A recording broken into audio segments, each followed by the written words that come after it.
Dreamscape presents The Swindlers by D.W. Buffa, narrated by Ryan Burke. Chapter 1. It was our own Gilded Age, a time of excess and raw exuberance, in which the rich got richer and, instead of trying to hide the fact, did everything they could to make sure everyone knew just how much they had. The lavish display of wealth became an art form, a competition not so much over what things looked like, but rather how much they cost. If there was a single winner, someone who defined the age, it was Nelson St. James, the man some considered a financial genius when he was making them staggering amounts of money, and something rather different when their profits began to turn into substantial losses. He had, when I first met him, houses everywhere, so many of them that it was hard to think he had a home. He visited them the way other people stayed a few days in a hotel.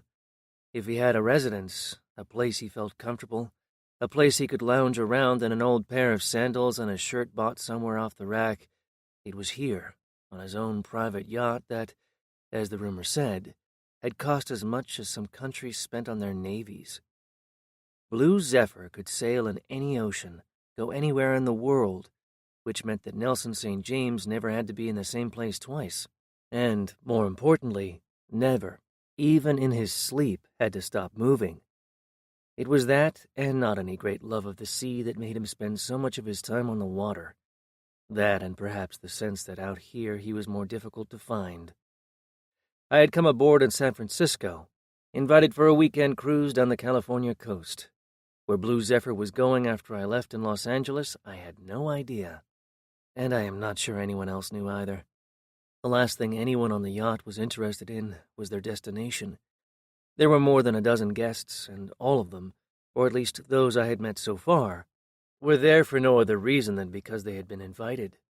No one turned down an invitation from Nelson St. James. There was too much money involved for that. Standing at the starboard railing, I watched the evening sun turn a stunning reddish gold as it drifted down toward the sea and hesitated, hovering, as if, just this once, playing havoc with human certainty, it might desert the western sky and go off in some new direction. Finally, as if instead of belonging to necessity, the decision was its own, it slowly melted along the line of the horizon and drowned in a shining flow of molten bronze. I felt a hand on my shoulder. "I'm Nelson St. James. I'm sorry it took me so long to get away." The voice was different than I had expected, softer, less sure of itself, almost diffident, as if he had to make a conscious effort to approach someone he did not know. But when I turned around and we shook hands, that first impression quickly yielded to a second. His eyes, a steady grayish blue, were eager, alert, the eyes of a gambler quick to grasp the nature of the game, and quicker still to take advantage. His smile was full of mischief. That was what caught your attention, what gave him an interest, that look of keen anticipation, a sense of what might happen next, because otherwise he seemed fairly ordinary, no more remarkable than any other middle-aged man you might pass on the street. He continued to make his apologies as he led me to the starboard side, explaining that he had been forced to spend all day in his cabin below, working on some business thing I had. I was still trying to fit the quiet, self-effacing voice of his, with that bold and almost avaricious look he had. In some odd way he seemed aware of it, amused at the condition, as if his voice belonged to someone else, someone he used to know and whose sudden disappearance caused a puzzled smile to come to his lips. He spoke in fits and starts, the words never quite adequate to the thought he meant to convey, words being slow, heavy things compared to what, if the look in his eyes was any indication, was all the wing-footed calculation racing through his brain. "You've met the others?" he asked with a vague half-turn toward the small crowd gathered at the stern. I nodded, but made no other reply. "They're not very interesting." He said this as if the point were obvious, but obvious or not, he waited to see any reaction, and when I said nothing, he seemed to approve. "You've just met them. I've known most of them for years. Trust me," he said, laughing under his breath. "Dull as dust. All they know is money. Pausing, he tapped his fingers on the brass railing. Actually, they don't know anything about that either. St. James, short and slight of build, gripped the railing with both hands and gazed at the coastline little more than a mile away. There, he said presently, pointing toward the red tile roofs and white stucco walls of a massive estate clustered at the top of the hills, bathed in the solemn twilight colors of the vanished sun. That's something worth seeing.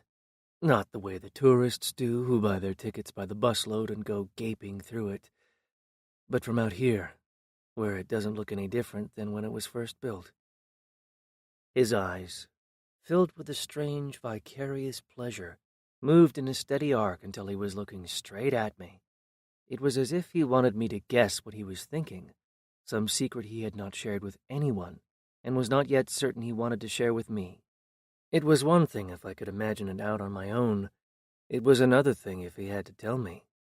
"The Hearst Castle," I said, returning his gaze. "The only castle in the world named for the man who could afford to build it." Exactly. Hearst was not like Getty or Howard Hughes, hiding from the world, afraid of what other people wanted. He wanted everyone to know what he had, all the things he had taken from all over the world, to fill up that castle and, some might say, the empty corners of his life.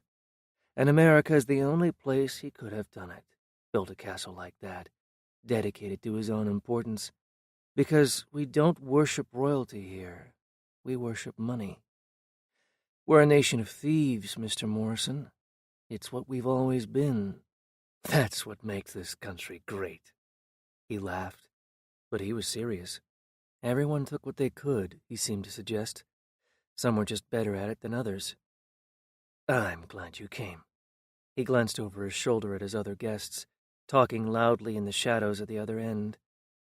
"Dull as dust," he then muttered, shaking his head.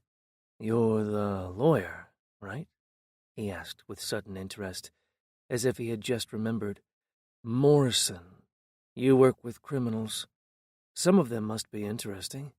At least they've done something that isn't just like everyone else." He put his hand on my sleeve, and with a strange, almost malevolent sparkle in his eyes, studied me for a moment. "Or maybe they're just as dull as the rest. Maybe the only difference is that the rich are just criminals who haven't been caught." "In this nation of thieves you were talking about?" I ventured. "Exactly, Mr. Morrison. Exactly right. A lot of people think that about me, but they're wrong." The sparkle in his eyes grew brighter, became more intense. "I've never done a dull thing in my life." He stayed there, talking, mainly about William Randolph Hearst and the way he had lived, for another 20 minutes or so. And he might have stayed there even longer, talking about the past, if his wife had not come on deck to remind him that he had to change for dinner. "Aren't you going to introduce us?" she said as he started to leave. But she did not wait. "I'm Danielle," she said as she offered her hand. It was painful, so painful that for a moment I did not think I could breathe. It was the story of Medusa, told the other way around, a face so lovely that, if you were not careful, you might lose all sanity. She was younger than her husband, though by exactly how much I could not say, but her intelligence was certainly as quick, and just as instinctive. Her eyes were full of laughter, and yet at the same time, just behind the laughter, there was a kind of sympathy, as if she had become used to the effect she had on men, the awkward stammering, the loss of all confidence, the sudden blank expression, and wanted to offer at least a word or two of kindness and encouragement. "You didn't want to join the others?" she asked, tossing her head in the direction of the voices that, loud enough a moment earlier, now seemed muted, distant, and irrelevant. My mind had gone missing. I felt a smile start to twist its way across my mouth. I tried to pull it back, but it was too late.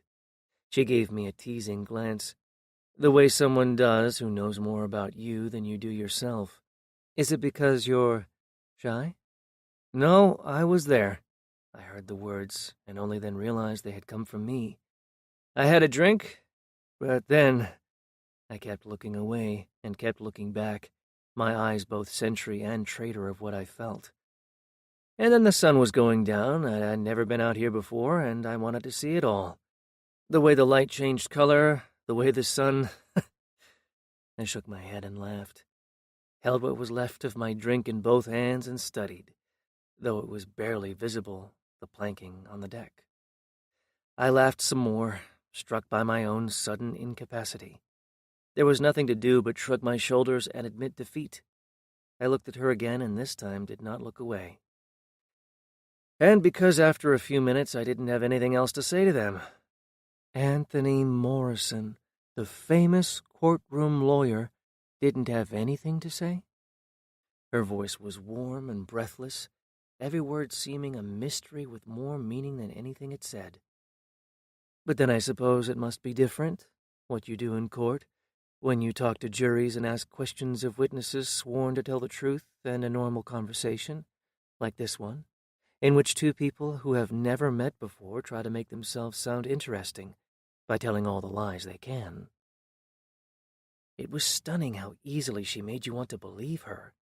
Even when she told you that she was not telling the truth, you knew, or thought you knew, that she was telling you the truth about her. Taking my arm, she began to lead me toward the others.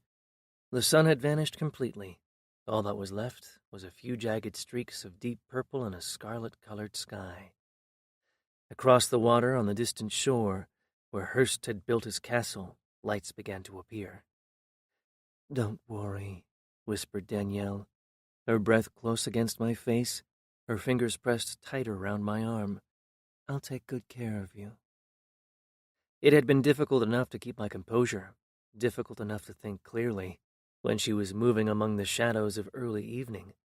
It was next to impossible in the fevered atmosphere of wine and candles when we gathered for dinner, and, protected by the anonymity of the crowd, I could watch her closely.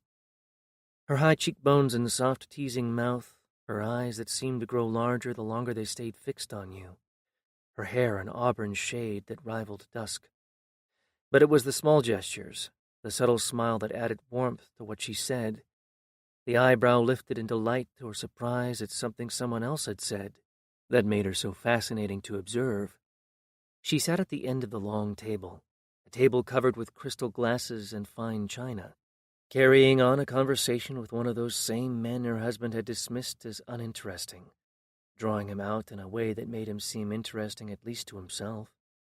It was a gift she had, an instinct for the vanity of men, making them believe by the questions she asked, the things she said, that there was no one with whom she would rather be, no one who could hold her interest in quite the same way. "So, if I should decide to murder someone, you're the one I should hire?" I was still watching Danielle. The conversation around the table came to a stop, and I became aware that suddenly everyone was watching me. I turned and found Nelson St. James, leaning back in his chair at the other end of the table, the crooked smile on his face growing broader as he waited for an answer. "That's what you do, isn't it?" he asked with a friendly and, as it seemed, sympathetic glance. "Defend murderers, rapists, and thieves, and... Well, that depends on who you decide to murder," I replied. I sat back and tossed my napkin on the table. The question had brought me back to myself, put me in a position in which I knew what I was talking about, put me in a position to say something which, let me be honest about it, might make Danielle St. James think I was something other than a tongue-tied fool. "I make a rule never to defend anyone who has killed a friend of mine." I studied the glass I still held in my hand and smiled back at St. James. "A close friend, you understand." Gathered around the table were some of the wealthiest people in the country, like St. James, who grinned his approval at what I had said. They tended to forget how much of their own success had depended on chance, and believed instead that it had all depended on them, their ability to see the world as it was, a place in which everyone who knew what he was doing always looked to his own advantage. "Yes, well, business is business," said St. James, casting a knowing glance around the table. But then, as if to raise a doubt, questioned the validity of what they thought about themselves, he turned back to me and asked, "Does it ever bother you? I'm told you don't lose very often, almost never." He searched my eyes, trying before I made one to measure my response. No, that's a stupid question. Asking if it bothers you to win a case you should have lost. He shot a sharp, almost dismissive glance at a balding man with small, greedy eyes. That's like asking Darwin here whether it bothers him when some financial scheme of his puts a few thousand people out of work. Richard Darwin had the habit, which must have started when he was a child, one of nearly a dozen children in his family, of eating with both hands and talking while he did it. His hands, his mouth, were in constant motion, and there was no set pattern, no accustomed routine. It was purely a question of expedience. If he used his right hand to butter a piece of bread, he used his left to shove it into his mouth. If the salt was on his left, he used that hand to season his soup while he ate spoonful after spoonful with his right. When he bit down on something, it was the only mark of punctuation ever heard in one of his endless run-on sentences. It was impossible to imagine him, even when he ate alone, ever being quiet. But St. James's remark stopped him cold. His face turned red, and he clenched his teeth so hard his head began to shudder. He jabbed a stubby finger in the air. Some people may lose their jobs when I buy up a company, but more jobs are created. I make things more efficient, he went on, his raspy voice rising with each angry word. Creative destruction. That's what capitalism is all about. The future is only possible when you get rid of the past. Far from troubled, St. James seemed vastly amused. Isn't that what I just said? He remarked quite calmly. You don't feel bad about it when you close something down. This was too logical. It missed, for Darwin, the essential point. I do feel bad about it, he wheezed. It's hard to put people out of work, even when you know that, overall, it has to be done. I'm sure it's difficult, said St. James dryly, and then turned again to me. But, as I was saying, the question doesn't have relevance. Your job is to win. The real question is how you do it. What makes you better than the others? Why do you win cases when they say almost anyone else would lose? Look at him, cried Danielle, laughing at the blank expressions she saw all around her, laughing because none of the others had grasped what to her seemed so obvious. Look at his face! Who would ever think he could lie? When he gets up to tell a jury, I've never been in court, so I'm just imagining, when he tells a jury that his client is innocent, don't you think, if they have any doubt about it, that they'll take his word for it and not what some grim-faced lawyer for the other side tries to tell them? She turned to me and smiled. If I were on a jury, I'd believe what he said. St. James held up his empty wine-glass, studied it with a pensive expression, and then signaled that he wanted more. Beyond that honest face of yours, Mr. Morrison, don't you have a ruthless ambition, a willingness to do anything to win? I wondered if he meant it literally or, like most of us, meant it only in the sense of doing everything you could within the rules. I had the feeling that he was more interested in discovering what I thought about it, whether I recognized any rules I would not break. I learned a long time ago, I explained, watching the way he was watching me, that the only way to win is to know the case inside out. Know it so well that you don't make any mistakes of your own. Know it so well that you're ready to take advantage of any made by the other side. This did not answer his question, but that fact, instead of bothering him, seemed to tell him what he needed. He bent forward, another question, or rather another observation on his lips. A lot of lawyers must go into court fully prepared, but they don't all come out winners the way you do. I could not resist a retort. Not after watching Richard Darwin stuff his mouth while he talked about the hardships of forcing other people out of work. A lot of people spend their lives working very hard, doing everything they can to get ahead, but more of them die poor than ever get rich. Sometimes what happens is just a matter of luck. Caught up in my own argument, I pressed the point. Trials are sometimes won or lost by the smallest things. The way a witness shifts his eyes, or the sudden pause as if he has forgotten part of the well-rehearsed lie he had wanted to tell.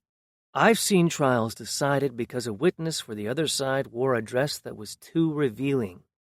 Anything can change the outcome, and the great thing? if you happen to like this kind of work, is that you never know when a trial begins what it might be. Chapter 2. I had too much to drink, and when I woke up the next morning, my head beat like a hammer. I managed to get dressed and make my way up on deck and into a blinding noontime sun. Even with dark glasses, the shoreline was a distant blur. The steward brought me a Bloody Mary and, clutching the railing, I tried to steady myself. She's really quite beautiful, isn't she? I had not heard Nelson St. James come up behind me. Nodding in dim recognition of what he had said, I tried to show enthusiasm as I cast a glance of approval at the sleek lines of his prized possession. Not the boat, Mr. Morrison. My wife, Danielle. You couldn't take your eyes off of her last night. No, don't be embarrassed. He laughed, slapping me with something like affection on the shoulder. Danielle is one of the world's truly beautiful women. Only a fool or a eunuch wouldn't want to look at her. He noticed when I was drinking. Smiling to himself, he kicked at the deck and then shook his head. You drank less than any of them, and you're the only one who feels the effect. All they do is drink, but then, who can blame them? If you were as dull as they are, wouldn't you try to forget who you are? Or if you had their worries, he added with a strange, enigmatic look. Then why? I blurted out before I could think. Invite them along? Have them as guests? He leaned on the railing and stared out at the distant hills, rising and falling with the swelling current of the sea. The cost of doing business, let's just call it that. He took a deep breath and held it for a moment before letting it out. It's more than that. They have a lot of money invested with me. They're worried now that it might not be safe. A look of shrewd malice danced in his eyes. We're out here on this pleasure cruise, so I can convince them that if they take their money out, they'll lose all chance of getting the kind of returns I've been giving them for years. That's what they really worry about. Not whether they might lose what they have, but that they might lose the chance to get even more. A wind kicked up and started to blow in gusts. Short, choppy waves began to slap against the hull. The ice in my glass rattled in my unsteady hand. The wind got stronger. The boat cut deeper into the sea. I'm not much of a sailor, but there's nothing like it, being out here on a day like this. He pointed to the coast which, seen from this distance, looked like some vast, uninhabited place still waiting to be discovered. You can almost feel what it must have been like back at the beginning, when the Spanish and then the English came, when all this was there for the taking, for anyone who had the nerve. A look, as if someone cheated out of what he should have had, fell across his dark, implacable eyes. He was genuinely distressed, irritated, as it seemed, for having been born too late, thwarted of the kind of ambition he might have enjoyed. A whole country waiting to be built, and now, what? He turned to me, a rueful expression etched deep with a peculiar bitterness plain on his face. What? He demanded. Make money, just keep adding numbers. It's the world we live in, the one we never made. Suddenly, he laughed and threw up his hands in mock frustration. Even criminals lack all ambition. Still laughing, he took me by the arm and started walking down the deck.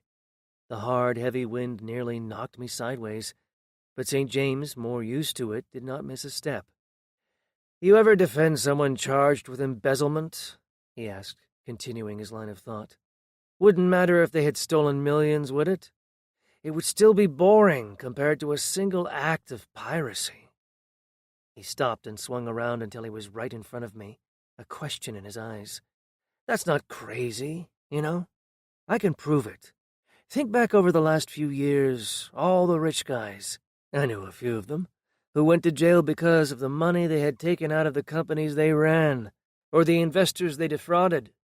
Doesn't that show you how utterly dull and without imagination they were? His eyes were alive with excitement, eager to show me he was right, and I still had no idea what he was talking about. They were tried and found guilty, and they went to prison. That's the way it works." He patted me on the arm and started walking, but just for a few steps. "Why did they go to trial? That's one question. The other question is, why did they go to prison after they were found guilty?" He started off again, but almost immediately stopped again. Clasping his hands behind his back, he squinted into the wind. "You're too close to it, too much a part of the system. But what would you do if you knew you were guilty and you had, as they say, all the money in the world?" He arched an eyebrow and let me know he could scarcely believe how stupid people could be. "All the money in the world. Millions. No, billions. And they go off to jail like good little boys who have been told to go to their rooms. All they had to do, any one of them, was get on a private plane and get out of the country. The question is why they didn't. Isn't that what you would do, faced with the choice between wealth and freedom in some safe corner of the world, or 20 or 30 or 40 years locked up in a federal prison? Can you imagine a pirate doing that? Do you know why they did it? Just went to prison when they didn't have to? No imagination. No courage. They were all a bunch of clerks. They didn't know how to do anything that wasn't part of a routine. That's why they did so well in business. They just did what everyone else was doing. Trust me, I know these guys. You could leave their cell doors open. All the guards could disappear. Not one of them would think about escape." St. James shook his head in mockery, and then, as if to apologize for his rant against the cowardice of thieves, gave a modest shrug and shook his head once more, this time with an air of resignation. "Have another Bloody Mary. I have some dull business to attend to. Nothing like the life of a pirate. It will probably take all afternoon." He walked away, laughing quietly, and then suddenly shouted back, "Maybe that's what I should do. Raise the skull and crossbones and sail the 7 seas." A large, irresistible grin cut hard across his mouth. "But then I suppose they'd just track me down with a global satellite and take all the fun out of even that." I did not know quite what to make of Nelson St. James. The more time I spent with him, the less I understood. But despite my growing confusion, I was starting to like him. Perhaps because he had so much of it, he seemed to have no interest in money, and a barely concealed contempt for those who had. It was all a game to him, money merely the counters, the way you kept score. I settled into a deck chair and watched the long white wake stretch out in the distance, the ephemeral mark of where we had been. After a while the wind subsided, and the sea grew calm, and the only sound was the quiet murmur of the engine room below. 2 couples came up on deck to take the sun, and, though I was not in the mood for conversation, my head still hurt too much for that, I decided I owed it to my hosts to mingle with the other guests. "They're selling the place in the Hamptons," said Pamela Oliver as she rubbed lotion on her long, sleek legs. I had met her the night before, but then she had clothes on and not a bathing suit. She had the air of a pampered sportswoman, more concerned with how she looked on the golf course or the tennis court than how well she played the game. "And the place in Palm Beach," added the other woman in a biting, scornful voice. Standing at the railing, like a store window mannequin, Bunny Harper had short, shiny black hair cut sharp across her forehead and straight across her slender shoulders, bright red lipstick, and brazen white teeth. She was about to say something caustic from the way her lip had begun to curl back when she noticed me. "Have you known Nelson long?" she asked with a smile invented on the instant. "We've gotten to know each other," I replied. "But you were about to say something, and I'm afraid I interrupted." "You were going to say that they're selling damn near everything they own," said Pamela Oliver, still working on her legs. Bunny Harper gave her an icy stare. "I wasn't going to say anything. I heard something about the Palm Beach house, but that's probably not true, either. Probably just more rumors." There was an awkward silence. Townsend Oliver, Pamela's husband, offered me a drink, and when I asked for a Bloody Mary, allowed that he could use one himself. Bunny's husband, Roger Harper, finished off what was left of a gin and tonic and asked for another. He was older than Townsend, with tired eyes and a grim, almost brutal mouth, and the voice of a worn-out gambler on a losing streak. His family owned steel mills in Pennsylvania. Townsend, on the other hand, was one of the new breed of self-made men, not the kind that, in an earlier generation, had worked their way up with their fists, but the kind who came from affluent upper-middle-class homes and went to Stanford on scholarship. He had a software company and, not yet 40, had more money than Harper and his family had ever dreamed of making. I had not met him before last night, but I knew people who had. There was talk he wanted to run for governor. Why would anyone want to have a place in the Hamptons or Palm Beach, or anywhere else for that matter, if you could live on this? I asked in all innocence. There aren't many houses this size, and you can go anywhere in the world on it. I glanced at Bunny Harper. And they're not selling this, I remarked with perfect confidence. Though she tried to hide it, she was surprised that I seemed to know this. She tried to hide a great many things. Eyeshadow piled too thick around the edges had begun to crumble into pieces, revealing all the effort that had gone into the failed effect. Her husband, nursing his drink, sat at some distance from her. He was not surprised at all. This is the last thing he'd sell. Morrison has put his finger on it. You can go anywhere on this, sail far away, places where the government has no jurisdiction. Careful, Roger. We shouldn't be talking about... He ignored her. He took a long drink of his gin and tonic and signaled the steward he was ready for another. A shrewd smile settled on his mouth. Our good friend Nelson is involved in a great many things, and none of us much cared what he did or how he did it, because whatever else happened, we could always count on him getting a good return. The market did well, but we did much better, didn't we, Townsend? Did you ever wonder how he did it? Did so much better than anyone else, made us the kind of money that made us feel smart for talking our way into the deal? And he's still doing it, isn't he? Replied Townsend with some irritation. Some people are just better at doing certain things, he added with confidence. Nelson knows how to invest. The lines in Roger Harper's forehead deepened and grew broader. He looked at Townsend with the pity one feels for a fool. Is that what you think he knows? How to invest? I think he knows something more interesting than that.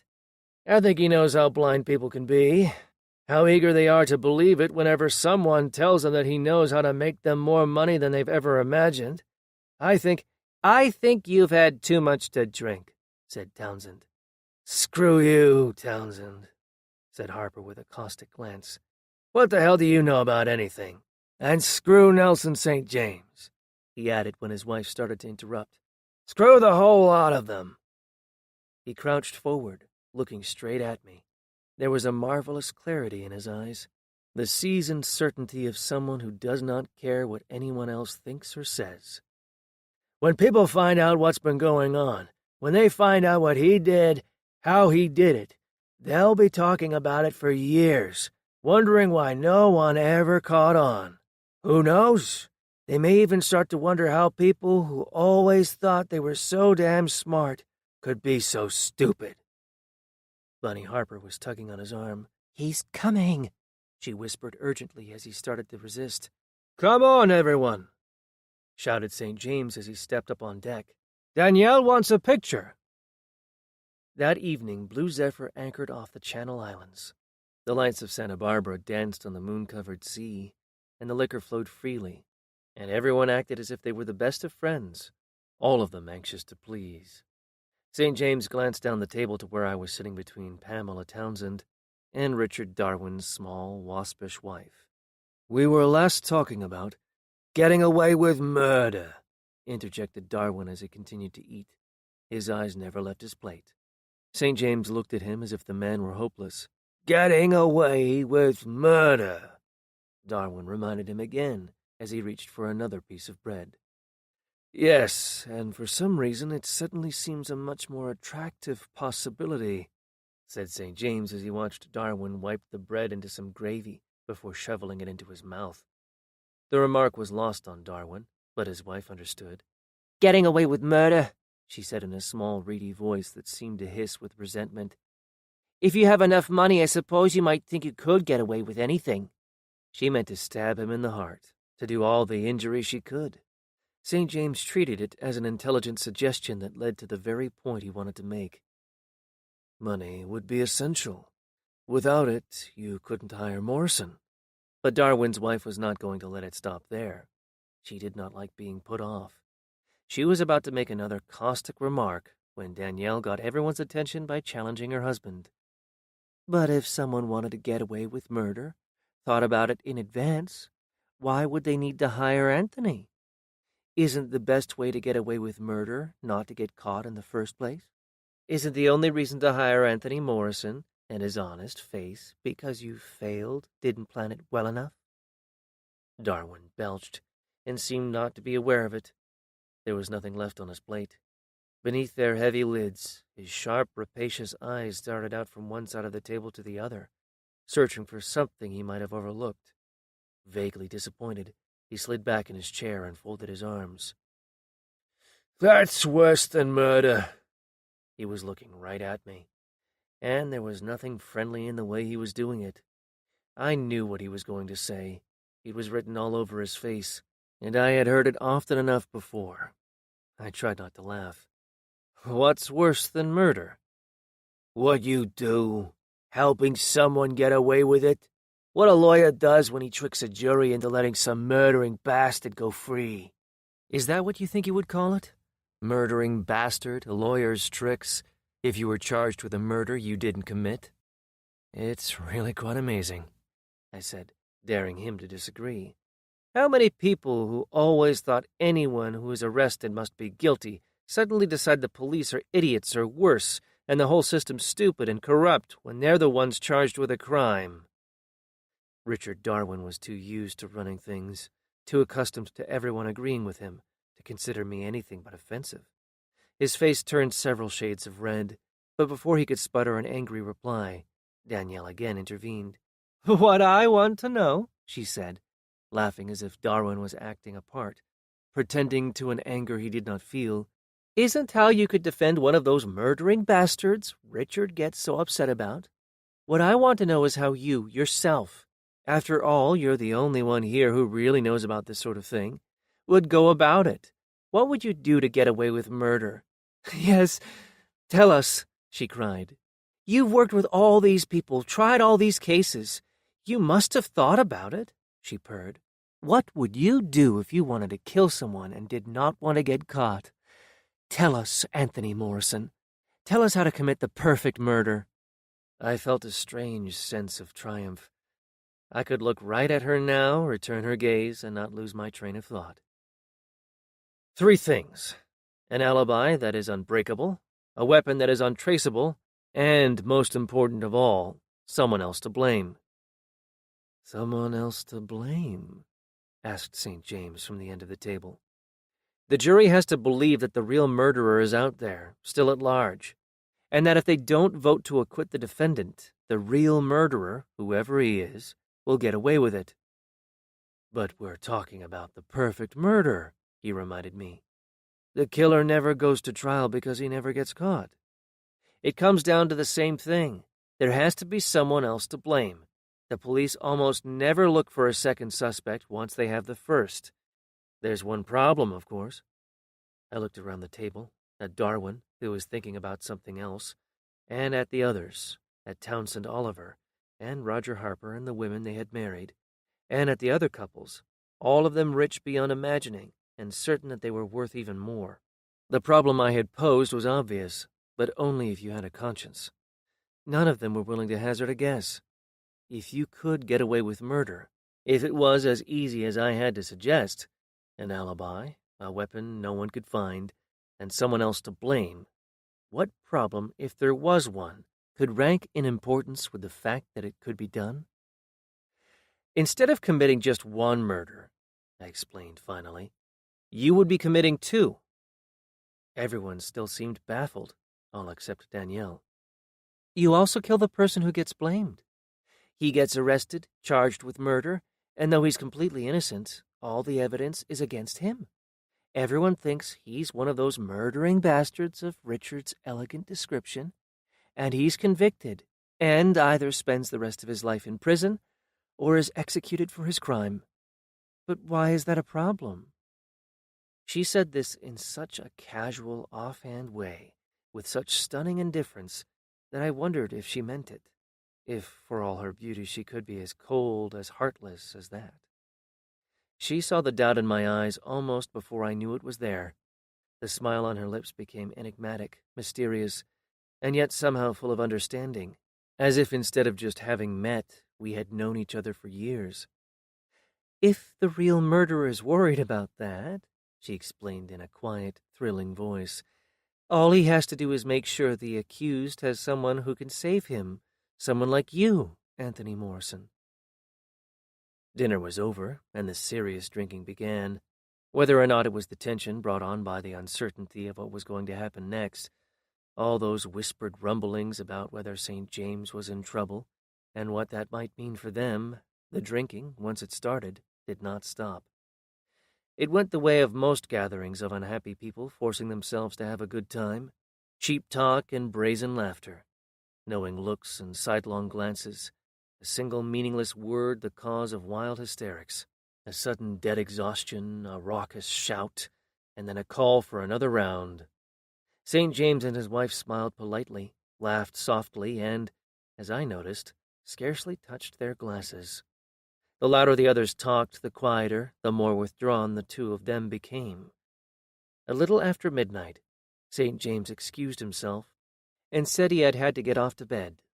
A few minutes later, Danielle announced she had to get some air. As she passed behind me, she touched my shoulder and quickly whispered, "Join me, if you like." My eyes were fixed directly across the table on Bunny Harper, who was trying to tell me something above the noise, something that, when she finally had my attention, she could not remember. I waited a few more minutes before I slowly rose from the table, stretched my arms, and wandered out of the dining room alone. It felt good to be outside, away from the noisy chatter and the stale scent of alcohol. Across the moonlit water, the lights of Santa Barbara flickered in the distance, and in the cool night air I realized what a fool I had been. She might be the most beautiful woman I had ever seen, but she was married, and that was always trouble. "What are you laughing about?" asked Danielle in that haunting, breathless voice of hers. "How easy it is to get me outside alone." And then, before I knew what I was doing, she was in my arms, and I could not think of anything but how much I wanted her. "Danielle!" shouted St. James as he suddenly came out on deck. He was still looking the other way. "God, if he sees us," whispered Danielle, clutching my arm. I started to tell her that it was all right, that he had started in the other direction, but she turned and vanished into the darkness. "Oh, it's you, Morrison," said St. James as, less than a minute later, he approached. He had removed his coat and loosened his tie. He held a drink in his hand. "I had to get out of there," he explained with a gruff laugh. "Can't stand people who can't hold their liquor. Besides, I had some work to do. Have you seen Danielle? I thought I heard her come up on deck." I could taste the lipstick on my mouth. Danielle's scent was all around me. "I just came out a few minutes ago." A trace of disbelief, or so it seemed to my guilty eyes, edged its way across his face. He offered me a cigar. "Oh, I forgot. You don't smoke." "Neither do I. Just these." He lit the cigar, and with a practiced movement of his slender wrist, made the match go out. "You say you haven't seen her." His gaze roamed the distant shore. "Must have been mistaken," he said as he puffed on the cigar. "Sound carries out here. She's probably down below." His gaze, shrewd, knowing, and, if I was not mistaken, sad with disappointment, moved slowly back to me. "Down below with one of my guests, probably in bed." I felt an emotion I clearly had no right to have, a sharp twinge of jealousy, not because of what she was doing with someone else. I knew very well she was not doing anything, but the sinful, taunting knowledge that it was the kind of thing she had done before. St. James puffed on a cigar, his eyes glistening with something very close to regret. He leaned both elbows on the railing and flicked away an ash, and then, a moment later, stepped back and threw his cigar as far as he could, watching as the faint red glow grew fainter still and finally died. "She has that talent, that talent some women have. Even when she's being unfaithful, even when you know it, She can make you believe that she still belongs to you." A smile that beneath its cynicism seemed oddly sympathetic drifted across his mouth. "You must have felt that, those few moments she was out here alone with you." And then he turned and walked away and did not look back. And for the first time in a very long time, I felt something close to shame. I tried to blame it on the alcohol. I had not had that much to drink, but the others had, and the rules of conduct had been forgotten in the late-night sensuality of men and women who could not think but only feel. It was the worst excuse I had ever heard, blaming my misbehavior on someone else's state of mind, like a burglar blaming his victim for leaving the doors unlocked. The night was getting cooler. I pulled my coat close around my throat and started walking, trying to clear my head. The sky was full of stars, a shining audience to the brief drama, comedy or farce, that had just unfolded. The husband with the faithless wife who, given half a chance, would be forever faithful to a man she had only just met. A man with whom, had the scene lasted just a little longer, she might have run away and never once had occasion to regret it. I felt a kind of triumph, not because I thought it might really have happened, but that I was capable of imagining it. She was married, but what did the rules mean to me? But then, why that feeling of a guilty secret betrayed when I realized that St. James had known? Twice around the deck, and I was through. Like an actor leaving the stage, I waved my hand at the watching stars and went below. The dining room had been abandoned, empty glasses scattered on the table, some of what had been in them spilled on the chairs, gold-rimmed plates tumbled against one another, half-eaten desserts crushed and melted into shapeless blobs of sugar. The silence was everywhere, eerie and absolute, as if the passengers and crew, grown tired of the voyage and of each other, had left me there alone. But then, as I passed the door of the yacht's master suite, I thought I heard a muffled noise. I stopped still, listening intently until I was certain what I heard. It was St. James, all right, shouting at his wife. I could not make out what he was saying. The door was too thick for that. And if Danielle was saying anything, none of it, not even the sound of her voice, came through. It was none of my business, I told myself. But the taste of her mouth was still on my lips, and I knew that they were arguing about me. I started to walk away, but suddenly the door opened and Danielle came running out. "I don't care if I ever—" she screamed over her shoulder just before she turned and saw me. The look of anger on her face changed to something close to panic. Spinning around, she faced St. James and cried in an injured tone, "Do you think I want to sleep with every man I talk to?" And then, closing the door behind her, she went back inside. I thought about that question, that last thing I had heard her ask, as I lay in bed and tried to sleep. Not whether she wanted to go to bed with every man she talked to, but whether she wanted to with me. If I had been somewhere else, where there was more privacy and where, with her husband gone, there had been more time, would it have happened? Would we have forgotten everything except each other and what we wanted? It was no question at all. That kiss had answered that. I tried not to think about her, but I could not think of anything else. Laying there in the middle of the night, I laughed out loud at how easily I could play the fool, mesmerized by a woman I could never have and, once the short cruise was over with, would never see again. Strangely, or perhaps not so strangely, I did not feel bad about it. It was vanity, and I knew it, but I liked knowing that for a few stolen moments, Danielle had wanted me. In the secret recesses of my uninhibited heart, I was Don Juan, but in heaven, not in hell. There may have been a smile on my lips when I finally fell asleep. "Who's there?" I demanded as I woke up with a start, the shadow moving toward me more swiftly at my voice. "Quiet, not so loud," whispered Danielle as she pressed her fingers on my mouth and sat down on the edge of the bed. She was wearing a silk nightgown that did not quite come to her knees. "He's asleep, but when he's angry... I'm sorry you heard that. Sorry that..." But before she could finish, I pulled her down to me and started to kiss her. "No," she protested. "We can't. Not here. Not like this. I couldn't help myself. I wanted her too much, and I tried again. It's too dangerous, she said with a look in her eyes that seemed ready to chance it. Too dangerous, she repeated, as if to remind herself what she stood to lose. You don't know him. No one knows him the way I do. He'd kill us if we got caught. For a moment, neither of us said anything.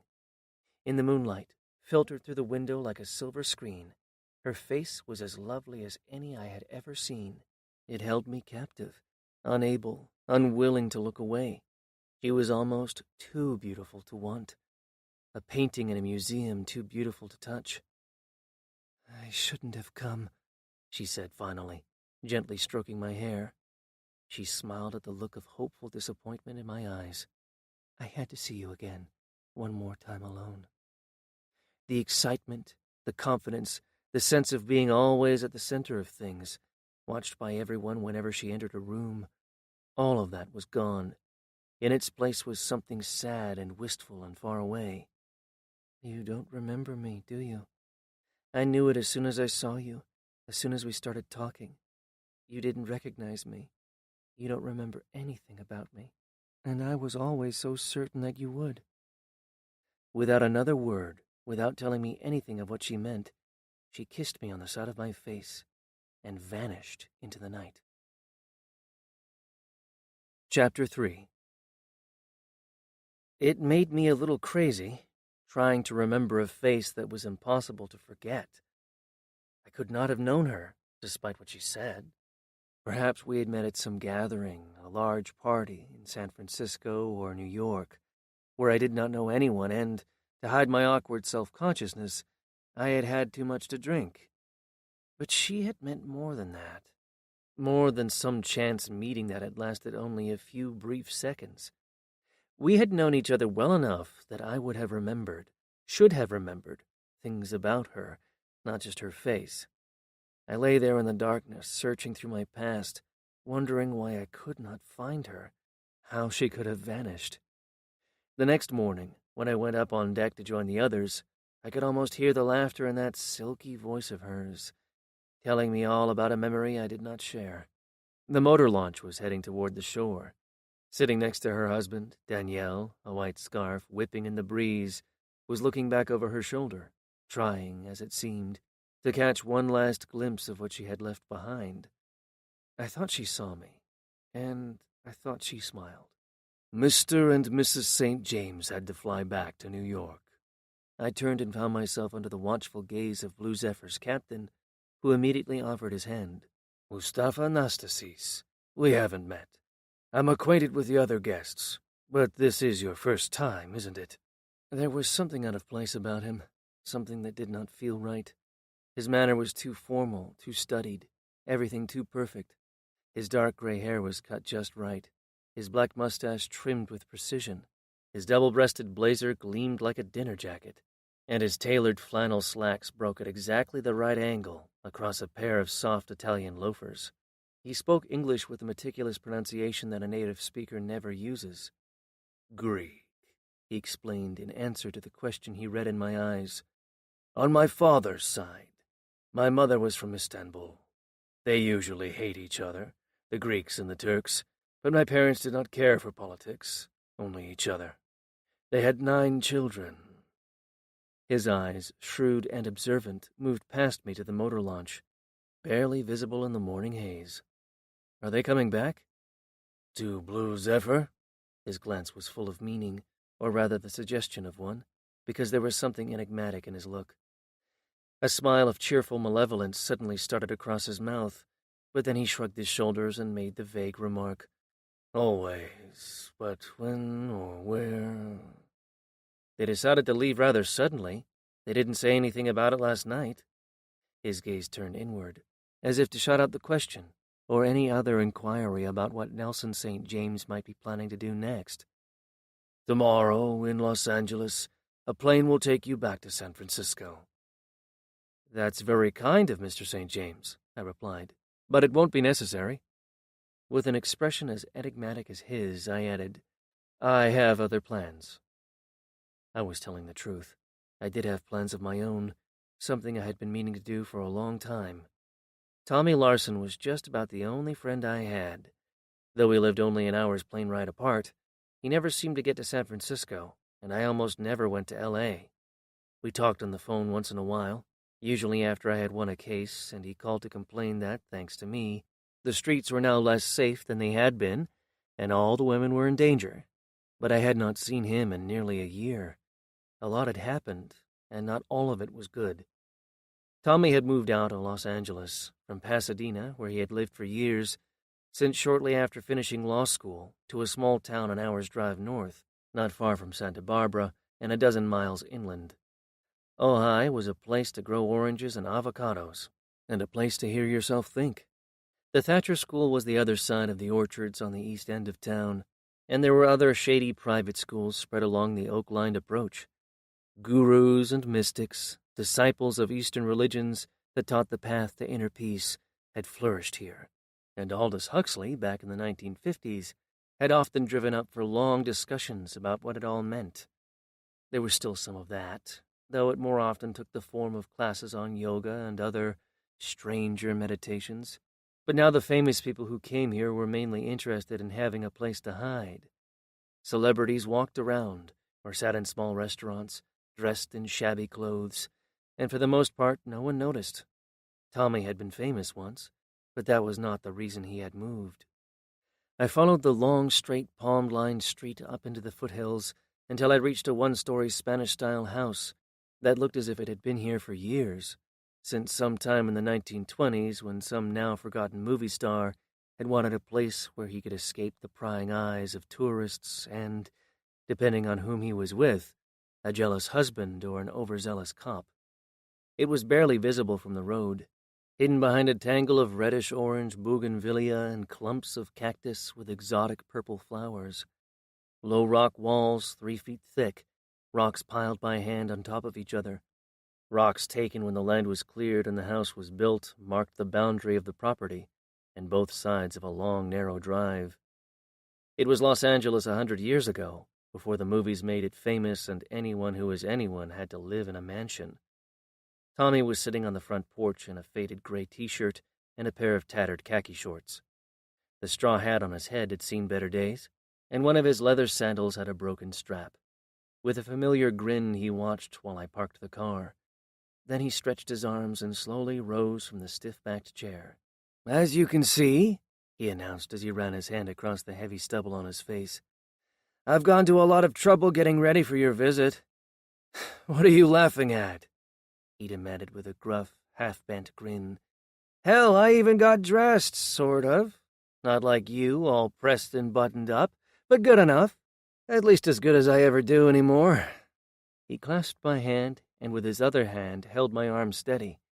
"I hate to say it, but it's good to see you. What's it been, at least a year?" He seemed dazzled by the thought of it, that much time had passed. "Funny how that works. Wasn't that long ago I saw you every day. College. Yeah, college. Best time I ever had." He studied me, wondering if I agreed, but then he remembered the reason why things had not been, could not have been, the same for me. He was too good a friend to say it, so I said it for him. "You were an All-American. I was barely good enough to play. You started every game our senior year." "Only because the other guy got hurt," I laughed.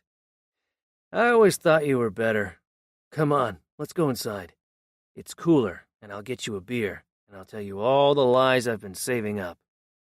I watched him move, the easy, fluid motion, the way that even standing still he seemed ready to explode, suddenly running at full speed, faster, quicker, than anyone I had ever seen.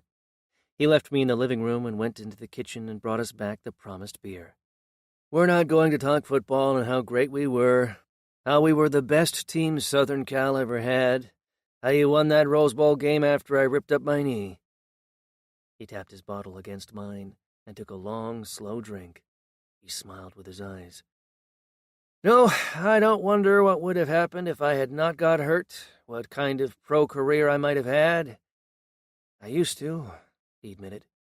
"But what's the point? Tell you the truth, I don't much like the game anymore." He looked out the window next to him. Out at the flower garden and the swimming pool the other side out, I suppose, to what he still remembered of his life.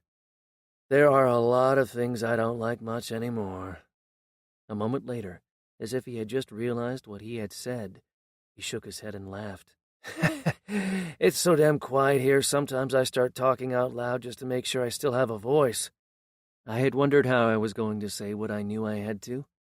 I had thought about it, tried to think of a way that did not sound intrusive, but now I just stumbled into it. Why didn't you call me, Tommy?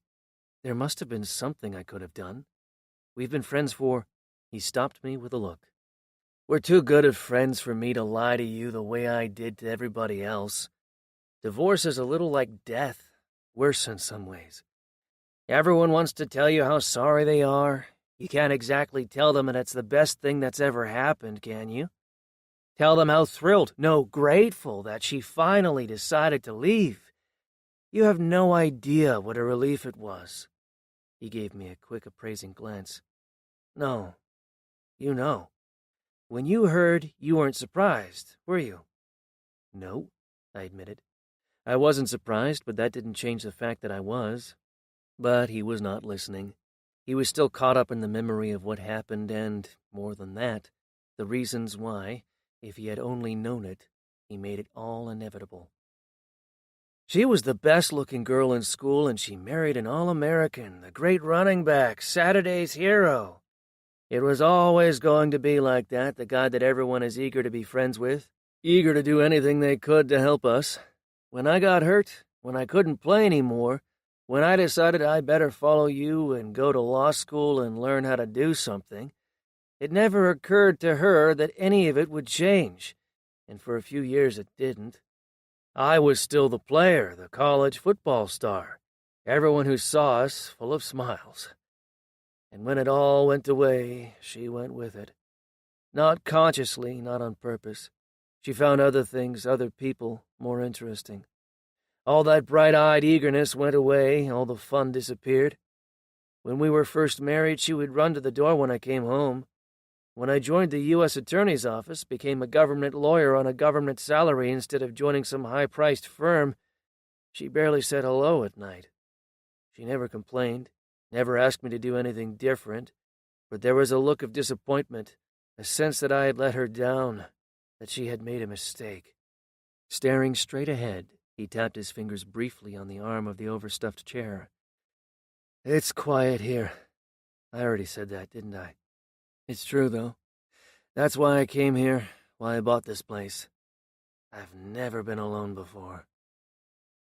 Suddenly, in that effortless way he had, he was on his feet.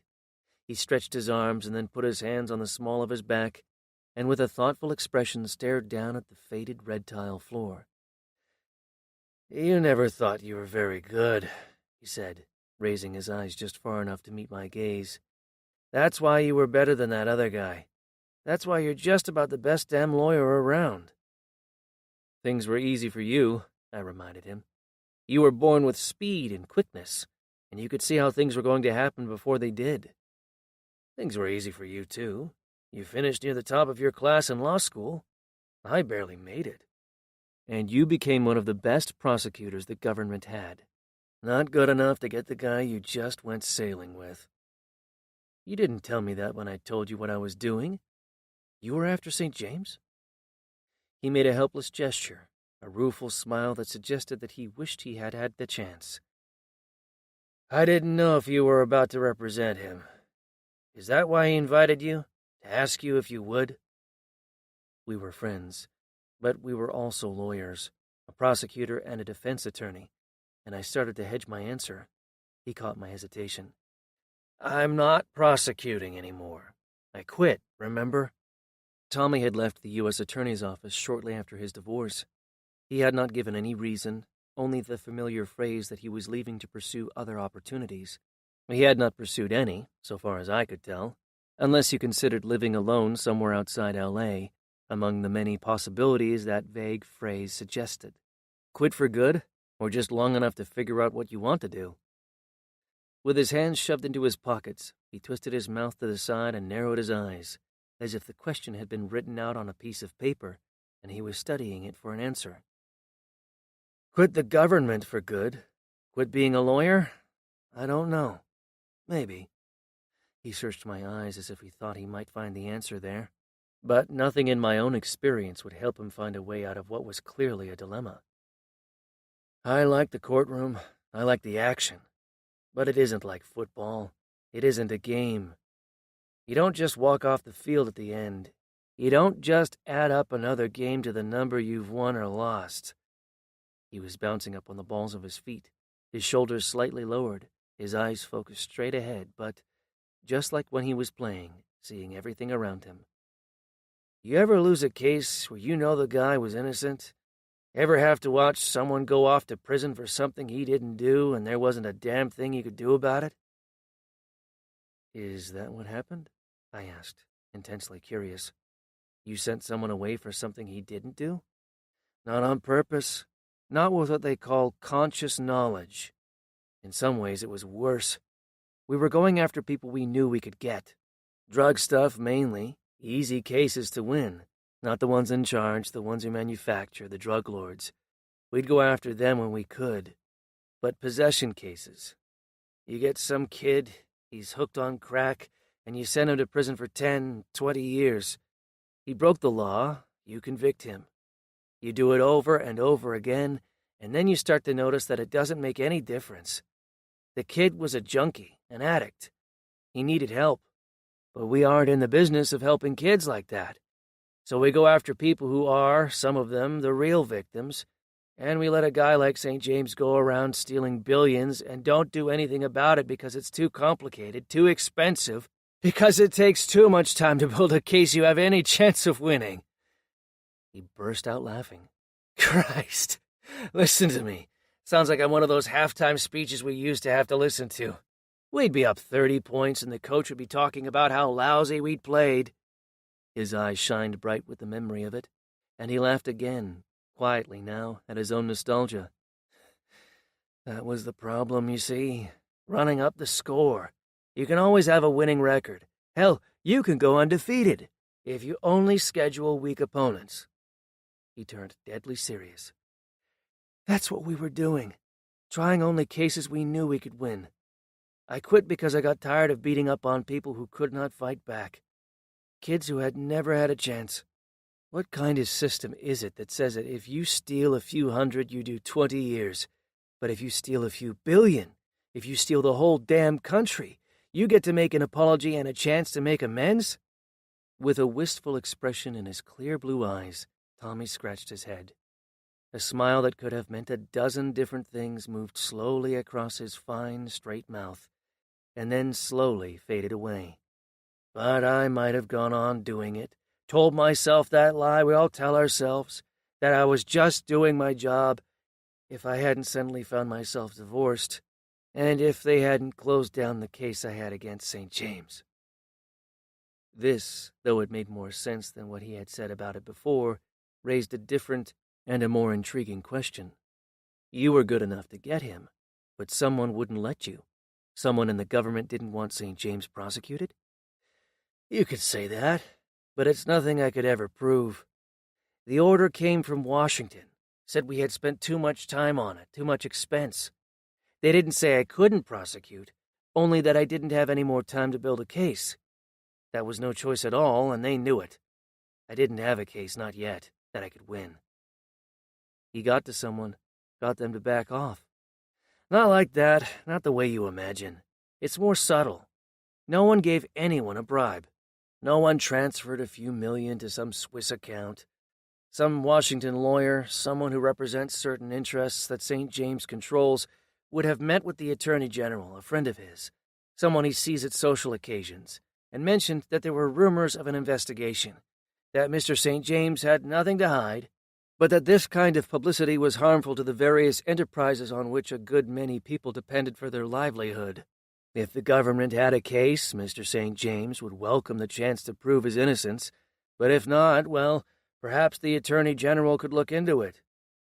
And the Attorney General did look into it. I doubt he looked into anything. He didn't have to. All he had to do was let it be known that we were there to try cases, not waste time building cases that we weren't sure would ever amount to a case we could win. It's a perfectly legitimate policy. Nothing that you could use to argue that the Attorney General had done something improper. There was something he had not told me. So why did I ask you if he wanted you to represent him if the case against him had been dropped?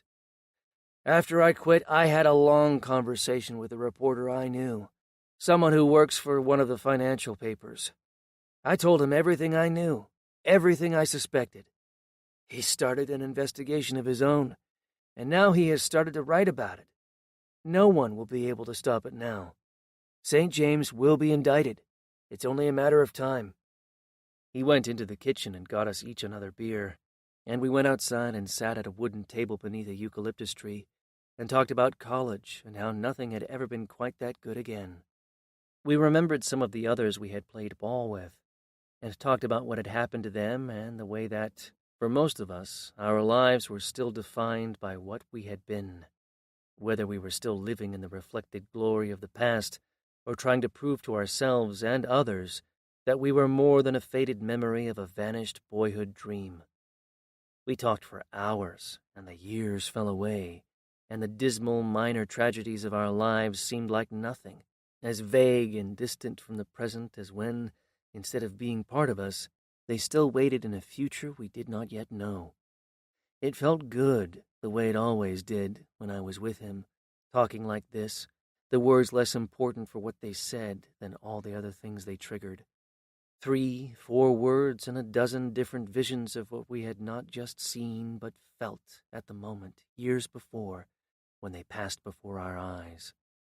We talked about women, the ones we chased and the ones who, because they did not know us, chased us, but more than all the others, the ones that, if we had been smarter, we would have chased instead.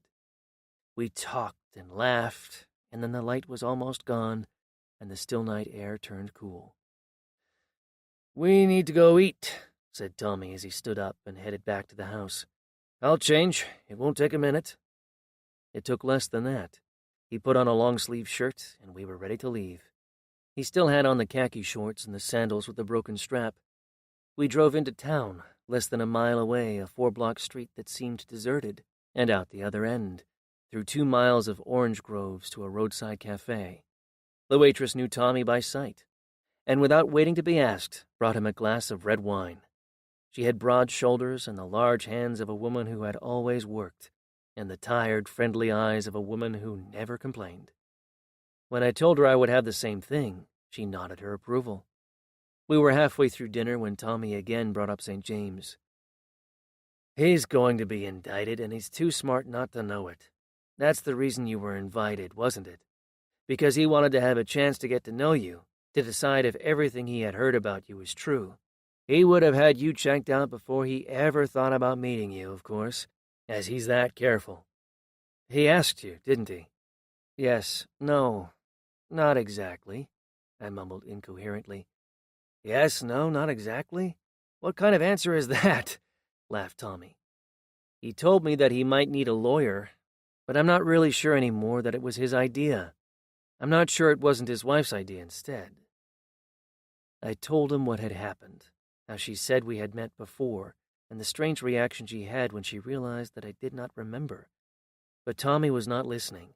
He was enjoying too much some thought of his own. "No, I didn't," I protested when I realized what it was.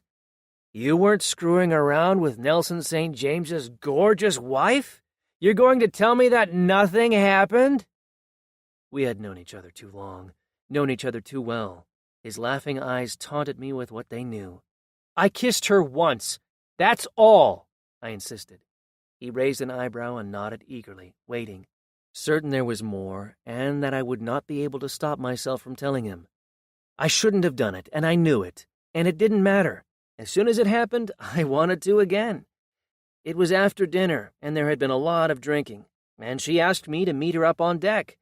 That's when it happened, and then her husband showed up and—" "He caught you? What did—" "He didn't see us. That's what we thought, anyway. As soon as she heard him, she disappeared. Then he saw me, standing there alone, and he came over and started talking about his wife, how she was probably downstairs in bed with someone else, and then he let me know that he knew she had been there with me. I don't think he saw us. I think he was guessing. But guessing the way you do when you're sure of something, when you know it, when you can feel it. Then later, she slipped into my room. Tommy's blue eyes glittered in anticipation of what he was certain must have happened. I did not say anything and let him know by my silence that there was something unusual, unpredictable, about what had happened. She came to tell me that she could not see me again. Nothing had happened, just that one fugitive kiss. That's when she told me that we had known each other before and that she knew I did not remember. And that was all. She did not tell me where or when or anything. I've tried to remember. It doesn't seem possible. Who could forget her? Maybe she just wanted to make you crazy. One thing's for sure, you'll never forget her now. You're probably right about that, I sighed. I'll never see her again, but I won't forget her. You might see her again. St. James is going to need a lawyer. I reminded him that it was not the kind of case I took. I wouldn't know what to do in a securities case. I do simple things like murder. Tommy tossed his head in silent laughter, acknowledging the point, and then rested his elbows on the table and pressed his fingers together. He became quite serious. What he's done is worse than murder. The lives he helped ruin. Though to give him credit, he's more honest than most of them, or maybe just more immoral. He's certainly more interesting than the rest of that Wall Street crowd. He thought about what he had just said, then pushed back from the table and crossed one leg over the other. He sat at an angle, with his arms folded and a pensive, almost brooding expression on his mouth. I used to love this country. I'm not sure I do anymore. I used to think there was a clear line between right and wrong, that those who broke the law got punished. I was not so naive to believe that everyone who broke the law got caught, but I thought that even those who got away with something knew they had something to hide. And that's true for ordinary criminals, the guys that break into houses, who steal money at the point of a gun. But these guys on Wall Street? Guys who head up banks and corporations, the whole New York financial crowd? They don't give a damn about anything except the money. Money is the only measure, and only fools and suckers care about the rules.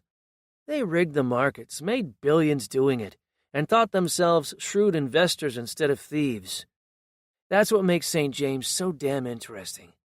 He realized what America had become, what no one else could see, not a country, but a system of organized theft. None of the others understood what they were doing. They had no self-awareness, if I can put it like that. They were just doing what everyone else did, bend the rules a little, maybe even break them once in a while, because the rules weren't really that important. Technical stuff mainly, rules about insider trading, that kind of thing, nothing serious. If you got caught, you might get a fine, might even, in the rare case, go off to prison for a year or two. But even then it was still a civil matter, nothing like what real criminals do. You know, he said as a jaundiced grin ran sideways across his lips, murderers, rapists, and thieves, least of all thieves. These guys could steal billions, cost thousands of decent, hard-working people who would never cheat anyone out of anything, their life savings. But that didn't put them in the same category as some guy who, instead of growing up in Greenwich, Connecticut, did not know his father, and instead of going to Harvard, did not finish the 10th grade. A guy desperate for a few bucks grabs a woman's purse and gets caught in the attempt. That's the real lesson about what kind of country we've become. Steal from one person, go to jail. Steal from thousands, hundreds of thousands, steal from millions. Say you're sorry and start a charity. Tommy's eyes were solemn, remote, with a look of grim remembrance etched deep within them. A rueful smile, the silent echo of something he had once believed, a shattered faith, twisted down the corners of his mouth.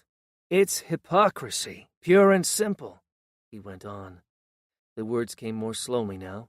He was trying to explain as clearly as he could what he had been thinking about for months, trying to summarize in a few short sentences what he had only begun to understand. He narrowed his eyes and clenched his jaw and began to wag his finger back and forth, like someone determined to correct the mistaken judgment, the false assumptions, not of other people, but of himself. Hypocrisy. but necessary to their own sense of who they were, hypocrisy, but they never knew it. They could not afford to know it, to admit it. They had to think they deserved all the money.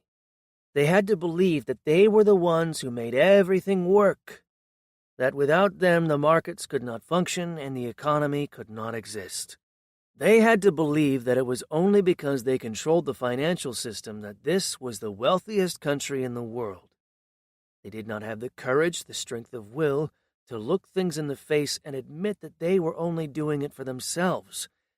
They needed a country to believe in, a country gullible and greedy enough to believe in them, a country dumb enough to let them think themselves heroes, admired and envied and respected for what they did.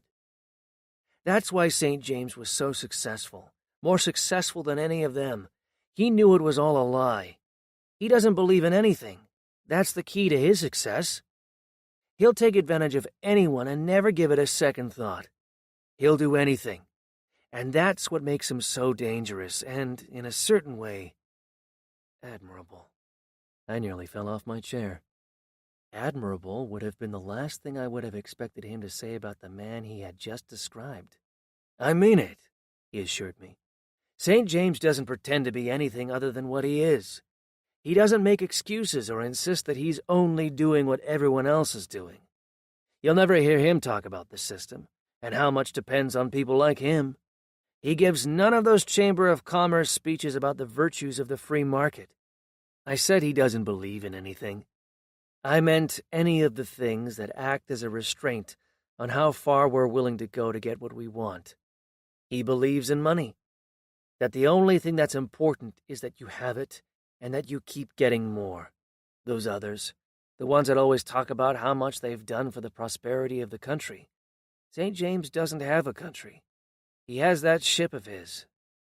Everyone talks about a global economy. What better place to run it than a ship that can go anywhere in the world? I remembered what one of the other guests aboard Blue Zephyr had said. Where the government can never reach him. We had an interesting conversation, I explained. He made a curious point, how so many of the people who get indicted, men with more than enough money to go off to some country without an extradition treaty, just stayed and went quietly to prison. With a knowing look, Tommy gestured emphatically with his hand. That's what I've been trying to say. Most of them are too respectable to think about getting away. They go to trial or take a plea and go off to jail without a protest. Someone charged with murder, they'd run like hell if they had the chance, wouldn't they? They know they're criminals. They don't feel any obligation to do what's expected. St. James is like that. He's an outlaw in the classic sense, someone who rejects the rules, who won't do anything he doesn't want. There's a certain strength of character in that. When he finally goes to court, when he's finally convicted, you won't hear him say he's sorry. And you sure as hell won't hear him asking anyone to forgive him for what he did. We finished dinner, but there was still wine to drink, and so we stayed and talked some more, a rambling conversation that moved in fits and starts, from one subject to another, one of us suddenly remembering something we had wanted to say. Tommy had become quieter, more introspective, but at the same time less guarded in the way he expressed himself. He was the best friend, perhaps the only real friend I had, but we had not seen each other in a while, and there had been some major changes in his life. What I said about that look of disappointment in her eyes, that wasn't really fair. I think she was more disappointed for me. I liked all the attention. I liked the crowd. I was used to it. All the cheering, the way that people looked at you when you walked across campus, the way everyone waited for you after the game. I wanted a pro career. I did not want it to stop. I went to law school because I didn't know what else to do. That look of disappointment, that was not her. That was me. Maybe that's why, despite my better judgment, I can't help but admire St. James a little. He's like what I was, what you were, too, in college. We didn't follow anyone's rules but our own. We were better than the game. Everyone wanted to know us, get close to us. We could have anything we wanted, and we never thought that there was anything wrong with it. We could have any woman we wanted, and I married the best-looking girl in school, and he married damn near the best-looking woman in the world. Danielle is all of that, I agreed. That's not her real name, you know, he remarked quite casually. It was nothing important, a minor fact he had picked up along the way, something anyone who conducted a criminal investigation or simply followed the New York social scene and knew something about the world of high fashion would have known. Danielle was the name she used as a model. Just that one word. Clever when you think about it. Different, easy to remember. The most famous model in New York, the face that for a while was on practically every magazine cover any woman cared to buy. She was beautiful, and St. James was rich and good-looking. So now she's Mrs. Justine St. James, and along with her husband is about to lose everything she's got. Justine? Is that what you said? Justine Llewellyn, that was her real name. Justine Llewellyn, who grew up near San Francisco, the other side of the bay? As a matter of fact, she did. Why? Oh, I see. You did know her then. I was shaking my head in disbelief. Justine Llewellyn. I had not seen her since her older sister, the girl I wanted to marry, had broken our engagement. Justine was all of about 16, skinny as a rail and plain-looking except for her eyes. A nice, quiet, shy kid. She felt sorry for me after what her sister did, and she told me that she would marry me when she was old enough. I remember laughing and telling her that she could do much better. And now she's Danielle, and I didn't remember a thing about her. Chapter 4. Though it had been more than a dozen years since I had last seen her, Carol Llewellyn greeted me as if I had married into the family and had been gone only a few weeks. It's been a long time, I remarked. I've followed your career, she said with a brief smile. I always knew you would do well.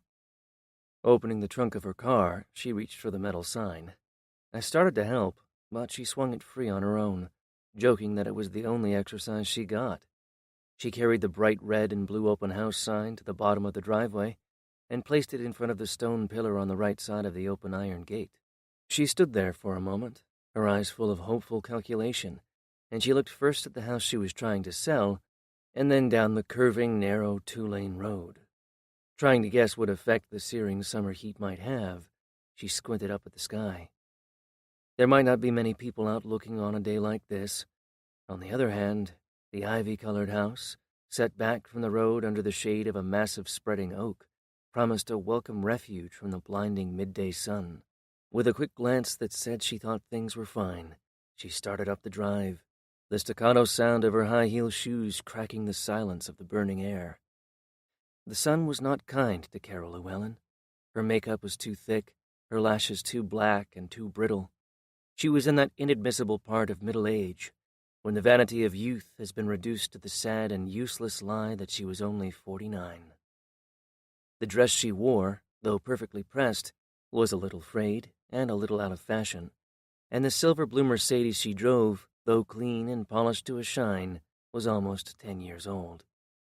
It was easy to imagine her, after a grueling day of smiling through the inane remarks of prospective buyers who did not know what they wanted, and could not afford if they did, going back to her small condominium and kicking off her shoes, lighting up a cigarette and tossing down a beer. "Last year, wasn't it?" she asked as she unlocked the front door. "You were on television, on all the time. Some trial that had everyone's attention. You won, didn't you?" She gave me the look of someone who wished things had turned out differently, not the trial, but what had happened with her daughter. It was what she had told me at the time, when the engagement had been broken off. "You were too serious for her. You were starting law school. She wanted to have a good time, and well, you remember. I told her she was making a mistake." Her eyes brightened with encouragement, the same look she had given me the last time I had seen her, just after the engagement ended, and I did not think anything would ever be any good again. "And I was right," she went on. "You've become everything I thought you would be. And Jean's now been married and divorced and married again." She took a picture from her wallet and handed it to me. Jean, the girl I had fallen in love with and wanted to marry, was standing with her arms around 3 small children. The carefree look had gone from her eyes, and even her smile seemed solemn. 3 kids and a couple of husbands will do that to you, said Carol, who, when it came to her daughter, had always been able to read my mind. Are you married? Me? No. Close? She asked, eager to know. I laughed and told her that I had not felt about anyone what I had felt about Jean. You'll say hello for me? Of course. She asks about you. She won't say it, but she wishes she had it to do over. She left the front door open and led me into the kitchen and back. Pouring a glass of water from the tap, she took a sip and sighed with small pleasure. She tossed the rest in the sink, wiped the glass dry, and put it back in the cupboard. Opening the refrigerator, her eyes lit up. Here, she said, handing me a cold bottle of beer. They won't mind.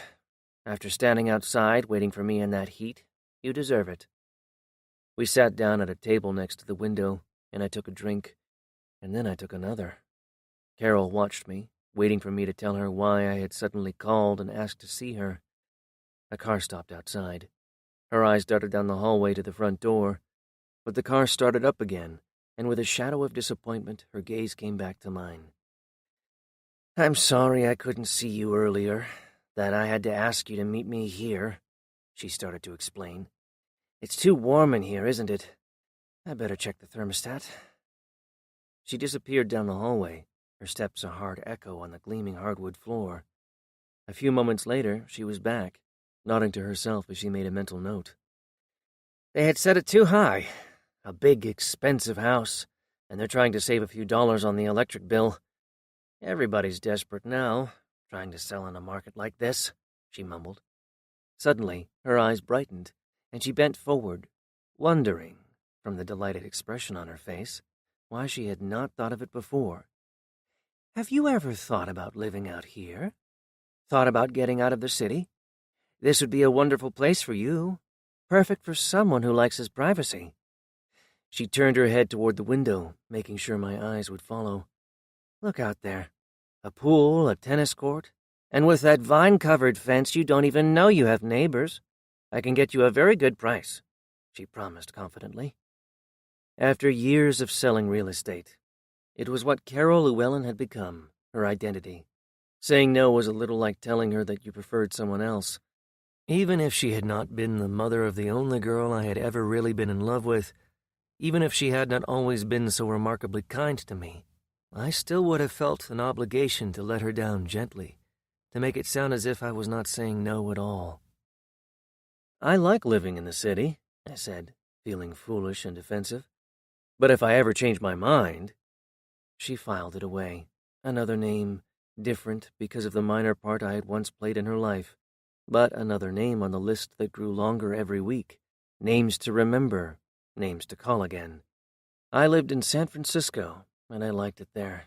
But people change, and even if they don't, no one stays in the same place for very long. This week has been just impossible. New houses to see, buyers who have to be taken around, buyers who usually have to wait until their own house sells. Something caught her eye, a drawer that had not been completely shut. Anyway, you're here, and this isn't a bad place to talk. She shut the drawer on the other side of the kitchen and came back. I was a little surprised when you said it was something about Justine. I told her what had happened, not all of it, of course. I did not tell her what had happened on the deck of Blue Zephyr late at night, while the other guests were getting drunk down below, and how close we had come to being caught. I did not tell her that Justine had slipped into my bed hours later, after she and her husband had quarreled.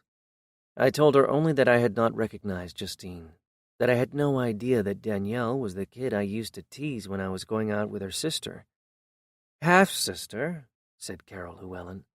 She turned away, as if there was something not quite right about it, something she would have preferred to keep hidden, and then, reaching across the table, gave my hand a squeeze.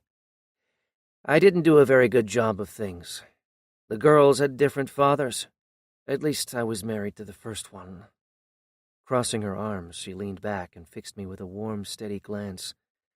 He was gorgeous, Jean's father, blonde, blue eyes, with tight-fitting jeans and a summer tan, 19 years old, and he stole my 17-year-old heart along with my virginity. I was pregnant before the summer ended, and married in the fall." She paused, and then laughed quietly at her hesitation even now to discuss what she thought the failures of her life. The laughter died away, and her mouth began to tremble, but she stopped it with a smile, brave and sad and determined. "I always liked it when you and Jean were engaged. How easy everything seemed. How I never felt I had to hold anything back whenever we talked. It must be those honest eyes of yours. I knew that whatever someone told you, you would not think less of them because of it. I've never told anyone what I just told you. God, it was so long ago. I was so young, so... It doesn't matter now. I can't go back and change it. We were married in the fall, and he left a few months later. He told me he was going, that he just couldn't settle down, stay in the same place, work a regular job.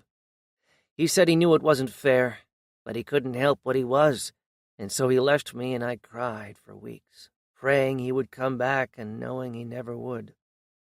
He only married me because he thought he had to, and then, before he could see the child he fathered and maybe feel something that might make him stay, he ran away. Maybe that's where Jean got it. The blonde good looks she had, the refusal to take life on anyone's terms but her own, the way she only wanted to think about today and never tomorrow. The only thing important, having a good time. That's why you fell in love with her, isn't it?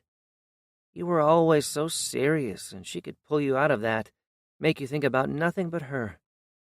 Justine was not anything like her. The doorbell rang.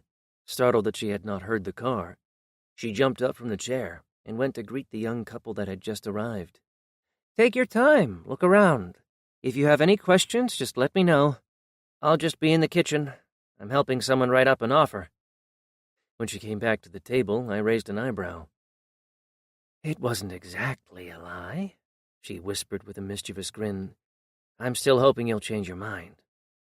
Her gaze drifted toward the window, out to the trees and the close-cut grass and the kidney-shaped pool and the tennis court, out to the ivy-covered fence that guaranteed the privacy of anyone lucky enough to live a privileged life, in which money and the cost of things were never an issue. A soft, wistful smile played at the corners of her aging mouth, and she put aside the brandished aura of busy efficiency. "Justine's father. I would have married him." She looked at me with a quizzical expression, as if wondering what my reaction was going to be, and then she told me, quite without any sense of guilt, that she had not been able to marry Justine's father because he was already married. I had always liked her, and I knew she had always liked me, and I was old enough now to have a better understanding of what makes people do the things they do. There was, so far as I was concerned, nothing to condemn in what she had done or how she had chosen to live her life. "You haven't had very good luck with men, have you?" "I haven't had very good luck with women." "Depends on how you look at it," said Carol with a good-natured laugh. "I was in love twice, and both times I got a daughter. Worse things could have happened." A shrewd, wary look came into her eyes. "And you fell in love with both of them, didn't you? First Jean, and now, unless I miss my guess, Justine." I started to deny it, but I could not.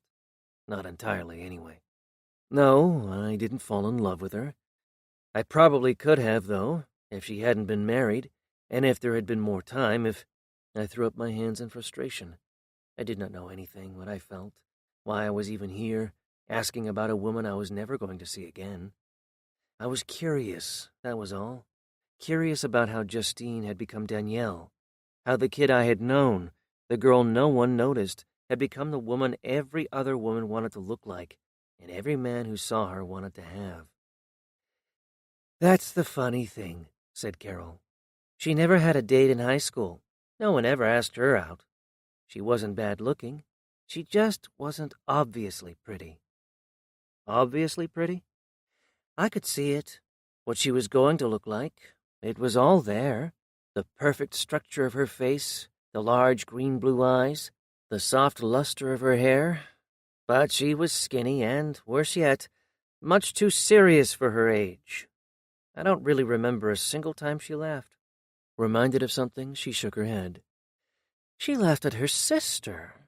she said, staring at me as if this almost forgotten fact had a new significance. Laughed when she found out Jean had broken off her engagement. Told her, she was only 16, her sister 22, that she was a fool, and that one day she would regret it. That was the difference between them, added Carol with a thoughtful gaze. Justine always knew exactly what she wanted. With Jean, you never knew what she was going to do. The young couple that had been wandering through the house looked around the corner to say goodbye. Carol would not hear of it. Not before you see the pool. It was fun to watch. She was on her feet, walking toward them as if the pool were some prized possession of her own, one she shared, when she shared it at all, only with her closest, most trusted friends. I had seen some of that in Justine, the way she had made everyone feel important. It was a gift, an instinct for playing a part, playing it so well that it was not really playing at all, but, for the time they were doing it, what they really were. I watched now, seeing the daughter and the mother, as Carol Llewellyn led the young man and his young wife through the French doors onto the stone patio where, under the shade of a eucalyptus tree, long strips of tan bark peeling from the trunk, she made them feel what it would be like to live here in the quiet, dry heat of a long summer's day. They'll be back, she said with an air of satisfaction after she waved goodbye from the front door. They want it. I could see it in their eyes. They'll go someplace, a restaurant, sit across a table and talk it over. They can't afford it, but they're young, and they come from money. Did you see what they're driving? The market is down. This house would have gone for 20-30% higher a year or so ago. It's a good time to buy. That's what they'll tell themselves. A shrewd, knowing grin cut across her mouth. He's still in love with her. He'll take it as a challenge. Sweet, really. Men always love women more than they are loved back. While it lasts, that is. She whispered as she went to greet another, older couple at the door. Another car stopped outside, and another one after that. She met each new arrival before they could take a step inside, saying their names out loud to make sure she remembered them. Soon there seemed to be people in every room, poking their heads in closets, trying doorknobs, looking all around. A man in his 60s wanted to know about the security system and whether the gate at the bottom of the drive could be closed electronically from inside the house. Whatever the question, she not only had an answer, but gave it as if she had been waiting all day for someone smart enough to ask something as sensible as that. Afraid of getting in the way, I went outside and walked around the pool. Standing in the shade of the eucalyptus tree, the same spot where Carol had invited the young couple to imagine the life they could have, I began to wonder about the same thing myself. It was easy to imagine the blissful quiet and the clean, sun-drenched air, away from the city and all the crowded noise. Maybe it was too late to think of doing something else, something other than what had become the settled routine of my solitary life. But for a brief moment, I remembered how I felt, with Danielle in my arms, that night on Blue Zephyr, and thought how good it would be if I could live in a place like this and come home every night to someone like her.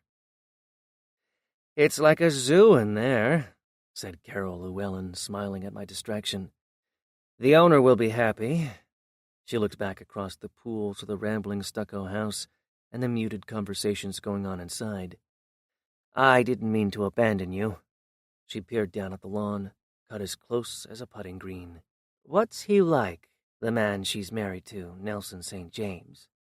I've read some things in the papers, but it seemed incredible. But she insisted that she did not know him, that they had never met. I wasn't invited to their wedding. I don't know what she told him about me. Nothing, I imagine. I never heard from her after she left for New York. Never heard from her? I asked, stunned by what she was telling me. Why would she have done that? Did something happen? You mean, did we have a fight? Did I throw her out? Something like that? No, nothing like that at all. I told you she always knew her own mind. That doesn't mean that she ever told me what she was thinking, or anyone else that I know of. Maybe it was because she didn't have a father. Maybe it was because I wouldn't tell her who he was. She resented me for that. And of course, there was the way we lived, always just barely getting by.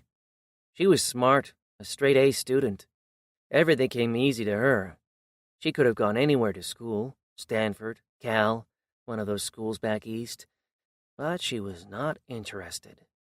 The only place she wanted to go was New York. She knew she had the kind of face they were looking for, knew she could become a model. No one else seemed to think so, but I told you she was smart. And so she went to New York and became Danielle, invented herself and forgot who she had been. She lapsed into a long silence, remembering, no doubt with regret, but also with unmistakable pride, what her younger daughter had done. I did hear from her once, after her baby was born. She called from the hospital, happier than I had ever heard her. She told me she was sorry for what she had done, sorry that she had stayed away so long, sorry that she had cut me off. She blamed it on her own selfish ambition, the way she had created a new identity and became the woman the world wanted to see.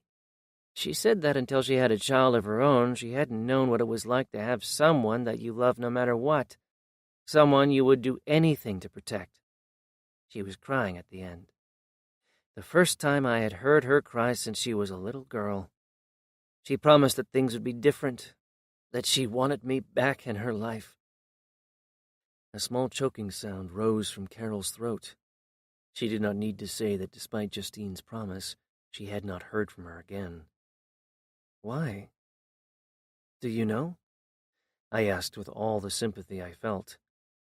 Things are easier the second time. She had left once. She left again. She may not even have remembered that she called. Isn't that what happens in a state of euphoria? We say things, do things we don't remember, or don't want to remember. With a look of impatience, a well-dressed woman in her early 30s beckoned from the open French doors. She had a question. Carol looked right through her and then turned back to me. Is she in some kind of trouble? I've read things about her husband. But even if they're true, she wouldn't have been involved in anything like that, would she? Carol Llewellyn was still greeting new people when I left, all of them come to see whether this was the house about which they had always dreamed, the place that would finally and forever make them happy. As I drove back across the long, double-decked span of the Bay Bridge, watching the city dance in all its colors through the golden haze of a summer afternoon, I knew I could never live anywhere else. San Francisco was still a mystery, the way it drew everything toward it, as beautiful, as close, and as distant as any look Justine, Danielle St. James, had ever given anyone. Chapter 5. The telephone was ringing, but it was either too early or too late, and I just wanted it to stop. But it did not, and I groped around in the dark until I found it. "What is it?" I barked. "It's me," said someone who sounded positively delighted that he had woken me up. "Me?" I asked, turning on the lamp. The clock next to it read 6:45. "Yes, me. Who else would it be? You don't have any other friends." Whoever this was, he was too cheerful, too full of life, too eager to... "Tommy!"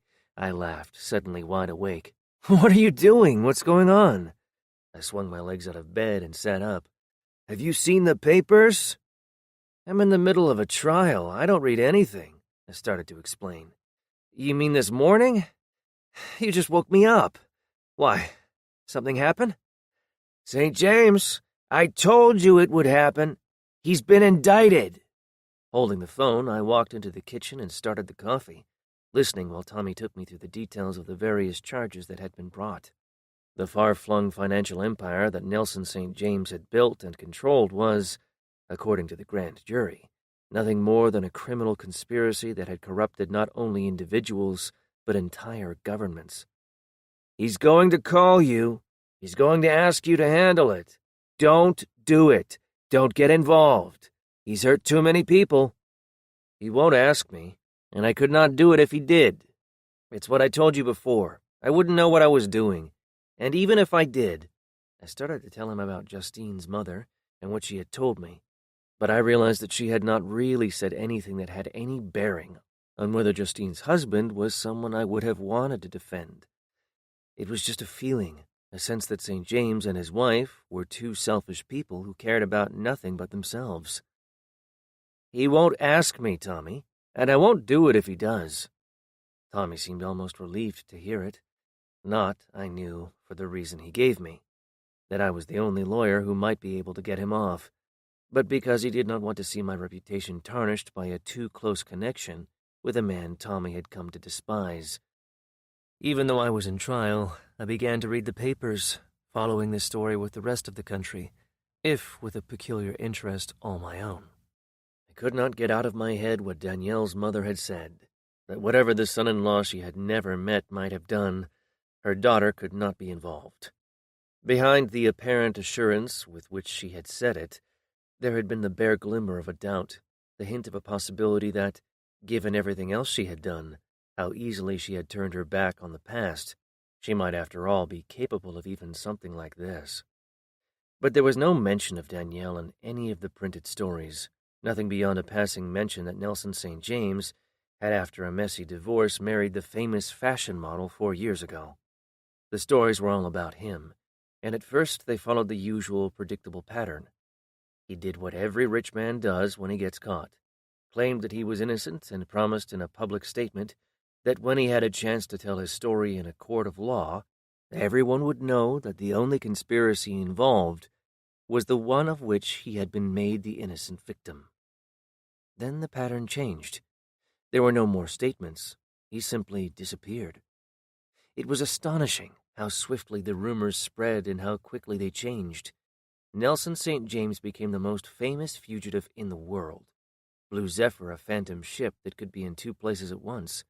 On the same day, he was seen in Singapore, drinking gin and tonics in a bar, and also observed having a heated discussion with a suspicious-looking man in the lobby of a Sydney hotel.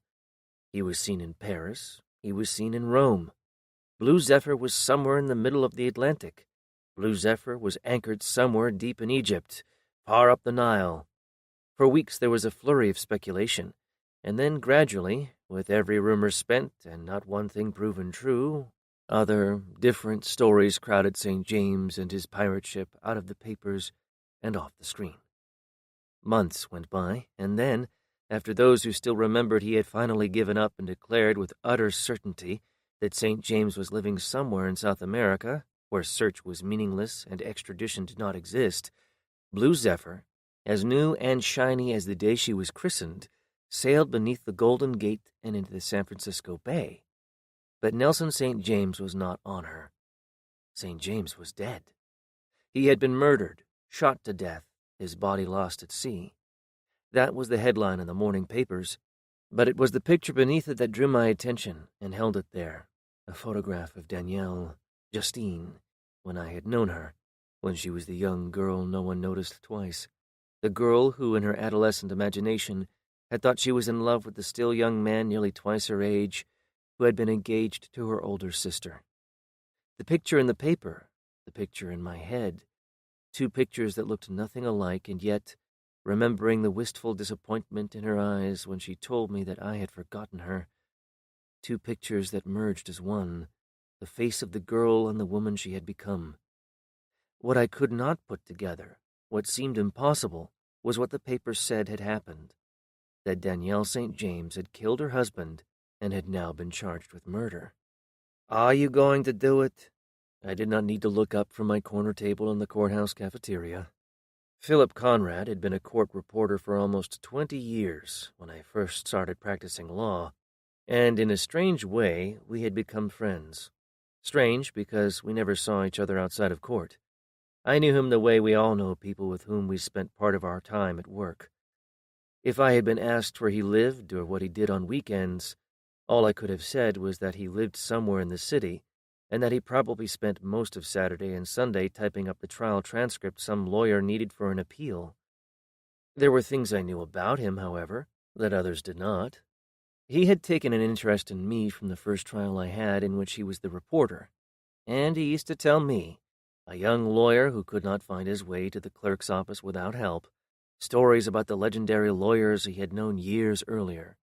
A few years after we first met, he told me that he had married the girl from the neighborhood where he had grown up, the girl he had known ever since he was just a boy. How he married her after he came home from Vietnam, a twice-wounded veteran of the war, How they moved into a small 2-bedroom house out on the avenues where he still lived. He had an old-fashioned way of talking, especially when it came to things that were of any measure personal and deeply felt. In a single sentence, spoken with the kind of restrained emotion that only makes you, the witness, feel how much another man has suffered, he told me in a firm, quiet voice that she saved his soul every day he lived with her, and that when she died, a year and a half later, struck by a car on her way home from the store, the best part of him had died as well. He kept her picture on the bedroom dresser, and year after year went through the motions of his life, and never once, in that regrettable phrase which treats all tragedy as a temporary inconvenience, thought of moving on. Modest, self-effacing, with a pleasant round face and gentle eyes, he was, so far as the world knew, a generally cheerful man. "Are you going to do it?" he asked again, as he settled into the chair on the other side of the plain plastic table. "Do what?" I asked, though I knew very well what he meant. He nodded toward the newspaper I had just put down. "Defend her." "I haven't been asked." "You knew them, didn't you?" Beyond the fact that I had spent a weekend on Blue Zephyr, I could not remember how much I had told him. "I met them. I couldn't really say I got to know them very well." His eyes raised a question, seemed to suggest a doubt. He had been the reporter in so many trials, listened to so many lawyers, that he knew by a kind of instinct not just when someone was lying, but when, in that more subtle form of deception, they were leaving something out. "You should have been a prosecutor," I observed. "You ask a question, hear the answer, and then just sit there and wait for something more." "There isn't," I tried to assure him, but then, because I could not ignore that somber, unrelenting gaze of his, I had to qualify it. "Nothing important."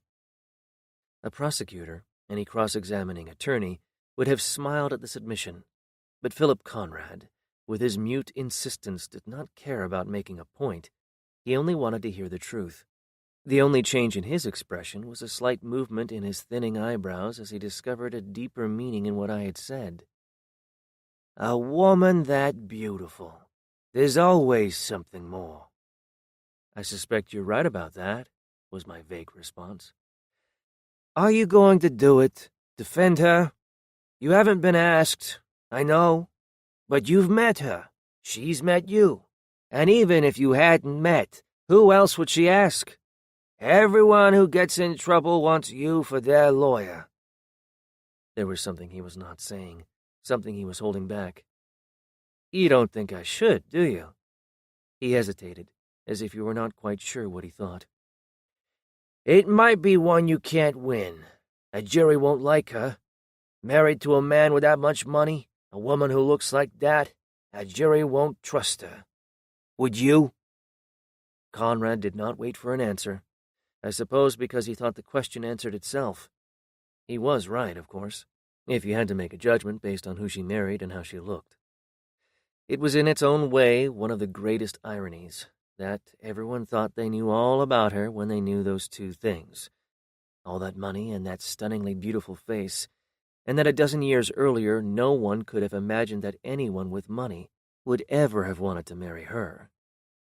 That still left the question whether, whatever a jury might think, I could trust her if I had to, and the answer was that I did not know. When I knew her as a girl, I had never had any reason not to trust Justine to tell me the truth, but Danielle was a woman whom I barely knew at all. Justine could not have hurt anyone. Danielle, for all I knew, had done exactly what they said she had, murdered the man she married, the father of her child. Of course, it did not matter what I thought. I had not heard from her, and I was certain I never would. Some high-profile lawyer from New York was no doubt already preparing a defense. I would not have to struggle with the question of whether Justine had really committed murder, and what could be done about it. But I was wrong. I would have to struggle with it, a struggle that would be much harder than anything I had imagined. Danielle was waiting for me late that Friday afternoon when I got back from court, the trial that had lasted weeks finally over. "I seem to be in some trouble," she said in a soft, silky voice that floated breathless in the air. She rose from the chair, a faint smile of nostalgia and regret on her lips. "I was hoping you could help." Though it scarcely seemed possible, she was even more beautiful than I remembered. I led her into my private office and watched, half mesmerized, as she slid into the chair on the other side of my desk and started taking off her gloves. "If I had come here a week or so after that weekend on Blue Zephyr," she asked as she pulled 5 slender fingers out of the second black glove, "what would you have done? Perhaps invited me out to lunch?"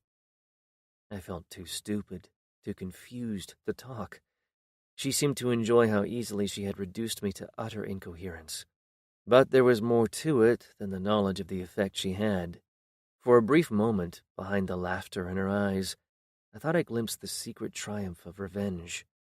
She tossed her head in what appeared to be defiance, not just at the memory of what she had felt as rejection all those years ago, but at what was expected of a woman in her present unfortunate situation. "Where do you think we would have gone?" she persisted in a mocking, teasing voice.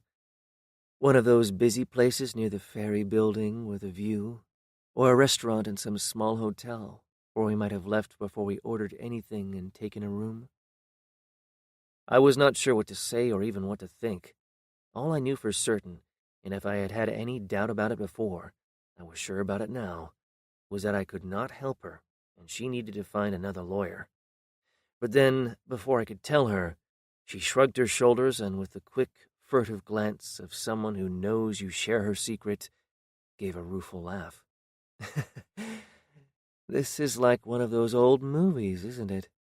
The widow accused of murdering her wealthy husband, the widow in the black dress, the dress that suggests a great many things, though mourning isn't one of them, walks into the office of the only lawyer who might be able to save her, and tries to seduce him into doing it." In her quiet, pleading glance, something of the young girl I had once known came back, and I could not just tell her to find someone else. "I'm sorry about the trouble you're in, Justine." Her large eyes brightened with what seemed almost gratitude. "You remembered." "You changed. And it was a long time ago, at least a dozen years. And you were very young and I was nearly 30 and you were crazy about my sister and I was just a kid.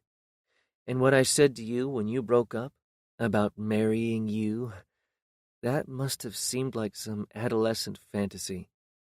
She waited until I smiled, admitting the truth of it, before she added, "But even then I knew what I wanted, and I wanted you." Something caught her eye, or perhaps she wanted to change the subject by the fact of distance. She got up from the wingback chair and went across to the window, where her glance moved down the narrow, busy street to the Bay Bridge, to the hills on the other side, and, beyond them, to a place she could not see. The place where, when she was growing up, no one seemed to notice her or pay her any attention. "I always liked San Francisco. I used to come out here to get away from New York, just for a few days. Then I had to get back. New York is like that, you know." Her voice was distant, wistful, and full of mystery. She kept staring out the window at the bay shining silver bright in the summer light below. "You think you'll go mad if you don't get away from all the people, all the noise. And then, even if it's only for a weekend in the Hamptons, you have to get back. Afraid you might miss something if you don't." With an expression that suggested the vanity of things, she looked over her shoulder. "Or afraid that if you stay away too long, no one will miss you. But then, after I married Nelson, things changed, and we were always on the move, going wherever we felt the urge." She came back to the chair and sat down again. For a long time she stared at me and did not say a word. The silence became complete. "Will you help me?" she asked finally. "I better not." "But why?" "You know why," I said as gently as I could. Her eyes cast too great a spell, and I looked past her to the window. "I knew you when you were still... I almost married your sister. I knew your mother," I said as I brought my gaze back to hers. "I saw her just a few weeks ago." There was no reaction, nothing, not the slightest interest. "I might have been able to represent Danielle, but you're Justine." "No, I'm not," she said quite seriously. as if I had made some kind of mistake. "That's who I used to be. I'm not her anymore." "There are other lawyers eager to take a case like this. I can give you names. I'll even make the call." "I don't want anyone else. I won't have anyone else. You're the only one who can help me. Don't you understand? You're the only one I can trust. I'm in trouble, a lot of trouble, and if you don't help me, no one can." She was trembling so hard she could barely finish. "I'm sorry," she said, and she took a handkerchief from her purse and tried to dry her eyes. "I couldn't trust anyone the way I trust you. I couldn't tell them half the things they would want to know. You knew me when— that's what you said, when I was just a kid. But I knew you too, knew you better than you know. I saw what you were like. I saw how much it hurt when my foolish sister did what she did. I would have done anything for you then. I always believed in you, knew that no matter what, you'd always do the right thing. I still believe in you. I know you'll help me. You have to.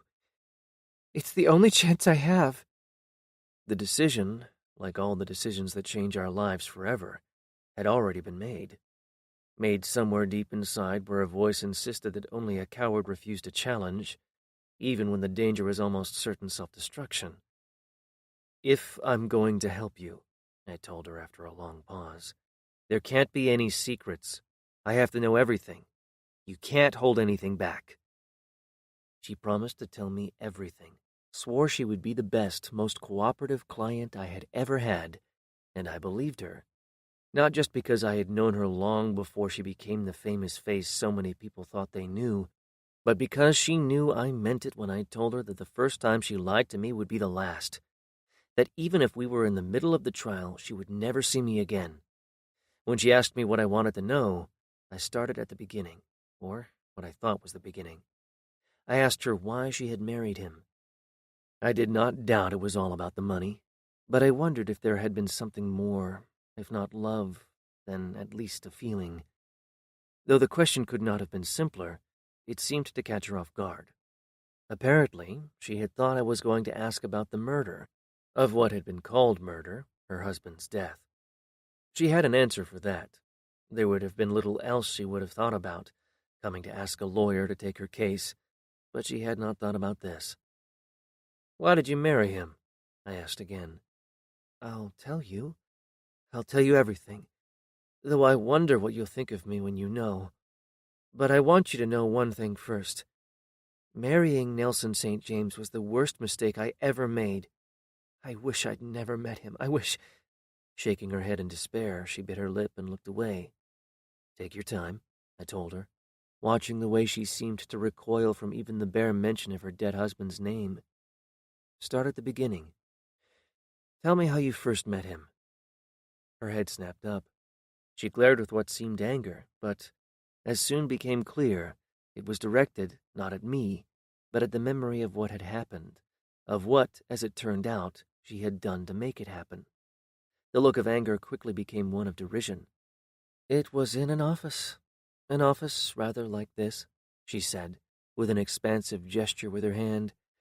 "It was larger, of course, much larger, but furnished in the same impeccable manner, the understated look of someone who knows the value of things. Whatever else Nelson did or did not know, he knew that." Resting an elbow on the arm of the chair, she draped her thumb and forefinger around her chin and gave me a look cat-like in its luminous intensity. "He wanted to see me," she began, speaking slowly, making sure I understood the hidden meaning, the real truth of each word. "Nelson St. James, the mysterious and always elusive Nelson St. James, wanted to see me." Her eyes flashed.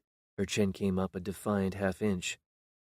"I was not invited. I was summoned. He owned everything, half of New York. More than that, I suppose. Nelson St. James wanted to see me, a young fashion model with ambition. Why wouldn't I go?" She bent forward, closer, a strange excitement coming over her as she began to tell me what had happened. "He said he admired my work. He said he wanted to talk about my future. He said a lot of things about how my career would be managed and how famous I was about to become. I listened, I waited. I did not say a word. And then, when he was finished, after he had told me all the great things that were going to happen, I told him that was not the reason he had sent for me, and that he should have just told me at the beginning what he wanted. And then, before he could even think to say anything more, before he could start on that stale, practiced seduction he must have used on 1,000 different women, I let him have me, right there in his office. An office just like this. When it was over, when he started to ask about the weekend and the places we could go, I laughed, and then I left. He started calling, of course. Of course, she pronounced that phrase without a shade of arrogance or conceit. Everyone wanted her, the woman she had become. I didn't take his calls, she continued, and I wouldn't call him back. I made him wait a week. Then I called him and asked him not to call again. He started writing letters, sending flowers, apologizing for what had happened as if it had somehow happened without my consent. It seemed ludicrous, bizarre, but I tried to make excuses. You had second thoughts. You realized what you had done had been a mistake? I could have been 16, a young boy, and innocent at heart for the look she gave me. I did exactly what I had planned to do, and he did exactly what I had expected. Nelson had everything, all the money in the world, but he could not have me, not after that one time. He might have forgotten all about it if I had said no at the beginning. I understood that, let him have me, part of me anyway, and then I wouldn't let him have me again. He thought that I had wanted him that day in his office, and that I didn't want him any more. She searched my eyes, letting me know that she trusted me in a way that she had not trusted anyone before. It's worse for a man, isn't it, to have a woman once who doesn't want you again, than not to have her at all. It makes you feel inadequate, undesirable, a little like what a woman feels when she's been cast aside for someone younger and more exciting. It was a new experience for Nelson. He didn't like it. Danielle lowered her eyes, a secret on her lips. Her long, slender legs were crossed, and she bent to the side. She held her hands in her lap, barely visible behind her knees. What happened then? I asked, despite myself intrigued. The letters, the flowers, that finally stopped. I waited another week. Then I called and told him I had not returned any of his calls because I had been busy at work. We both knew it was a lie. That was the reason I told it. She waited to see if I understood, if I could fully appreciate the artful maneuver, the shrewd calculation, the way she had twisted everything to make it come out the way she wanted. It made me wonder about her estimate of me, what she thought my limitations might be. I had spent years examining the sometimes insidious means by which ingenious and unscrupulous people went after what they wanted, and she seemed unsure whether I could understand what she had told me without some further explanation. Because it was only if he knew not just that it was a lie, but that you knew he would know it was a lie, that he would know you were interested, but only on terms of your own, yes? Yes, but can you guess the terms? She asked, as if this were some game she had now decided she wanted to play. Will you be shocked to learn that having spent one short afternoon as the whore of every fantasy he had, I insisted on the same conditions that any proper virgin would impose? Marriage? If you want me ever again, marry me. It was as simple as that. It was only complicated because it took him so long to understand it, to believe that I would never sleep with him again, never do much more than kiss him good night until I became his wife. Mrs. Nelson St. James.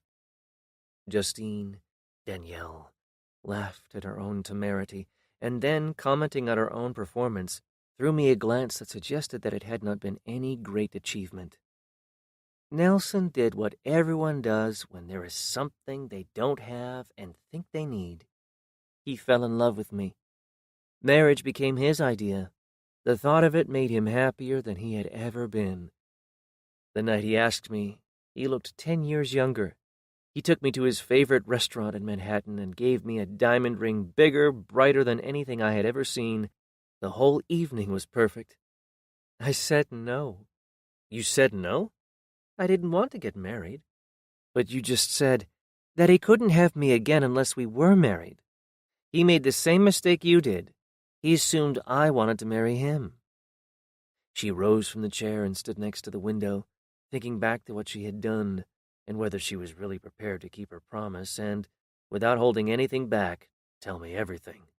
She turned and looked at me, but still kept her silence. Her eyes seemed to widen and grow softer, a smile, strange and ambiguous, full of a meaning I could not yet fathom, moved slowly across her mouth. I told him that when I met the man I wanted to marry, I would know right away. She kept looking at me, reminding me that long before she had become Danielle, she had been Justine. And then, finally, she moved away from the window, but instead of coming back to the chair, she walked idly about the room, dragging her fingers on the furniture she passed as she glanced at the different pictures on the walls. That was cruel, to tell him that, she said as she stopped in front of a photograph taken years earlier on my first day in court. Cruel, but necessary. Or so I thought before he showed me how seriously I had underestimated him. She spun on her heel and strolled back to the window. When she turned around and faced me, her eyes were all aglow. I thought he would be devastated. Does that shock you? That I did it on purpose? That I was so determined to get what I wanted that I didn't care what I did? Have you ever felt like that? Wanted something so much you didn't care anything about the rules? You wanted to marry him? That you wanted to be Mrs. Nelson St. James? I declared in a voice that surprised me by its harshness. Yes, Mrs. Nelson St. James. I didn't want Nelson. I wanted what he had. The eager defiance with which she said this seemed an incitement, a wish, no, a compulsion to confess, to admit what she had done and why she had done it. I said no because I thought he would ask again, and that he would want me even more when he did. I had not counted on a sense of self-respect, the sense he had of his own importance. She paused just long enough to emit a slight, self-deprecating laugh. The very reason I wanted to be married to him, and I didn't understand what it meant. I said no, and do you know what he did? He smiled and told me that he hoped that when it happened, when I fell in love with someone the first time I saw him, that I would be as much in love as he was with me. He took me home, kissed me on the cheek, and left. A few days later I read in the papers that he had gone to Europe on an extended vacation. It was the honeymoon trip he had planned for us. 2 months later he came back, engaged to some vaguely titled woman from a country and a court that no longer exists. I could not pretend to sympathize for a plan that had so obviously deserved to fail, but I was interested in what she had felt about it, and of even more importance for the purpose of grasping something essential about what kind of woman she had become, what she had done about it, how she managed to make her plan finally work. And how did you feel? I asked, staring at her in a way that let her know I would not settle for some vague, inconsequential response. What did you do when you thought he was going to marry another woman? I knew he wouldn't marry her. He was only back a week before he took me out to dinner and asked me again. She had not felt anything, certainly neither jealousy nor doubt, nothing but a cold, almost brutal calculation. But then, as I remembered, however much St. James may have thought he was in love, he had also seen certain other advantages to a marriage with her. He talked about you, that weekend on the yacht, as if you were one of his possessions, something he owned. He told me there wasn't any point being married to a beautiful woman unless you could show her off. He married me because he wanted me, insisted Danielle, thrusting out her chin. But Nelson never wanted anything unless it was something everyone else wanted and could not have. Nelson was a bastard. I knew it, and I didn't care. I made my bargain, and I kept it. I made him 3 promises, and I kept each one of them. There was something in the way she said it, something in the otherwise inscrutable look she gave me, that told me that what she was about to say would change everything, and that, however I remembered Justine, I would never be able to think about Danielle the same way again. What 3 promises did you make?" "I promised that I would be faithful, and I promised I would have his child." "And the 3rd promise? What was that?" Danielle pulled back her shoulders and did not blink. "I promised that I would kill him, and I did." Chapter 6. Danielle had a talent for confusion, a way of making things sound completely different than they were. She had killed her husband, shot him after he had finished with her in bed, a fact she had not even admitted to anyone until she admitted it to me, and she had not admitted it to me all at once. She'd told me the day she came to my office that she had killed him, but, strange as it may seem, not the meaning of what she had done. That 3rd promise, the promise to kill him, the promise she had carried out, had not meant at the beginning anything like what it meant at the end. St. James had said it, made her promise she would kill him, in a way that was playful and nothing serious. Perhaps he said it, after what they had done that day in his office, to convince her that he would never do anything against her will. Perhaps there was not any reason at all. Perhaps he was just in a mood to make a noble-sounding gesture when he told her that he thought that men who mistreated women ought to be taken out and shot, and, while he was still laughing about it, made her promise she would kill him, shoot him dead, if he should ever treat her like that. It had been, as I say, a lover's gesture, whose only meaning was a pledge of gentle treatment and devotion, a promise that, having served its purpose, they would both certainly forget, a promise there was no reason to remember until she began to hate him and wish he were dead. Then the words, with a new and bitter meaning, came flooding back, and with a kind of vengeful pride that long-forgotten promise became the definition of betrayal and a justification for what she did. And that was the problem. Her justification was no defense. She killed him. The fact was indisputable.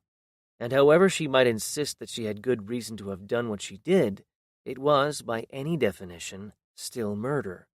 I had looked at it every way I knew how, examined the question from all sides, read every reported case that appeared to have even a remote connection with the issue, and there was nothing that would allow a woman to kill her husband for breaking the vows he had made. The law was all on the side of the prosecution. Danielle St. James was guilty of murder, and there was nothing I could do about it, nothing I could do to save her. The only chance she had was luck, and the only thing I knew for certain was that I could not let her testify. If she told a jury the truth about what happened, not even luck could save her. I could not let her testify, and I had no other witness I could use, no one who could help persuade a jury of her innocence. The only chance I had, and this had happened to me more than once in a trial, was to use the witnesses of the prosecution to prove, not her innocence, but a doubt, a reason to question whether, despite its best efforts, the case against her was sufficient. It was easy to know what you had to do. The trick, of course, was how to do it. And the night before the trial, I still did not know. I had gone through the police reports and statements of the witnesses, everything the prosecution had, dozens of times. I had gone through them so often that I only had to glance at the first line on the page to know everything that was written there. But it had not helped. I was going to have to challenge everything the prosecution did, seize on any inconsistency, no matter how minor, wait for the other side to make a mistake, but there were no inconsistencies, no mistakes, nothing that had been left out in anything I had read. The only hope was the trial itself. A witness on the stand was a different creature than a witness on paper, easier to trap in a lie, easier, if the truth be told, to make seem a fool.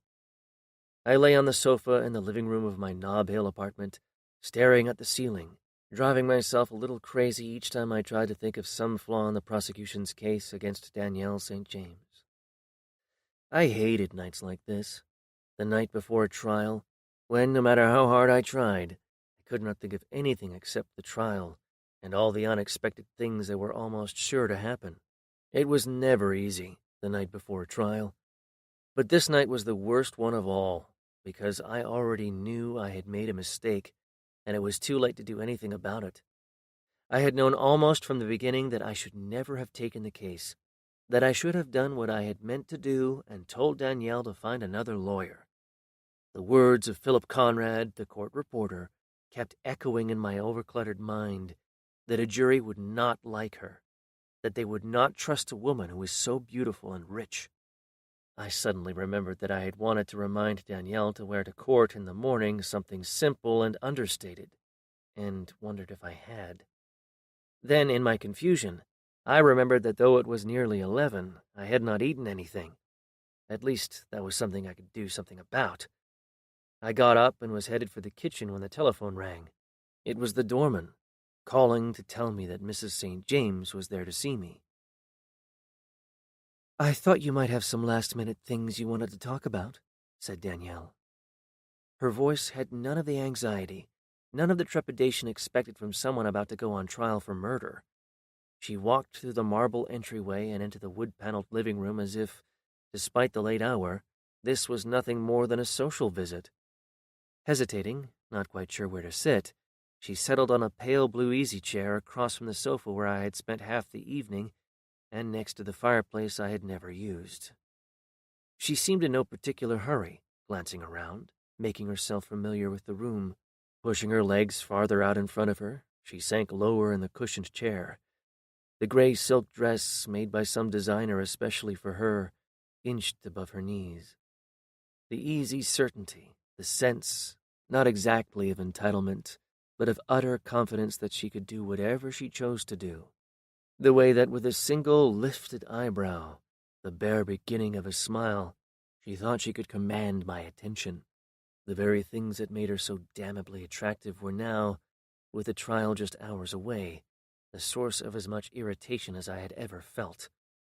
I was not sure if I was angry because of the way she was, or because, despite the solemn promises I had forced her to give me before, against my better judgment, I had agreed to become her lawyer. In a strange way, it was funny. "You're on trial for murder. I still don't know how I'm going to save you. And you come over here with that I don't give a damn attitude of yours, as if nothing can touch you. Why? Because you've always been able to lie your way out of anything?" Her reaction was immediate. She sat straight up, a look of icy contempt in her blue-green eyes, and with slow precision parted her red-painted lips, ready on the instant with some withering reply. But I was past the point of caring what she thought or what she felt. "Every time I ask you to tell me what happened that night," I shouted over her, "there's always something missing, something you've left out. You haven't told the same story twice, and you think I'm so stupid I don't notice it?" I was standing a few feet away, staring at her with all the built-up frustration of months of what seemed useless effort, a search for the truth that had only gone in circles. "You swore you'd never lie to me, and that's damn near all you've done!" Her face turned white. Her eyes were wild with rage. She was on her feet, starting for the door, determined not to listen to another word. I grabbed her by the wrist and would not let go, and the harder she tried to get away, the tighter I squeezed. "You!" Her eyes burned with a proud, defiant intensity, daring me either to take her or let her go. "At least Nelson knew what he wanted and how to get it!" She shouted with naked candor into my face. Everything.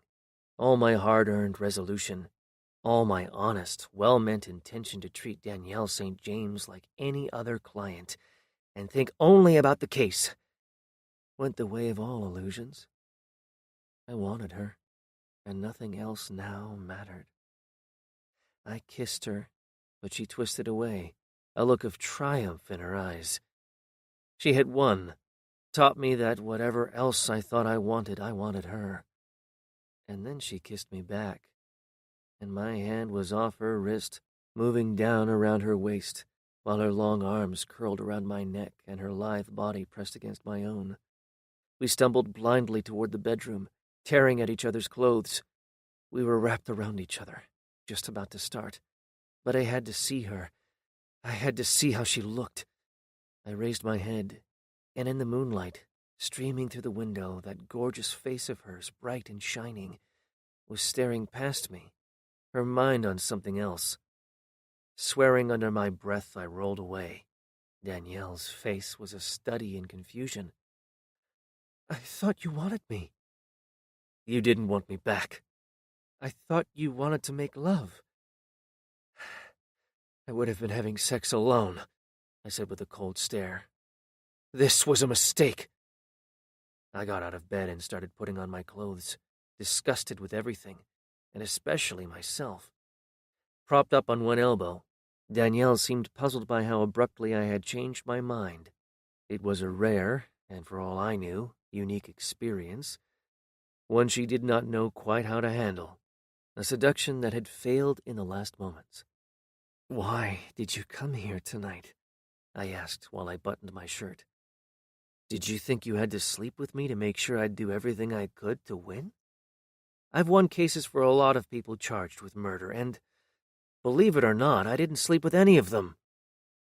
Her knees were pulled up, the sheet tucked under her chin. Something I had not seen before. A wounded, frightened look entered her eyes. "I've watched how hard you've worked these last few months. I wanted to give you something before the trial began, before it ever goes to the jury, before they come back with a verdict, so you'd know it wasn't out of gratitude for what you had done. I wanted to give you what I thought you wanted, and I thought you wanted me." It almost did not matter that she looked the way she did. Her voice alone was irresistible, something you did not so much listen to as feel, like a warm wind in the evening of a perfect summer day, reminding you of every good day you ever had, and, more than that, all the good days you had somehow missed, the days you wished you had had and never did. That was what drew you to her. Not just the face that graced the cover of so many magazines, but the promise of things you had not known and had never quite thought possible. She was the girl you saw in a crowd, the girl you never met, the one who could have made everything right, who would have made you happy with the life you had, made you forget forever the restless search for something new and different. She was the girl with whom sex would be the beginning and not the end of what you felt. What every man was looking for and felt foolish to admit. "You were never in love with him, were you? Ever?" "Nelson? No." "You've never been in love with anyone, have you?" A bashful smile slipped unbidden across her soft and girlish mouth, and she bent her head to the side. "Not since I was 16, no." Finished with the last button on my shirt, I did not bother with the socks or shoes, but barefoot and disheveled left her in the bedroom and padded out to the kitchen, threw open the refrigerator and looked for something to drink. It was after midnight and I had a trial in the morning. Angry with myself, angry with the world, I muttered a few mild obscenities, slammed shut the refrigerator and made a cup of coffee instead. If I was not going to be able to sleep, I might as well try to work. I had told Danielle to get dressed, that she had to leave, but when she came into the kitchen, all she had on was one of my abandoned shirts, a shirt she had not bothered to button. She sat across the table, holding a cup of coffee next to her mouth, waiting for me to say something, but I would not look at her. I took a sip of coffee, but, still too hot, it burned my mouth. Already too much on the defensive, I ignored the pain, crossed my arms, and, finally looking at her, tried to assume an attitude of indifference. "I don't want you. It was a mistake. It isn't going to happen again." She ignored me. "I wasn't in love with Nelson, but that didn't matter to him. He thought I'd never been in love with anyone, and that I never would be." Raising her head, she gave me a significant look. "He thought I wasn't capable of loving anyone more than I loved myself." A smile that seemed to know everything moved bright and golden across her lips. "I imagine a lot of women have fallen in love with you, besides me, when I was 16. Have you fallen in love with any of them, other than my sister?" I did not understand what she was saying, where she was going with this. I was not kept in the dark for long. "Tell me the truth. With all the women you must have slept with, have you always wanted them as much as they wanted you? Are you going to tell me that you never slept with a woman you weren't in love with, but who was in love with you?" When I did not answer, Her eyes glittered with vindication at this brief summary of my life as a failed romantic. She bent forward, eager to press her advantage. "Are you going to tell me that you never made love to a woman and just for a quick, passing moment thought about something else? Or someone else?" I reminded her in a cold, determined voice. "I wasn't thinking of someone else," she replied, quick to deny it. But then, just as quickly, she changed her mind. Or maybe I was. But not because I was wishing I was with someone else. It wasn't that at all. Tonight was the first time since... Her eyes clouded over, and in a brooding silence struggled with her emotions, the conflict she felt. Staring straight ahead, a pensive expression darkened her brow. Finally, after what might have been only a few seconds but seemed like a very long time, she turned again to me. "Tonight was the first time I've been near a man since the night he died." She said this without remorse, without regret, without, so far as I could tell, the slightest sense of responsibility or guilt. I understood what she wanted, understood it as clearly as if she had taken the time to explain it. She wanted to know if I believed her, believed what she had told me about what happened the night she killed her husband. She kept looking at me, searching my eyes, too proud to ask, and, beneath it all, perhaps too scared not to want to know. "I suddenly remembered," she started to explain. "I suddenly saw it all over again, the way he felt, hard up inside me, the way his body tensed the moment he started to finish. That look he had in his eyes, the look that was there every time he did it, every time he had me. That look that said..." Her eyes were wild with, I'm not sure what, anger, fear, excitement, or all of them at once, the long-suppressed reaction to what she had done. "He did that. He always did that. That look that said he owned me, that no one else could ever have me, that he was better than anyone because of it. They say that men rape women to show they have power over them. He had sex with me to prove he had power over other men." More than with resentment, she said this with something close to pure hatred. She fed on it, took pleasure in it. The thought that what he had done to her was as bad as rape and maybe worse. "You could have made love to me, but you didn't, because you thought I didn't want you as much as you wanted me, because you wanted something more than sex. Nelson didn't want that. He didn't want to make love. He didn't know what that was. Nelson wanted what we did that day in his office. He wanted to fuck. That's all he knew. Beneath all that money and charm and that handsome face of his, beneath all the expensive clothes and private school manners, all Nelson cared about was what he owned. Nelson in love with me? It's what he told you that weekend on Blue Zephyr. The only thing he loved was the knowledge that everyone else wanted what he had. Make love with me. All I was to him was a dressed-up whore," she cried, becoming more agitated with each word she spoke. "And that look he had on his face, I couldn't stand it anymore. That lie he told me before we were married, that there was nothing worse than a man who mistreated a woman. That promise he made me make that I would never let him mistreat me. I wonder if he remembered all that when he looked at me like that again that night and I pulled out a gun and shot him." She began to cry hot, bitter tears, and I held her close and did what I could to comfort her until, finally, she told me she was all right, and with a brave smile said I better get some sleep. I waited while she dressed in the other room, and then I walked her back to her hotel the other side of Nob Hill. We stood just outside the entrance, away from the doormen with their whistles and all the noisy cars, and she kissed me on the side of my face and said she knew that everything would work out the way it should. And then I walked back and tried not to think about what was going to happen in the morning, when we started the first trial I had had that I knew I could not win. Chapter 7. Intrigued by the marriage of money and beauty that had ended in murder, reporters came from all over the country, as far away as Europe, to cover the trial. Sex and violence always sold papers, and brought higher ratings to television, and never in such numbers as when power and celebrity were involved.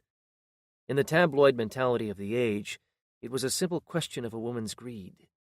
From the time Danielle St. James was arrested, it was all about the money and nothing else. It was obvious, plain on the face of it, that she was guilty as charged. The morning the trial started, the always impartial Philip Conrad, waiting patiently at his machine, may have been the only one in the courtroom who had not already reached that conclusion. The first words out of the prosecutor's mouth only repeated what everyone claimed to know. "She murdered him for the money. It's as simple as that." Robert Franklin struck a combative pose. With small, pudgy, grasping hands, thick black hair plastered to his skull, and small, black, impenetrable eyes, he had at times the look of a fanatic. Shrill and insistent, he rose up on the balls of his feet, jabbing the air to emphasize the crucial importance of what he was saying.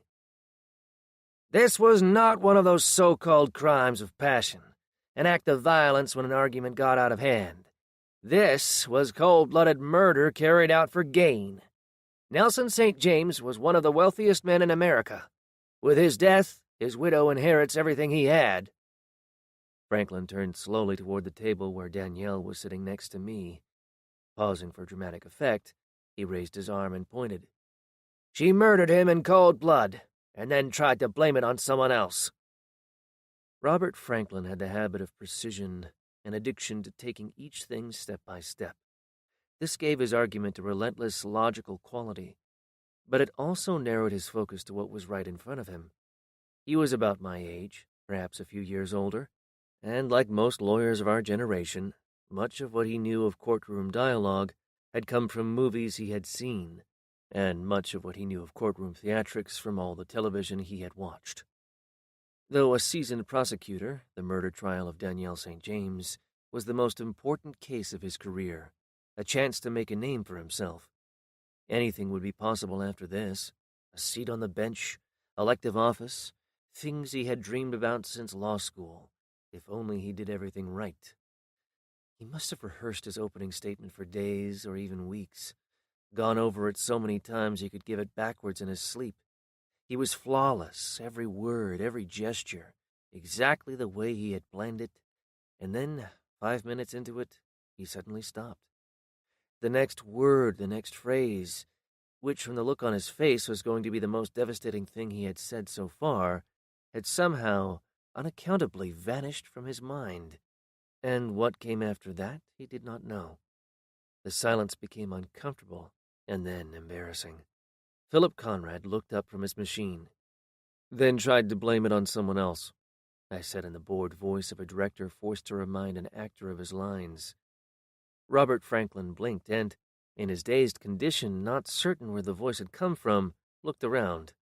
His mouth began to twitch nervously, and his black, tiny eyes, smoldering with resentment, grew smaller still. His hands, held down at the level of his jacket pockets, tightened into a pair of useless fists. He stared at me, puzzled because he had not quite understood what I said. Then, with open hostility when he heard the courtroom laugh, he wheeled around and faced the jury, ready to redouble his attacks on the defendant and the evil calculation of what she had done. He forgot what he was going to say. "She killed him," he mumbled, buying time. "Killed him, and we're going to prove it." Head down, his hands clasped behind his back, he began to pace in front of the jury box. But before he had taken 2 steps, he stopped and looked up. "I mean, the people are going to produce evidence that will show that—" He could not remember what came next, and without that he was lost. His short, squat neck bulged over his stiff white shirt collar. Beads of sweat formed a thin necklace on his forehead. The harder he tried to think, to remember all those well-rehearsed lines with which he was going to drive a stake into the heart of the defendant before the trial was an hour old, the angrier and more embarrassed he became. Others might feel sorry for Robert Franklin. I could not afford to show mercy. If he made a mistake, I was there to take advantage of it. Sitting at the counsel table less than 10 feet from the jury box, I leaned forward. "This is usually the place where the prosecutor says something about meeting the burden of proof," I said in a whispered shout. Franklin went white with rage. "Your Honor," he cried, "this is my opening statement. The defense doesn't have the right to interrupt." One of the youngest trial judges in the city, Alice Brunelli, was also one of the best. Tapping a pencil in a slow, methodical cadence, she gave Franklin a look that was anything but sympathetic. "You're no doubt familiar with the phrase, 'nature abhors a vacuum,' Mr. Franklin. It's your opening statement, if you can make it. And while I'm not sure Mr. Morrison really meant to be helpful," she went on with a quick warning glance in my direction, "you'll have to admit that what he suggested might perhaps be exactly what you ought to do." Never in a hurry when trying to teach a lesson, the judge removed the thick horn-rimmed glasses that reinforced the no-nonsense scholarly impression she would have made even without them, breathed on the lenses, and then wiped them clean with the hem of her robe. She held the glasses up to examine them, and after a close inspection, put them back on and immediately turned her attention to a document she had on the bench in front of her. "The floor is yours, Mr. Franklin, if you can keep it," she added, her sharp gray eyes still fastened on the page.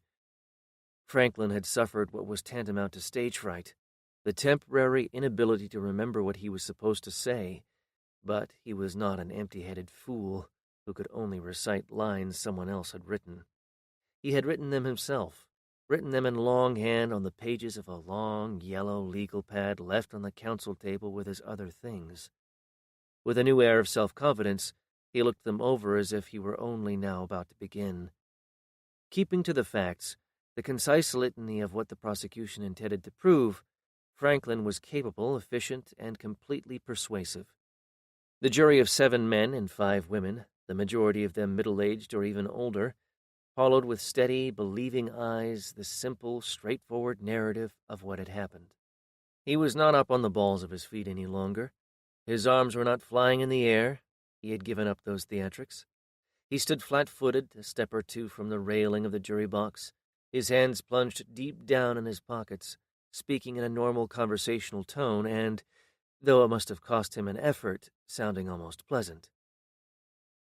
"The defendant in this case, Danielle St. James, was married to the victim, Nelson St. James, for a little more than 5 years. They lived in New York, among other places, where they spent most of their time on his yacht. You have probably heard the rumors about Mr. St. James and his financial dealings. You have probably read in the papers about the trouble he was in. His difficulties have some bearing on this case." He paused to let the jury consider for itself the link that might exist between one of the great financial scandals of the century and the murder of the man who had, if you believed half of what was written, swindled half the country out of what it owned. "Shortly after Mr. St. James was indicted, they left New York and disappeared, though they did not disappear all at once. Before they set out to sea again, that last mysterious voyage of theirs, they flew out here to San Francisco, where the yacht was waiting. They were heard arguing from the moment they stepped off his private plane. They were heard arguing that night at dinner. They were still arguing the next day. The arguments became so heated that the defendant walked out of the restaurant where they were having dinner the second night and got into a cab alone." Again, Franklin paused, but this time, instead of watching the jury and how they reacted, he looked out at the courtroom, jammed with spectators eager to see what would happen next. He was glad to have an audience for this, his biggest, most important trial. His dark, deep-set eyes registered his approval, but then, almost immediately, he remembered another face. It was astonishing how he tried to hide it, the way he narrowed his eyes and tightened his jaw, preparing to look at Danielle without appearing nervous or unsure of himself. Because there she was, on trial for murder, and no woman had ever looked more desirable and less like a killer. She wore a simple, pale blue dress, something that, for the first time in years, she had bought off the rack, and even in that dim, windowless courtroom, her hair was like summer sunshine, and her eyes lit up the room. Like a teenage boy peeking around a corner at a girl he had a crush on, Franklin finally turned and looked, and then immediately looked away. No one, not even the prosecutor who was determined to send her to her execution, was immune from the spell she cast.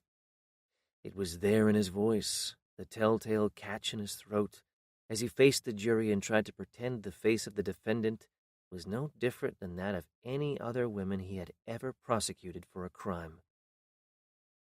They argued all weekend.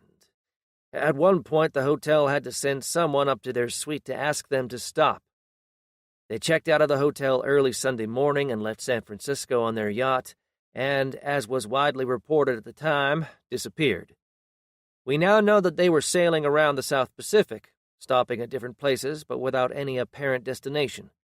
The arguments never stopped, and if anything, got worse. So bad, in fact, that she finally moved out of the cabin she shared with her husband and slept alone.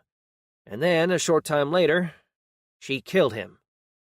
Franklin was back in stride, reciting the elements of the crime with the kind of certainty that makes doubt seem impossible and even absurd. He was good at this, better than most prosecutors, better than most lawyers. The main point was that he was not afraid of the courtroom, was not afraid to stand up in front of a dozen jurors and a watching crowd of strangers and give it everything he had.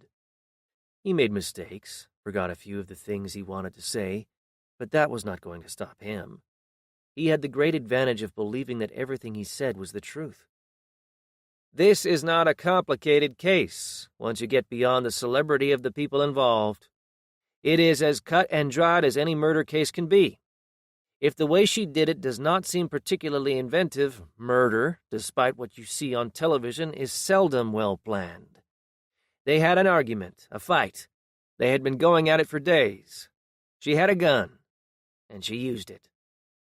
He hesitated, quite on purpose, just long enough so everyone could wonder if it could really be that simple, and guilt that obvious. And then, to make sure a doubt like that never arose again, he showed that it could. "You will have evidence," he said with a glance that warned that this went right to the heart of their obligation as jurors. "That the bullet that killed Nelson St. James came from the gun she was still holding in her hand after he was shot. You will hear evidence that the gun belonged to them, Nelson St. James and his wife. I say it belonged to them both because you will also hear testimony that Nelson St. James bought it because his wife, Danielle St. James, the defendant, wanted a gun for her own protection." With both hands he leaned on the jury box railing, eager and tenacious, looking from one juror to the next, searching their eyes, daring them, daring anyone to disagree. "It was her gun, and her fingerprints were all over it. There was no one else who could have done it. She shot him dead, and he fell overboard into the sea. There was blood on the deck, blood on the railing, and, make no mistake, the blood was his." While Robert Franklin went on about the witnesses who would testify about the murder weapon and the fingerprints found on it, I tried to project an air of unshaken confidence, to act as if nothing he said would in the end have any consequence. I turned to Danielle, put my hand on her arm, and whispered in her ear to look at me and smile back. Then, nodding to myself, like someone in complete control of things, I scribbled a brief note, an illegible scrawl that meant nothing, but that, seen from the distance of the jury box, might be thought significant. There was only one point in this masquerade, one reason only for this mimic's dance, and that was to create by any means I could the impression that what the prosecution was promising it would prove would turn out to be nothing like as damaging as Franklin wanted them to believe. "The question isn't whether the defendant murdered her husband," insisted Franklin, assuming his own conclusion. "The question is, why did she do it? What was her motive? She was angry. They had been arguing for days, but the defendant isn't charged with manslaughter. She's charged with murder in the first degree, and that means that she killed him with malice aforethought, that she intended to do it before she did it, that she didn't just fly off the handle and kill him in a fit of rage, but that she thought about it, decided she was going to do it, and then did it, murdered him in cold blood." With one hand on the jury box railing and the other on his hip, Franklin arched an eyebrow and shook his head in scorn. "She may have killed him during an argument, but she did not pull the trigger in a moment of uncontrollable anger. She had a motive that did not depend on rage, one of the oldest motives there is. Money. More money than you or I could ever imagine." Franklin walked to the end of the jury box closest to the empty witness stand and turned, until, with the jury on his left, he was facing the crowd. Rufus Wiley was the personal attorney of Nelson St. James. Mr. Wiley is a witness for the prosecution.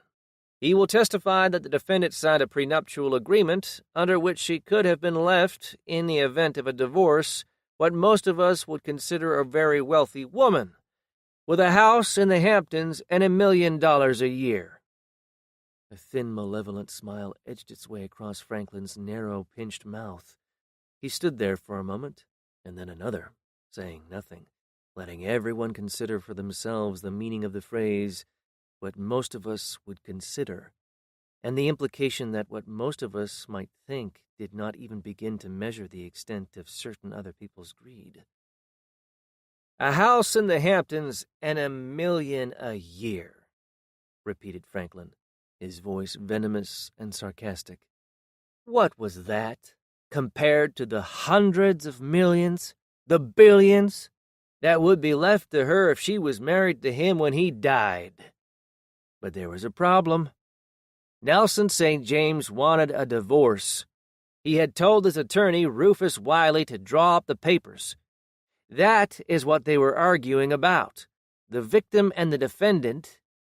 He wanted a divorce, and that is why she killed him, to make sure it did not happen. All that money at stake, all that money she wouldn't have. What was $1 million compared to that?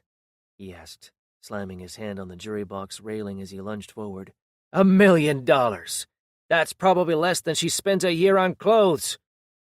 I was on my feet shouting an objection. Your Honor, first he forgets his opening, and now he thinks he's in the middle of his close. Worse yet, the argument he seems to be making is pathetic. He's attacking the defendant because she happens to look rather good in well-made clothes? It had to have been one of the strangest objections ever made. But I was not interested in how the judge would rule on it. I wanted to make Franklin seem like the real villain, a man who would taunt a woman for how she looked. Whether or not it worked on the jury, it worked on Franklin. It's part of the people's case, he sputtered, as bits of saliva went flying. Lifting his hooded eyes to the bench, he pled the importance of the point, the difference between what she would have gotten and what she would have lost. Peering over the tops of her glasses, lowered halfway down her lengthy nose, Judge Brunelli pursed her thin white lips. This is the time to give the jury an outline, a brief outline of the prosecution's case. You can argue your point later, after all the evidence is in. Now, let's move on, shall we? Franklin had been too much in court to make the mistake of arguing anything with a trial court judge. As soon as Brunelli finished, he turned to the jury and, without any change of expression, picked up where he had left off. $1 million a year, when she could have had it all. What better motive for murder? He cocked his head and struck a pose, as if a question of some considerable importance had just occurred to him. What better motive for murder? He repeated in a pensive tone, the question no longer rhetorical. Other than that other motive, at least as old, sex. Yes, that's right. A double motive was involved. Sex and money both. Nelson St. James was going to divorce his wife because, as Rufus Wiley will testify, his wife, the defendant, Danielle St. James, had been having an affair. That was the reason she killed him, because it was the only way she could have both her lover and the money, too. Someone might as well have kicked the chair out from under me. She had been having an affair, and the prosecution could prove it? And this was the first time I heard about it? Franklin had not called his first witness, and I was already certain we had lost.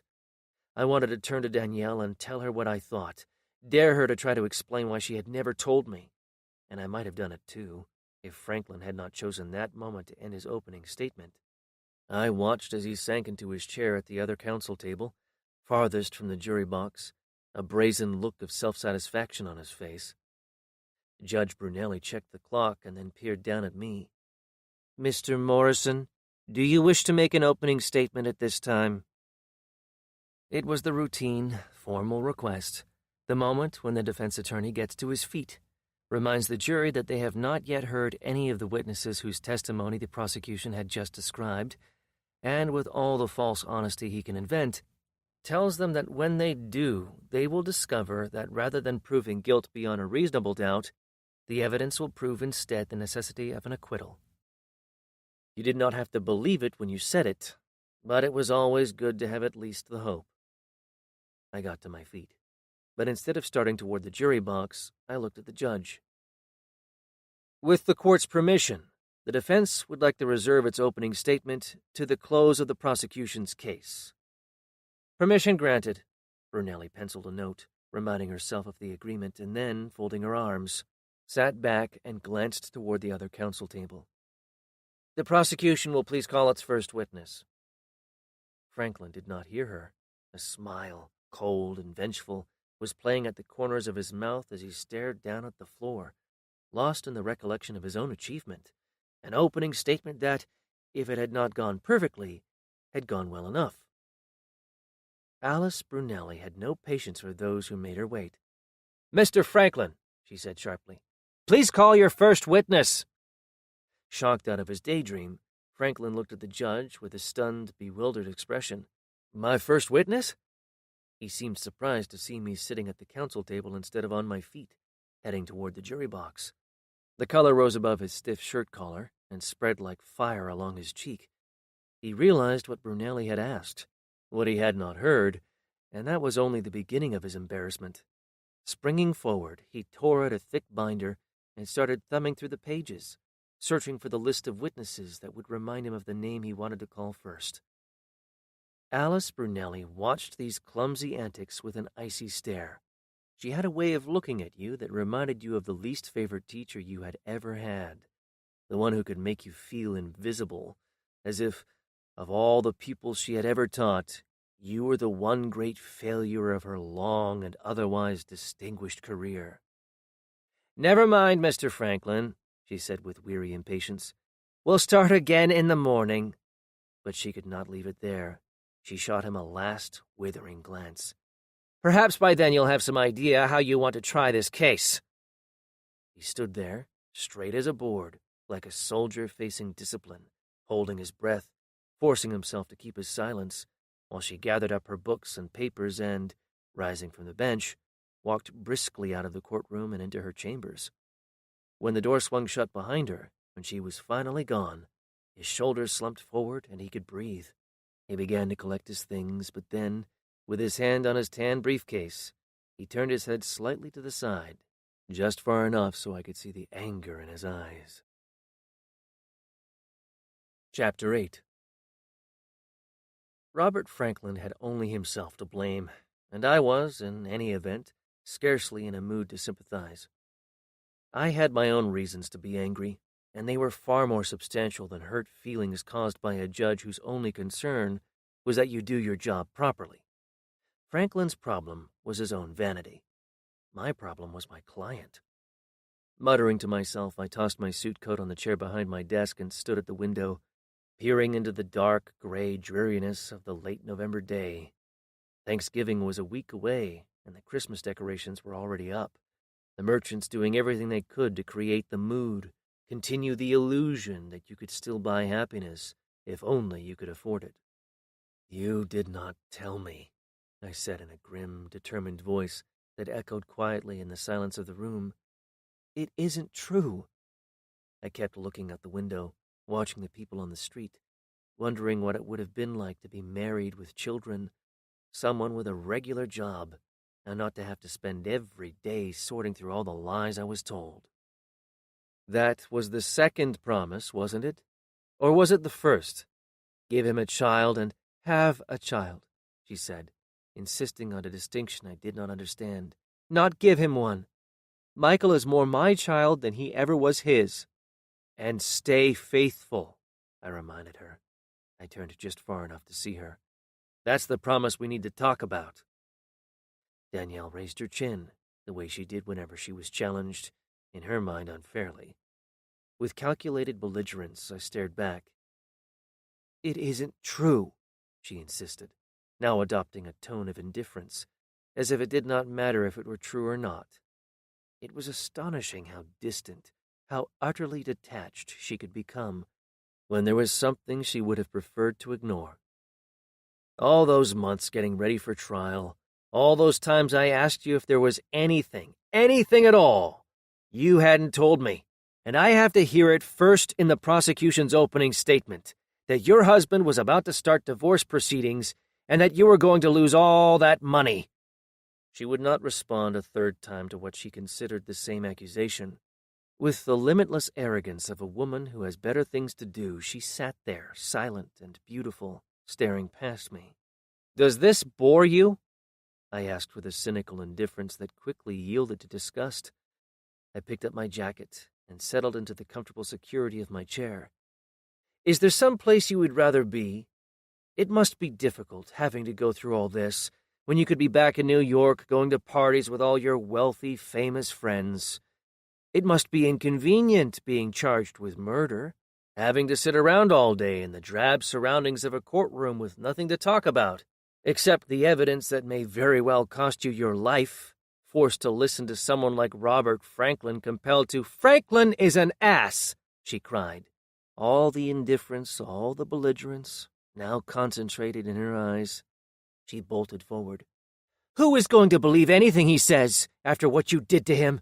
He could barely remember what he was supposed to do." My eyes full of warning, I bent closer. "You think he isn't any good because he made one or two mistakes? He'll be up all night getting ready for tomorrow, making sure he won't get caught like that again. This isn't just another case to him. It's the biggest case of his career. He's been dreaming about this since the day he got to law school. You think he won't learn from what happened? You think he isn't serious? Didn't you see the look in his eyes just before we left?" "No. Why would I look at him? I saw the way he looked at me before." Like most of the rest of us, she only understood what she knew. And there was one thing she understood as well, or better, than anyone. "I imagine that's a look you've seen a lot," I said, drawing back. Folding my arms, I watched closely her reaction to that basic fact of her existence. Her first response was purely conventional. "I try not to notice." "The effect you have on men?" There was a flash of impatience in her eyes. The answer was obvious. The question, worse than unnecessary, almost obscene. An inquiry in which the truth could only be stated with apparent conceit. This time, however, the question had nothing to do with the modest good manners society required of its more fortunate members. What Franklin did, that stupid, gawking look on his face, like some teenage kid who had never been out with a girl before, couldn't have been more effective if he had planned it in advance. At this, Danielle seemed curious. Her attitude, the reluctance bordering on open refusal to listen to anything more I had to say, disappeared. She waited for me to explain. "Everyone on that jury thinks they know why you married your husband. They've seen the pictures. The gorgeous young model who marries a man 10 or 15 years older, a man who just happens to be one of the world's richest men. You lived too long in a cocoon of money and privilege. You've forgotten what it's like to have to settle for whatever you can get and work at something you hate. No one thinks it's fair that you should have all that, looks and money too. Most of the people on that jury, all of them for all I know, never had anyone look twice at them and have to struggle just to get by. And now," I went on in an ominous tone, meant to tell her that what they felt, those 12 random jurors who were watching every day in court, would be every bit as important as the evidence they heard. Now they have a way to make it all even out. You killed your husband and, as Franklin just finished telling them, you did it for the money, something that none of them, with their average looks and their average lives, would ever think of doing. They want to believe you're guilty, want to believe it in the worst way, though they would never admit it, even to themselves. Because if you murdered your husband, it means that instead of being better than they are, you're not nearly as good. They want to convict you. Don't you understand that yet?" She heard me, took in every word, but she did not believe me. It is one of the failings of rich men and beautiful women to think that everyone likes them for themselves. After all, Everyone they come in contact with is always so nice to them. No one feels sorry for the rich. Why should they? The rich buy themselves out of trouble. Don't you know what most people, the kind who do jury duty, think of all the famous, beautiful people like you? That you're all spoiled and stupid and only worried about yourselves. It had no discernible effect. Nothing disturbed those perfect mannequin eyes, and I began to wonder if anything ever could. Philosophers and gifted artists may live within their minds, indifferent to what the world thinks important. Danielle and people like her lived at the center of the world's attention. Men had always wanted her. Women had always wanted to be just like her. Why would anyone ever wish her harm? I got up and began to prowl aimlessly around the room, glancing vaguely at the pictures and the books and the few articles I had kept as memorabilia from other trials. Perhaps something would remind me of some forgotten tactic or strategic device that might make the jury begin to see her in a new and different light. See her not as some remote celebrity, a face in the papers, but as someone more like themselves. There isn't anyone sitting in the first row behind us to show support. Your mother would come, if you'd ask her. Danielle fairly bristled at the suggestion. If she had wanted to be here, she would have been. She said this with a cold, implacable expression, as if we were talking about someone she barely knew but did not like, instead of the woman who had raised her. I haven't seen her in years, she added, studying her nails. I certainly don't want to see her now. She threw me a measured glance and then stood up, ready to go. There is one other thing we could do, I remarked in a cautious, tentative voice. We had talked about it before, or rather I had talked about it and she had listened, but always to no result. Nothing, not even, it seemed, the chances of her own survival would change her mind. On this point, she was adamant, and the truth was I respected her more for refusing than I would have had she, with whatever reluctance, agreed. Ironic, in that by refusing to do the one thing that might help to make the jury more sympathetic, she proved the jury wrong in their assumption that, rich and beautiful, she cared only for herself. No, never, she declared emphatically. I'll do anything you want, but not that. Michael isn't going to be dragged into this. Think what it would do to him, listening to how his father was murdered and all the reasons his mother did it. And besides, she added with a shrewd insight into how really desperate I had become, wouldn't the jury just decide that I must be really awful exploiting my own child like that? Exhausted, out of ideas, I sank into the tall leather chair in which I seemed to spend half my life and fell into a long silence. I gestured toward the other chair, but Danielle remained standing, searching my eyes, trying to guess what I was thinking. Whether she had a rare instinct for anticipation, or I was just too easy to read, she guessed right. It isn't true, she said finally. My gaze, which had drifted away, swung back. My mind, which had become lazy and confused, was suddenly clear and on point. What isn't true?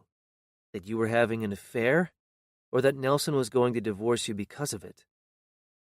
Her eyes grew wider, a mark of interest in the way I had posed the question.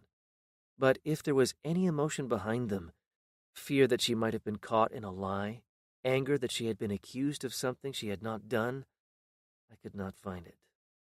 A brief smile, an acknowledgement of the logical precision with which the issue had been framed, and then the same studiously blank expression, the only visible sign of what she felt, or rather did not feel, because with her, as I was learning, there was always something missing. It isn't true that Nelson was about to start divorce proceedings because I was having an affair. She could have run for public office, the way she appeared to answer a question while she was evading it. There were not many lawyers as quick to produce a simple statement with a double meaning, nor many actors as able to fashion a smile as ambiguous as Mona Lisa and as enigmatic as Machiavelli. Holding her confident and inscrutable gaze as close as I could, I tried and failed to penetrate it with a searching gaze of my own. The game continued. He was going to start divorce proceedings for another reason? Or he was not going to start divorce proceedings, though he knew about the affair? A smile, similar but even briefer than the first, shadowed her mouth, and then vanished as quickly as it came. She stared down at her hands, held with elegant indifference in her lap in search, as I thought, for another, more Byzantine path away from the question. But when she raised her head and looked at me again, I found in her eyes something that seemed more a recognition of defeat than any sense that she had discovered a new way out. Nelson was going to start divorce proceedings as soon as he stopped running from the government, but it was not because I was having an affair. He was having an affair. I did not believe her. The words were as much a lie as the look of pleading vulnerability that had suddenly come onto her face. It was impossible. Why would Nelson St. James, why would anyone, want another woman when he could have her? She seemed amused by my stunned reaction. That's right. Nelson was going to leave me for another woman. And he would have, too, if he had not been indicted, if he had not had to leave the country and get away. I wasn't surprised. I'd been expecting it. Did you know about the affair, before he asked for a divorce? She looked at me in disbelief, and then laughed out loud. Asked? Nelson never asked for anything. He told me he was getting a divorce. He didn't have to tell me why. I knew about the other women. I knew it was only a matter of time. She had been all day in court, forced to pretend that she was oblivious to the prying eyes, the constant, relentless scrutiny of countless strangers come to look and pass their own private judgment, and now, for nearly an hour, here in my office, questioned again about the same thing she had been asked dozens of times before. She was all wound up, tight as a drum, and now, suddenly, she could not do it any more. Her eyes began to move erratically, darting from one place to the next, and then, without warning, she slapped her hands on the arms of the chair and jumped to her feet. I told you I killed him, she shouted fiercely. I told you how it happened. I told you why. It was the look on his face, that look that said he owned me, and that he could do anything he wanted, and there was nothing I could do about it. She marched to the window, and when she got there, spun around on her heel. Do you know why I went to bed with him that night? Why we had sex? Because after days of telling me that he was going to get a divorce, days of telling me that he would get one even if he could never go back to New York, he told me that evening at dinner that he had made a mistake, that he was sorry for all the things he had said, sorry for all the things he had done. And then he said for the sake of Michael we should try to make it work. A strange self-doubt came into her eyes, and even now she could not understand how, knowing what she did about her husband, she had let herself be used. For the sake of Michael, she repeated, ghost-like, in the failing light that beat a pale reflection on the glass. There isn't anything I wouldn't do for Michael. And so I went to bed with Nelson and was every bit the uninhibited whore he wanted me to be. And then I saw that look, and I knew that it was all a lie, and that he was going to shove me aside and divorce me after all. He had used me. That was all right. I had used him too, married him because of who he was and what he had. But that night, that was unforgivable, using Michael, our son, just to have me again. That look told me everything. That look, I couldn't stand it. Something happened. Something I can't explain. Something broke, snapped inside. I never hated anyone, but that night I hated him. Her face went ashen, and a tear started down her cheek. She stood there, staring at me, waiting helpless for me to tell her what to do. And there was nothing, absolutely nothing I could say. All I could think about was Michael, and how he shouldn't have to have a father like that. It was curious, when I thought about it as a lawyer, how little sense it made. It was not self-defense. She had not acted to save her own life. It was not, according to any legal standard, any defense at all. But it was hard to think that Nelson St. James had not gotten what he deserved. If it was a crime, what she had done, it was a crime of passion, committed in the heat of the moment. But should it even be that? She had been lied to, told by her husband that he had changed his mind, that he did not want a divorce after all. For the sake of their son, he wanted to try again. And then, when he was nearly finished with her, finished using her for his own enjoyment, she had seen in his eyes the awful truth of what he had done. She had killed him. But what woman in any self-respect would not have wanted to do the same thing? It was manslaughter, not murder. But under the circumstances, should it even be a crime? Should a woman be sent off to prison for doing what Danielle had done? The question assumed, of course, that she was telling me the truth, that she had killed her husband for the reason and in the way she said she had. But even now, watching her wipe away a tear as, in a wretched, halting step, she came back to her chair, I was still not sure. "But what about you?" I asked quietly in the eerie calm that had descended on the dark, shadowed room. She ran the back of her fingers a last time across her tear-stained cheek. "What about me? You said you had known about other women. Had you started seeing other men? Nelson seemed to think so, from what he told me." She did not ask me about what Nelson had said, but launched instead into a bitter attack on his lawyer.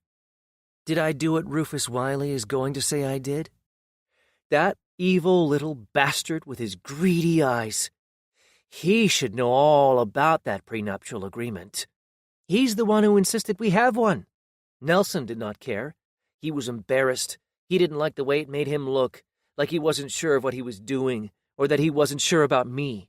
He blamed it all on Rufus, or tried to, because in the next breath he was telling me that Rufus was only doing his job, that he had been hired to do what was in Nelson's best interests even if Nelson objected. Nelson could explain away anything.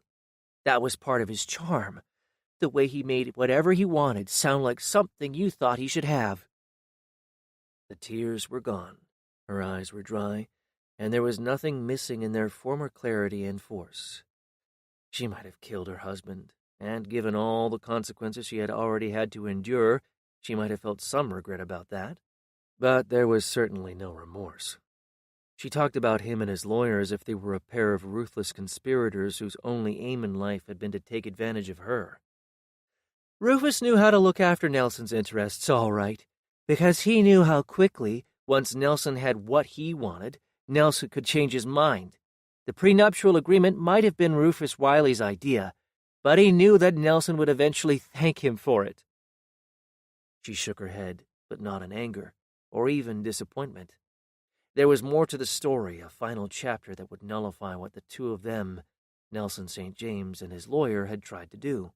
That agreement isn't as important as what Mr. Franklin seems to think it is, she said as she rose from the chair and prepared to leave. He doesn't know about the changes to the will. The will? I asked, realizing that it was not just the prosecution that was in the dark. What about the will? What changes? But she was already thinking about other things. I have to go. I have to get back to the hotel. It's 3 hours later in New York, and I have to call Michael to say goodnight.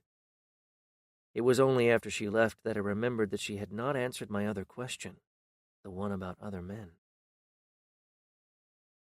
Chapter 9. Robert Franklin was hunched over the counsel table a few feet to my left, holding a pencil with both hands, testing it with his flat thumb to see how much pressure he could apply. His thumbnails dug in opposite directions, 2 irregular grooves into the yellow sides. The pencil began to bend, ready to splinter in half, but as if he knew its exact tolerance, he stopped, let go of one end of it, and started tapping the eraser in a sharp staccato. It was quiet. Courtrooms, even one as packed as this one with cynical reporters and thrill-seeking spectators, usually were, but never as quiet as when someone was on trial for murder and the likely punishment was death. A trial at this level, murder, a capital case, brought with it a sense of solemnity, a reminder of finality, the feeling you might expect to have if, somehow, you could watch someone's funeral in advance. I had not thought about it before, but now it came to me all at once, the way all these strangers, men and women who had never met her, would glance at Danielle sitting next to me, and then immediately look away. It was not what Franklin had done, look away because he was afraid what his look might show. It was not that at all. They looked away for the same reason we find it hard to look at someone we know is going to die. Death is the one obscenity we still avoid. Franklin kept tapping the eraser, beating time, measuring the weight. Philip Conrad, the court reporter, sat at his machine like a well-trained and proficient musician, just before the moment when, the orchestra ready, the conductor walked on stage and, with a single motion of his baton, started everything into motion. Danielle, in the chair closest to the jury box, not 10 feet away, stared straight ahead, lost in thoughts of her own. I leaned back in the curved wooden chair, chipped and scuffed from years of use, turned away from Franklin and the murderous rhythms of his impatience, and looked out at the sea of faces on the chance there might be someone I knew. I was not sure whether it happened to other lawyers, but it was always easier, when I had a trial, to be in the courtroom than home at night, worrying about what was going to happen the next day or the day after that. It started the first trial I had.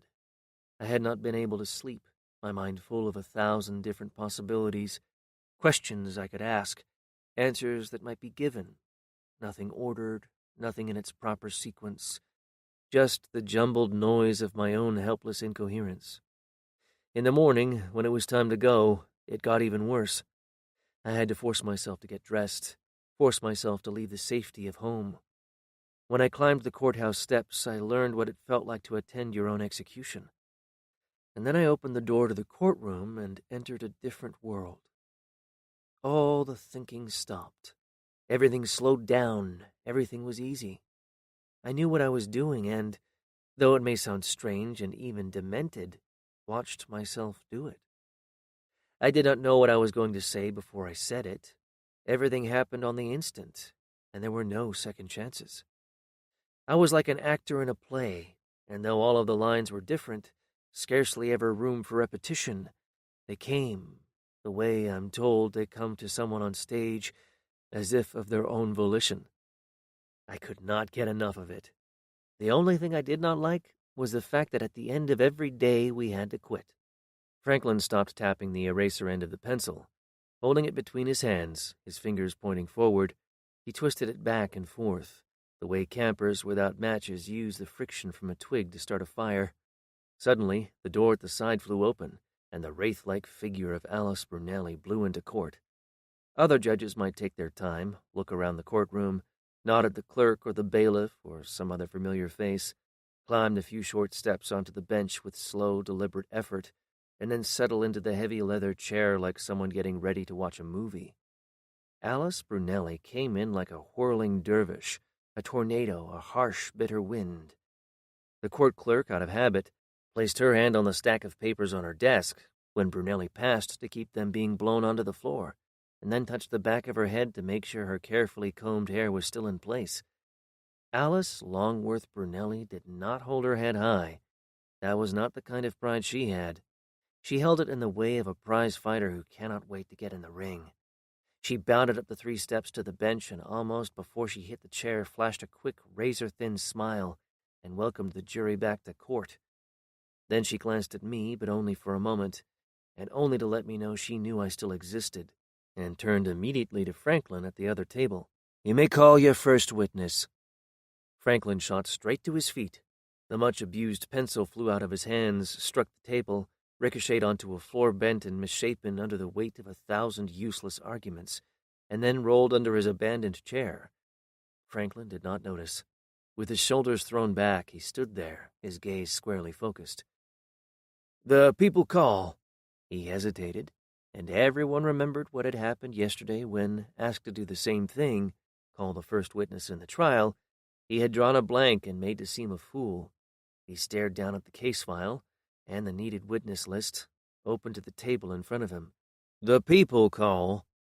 A sly look, a smile that grew broader and more confident across his face, and suddenly everyone, and especially the jury, knew he was doing it on purpose, reminding them of what he had done, showing that, like them, he could laugh at his own mistakes.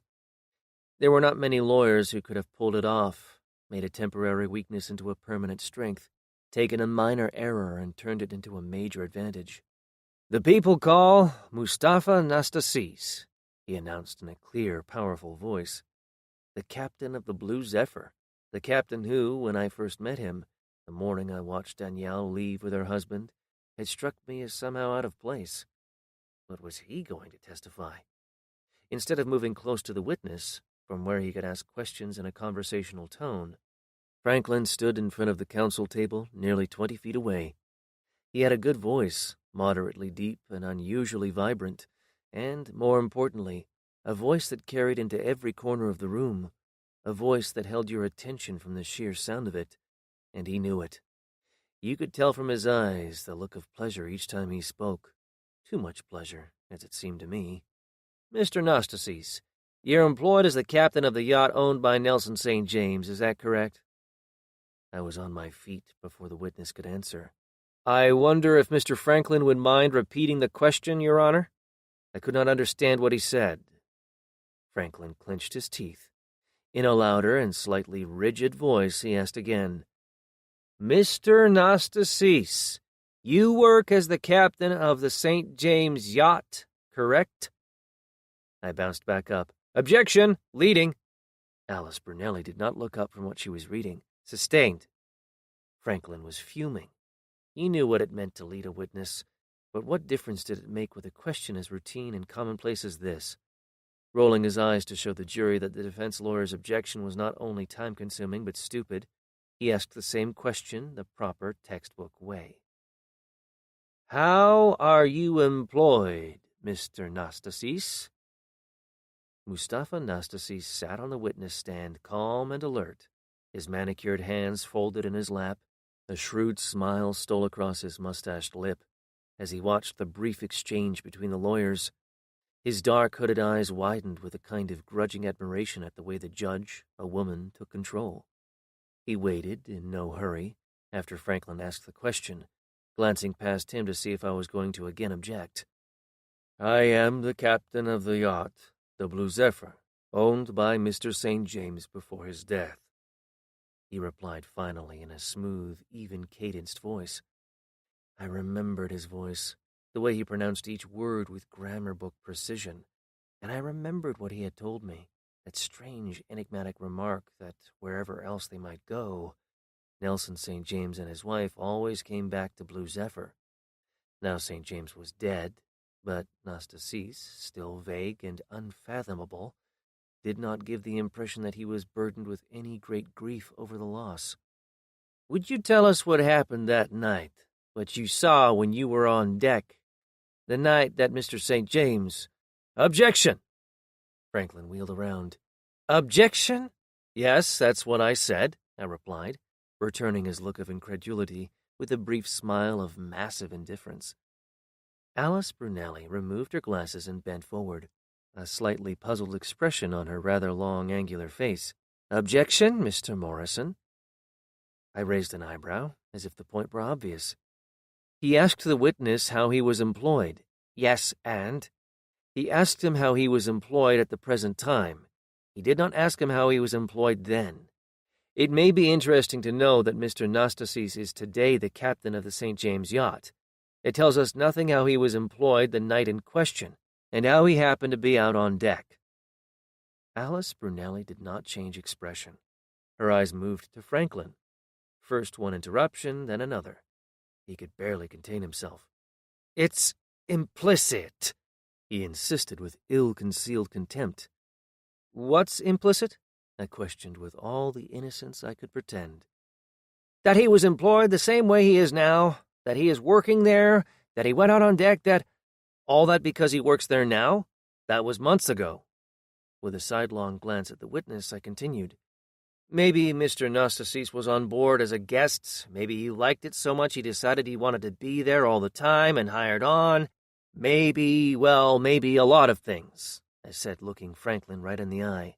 But we'll never know unless you ask.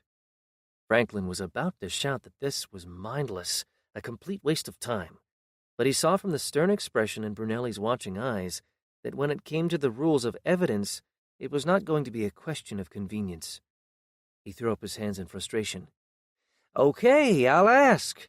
Tell us, Mr. Nastasis, how were you employed the night you went out on the deck and found the defendant, Danielle St. James, holding a— Objection! I cried, springing at once to my feet. The prosecution is again leading the witness. I could have stopped there, but I wanted to do more than state my objection. I wanted to annoy Franklin, harass him every way I knew, do anything I could to throw him off, make him lose his temper. I had to attack his vanity, lecture him on the finer points of the law, treat him as I knew everything, and he knew nothing. I had to drive him crazy if I could. The witness has to describe that, if anything, he found, I explained in a tone that suggested this must be news to the prosecution. It isn't the prosecution's place to tell him. Franklin began to protest, but Brunelli had had enough. She waved him off, and in almost the same motion crouched forward, so she could better see the witness and the witness could see her. Mr. Nastasis, she began, were you employed as the captain of the St. James yacht on the night in question? The Greek captain with the Turkish mother seemed to enjoy it, the way a woman had put a man in his place, but only, I suspected, because it proved that Franklin was not the man he ought to be. Yes, Your Honor, I was. On the night in question, she went on with measured efficiency, approximately what time did you go out on deck? It was a few minutes past midnight. And what was the reason you went out on deck at that hour? I heard loud voices, screaming, and then I heard what sounded like a gunshot, replied Nastasis, speaking slowly and with precision. I found Mrs. St. James standing there with a gun in her hand. There was blood on the deck, on the railing, blood where Mr. St. James— Brunelli held up her hand and stopped him there. Yes, thank you, Mr. Nastasis. She drew back from the front corner of the bench and turned to Franklin, whose face had turned 7 shades of red. It did not matter that he was prosecuting the case. It did not matter that he had prosecuted hundreds of cases before. Trial was combat, even if words were the only weapons, and in her courtroom you only had yourself to blame if you thought the rules too formal or too antiquated, and that you could pick the ones you wanted. If you could not ask the right questions of your own witness, thought you could trifle with the rules of evidence, then, by God, she would do it for you and let the jury draw its own conclusions about whether you should be trying cases in a court of law. When she gave the witness back to Franklin, she looked at him as if she wondered how he had ever gotten through law school, much less become a member of the bar. Franklin was not going to take it. He turned to face the witness, but his eyes never left the woman who had just humiliated him. I'd ask you a question, Mr. Nastasis, he said with cold, deliberate indifference to what he knew would be the consequences. But I'm not sure I know that the defense attorney would not object to and the judge would not sustain. Alice Brunelli shot out of her chair. Are you suggesting collusion between the court and a party to this case? She fixed him with a lethal stare that would have made a weaker man tremble, but only seemed to increase Franklin's defiance. If I were you, Mr. Franklin, I would think very seriously about my answer. Alice Longworth Brunelli had finished near the top of her class at Yale. Robert George Franklin had gone to night school and finished somewhere in the great amorphous middle of his class. She could have joined any law firm in the city. He could not have gotten so much as an interview. They came from completely different worlds, and they knew it.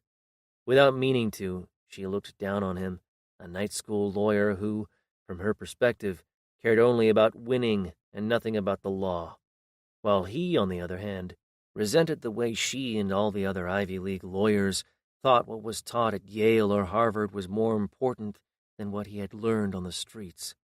He put up with her because he had to, but he did not have to like it. He had had his moment of revenge.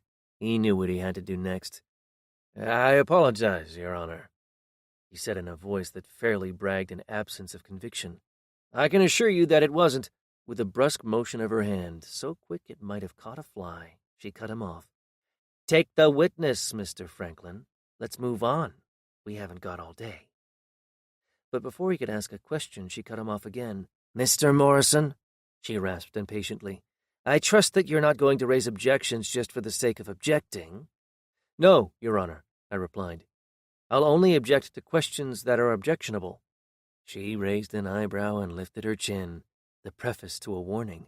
Notice that if I made another objection, it better damn well be one of the rules of evidence would support.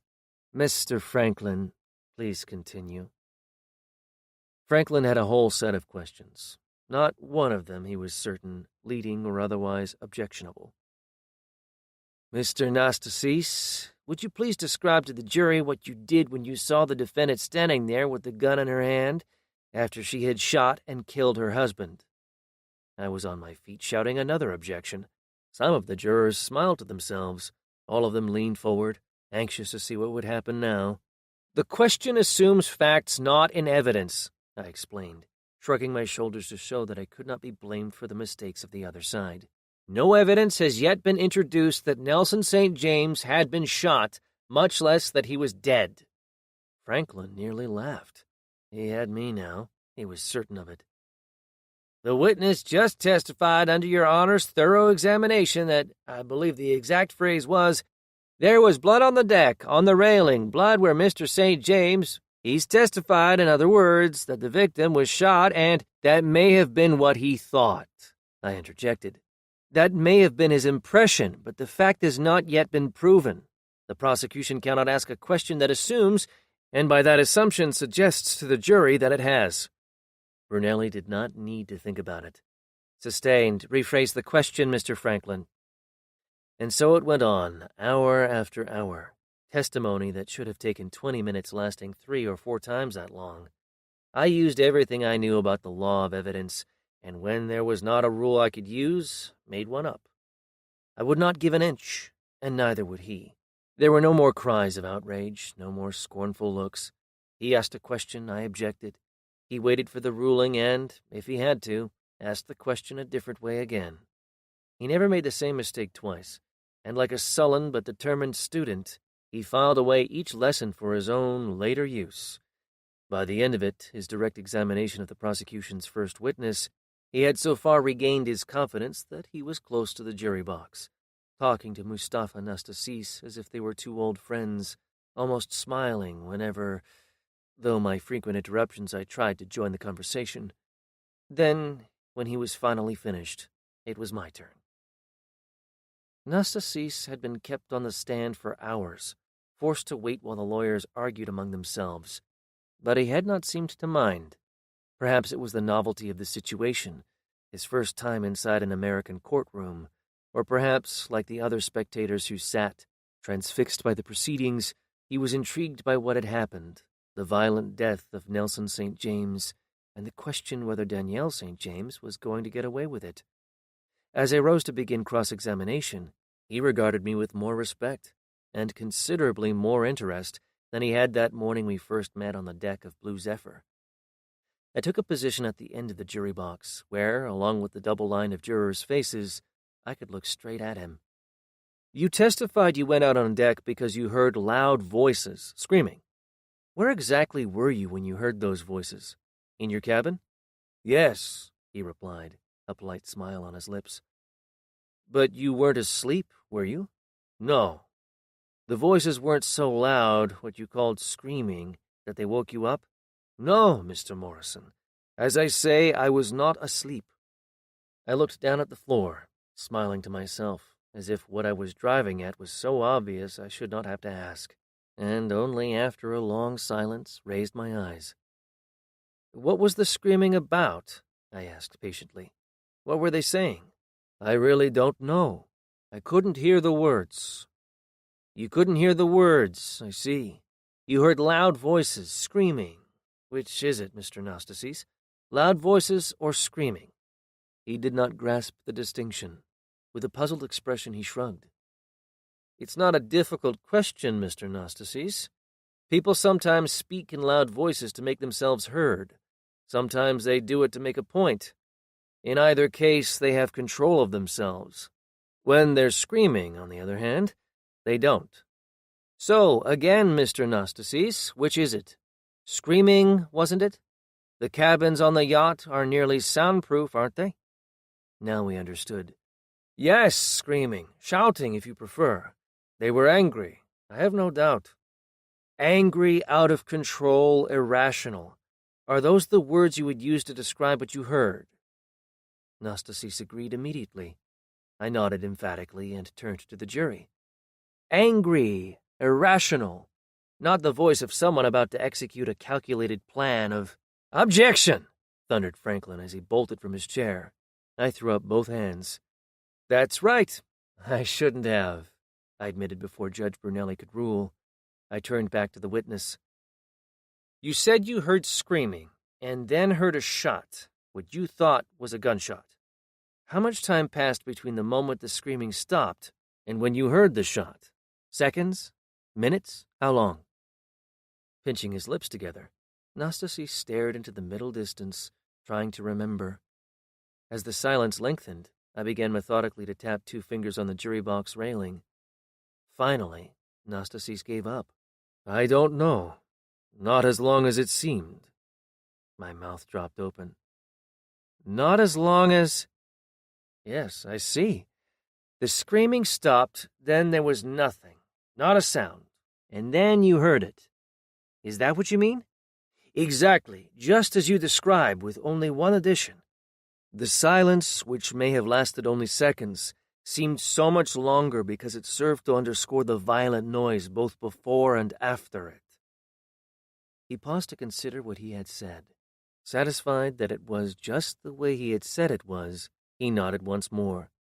He was ready for the next question, but instead I walked back to the counsel table and Danielle. I stood there a moment, looking down at her, as if we both knew something of great importance. A shrewd, knowing smile edged its way across my mouth as I turned again to the witness. The gun that Mrs. St. James was holding in her hand, how long had she been holding it? Nastasis shook his head in confusion. I don't... Had she just picked it up? I asked sharply as I took a quick step forward. You testified that you heard what you thought was a gunshot. That was the reason you left your cabin, the reason you came out on deck. You didn't actually witness the gun being fired, did you? I insisted. As a matter of fact, you didn't see who fired that gun, did you? I'll repeat. Had she just picked it up when you came out on deck? I don't know, he replied, taken aback by the sudden violence of my questioning. You don't know. Thank you. Now tell me this, I went on as I began to pace in front of the counsel table. You had been the captain of the St. James yacht for... I stopped, looked up, and smiled. Since Nelson St. James had built it, correct? Yes, that's correct. Since the day it was christened. Blue Zephyr. How did he happen to pick that name, do you know? He came across it in some book he read. A novel, I think. Something about a murder in Hollywood. He said it was much more than that, and that he identified with one of the characters, a director falsely accused of murdering his movie star wife. Blue Zephyr was the name of a movie. That's all he told me. You got to know Mr. St. James fairly well, then? The response was cold, measured, and I suspected utterly dishonest. I worked for Mr. St. James. That was the nature of our relationship. Apparently Mustafa Nastasis was not interested in helping the dead. Was he interested in helping the living? I took a chance. He wasn't an easy man to work for, was he? Nastasis pressed his finger to his mouth, weighing in the balance, as it seemed, what he remembered about St. James and what he knew about human behavior. I tried to help him along. Not an easy man. But you liked Mrs. St. James, didn't you? Nelson St. James may not have treated you very well, but you could always count on her for a kind word, couldn't you? He did not have to think about his answer. There were no complexities to unravel, no subtle shades of meaning to disentangle.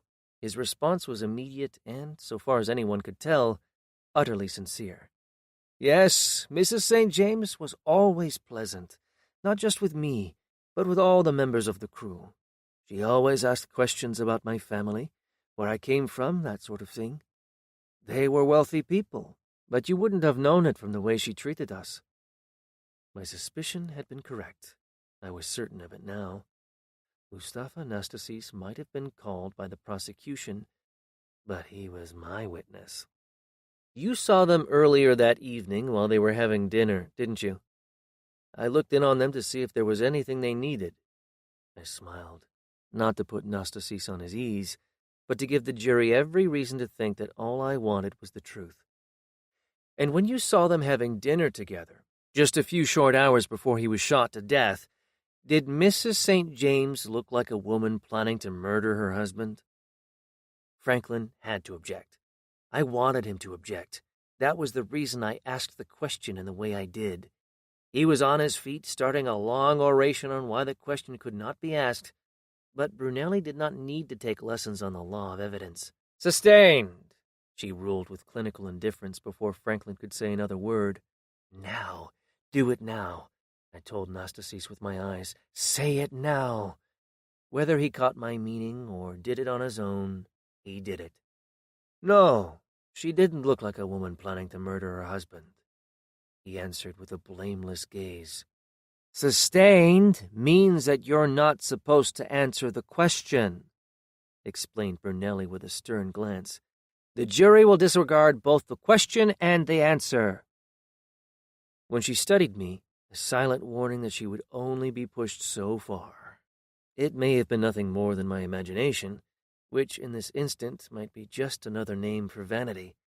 But just behind the formal disapproval, I thought I saw a faint glimmer of recognition, quiet admiration for the skill, if not the judgment, of what I had done, elicited without a word to prove it a flagrant violation of the rules. I went back to the witness. "I can't ask you that question, Mr. Anastasis. Let me ask you this instead. Before that night, during the entire course of that lengthy voyage, did you ever see her throw anything at him?" "No." "Hit him?" "No." "Did you ever see her threaten him with a gun?"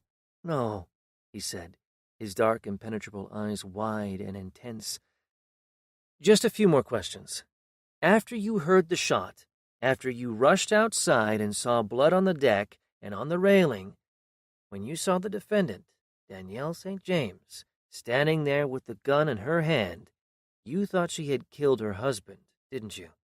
Anastasis hesitated, unsure quite how to answer. I told him it was all right, that all anyone wanted was the truth. "Yes, I have to admit I thought that. It's what I assumed."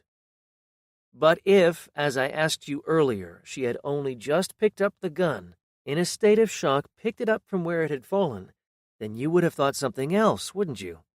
Not that Danielle St. James had murdered her husband, but that her husband had killed himself." Franklin was bellowing an objection, but I did not care.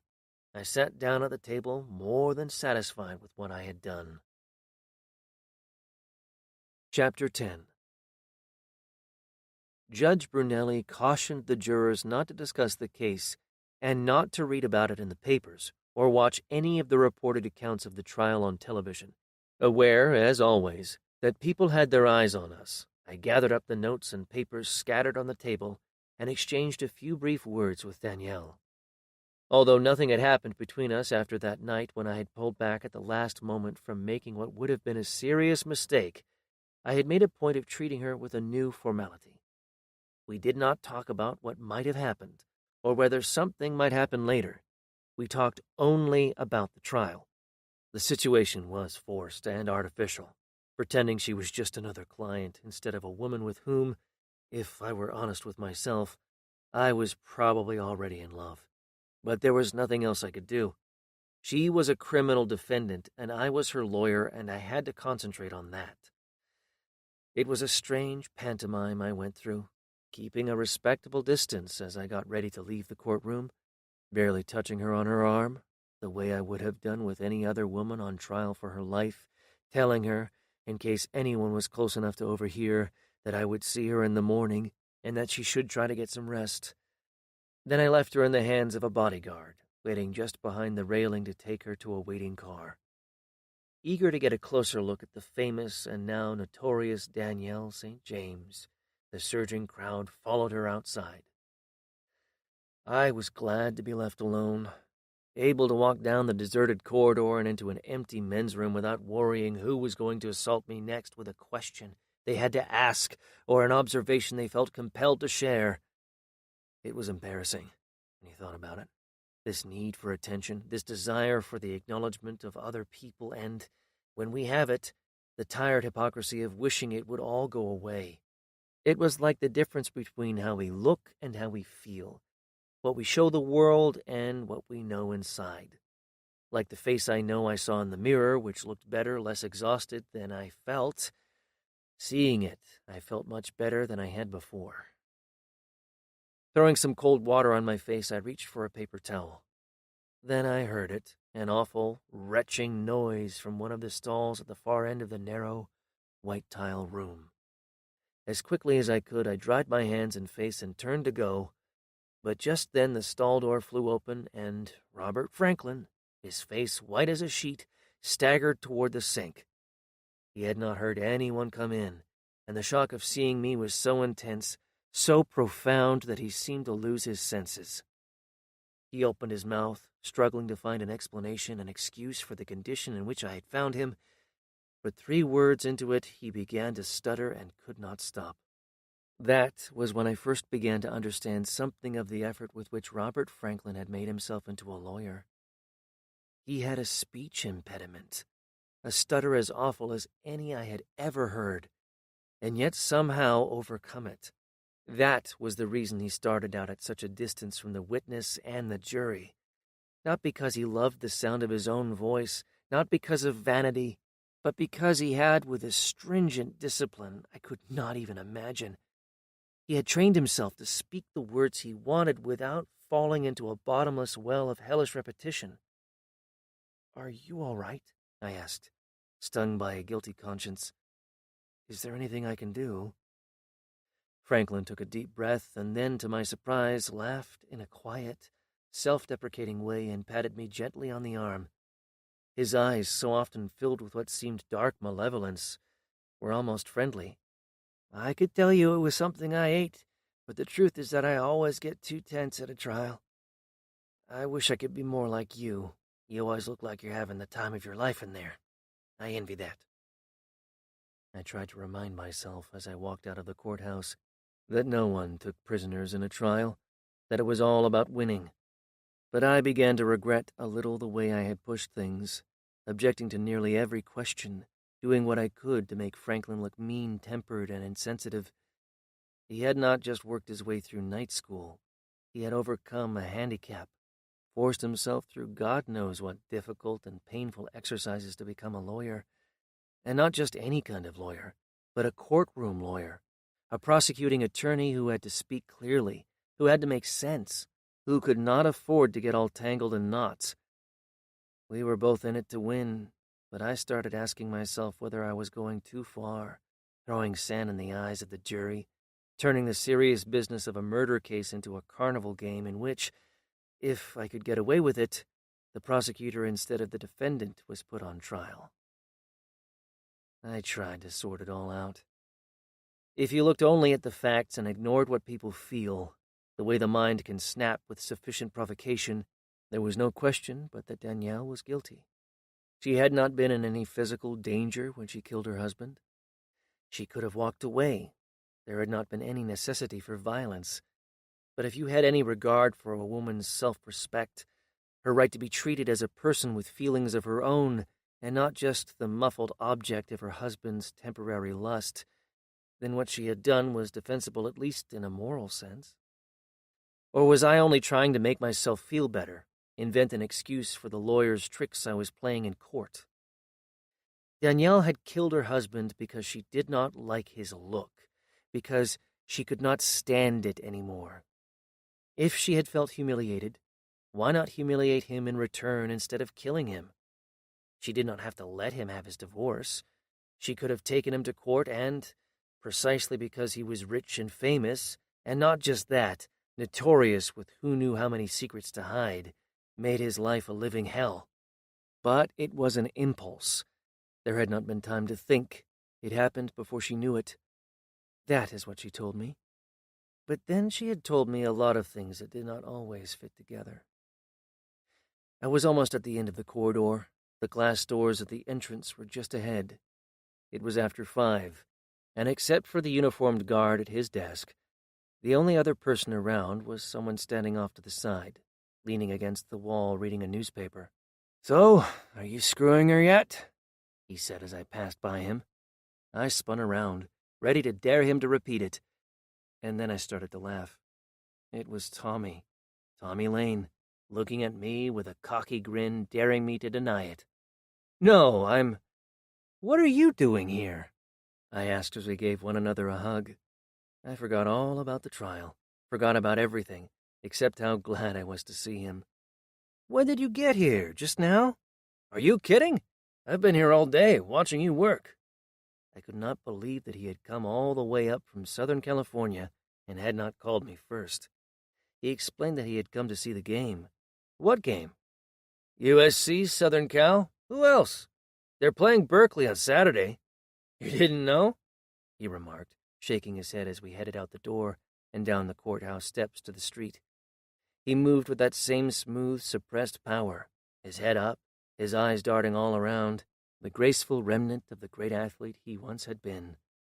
Watching him, I felt better, younger, than I had felt in a long time. "You didn't know?" he laughed. "That sounds like you. So wrapped up in what you're doing, you didn't know what's going on? Southern Cal, remember? We went to school there once, played football, chased girls. Is it coming back to you now?" he chided. He stopped so quickly I had to take a step back to where he was standing.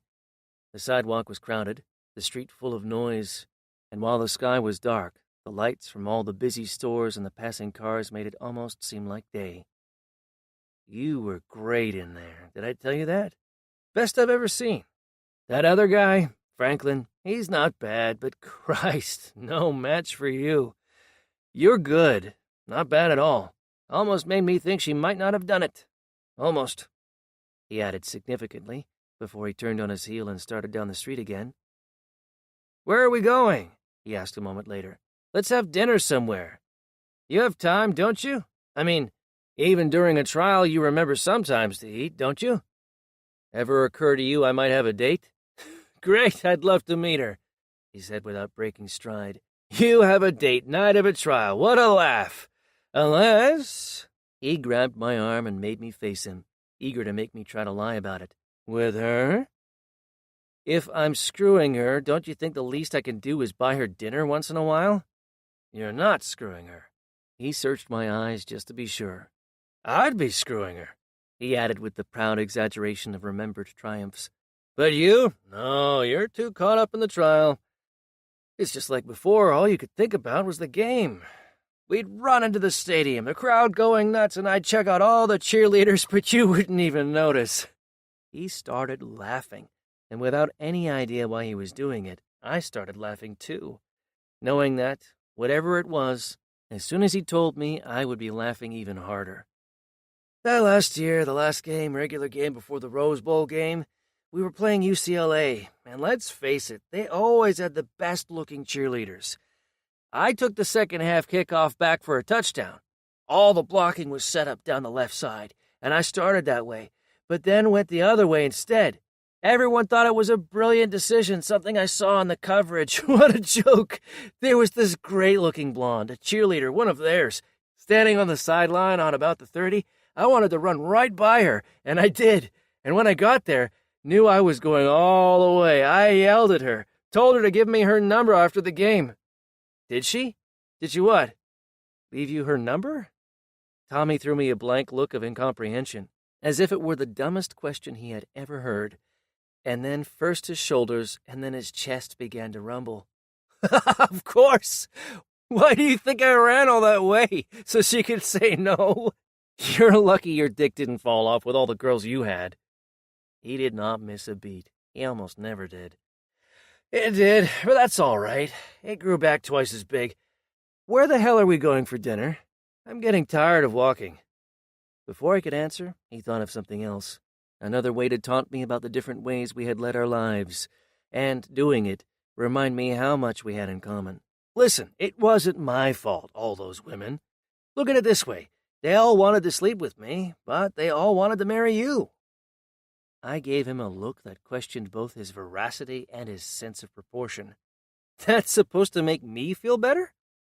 It went on like this, back and forth, half-said sentences and words heavy with their own peculiar meaning, phrases that made no sense but launched long paragraphs about our remembered and no doubt embellished past. Paragraphs that were even more outrageous when they told the whole unvarnished truth. We were half a block past the restaurant before I realized it was the place we were looking for.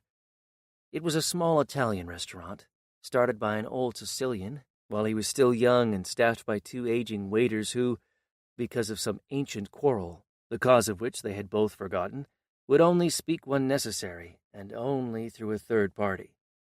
Generally, this was the owner, who would stand between them and, like a good translator, listen carefully before he rendered word for word an exact repetition of what was said. The menu was as old as the owner and just as reliable. I had been coming here for years, and, no matter how many times I told him, he could not remember my name, but he always greeted me with open arms. "Mister, how long has it been? Too long, too long." "I was here last night." "Yes, I know," he lied, the grin on his face cutting deeper until he managed to make it look like sorrow. "But even a day is too long. You weren't here for lunch. I think you never come for lunch," he added with downcast eyes. "You can imagine the grief we feel." He gestured for one of the waiters and then whispered, "One of these silent assassins I employ will take care of you. The ravioli is quite good tonight, almost edible. Some day I'll find a cook." "You come here a lot?" asked Tommy after we ordered. "All the time." I like the anonymity of the place. Tourists don't know about it, and the locals mind their own business. And despite what the owner said, it's some of the best food in the city. Tommy was hungry, and so was I. We ate French bread and drank red wine, and as we felt better, more comfortable and relaxed, we began to talk more about the present. "I was not going to come at first. It's a free trip. The Alumni Association pays for everything. But I don't like living in the past the way a lot of these guys do. It was the best time of my life, but what's the point? You can't go back and do it again.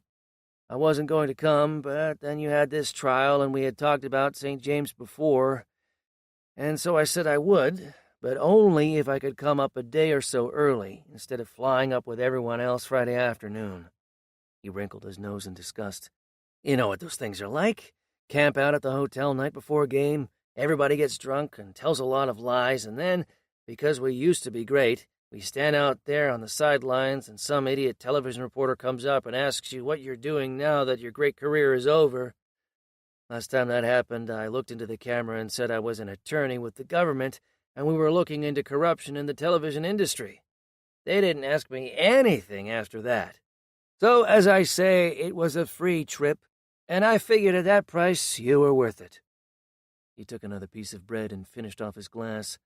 Glancing around to make sure no one at the tables near us could hear, he asked me about the case, or rather, asked about Danielle.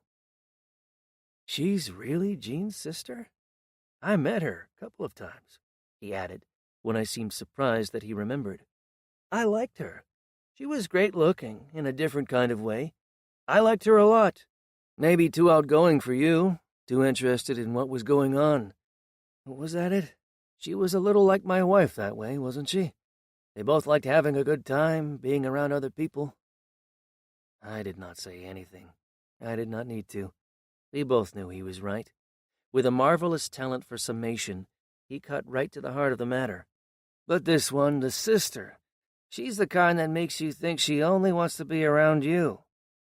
Even when she's with other people, the center of attention, she lets you know she has that look that says she'd run off with you in a minute, if only she had the chance." I tried to dismiss it with a laugh, but the laughter died on my lips, and I gave him what might be called a second look, a closer scrutiny that admitted that what he said was nearer to the truth than I might have wanted. "That's the real reason I came up. Don't misunderstand," he added immediately. I wanted to see you. I wanted to watch how you handled yourself in court. But I wanted to warn you. She's dangerous. Hell, any woman that looks like that is dangerous. That's not what I mean. Before he could tell me precisely what he did mean, the silent waiter brought out our order. He wore the same expression of doubt and disappointment he always did when you had not bothered to ask him what he recommended. A lifted eyebrow, the mocking certainty that if you had only listened to him, you would have ordered something else. It's even worse, I explained to Tommy, as he tried the ravioli. If you ask him what he thinks and decide on something else. I did that once. Next time I came in, he wouldn't serve me.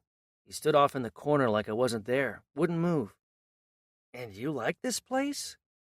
I glanced around, as if I were seeing it for the first time, a small, unpromising place, without any obvious attractions, tarnished silverware and threadbare tablecloths, a worn carpet and dull lighting, and a clientele that for the most part came only out of habit.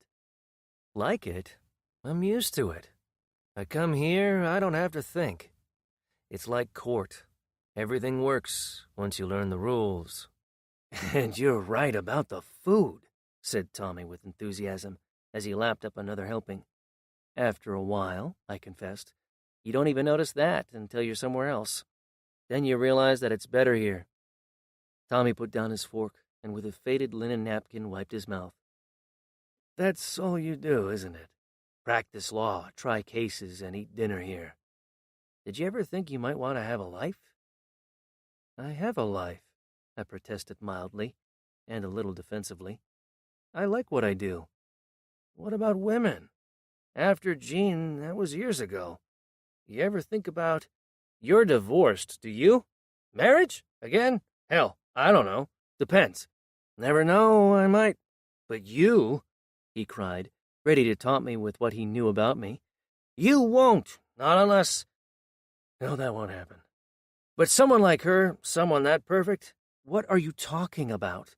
Danielle St. James. Lot of guys would like to go to bed with her, but you'd fall in love with her. It's like everything you've ever done. His eyes glittered with the achievement of his own discovery, what he had finally figured out, though he had really always known it. Nothing was ever good enough because you could always see how it could be better. Used to make me a little nuts. To tell you the God's honest truth, he laughed. Good thing I loved you like a brother because, Christ, you could be annoying. Remember the games against Stanford? I broke one off for 8 yards just before half, and what did you tell me as we walked off the field? That if I had kept my head up when I hit the hole, I could have cut faster to the right. I remembered, and it was true, and I felt like a fool because of it. But it was a long time ago, and so now I could laugh and admit that I might have taken things a little too seriously. Tommy shook his head, but with affection, the way you do for someone you like who tries hard to do something at which he is not very good. And then he reached across the table and took my wrist and told me that none of that mattered. Listen to me. I had speed. I knew what I could do. I didn't have to work at it. But the truth is that I wish I had been more like you. That things hadn't come so easy. I might have learned something, how to get better, how important it is to work. There's something else, and I mean this. You're a hell of a lot better in a courtroom than I ever was on a football field. But you still don't think it's good enough. That's something else I found out today. I had lunch with the court reporter. Philip Conrad. You had lunch with him? In the courthouse cafeteria. It was crowded. I saw him sitting alone at a table, asked if I could join him. I told him I'd been with the U.S. Attorney's office in L.A. That didn't impress him. I told him you and I had gone to school together. He got all excited, told me you were his favorite lawyer, said he was the court reporter in one of the first cases you took to trial. He seemed surprised when I told him we played ball together. Said he didn't know that about you, that you had never mentioned it. He wanted to know what you were like then, and I wasn't quite sure what to tell him. He doesn't strike me as the kind who wants to hear about how you played. He's too serious for that. He wanted to know who you were. I told him how you used to watch film. You didn't care much about the plays that didn't work. You said anyone could see what was wrong with them. You only really studied the ones that worked, not to see why they worked, but what could be done to make them work even better." Tommy rested his elbows on the table and folded his hands together in front of his mouth. A distant look came into his eyes, remembering, I think, what we had both been like all those years ago. It lasted only a second, and then a smile flashed across his face, and he started back on the story he wanted to tell me. His eyes, Conrad, the court reporter, nice man by the way, got all wide and eager. He had to tell me something. The first trial, the first of yours in which he was the court reporter, a case no one thought you had a chance to win. He said he had never seen anything like it. The way you destroyed the prosecution's main witness with one of the most devastating cross-examinations he had ever seen, and done it so easily that it almost seemed as if the witness had only been waiting for the chance to tell the jury that everything he had said to the prosecuting attorney had been a lie. But that surprise wasn't anything like what happened next, after the trial was over. Tommy looked at me with a baffled expression and then started laughing. He threw up his hands, exuberant that someone else, an anonymous court reporter, had had the same experience and with the same reaction as his own. He's sitting there in his cubbyhole office, and this young lawyer, barely out of law school, only had 2 or 3 trials, comes in and starts to ask how much it will cost to get a transcript of the trial. Tells him he knows he charges by the page, but if he tells him how much it might run, he can pay him something now and the rest when it's finished. The guy didn't know what to think. He knows you're pretty damn good in a courtroom, but you obviously don't know much about the law. You only appeal when you lose, Mr. Morrison, he explains. That's the only time you need to go back through the transcript, when you have to find some judicial mistake, some error of law. And the prosecution can't appeal a verdict of acquittal in a criminal case, so you see, there's no need to bother with a transcript. You won, Mr. Morrison, and the prosecution can't appeal. There's nothing more you have to do. And then, to his astonishment, you tell him that's the reason you want the transcript. He still hasn't forgotten what you said. I know I won. I thought I better find out why. You weren't interested in any mistakes the judge might have made. That's what Conrad told me. You were only interested in mistakes of your own, things you might have done better, ways you might improve. And it wasn't just in that trial you did it. You've done it in every trial since, all the years you've been practicing. That's you, all right. Nothing is ever good enough. You can always do it better. Must make you crazy, knowing no matter how hard you try, nothing is ever going to be perfect. He moved his right shoulder back and turned his head, looking at me, as it seemed, not just from a different angle, but with a new perspective. That's why she's got you, isn't it? It's how she looks. That's got to be about as perfect as it gets. It's probably what made St. James do half the things he did, at least in the beginning when he was first with her. Looks like... He paused, remembering something, or perhaps it just now came to him, the thought that brought everything together, made sense out of at least some of what had happened. He bent forward, searching my eyes in a way that told me that this was important, and that it was important for me. That's what they both did, as near as I can tell. Made themselves crazy trying to have it all. Ask the question no one takes seriously anymore. Why didn't he quit and get out when it was still safe? Why did he keep going after more? And more than the money, why did he have to have her? And why did she have to have him? The reason is that they didn't know what they wanted, only that it had to be more. That's what I was trying to tell you. The reason I wanted to see you, to warn you, if you didn't know it already.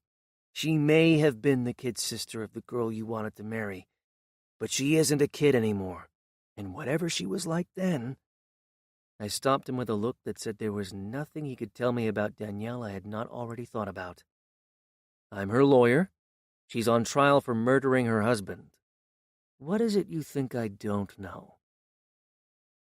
There was now no more nostalgia. We were not reminiscing about the past. We were 2 lawyers, still good friends, but too experienced to yield to the illusions of younger men. We had been burned too often to take very much on trust. She did it, didn't she? I know you can't tell me, but it makes sense. What was she going to do, sail around the world for the rest of her life, married to a fugitive never able to come home? He might not have been able to come back, but she could have. He was the one indicted. Troubled and momentarily disconcerted, Tommy stared off into the distance, pondering, as it seemed, some dilemma. The only thing I could tell for certain that, whatever it was, it had to do with Danielle. I'm not supposed to. I quit working for the government, but there are still things, open cases, I'm not supposed to talk about. But screw it, you need to know. There would have been another indictment. After they got her husband, they would have gone after her. They still might, he hastened to add. If you get her off, if she doesn't go down on the murder conviction. It's a tougher case with him dead, but a lot of people got hurt. And if they can't get him, they'll try to get her. Get her for what? She was married to him. She wasn't the one defrauding all those investors with that scheme of his. There is a look that grows on people as they get older, a look that gives expression to what they have done. Doctors, priests, day laborers, and shifty-eyed thieves all have it, badges of their professions. And while Tommy still moved like the athlete he had been born to be, he had acquired the gaze of the practiced prosecutor, the knowing glance that holds more secrets than you ever thought existed. You were out there, on that yacht of theirs, with their other guests. You watched them both. More than that, from what I remember. Do you really think she didn't know what was going on? You really think she didn't know exactly what she was doing? We had them under surveillance for years, tracked them everywhere they went. She was always there on the Blue Zephyr, where he did most of his business. Every time someone came on board, she was there to greet them. Pushing his empty plate to the side, he reached for his glass. But just as he picked it up, he had a thought that took him back again into the past, though not the one we had lived together. She changed her name from what it was when you knew her to Danielle. He did the same thing a long time ago, before he ever came to New York.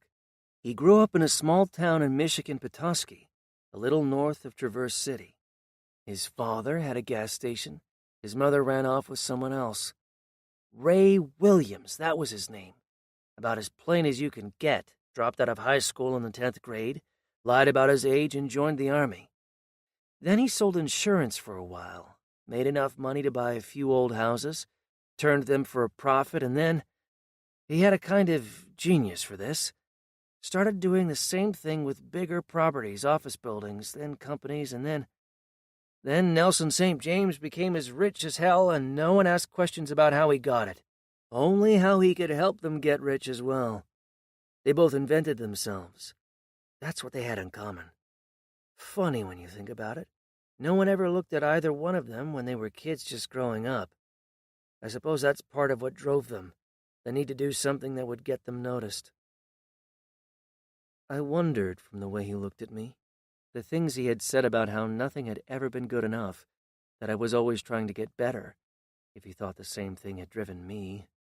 Perhaps it had. All I knew is that one of the reasons I had always liked him, why he was the only friend I had, is that Tommy Lane had once had the great good fortune to be so much better than anyone else at what he did that he had not had to worry about anything except the pure enjoyment of what he did. If he was not lying when he said he wished he had been more like me, he should have been. Chapter 11. A light rain had started to fall, and the night air was cool and clean. The street in front of the restaurant was a shiny black mirror full of neon lights and changing colors. A woman walked by, laughing as the man she was with struggled to hold an umbrella over her head, while his other arm was around her waist. Across the street, two middle-aged men in dark, well-tailored suits dashed from the front door of another more exclusive eating place to a waiting cab. A second taxi was just coming around the corner. Are you sure you don't want to stay with me? There's plenty of room. Next trip, said Tommy as we shook hands. when you're not in the middle of a trial. I'll come up and we can spend a few days." The cab driver reached behind him and opened the door. Tommy put his hand on my shoulder and gave me a serious look. "Remember what I told you. Be careful. There's some other things." His voice trailed off, and I did not know whether they were the things he did not think he should tell me, or things he was not sure were true. His eyes took on a sudden urgency. "She killed him. Remember that. You may get her off, but it won't be because she's innocent." Tommy had always known me better than I knew myself. He was worried about me because he understood my vulnerabilities. He had a habit of warning about things. Women, mainly, that he knew I could not resist. The warnings had never done any good, except to prove later, though he would never say so, that he had been right all along. The cab driver was waiting. Tommy flashed that huge smile of his, put his arm around my neck, suddenly kissed me on the side of my face, and said with affection, "You're the best fuck-up I ever knew. Whatever happens, you'll always land on your feet." I watched him get into the cab, watched the way he began a cheerful banter with the driver, watched while the cab wove through the nighttime traffic, watched until the taillights vanished around the corner, and then watched in my mind the things he had done when he and I were both young. The weather, instead of getting worse, got better, and the rain became a fine mist that swirled around like the thin fog that sometimes comes on summer nights and makes the visitors from out of town think it's winter. I started walking up the hill.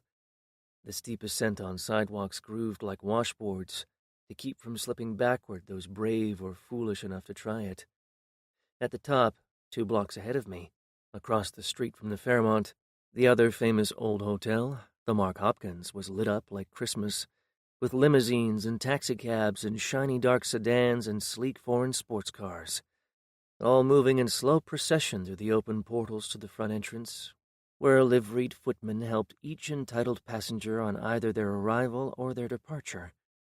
Somewhere on one of the upper floors, Danielle St. James was probably in her room, perhaps on the telephone to her young son in New York, or perhaps trying to decide what time she would call me to talk about what had happened in court and what we could expect tomorrow.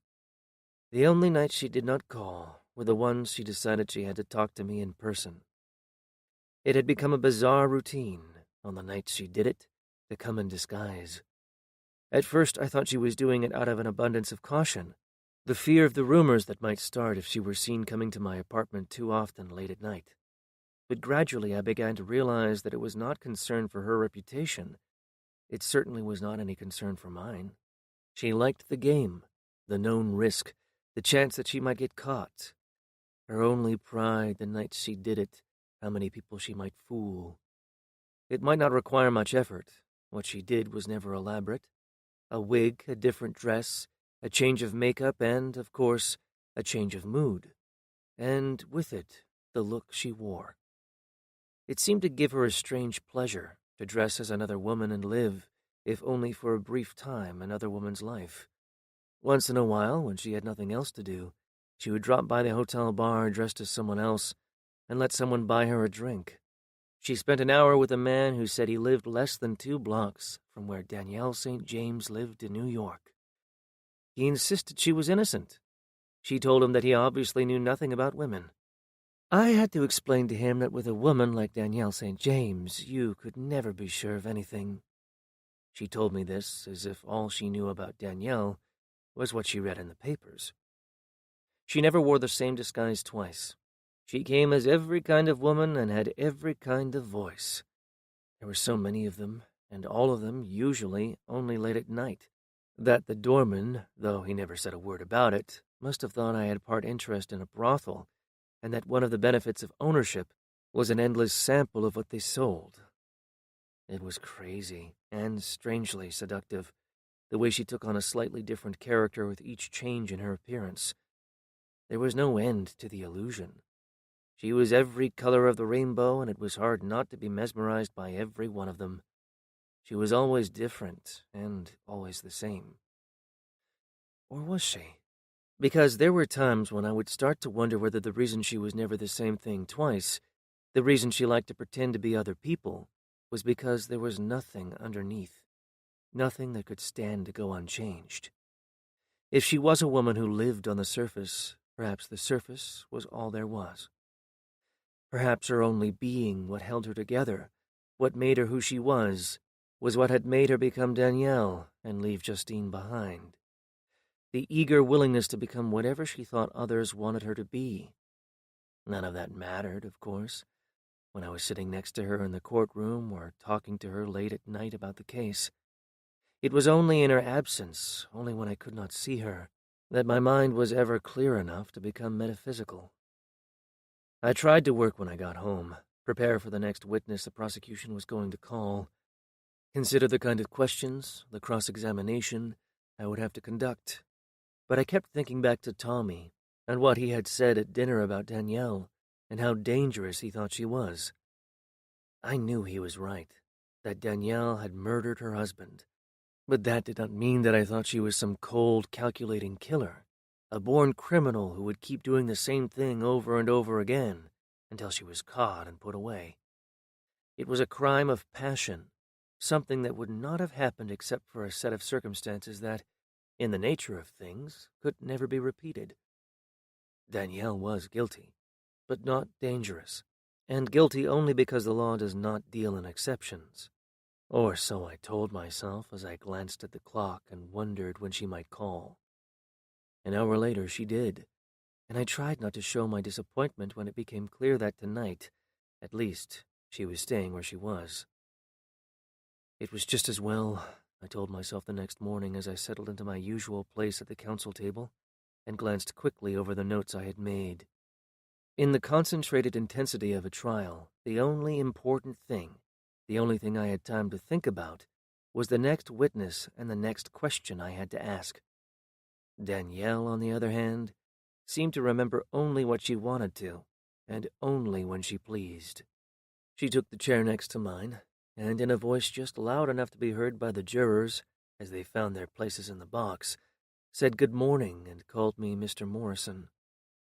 Just below the bench, Philip Conrad finished threading a thick spool of tape through the stenotype machine. Remembering what Tommy had told me, what he had told Tommy at lunch, I smiled. But though he was looking right at me, there was no sign he had even noticed. He sat there without expression, the way he always did when he was at his place in court, waiting for the proceedings to get underway. I smiled again, this time in recognition of the honest integrity he brought to his job. With an armload of files, work she could do on other cases when it was not necessary to pay close attention to what was going on in the trial, Alice Brunelli swept into court, serious, scholarly, brilliant, and logical to a fault. Her only passion was the law, and she spent weekends, which other judges spent playing golf, in the law library or in her study at home. "Call your next witness," she ordered as she buried her nose in a file. There was no response, but already engrossed in what she was reading, she did not notice. Then, when it finally registered, her head snapped up and she shot an evil glance at the silent and recalcitrant Robert Franklin. He was not there. His place was vacant, the chair still shoved tight against the table. "Sorry, Your Honor," shouted the deputy district attorney as he burst through the double doors and back and came half running up the center aisle. He dropped his bulging briefcase on the table and with calculated indifference started pushing up his tie. Oddly, Alice Brunelli seemed to enjoy it. A thin smile of cold revenge coiled across her solemn mouth. "It's nice you remembered to finish tying your tie," she said in a dry, mocking voice. "Are you sure you finished with your zipper?" She was bluffing. He was sure of it, or almost sure. He was afraid to look and afraid not to. That hesitation, that moment's embarrassment as the courtroom tittered, was all she wanted. "Call your next witness," she said abruptly, and immediately went back to what she was reading. Franklin took it all in stride. I half suspected he had been late on purpose, a way to make an entrance, teach the jury that while he had to follow the rulings of the court, he had his own authority, and that what happened in this trial largely depended on him.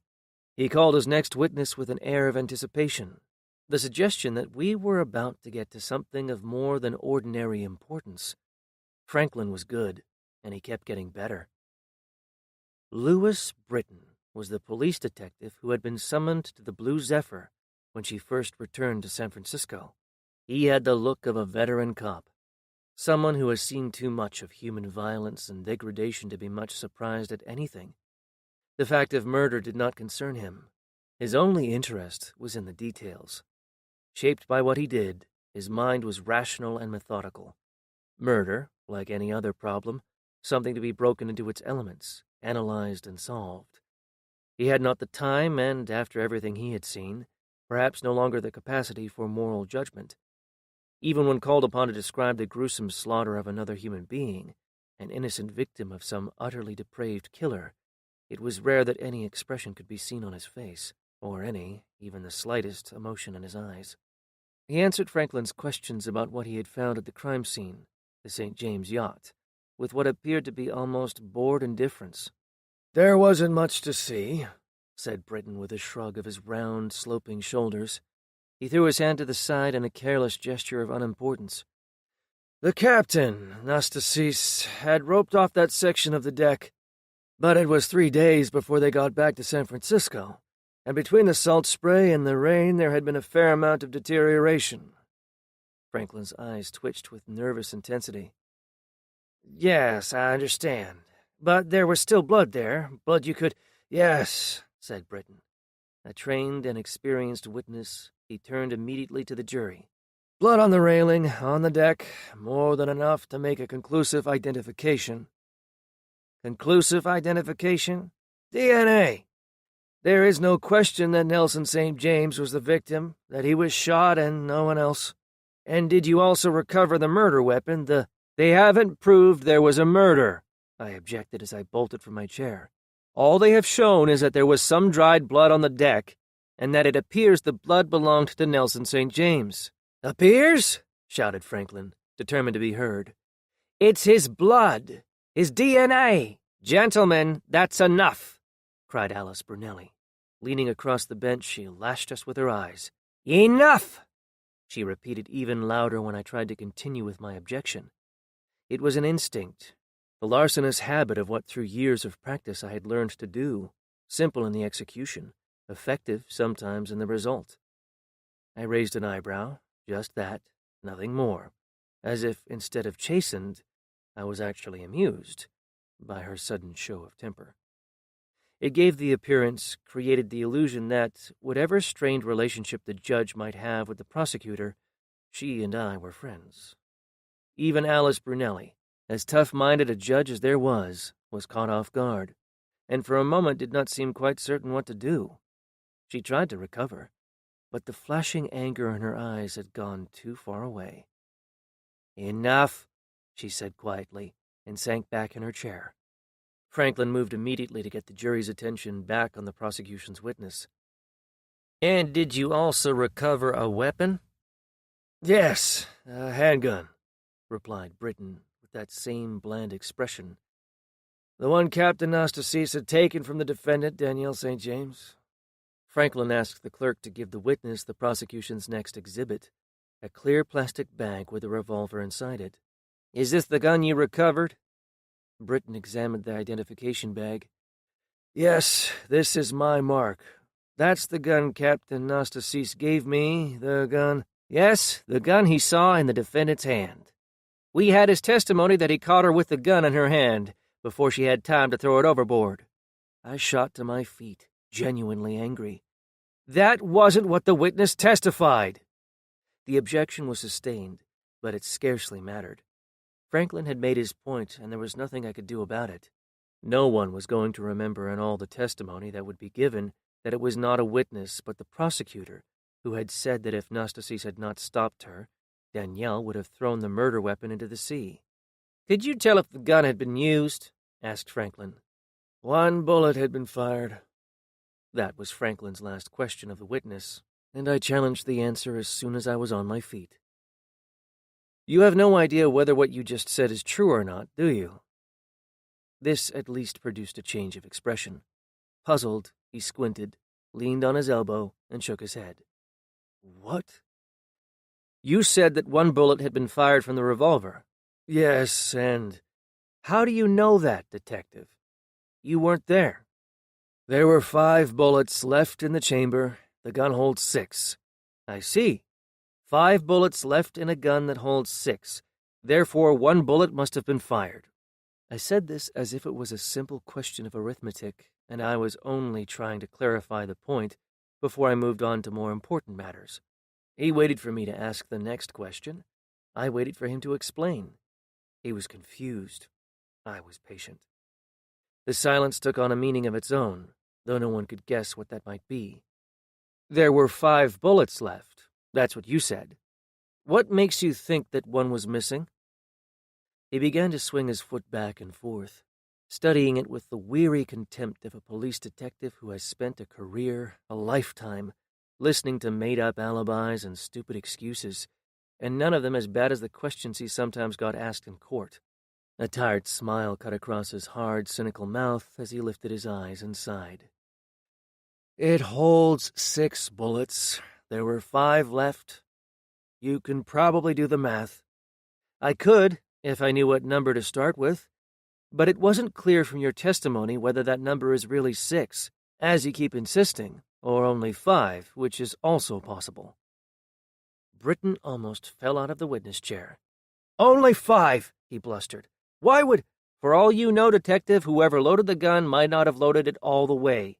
Isn't that correct, Detective? For all you know, there might have been only 5 bullets in it.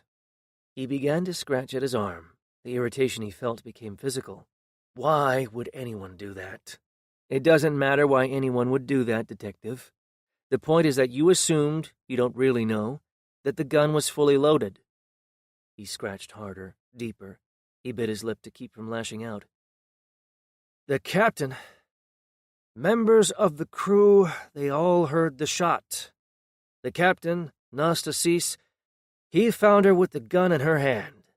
The barrel was still hot. I stepped forward, subjecting him to a close imitation of the cynical indifference with which, just a moment earlier, he had treated me. In other words, Detective Britton, when you just now testified that the gun was fully loaded, that 1 bullet was missing, it was not because of anything you yourself observed, but because of what you were told by other people, which means that your testimony that Nelson St. James was the victim of a homicide should be taken in exactly the same way. It isn't anything you know for certain. It isn't anything you observed. It's just what you assumed. I didn't assume the blood, Britton fired back. I didn't assume the DNA. I was just turning to the jury. I spun around and fixed him with a withering stare. The blood came from Nelson St. James. You're sure? Of course I'm sure. From his body? Of course from his body. Which part? What? He was incredulous. I don't... Which part, Detective? It's a simple enough question. I made a quarter turn and faced the jury. From his leg? I don't think. From his stomach? I don't. From his head? I demanded, my voice rising as I turned and again stared hard at him. And if from his head, Detective Britton, was it from a gunshot right between the eyes, the way someone bent on murder might have killed him? Or from a gunshot to the temple, the way someone with a gun often decides to kill himself? Britton could not answer. No one could have. St. James had fallen overboard, his body lost at sea. No one would ever know where he had been hit, or even whether the bullet that struck him had killed him. He might have only been wounded and then died of drowning. He was dead, but the circumstances surrounding his death were either uncertain or subject to interpretation. Everyone thought it murder, but could the evidence prove that it was not suicide? It was not much of a chance, but it was the only one we had. Franklin asked a few questions on redirect, doing what he could to show the absurdity of my suggestion that the gun might not have been fully loaded. He was too smart to mention anything about the real point I was trying to make, that all of Britton's testimony was second-hand. After Britton, Franklin called several members of the crew, testimony that went on for days. While none of them had witnessed what had happened the night St. James was killed, they each helped paint a picture of a marriage full of tension and about to explode. Maria Sanchez, a chambermaid, told how St. James and his wife had slept apart, wearing the same dark suit he did nearly every day. Franklin stood next to the council table, his fingers poised above a long list of questions he had written out in advance. He did not look at it. He did not need to.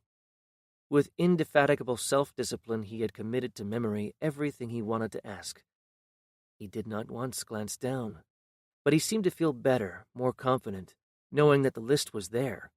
His eyes were fastened on the witness, as he listened patiently to her testimony that Mr. and Mrs. St. James had on that last terrible voyage slept in different beds.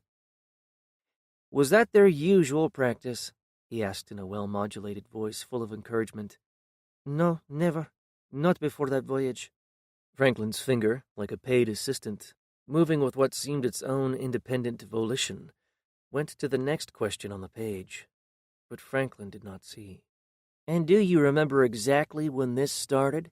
When the two of them started sleeping in different rooms?" Maria Sanchez was young, not yet 30, with clear dark eyes and a quick, agile mind. But English was not her native language, and in front of a crowded courtroom she easily became confused. She thought she had just answered that same question. "On that voyage," she repeated, the color rising to her cheek at what might be thought of a question about her honesty. "Yes, I understand. But at what point? Did they start out that way, from the day they left San Francisco, or did something happen that—" Her eyes brightened. Now she understood. "The day we headed back. That night she asked me to make up one of the other cabins." That was the end of what Franklin wanted. It was only the beginning of what I was after. I was out of my chair, heading toward the witness, before Judge Burnelli had finished asking if I wanted to cross-examine. "This wasn't your first voyage as a maid on board the Blue Zephyr, was it, Ms. Sanchez? If I'm not mistaken, you had been employed there for nearly 2 years before this happened, isn't that correct?" "Yes, this is true." "So you had quite a few occasions to observe Mr. and Mrs. St. James, how they behaved toward one another, where they slept?" Almost before the answer was out of her mouth, I smiled at her and went on as if we agreed on everything. "They didn't always sleep in the same room, though, did they?" I asked in a quiet voice. "Sometimes, especially when Mr. St. James had to be on the phone at all hours, staying in touch with his various enterprises all around the world, they slept apart." A witness, and none more than Maria Sanchez, a woman without friends in a place she did not know, no matter how confident they look, often feel lonely and nervous, afraid they may make a mistake in the way they answer a question and, instead of an honest attempt, be accused of a deliberate lie. A witness, in other words, is almost always susceptible to a face they can trust. 2 questions, and Maria Sanchez was confident I would not betray her. "Yes, that's true," she replied almost eagerly. "That sometimes happened." I smiled and moved closer. "So when you told Mr. Franklin a moment ago that before this last voyage Mr. and Mrs. St. James never slept apart, you didn't mean that it had never happened before, only that it didn't happen very often. Isn't that what you meant to say?" Maria Sanchez was grateful for the chance to explain, to get it right. "Yes, sometimes Mr. St. James, was up all night working and then—" "Yes, of course," I said gently. "But there were other times when this happened, weren't there? Times when they slept apart because they weren't getting along, because they argued, because, on more than one occasion, Mr. St. James became drunk and abusive." She lowered her large black eyes, murmuring an answer no one could hear. I asked her to repeat it. "Yes, that happened." "On one occasion you saw him strike her with his hand, didn't you?" "Yes, but it was late, and he had had too much to drink and—" "He accused her of sleeping with other men, didn't he? Wasn't that the main reason they quarreled?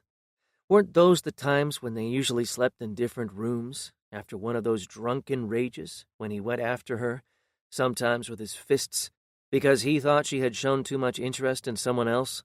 "That was what I understood."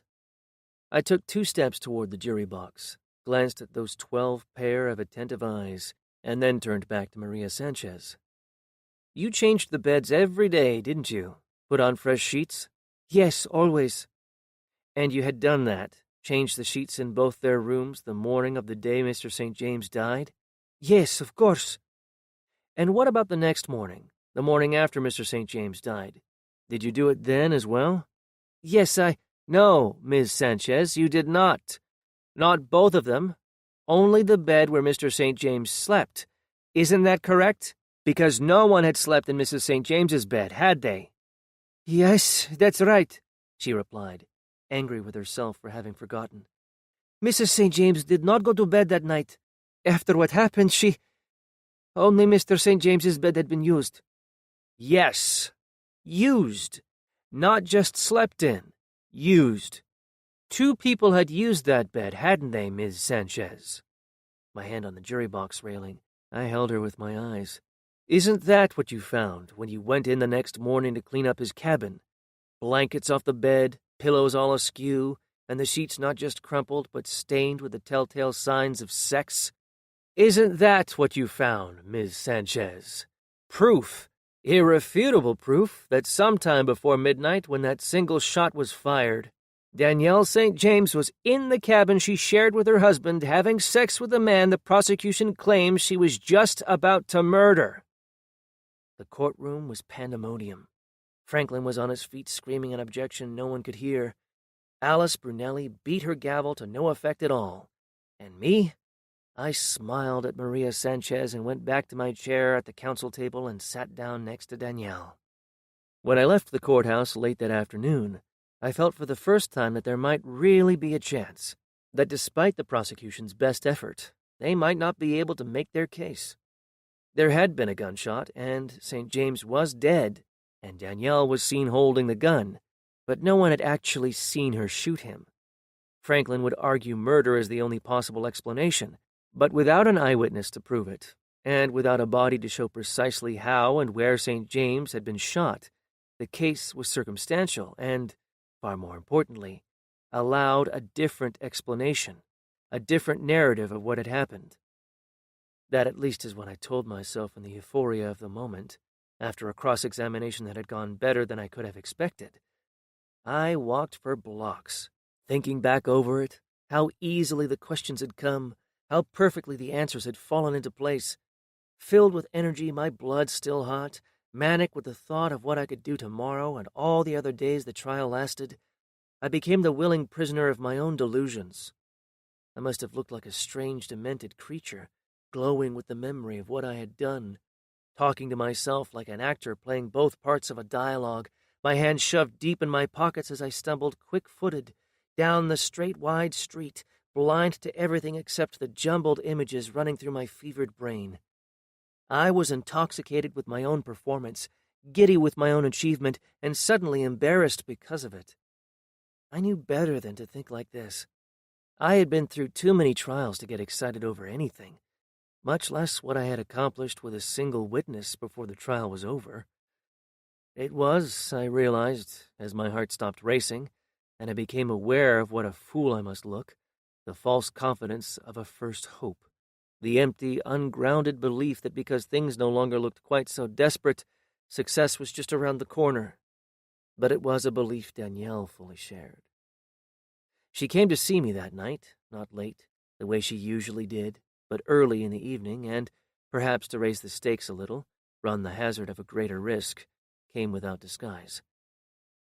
"You must see your clients at home once in a while," she said, as she breezed past me. Tossing her tan raincoat over her chair, she added with an impish stare, "Or maybe that nice man downstairs thinks that one of those shameless late-night ladies who sometimes come to see you has come disguised as me."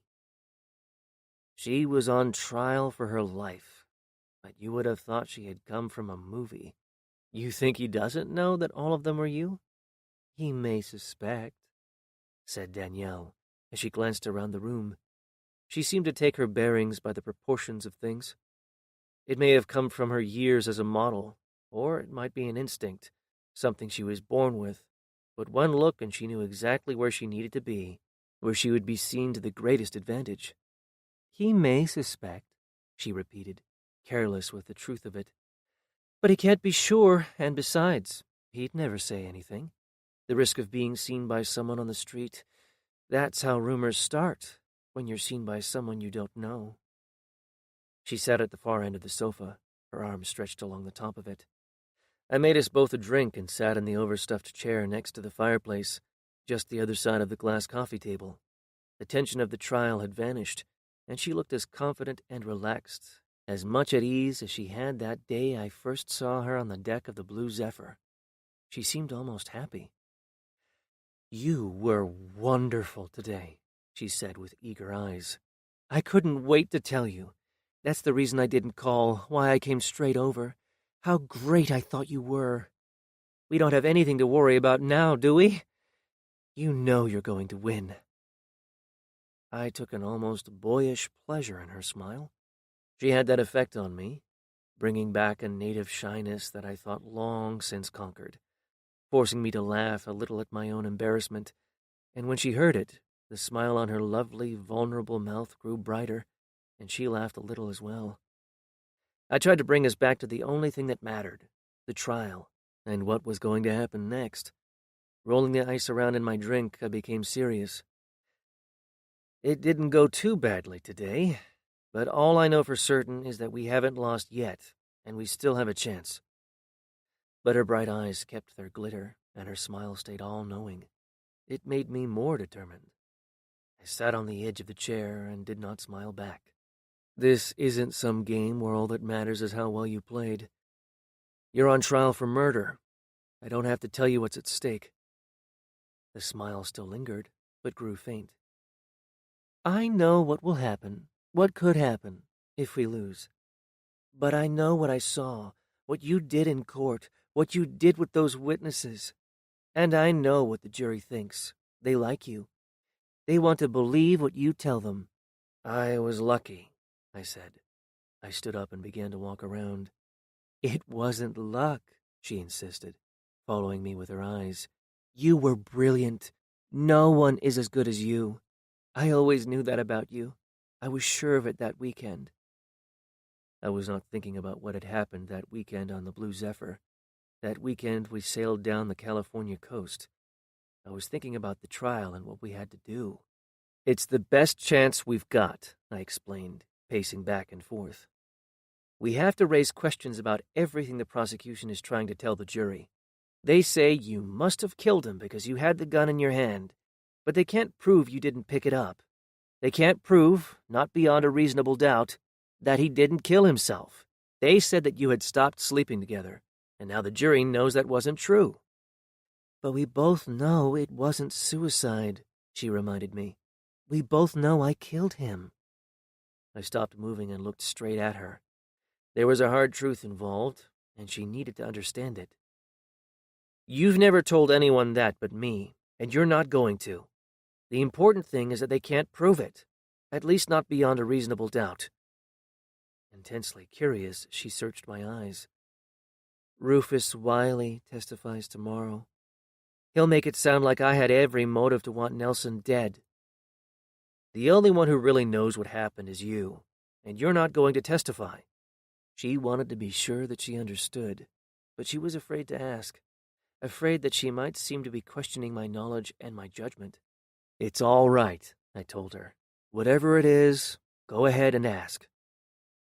"You don't think the case against me is good enough? You don't think Franklin can prove I did it? But you can't be sure of that, can you?" "No," I admitted. "I can't. I'd be lying if I said I was." She got up from the sofa and came up to me and put her arm around my neck and kissed me gently. She started to say good night, and then it happened.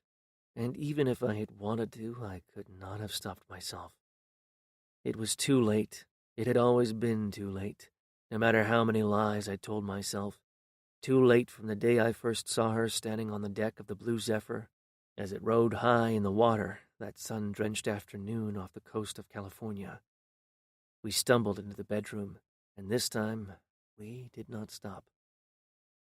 We made love with all the evil innocence of a man and a woman who had wanted each other more, far more than anyone else they had ever known. Later, after we were finally finished, as she laid naked in my arms, the moonlight streaming through the window, she asked if it bothered me. Not that we had made love, a lawyer and his client, but something far more personal. "Does it bother you that I killed him? That I'm not as innocent as you want everyone else to believe?" I did not want to think about the moral implications of what I was doing. Most of the people I defended were guilty, and it had not bothered me before. You did what you had to do to win, and while I may on occasion have bent them, I had never broken any rules. The only thing important, I told myself, my only obligation, was the trial. Later, when it was over, after I had saved Danielle, I could worry about whether I might have been able to do it in some other, better way. It was an accident. You didn't do it on purpose. But I did. I told you that I did. I grabbed the gun and followed him up on deck, and when he started laughing at me, telling me there was nothing I could do, I shot him. I told you that. I couldn't stand it anymore. You didn't plan to do it, I said, staring into the vast moonlit night. You wouldn't have done it if you had had the time to think. You saw what he was doing to you, how he had lied to get you back in bed. You lost control. You didn't mean to lose control. It just happened. It was as much an accident as if the gun had gone off during a struggle to get it away from him. Danielle lifted her head from my shoulder and gave me a look I did not understand. A look so strange that as I listened to what she said, I began to wonder if I had ever understood anything at all. I suppose it could have happened like that. Chapter 12. The people call Rufus Wiley. A cunning smile stole across Robert Franklin's mouth. Wiley's testimony was the missing piece with which he would complete the puzzle. Instead of a loose assemblage of disconnected facts, his case would become a flawless narrative, a story of greed and murder in which, like all the stories people like to hear, the killer has to pay for what she has done. There was no smile of any kind on Rufus Wiley's mouth, and you had the impression that there seldom was. He had the shrewd, sober, and penetrating eyes of a man trained to reduce things to their basic elements, and it was quite apparent what he believed those to be. Modern physics might describe the world in terms of matter and motion.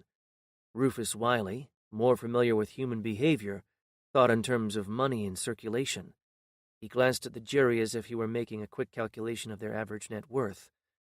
Franklin was nothing but friendly. "Mr. Wiley, you were employed by Nelson St. James?" "Yes, I was." His voice was steady, dry, and unemotional. Rufus Wiley was a man who dealt in facts. "How long had you been employed by him at the time of his death?" Wiley did not hesitate. 11 years, 2 months. Franklin seemed to take a certain residual pride in the quick precision with which Wiley answered. Rubbing his hands together, he stepped closer. "What exactly did you do for Mr. St. James?" "Objection!" I shouted before Wiley could answer. Alice Burnelli did not raise her eyes from what she was reading. "Grounds, Mr. Morrison." "Vague and conjectural," I replied with a show of impatience, as if we both had better things to do than constantly point out and correct the mistakes of Mr. Robert Franklin. She raised her eyes, inviting me to explain. "If Mr. Franklin wants to know what Mr. Wiley did for Mr. St. James in the course of his employment, he should ask him that, and not a question that would include whether he ever played golf with him on his day off, or had a drink with him at the Plaza Bar, or once went out on a double date with him when they were younger, or—" That was all she wanted to hear. Waving her hand, she went back to what she was reading. Yes, we understand, Mr. Morrison. Be a little more precise, if you would, Mr. Franklin." Franklin had not moved, except to raise his eyes to the bench. He asked the question again. "What was the main function you performed in the course of your employment with Mr. St. James?" "I was his private attorney. I handled all of his personal legal affairs." "In that capacity, did you have occasion to draw up any documents in connection with his marriage to the defendant, Danielle St. James?" "At Mrs. St. James's request, I drew up a prenuptial agreement." "In layman's terms, what did that prenuptial agreement do?" Wiley turned and looked straight at the jury. "2 things. It stipulated the amount that Mrs. St. James would have during the marriage, her personal allowance, if you will. Money she could spend on clothing or whatever else she wanted. The other thing it did was to set forth the agreement concerning what Mrs. St. James would be entitled to should the marriage end in divorce." Franklin folded his arms across his chest and gazed down at the floor. preparing himself, as it seemed, for a question of crucial importance. When he finally raised his eyes, he did it slowly, as if reluctant to delve too closely into someone's personal affairs. Under the terms of that agreement, how much would she have received in the event of a divorce? $1 million a year and a house in the Hamptons.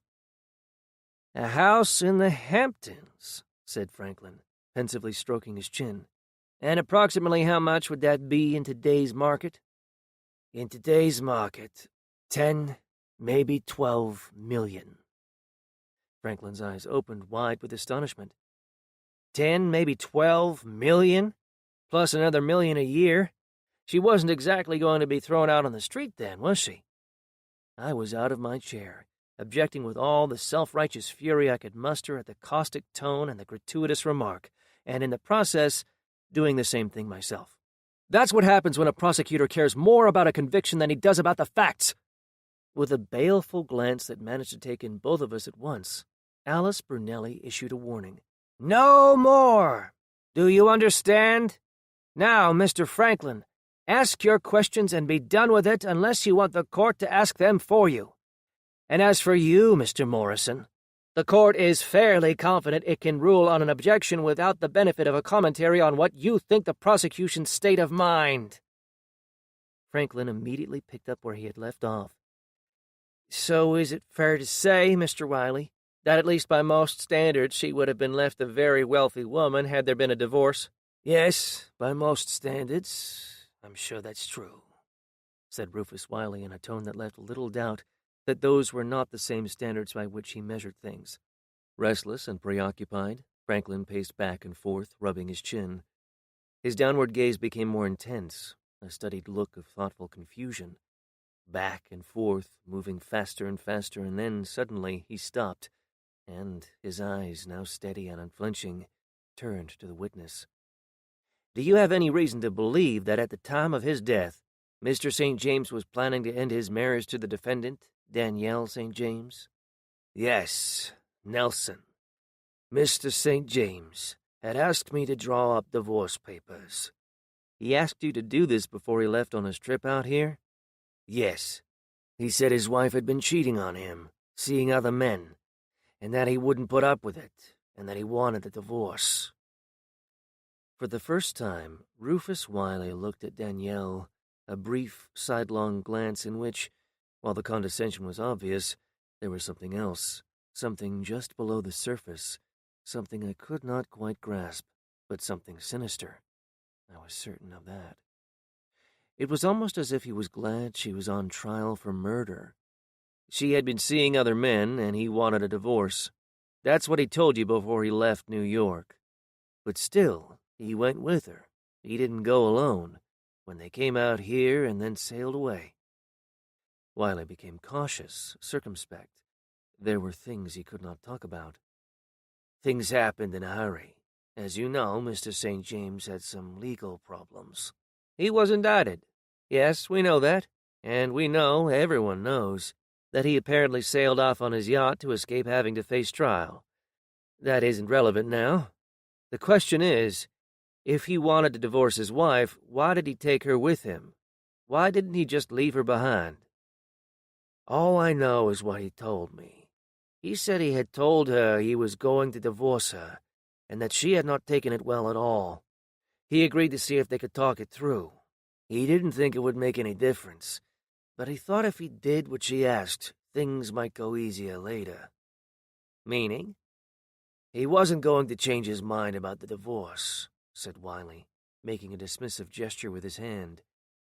But he thought she wouldn't be quite so upset or feel quite so vindictive if he spent some time with her talking things over. And of course, they have a child. He didn't want things to be any more difficult than they had to be. And as I said before, he added darkly, this was all at the time when things were moving very fast. He was making a lot of decisions, most of them against my advice. Franklin had one more question, the last blank left to fill. How can you be certain that he didn't change his mind? Isn't it possible that out there, just the two of them, they were gone for weeks, he had a change of heart? Isn't it possible that he decided to try to make the marriage work?" Rufus Wiley shook his head emphatically.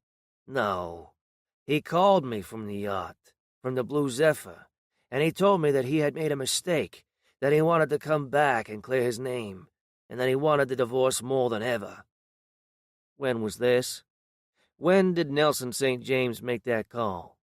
"The night before he died." Franklin tapped his fingers 3 times in quick succession on the jury box railing, and then, nodding to himself, started back toward his place at the council table. I got to my feet, slowly, and with a puzzled expression on my face. "When you handled Mr. St. James's legal affairs, did you typically explain to him each thing involved and what, if any, alternatives he might have?" "Yes, I tried to." "But that wasn't what you did with the prenuptial agreement, was it? You said earlier that you drafted it at his request, but that isn't true, is it? The prenuptial agreement wasn't his idea, Mr. Wiley. It was yours. And as a matter of fact, when you first suggested it, he was opposed to it and told you he didn't want it. Isn't that true, Mr. Wiley?" "I was his lawyer, Mr. Morrison," he replied with icy reserve. "It was my obligation to do what was in his best interest." "Because, in your judgment, he didn't always know what that was?" All the features of Rufus Wiley's long patrician face seemed to close down. His eyes drew in on themselves, his mouth pinched tight at the corners. It was the look of a man who had seldom, or perhaps even never, known great enthusiasm, a man who had never felt the thrill of letting hope triumph over experience. His had always been the voice of caution and restraint. Mr. St. James had been more than generous to the women he had known, but he had not married any of them.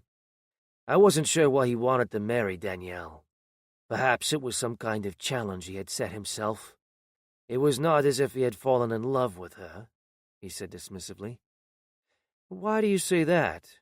That he was not in love with her?" "I mean really in love with her, because I have to say I never knew him to want anything in quite the same way he seemed to want her." As soon as Wiley said this, there was what I can only describe as a physical reaction. You could almost feel the jury, and not just the jury, acknowledge the truth of it, that Danielle St. James could make even a man who could have everything want her that much. "Nelson wanted her. That is certainly true," continued Wiley. "But he had an impulsive nature. When he wanted something, he did not always see that he might lose interest once he had it." Wiley had no sense of romance. He was too prosaic to understand what being in love really meant. "You talk about her, the woman who, by your own testimony, was the woman he wanted to marry, as if she were just an object of his temporary affection, that there was, if I can put it like this, too much passion for it to last. But isn't that exactly the reason why people marry, Mr. Wiley? Because they want each other that much?" "In the usual case, I'm sure that's true," he replied in a cold, condescending tone. "But Nelson was not the usual case. He hated anything that even suggested permanence." Wiley bent forward, his gaze determined and emphatic. "That is what made him what he was, the belief that there was always something new to get. And once he decided what that new thing was, there was no stopping him. But, and this is very important if you want to understand what kind of man he was, the only reason he bought anything was to sell it later." "And you were there to make sure that, in this case, at least, he did not overpay?" He ignored the sarcasm. He ignored me. He talked directly to the jury, trying to impress upon them the honest motive of his actions. "He decided he had to have Danielle, had to marry her. Why he thought he had to do that, I'm not sure. But Nelson had not changed. The game was all in the pursuit. He meant to have her. He never meant to keep her. That's why I told him he had to have a prenuptial agreement, because it was my job to protect him against what I knew what would happen later." He was still looking at the jury, a man who knew his business. "You say he never meant to keep her?" I waited until he turned and looked at me again. But earlier you made it sound just the other way round, that she didn't mean to keep him. I'm afraid I don't quite follow. You said Nelson St. James wanted a divorce. You said he had taken her with him, on his flight as a fugitive when he sailed off into the Pacific, only to make divorce as easy as possible. You said he called you the night before he died to tell you that he was coming back and that he wanted a divorce more than ever. You said all that, didn't you? Yes, that's what I said, but I don't see how that... Have you forgotten what you told us was the reason he wanted a divorce? It wasn't because he had gotten tired of her. It wasn't because, as you put it, he never meant to keep her. It was because he thought his wife had been having an affair. Isn't that what you said, Mr. Wiley? Wasn't that your sworn testimony? Yes, that's what I said, replied Wiley, fidgeting nervously with his fingers. But that doesn't change the fact that it wouldn't have lasted, But it did last, didn't it? Through 7 years and the birth of a child. Lasted until, according to your testimony, he found out she was having an affair, didn't it? Yes, but... But what, Mr. Wiley? Did you misunderstand?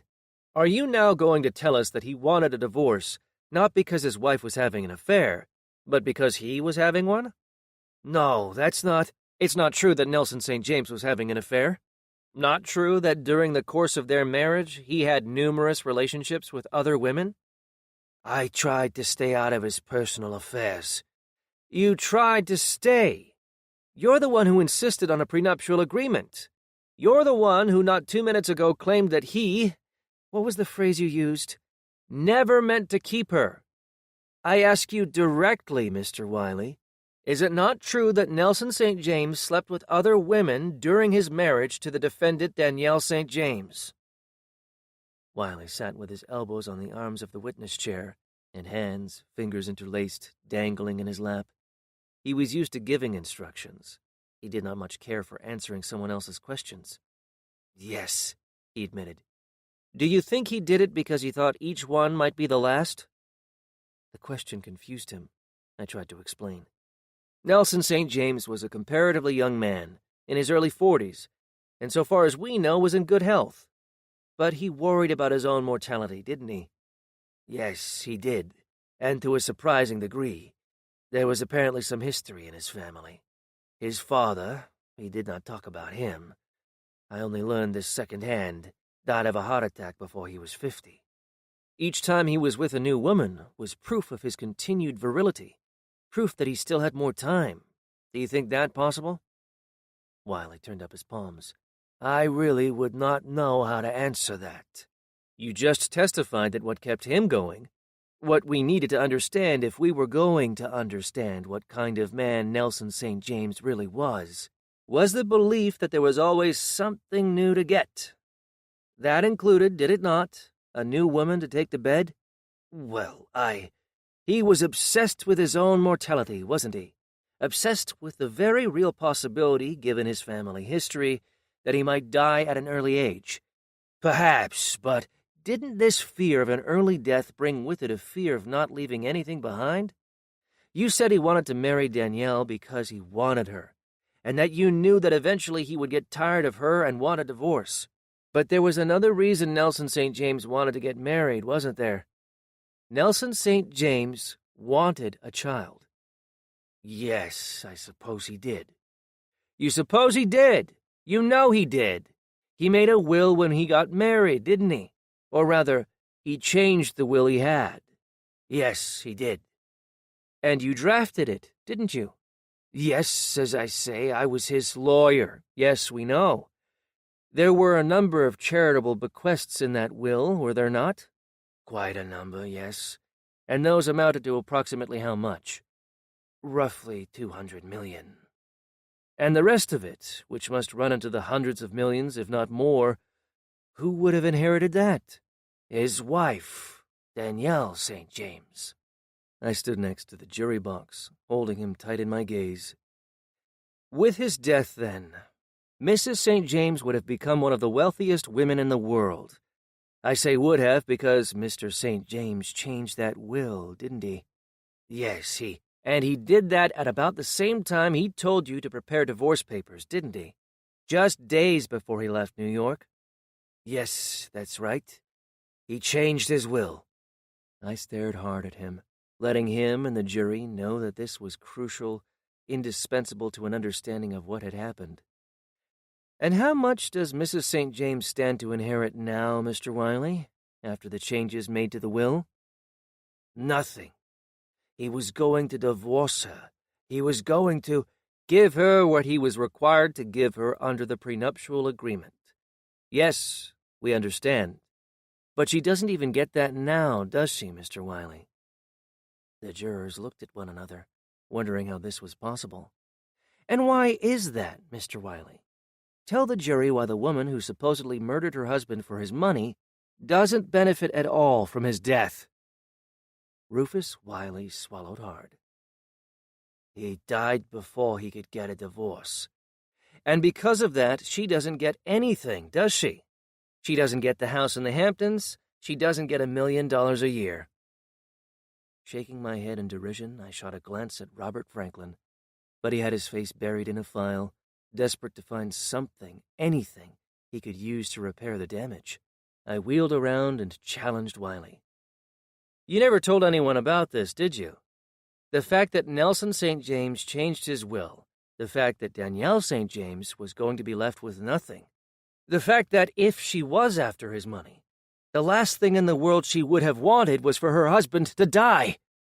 I was Mr. St. James's lawyer. What I did for him was private, he shot back, outraged and indignant. Suddenly his expression changed. The anger vanished, and a cold, cynical smile cut across his straight, thin mouth. He sat back in the witness chair, full of the old confidence. I doubt he told anyone either. So she wouldn't have known that she had been cut out of the will, would she? It was obvious the moment you took the stand that you didn't like her, I said, smiling back. Of course he told her. How would I have known about it if I hadn't heard it from her? With a last disdainful glance, I went back to the counsel table and started to pull out my chair, but I stopped and looked up. One last question, Mr. Wiley. That last time you spoke to him, when he told you he still wanted a divorce, did he sound like a man on top of the world, or did he perhaps sound a little depressed? Understandably, it had all been quite a strain. Yes, not only was he about to lose his wife, he was about to lose everything else as well, wasn't he? Wiley had been bred to caution. He waited for me to expand upon the question, sharpen the details. He had been indicted by a federal grand jury. He was one of the most despised men in America. He was facing charges that could send him to prison for the rest of his life. And instead of trying to prove his innocence, he had left the country, disappeared. Yes, but he was coming back. I told you that. In that last phone call the night before he was killed, he said he had made a mistake, that he was coming back to stand trial. We'll never know for sure, though, will we, Mr. Wiley? All we know for certain is that before he disappeared, sailed away on that yacht of his, he promised he would not leave. You may take his word for things. All the people he defrauded may not be quite so willing. Franklin was on his feet, objecting. Is there a question in there somewhere? If there is, I missed it. Brunelli started to tell me to move on, but I was ahead of her. I glared at Rufus Wiley. There he was, out there on the ocean alone, about to lose not just his beautiful young wife, but his money, his reputation. And if he did what he told you he was going to do, come back and stand trial, his freedom. It isn't any wonder, is it, Mr. Wiley, that a man in his condition would decide to take his own life? Chapter 13. Rufus Wiley had done more for the defense than any witness I could have called. The prenuptial agreement Franklin had thought crucial, proof of what Danielle would have lost in a divorce, proved instead what she would have won. The murder of Nelson St. James was supposed to have been all about the money. But in terms of money, the worst thing that could have happened to Danielle was to have her husband die. His death had cost her everything she would have had in a divorce. In one of the great ironies, the question of money, instead of a motive for murder, had suddenly become our best defense. The prosecution could not prove motive, and without motive, Franklin could not prove his case. It was true that the gun had Danielle's fingerprints on it, but Nelson's prints were there as well. The physical evidence was just as consistent with suicide as it was with murder, and Rufus Wiley, the prosecution's own witness, had been forced to admit that Nelson St. James had been depressed.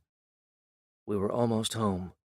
Rufus Wiley was the prosecution's last witness, and there was no one I could call, no one who could testify that anything said by any of the prosecution's witnesses was wrong, no one who could give Danielle an alibi, insist she was not there when her husband died, no one who could make a credible claim that Nelson St. James had been killed by someone else. I could scarcely put Danielle on the stand to tell the jury how she had done it, how it was not suicide at all, that she had done exactly what the prosecution said she had done, killed her husband with a gun. I did not have a case, but then I did not need one. The burden was on the prosecution to prove that Danielle had done it, and I was as certain as I could be that Robert Franklin had failed to do that, and that the jury, whatever they might really think about her guilt, would have to acquit her. I explained this to Danielle that evening, but she had heard it all before. The distance I normally kept between myself and a client had long ago ceased to exist. I had held nothing back, telling her everything I thought about what happened each day in trial, and what I planned to do next. But more than that, I told her things about myself I had never told anyone, the kind of secrets all of us have, the ones we keep hidden except when we find ourselves desperately in love. I trusted her, but only, or mainly, because I knew how much she trusted me. Her life was in my hands, and she was perfectly content. I might even say eager to let me decide everything we did in court. The next morning, as we waited for the judge to enter and the day's proceedings to begin, I felt relaxed and confident, as certain of the outcome as I could be. "Mr. Morrison," said Alice Brunelli, after she settled herself on the bench, "is the defense ready to call its first witness?" Lawyers, honest ones, will tell you that there is always a sense of relief when they know the case is over, when they know the last witness has been called, and there are no more questions to be asked, no more answers to be dissected and analyzed on the spot. There was still the closing argument, still that terrible, endless wait for the verdict, but with no more witnesses, there are no more surprises, nothing that can catch you unawares. Rufus Wiley, the last witness for the prosecution, had been the last witness in the trial. Everything that remained, the long summations both Franklin and I would make, the lengthy instructions Judge Brunelli would give to the jury's slow deliberations behind closed doors, all of that would be based on what was now completed. "Your Honor," I said with perfect self-assurance, "the defense rests." There was a collective sigh as the courtroom crowd realized that Danielle St. James, the woman they had all come to see, would not be taking the witness stand in her own defense. You could almost feel the disappointment, the chance missed to listen for themselves to this notorious woman that, through the mouths of others, they had heard so much about. Then, almost immediately, there was a second reaction, a puzzled silence, as for some reason Danielle had risen from her chair and was looking directly at Alice Brunelli, as if waiting for the chance to speak. "Your Honor, don't I have the right to testify should I choose to do so?" My legs went weak. My stomach started churning. The blood rushed to my face with such rapid force that for an instant everything went black. "Danielle," I whispered in a harsh, strident voice, "we decided this." Alice Brunelli was all attention. Her lips parted and pushed forward, like someone about to exhale after holding their breath. With a deeply worried look in her eyes, she tapped 2 fingers on the bench, considering what she ought to do, and then, the decision made, she nodded once to seal it and turned quickly to the jury. "Ladies and gentlemen, there is a matter that has to be discussed outside the presence of the jury." The moment the jury was out of the room, Brunelli started to ask Danielle a question, but then, changing her mind, she asked me one instead. May I assume that you have advised your client of her rights in this matter, Mr. Morrison? Yes, Your Honor, I have. Specifically her right to testify in her own defense? Yes. You told her that a defendant in a criminal trial does not have to testify, that no one can compel her to testify, but that she can testify if she so chooses? Alice Brunelli was making a record, getting my testimony about what I had done before she asked the defendant, my client, if what I said was true. Alice Brunelli did everything according to a strict interpretation of the rules, especially when it involved the potential question about a lawyer's conduct. Was that what Danielle was up to? Was it regarding my conduct as a lawyer? It was an old game, usually played by streetwise criminals who had been in and out of the system for most of their lives. Make the lawyer the issue, claim ineffective assistance of counsel as the reason why they should get a new trial. Danielle had better grounds than most of them ever had. She could claim that I had not spent as much time as I should have done on her defense because I was too desperate to spend time with her in bed. It was ludicrous, idiotic, insane, but it would have been all she needed. Alice Brunelli adjusted her spare, thick glasses and placed both hands on the bench. For a long moment, and without a trace of sympathy to break the severity of her countenance, she studied Danielle closely. Mrs. St. James, you've just heard what your attorney said. Is all of it true? Has he advised you that you have the right to testify or not as you choose, and that no one, not even your attorney, can make that decision for you? To my great relief, Danielle nodded emphatically. She was not going to turn on me after all. Mr. Morrison has done all that and more. He's explained everything to me. I know I don't have to testify. I know no one can make me. And yes, he's told me that the decision whether I do or not is mine to make. This is my fault, Your Honor. Mr. Morrison went through all of this with me again yesterday after court. I told him I would follow his advice, and perhaps I should. But now that I have to make that decision, now that there isn't any more time, I suddenly realize that whatever happens, I want to tell the truth. I want everyone to know what happened. I want to clear my name. There was no change of expression on Danielle's eager, innocent face, not the slightest doubt or uncertainty about what she meant to do, and I now realized that, despite what she had just told the court, this was no spontaneous, last-minute decision. She had made up her mind a long time ago to take the stand and testify. If she had not come right out and lied to me about her intentions, her silence had done it for her. "Would you like a few minutes to confer with your client, Mr. Morrison?" asked Brunelli after Danielle had finished. Confer with her? I wanted to kill her. What could I talk to her about now? What a liar she was, what a fool she had made out of me. She thought she knew more than I did about how to win at trial? Let her try. "No, Your Honor," I replied with an angry, tight-lipped smile. "If I had known the defendant wanted to testify, I would have called her. I apologize for the confusion."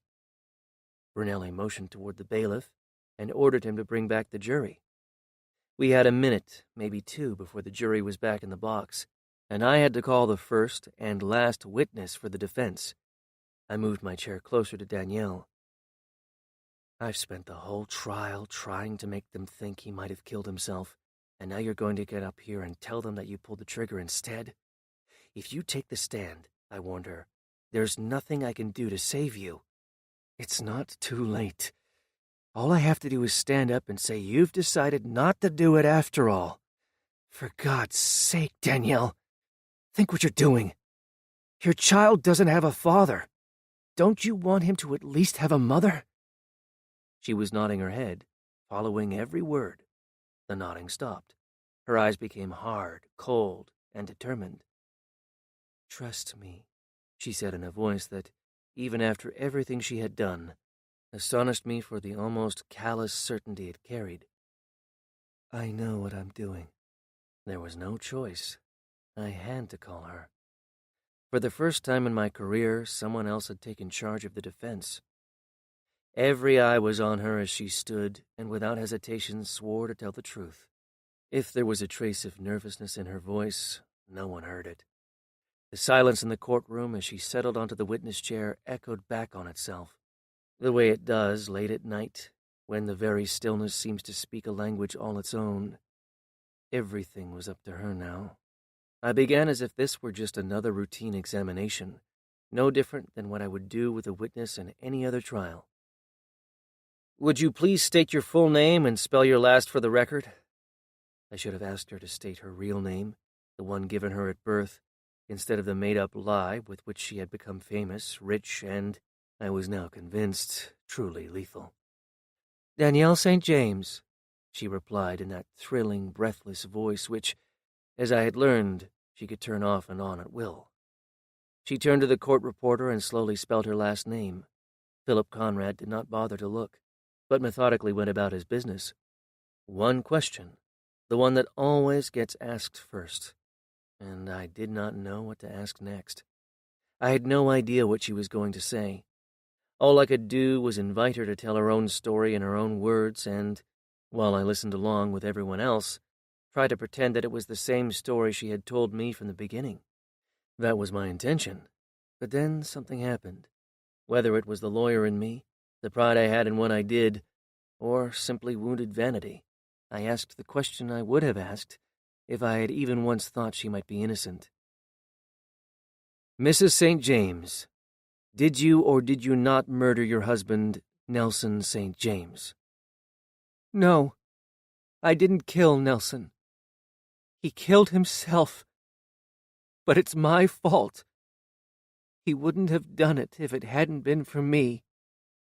It was quite simply the most stunning lie I had ever heard. Even more astonishing, she actually seemed to believe it. Her eyes were filled with anguish and remorse, her voice a soft, choking sob.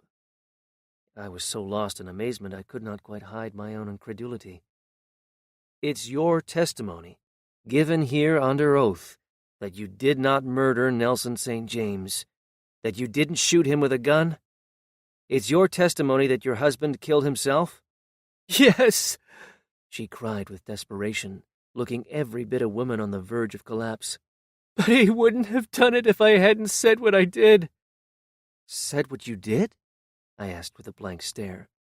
"He told me he was going to do it," she said through bitter tears. "I told him he should." A shockwave spread through the courtroom, hitting everyone at once. It was such an awful, dreadful thing to admit, that she had told her husband to kill himself, and that then it had to be true. No one would lie about a thing like that, and she was just getting started. "I told him to go ahead, kill himself for all I cared," she cried, her eyes bright with the memory of her own wicked defiance. "He may have pulled the trigger, Mr. Morrison, but I'm the one responsible. So when you ask me, did I kill him, the honest answer is yes." I was trapped. There was no way out. She was lying through her teeth, and I knew it. I had put on the stand a witness who was committing perjury, and she was doing it with my assistance. And I had no choice. I had to pick up the thread of her deceit and see where it would take us. Let's start at the beginning. What was the reason you went with your husband on that last voyage when he decided to leave the country rather than face trial? You've heard the testimony of your husband's attorney, Rufus Wiley, that your husband wanted a divorce and that you wanted a chance to talk him out of it. She had had time to collect herself and was now ready to answer questions without undue emotion. "There was more to it than that," she explained. "It's true that Nelson said he wanted a divorce, and he told me that he had changed his will, just as Mr. Wiley said. But this wasn't the first time Nelson had made a threat like that. The thing that was different is that this time I told him that if he didn't file for divorce, I would. I couldn't stand it anymore. All his infidelities, and then, despite that, all his jealous rages whenever he saw me even talk to another man." The color had started to rise to her cheek, a blush of anger and defiance I had seen before, when she began to talk about something that had been done that she did not like. But she caught it coming, as it were, and quickly turned it to her own advantage. We loved each other, she explained to the jury with a rueful glance that seemed to admit mistakes. We really did. But Nelson had gotten involved in some things, business things. I don't know what they were. And he became just impossible. And then, when he was indicted, when he knew he was in trouble, serious trouble, things got... Danielle lowered her eyes and heaved a sigh. A moment later, when she looked up, there was a new vulnerability about her. The lost look of a woman who cannot understand how with such good intentions things had gone so horribly wrong. Nelson was running away. With all the publicity, all the awful things that were being said about him, he didn't think he had a chance, didn't think anyone would believe him. I told him I wanted to go with him, that I loved him, and that our marriage was worth saving. A bleak expression of irredeemable loss entered her eyes. Her lips began to tremble, and only with an effort were made to stop. "Mrs. St. James, do you need a minute?" I asked sympathetically.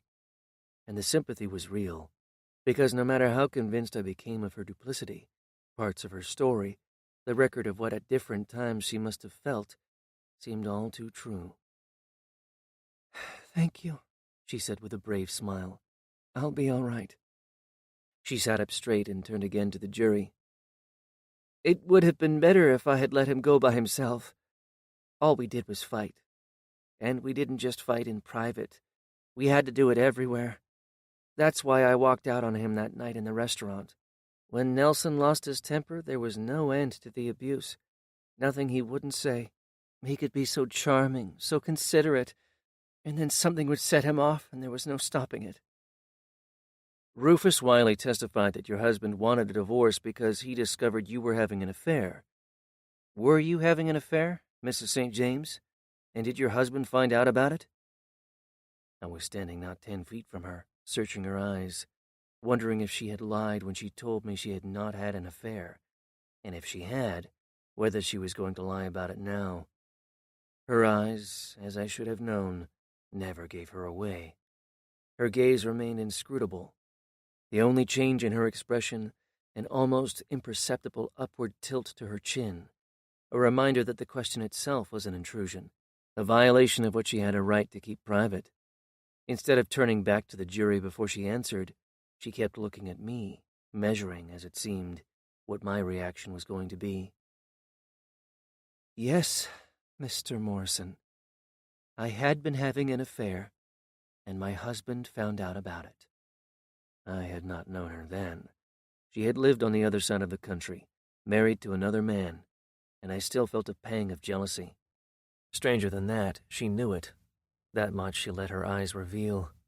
And, perhaps not so strange, it did not bother her in the least. She was used to the jealousy and disappointment of men. "And was that the reason you were fighting?" "Yes, mainly the affair, if you can call it that. It only lasted a few weeks." She had an absolute genius for diminishing the importance of every sin she committed. Admit an affair, and then dismiss it as a matter of no account, arguing the length. Murder your husband, and then insist he killed himself because of something you admit you should not have said. It was the kind of logic that would have driven the Mad Hatter mad.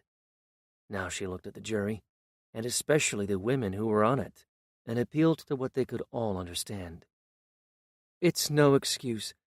I shouldn't have done it. But I did not know any other way to get his attention, to let him know that things couldn't go on this way.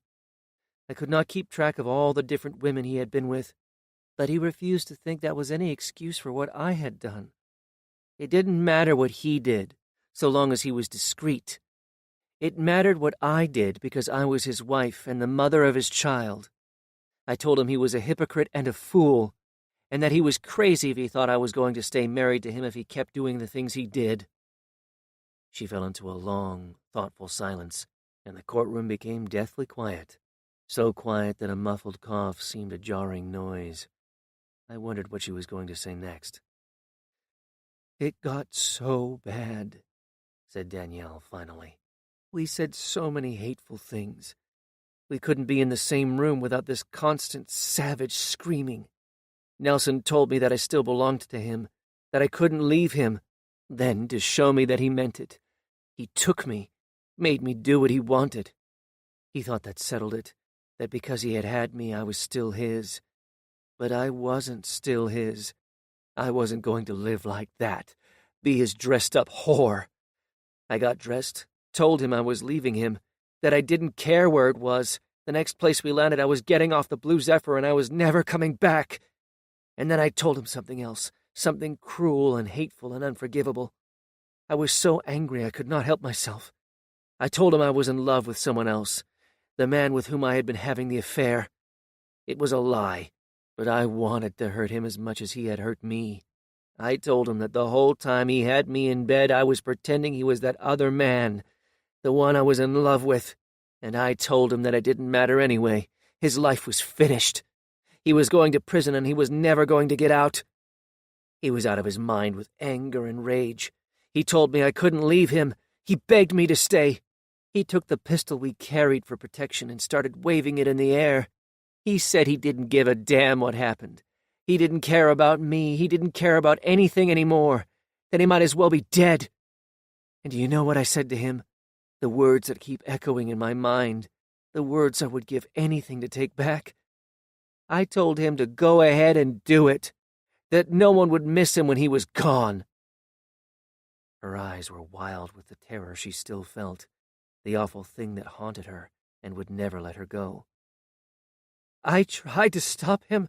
I ran after him out on deck. I screamed at him, pleaded with him not to do it. But it was too late. He put that gun to his head, and then that awful noise, and then all that awful blood, and then nothing mattered anymore. Nelson was gone, and I knew my life was over. Chapter 14. "You lied!" I shouted into Danielle's cold, belligerent eyes. I wanted to take her by the shoulders and shake her until her teeth rattled. Shake her until she came to her senses. Shake her until she understood what she had done. "You lied!" I yelled again, but the only effect was a thin, ironic smile. Her eyes were cool, distant, and brazenly analytical. "How was the story I told any different from yours?" she dared to ask. "You told them it could have been suicide. I told them that it was." I could not fool myself any more. Danielle lacked all conscience.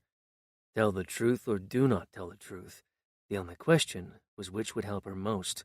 Honesty or rank deception, nothing but interchangeable means. "You lied," I repeated, but quietly and in the tones of defeat. Her only reaction was a kind of measured neglect. "It isn't any different than what you were doing."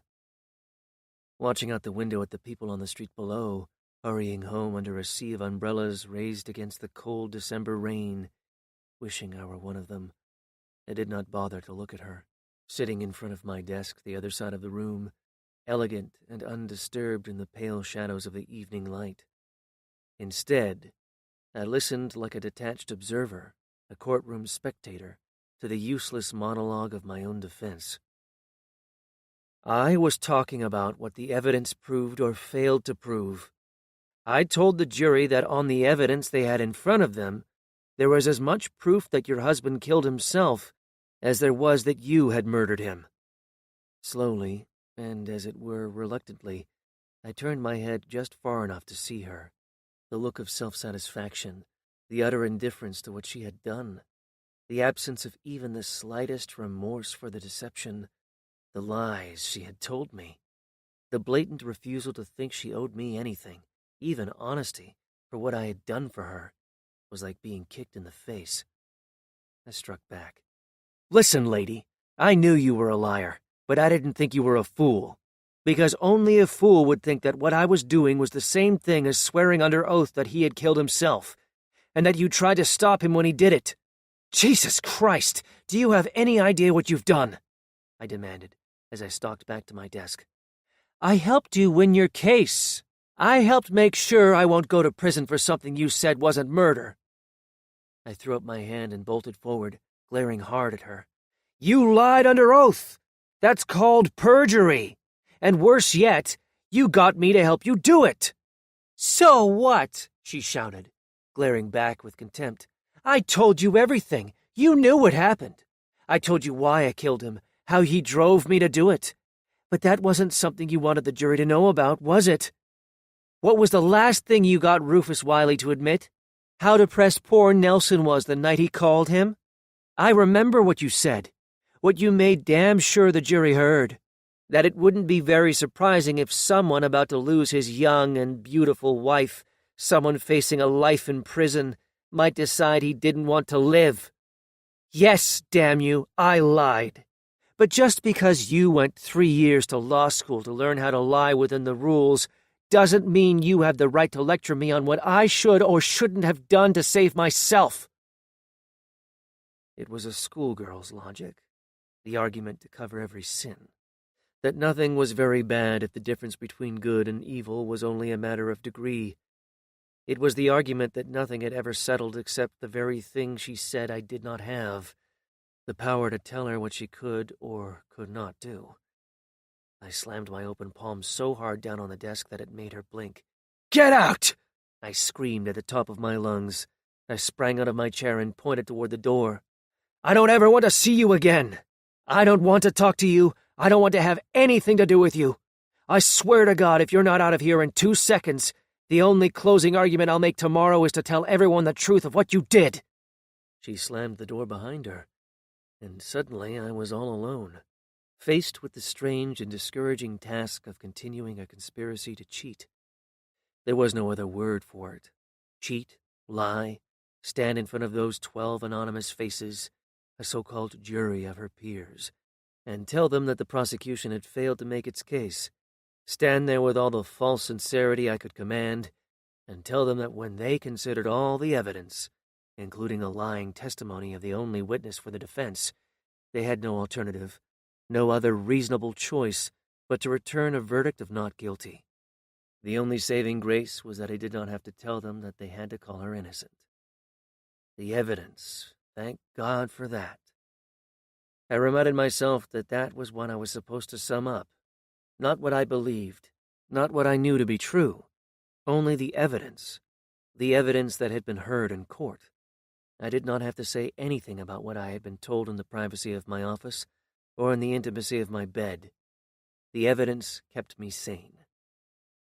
For a while I remembered what it was like to be a lawyer, trying cases in which the defendant could be anyone at all, because the only thing that mattered was the prosecution's case and the weakness I could find inside it. That is what I was trained for, the craft at which through long years of practice I had tried to become proficient. It was what I lived for. More than that, it was who I was, a lawyer, a trial lawyer, and if I was not good at that, I was not good at anything. Gradually, Danielle disappeared, and Mrs. St. James took her place. I knew every inch of Danielle's naked body. I had only on occasion touched Mrs. St. James on the arm, and then only to show the jury that I was sympathetic. The case, my case, the case I could make to the jury, began to take on a shape of its own. My closing argument began to write itself. All the major elements, the claims made by the prosecution that they had not been able to prove, arranged themselves in the right sequential order. The words and phrases describing what the prosecution had not done began to sort themselves out on the written page. My pen was flying as I wrote and rewrote, not whole paragraphs or even whole sentences, but the short, fragmentary notes that would be all I needed to remember when I stood in front of the jury and spoke as if it were all spontaneous and none of it studied in advance. For a few brief hours, working away in the lamplight of my office, I forgot about Danielle and remembered myself. A few minutes past 11, finally finished, I turned out the light and locked the door behind me. Everything was ready for tomorrow. Downstairs in the lobby, an elderly janitor, his eyes half shut, clung to a broom the way he must have once danced with a woman long ago when he was young. Outside, the gray, relentless drizzle had cleared, and the sky was full of stars and the air sweet and clean.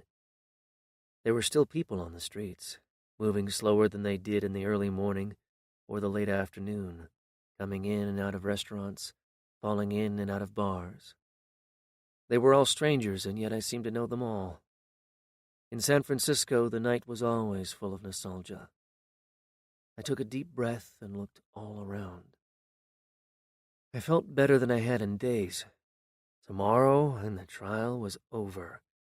One more day, and I could wash my hands of the whole sordid affair. One more day, and I could get my conscience back. The jury would decide what would happen to Danielle. After I finished my closing argument, my responsibilities were at an end. Except for a few passing cars, the street outside my Nob Hill building was deserted. 2 blocks ahead, at the Mark Hopkins, a small crowd of gray-haired women and their well-fed husbands waited with bright, shining faces for their cars. Upstairs in her room, Danielle was probably sound asleep. Before I reached the door, I looked one last time down the empty sidewalk. I could still see her, the way she used to walk the last few short blocks from the hotel, wearing one of her crazy disguises, full of a strange, eager excitement at what my first startled reaction would be. I tried to tell myself that it was better that, once the trial was over, I would never see her again. That she was too dishonest, too dangerous. A woman who had murdered her husband and might get away with it. A woman who had lied to me, used me, made a fool of me in court. It was all true, and I knew it. And it did not do anything to take away the hurt I felt, the howling sense of loss. The doorman had the door open before my hand was on it. "She's been here for more than an hour," he said in a confidential tone as he rolled his eyes toward the 2 easy chairs next to the front window. Danielle was sitting in one of them. She had come as herself. "I'm sorry," she murmured with downcast eyes. "Sorry for what I did, for what I said." She looked at me, worried that this time she had gone too far, and that nothing she could say could change it. "I'm sorry. I was too scared to think straight. I should have done what you said. I should have listened. Can you forgive me? I hate myself for what I did." I grabbed her wrist and held it tight. "Don't talk about it now." We waited in silence for the elevator. She seemed nervous, distracted. Her eyes darted all around. There was an air of desperation, like that of a gambler who does not hesitate to take a risk and then, when it is too late to pull back, has second thoughts. The elevator groaned to a halt, and the door creaked open. We started the ascent, but almost immediately, on the 3rd floor, there was a sound of a bell, and the elevator jolted to a stop. An elderly couple in their 60s or 70s, with whom I had a nodding acquaintance, got on. The woman smiled perfunctorily and looked straight ahead, but her husband recognized Danielle. With a serious, courtly expression, he said good evening in a way that seemed to wish her nothing but good luck. Everyone was following the trial. The elevator reached my floor, and we walked slowly down the narrow hallway to my apartment. The door swung shut behind us. We stood in the shadows, looking at each other. Neither of us said a word. She started unbuttoning her blouse. I took off my coat and started unbuttoning my shirt. Then, still half-dressed, we were on the floor, and I was inside her, and she was all I knew. There was nothing but Danielle. "I'm sorry," she said in a gentle, soothing voice when it was over. "Sorry for what I did to you. I never trusted anyone, but I should have trusted you." She picked up our scattered clothing and tossed it together in a heap on a chair. She held out her hand. "The floor was nice, but the bed is better." A sad, wistful look entered her large, oval eyes. She started to say something, hesitated and looked away, and then, her mind made up, looked back. "I've never been in love with anyone." She stopped, a sudden sparkle in her eyes. "If you don't count what a 16-year-old girl once felt." Then she turned serious again. "I've never been in love with anyone. You knew that, didn't you? I could see it in your eyes when I told you what I had done with Nelson that first time in his office. That tinge of disappointment and maybe even hurt. You didn't want to think of me like that, the kid sister of the girl you almost married, a woman who would use her sex to get what she wanted. You thought I deserved better than that, You thought I should have found someone I wanted as much as he wanted me. That never happened to me. I never wanted anyone that much. I've never been in love, Andrew Morrison, she said plaintively. But I think I may be, or could be, with you. I put my arm around her and held her close and wished I never had to let her go, that I could just hold her and feel her heartbeat next to mine, and know that for all the heat and violence of what we did together, there was something more than that, and that there was at least a chance that it might last. Let's go to bed, she whispered in the soft, enchanted voice that made me forget everything except the moment and what I felt. We made love with a kind of first-time innocence, gentle, at times awkward, full of hesitant anticipations and small apologies, a carnal ignorance neither of us had known for a very long time. A dance of our own invention, it ended as slowly and as easily as it had begun. What are we going to do? We looked at each other in the nighttime darkness. She smiled at me with her eyes. What are we going to do? She asked me again, her voice become a sweet, sad lament. I don't know. Get through tomorrow, get through the trial. See what happens then, I guess. Why don't we just stay here after the trial, after it's all over? I could, if you wanted me to. Yes, I want you to. Would you? Yes, I want to. You have Michael. Yes, I have Michael. Do you mind that I have a child? No, of course not. Why would I? Maybe it isn't a good idea. Maybe it wouldn't work. It will work if we want it to. Do you want it to? Yes, but let's see how you feel, when this is all over. You feel a certain way now, but when it's over, when the trial stops, you won't have the same responsibility, the same sense of obligation. I told her what I had not told her before, what I had known deep down from the beginning, what I had known from the first moment I saw her. I'm in love with you. Obligation has nothing to do with it. She pressed her finger against my mouth and with a fragile smile tried to warn me.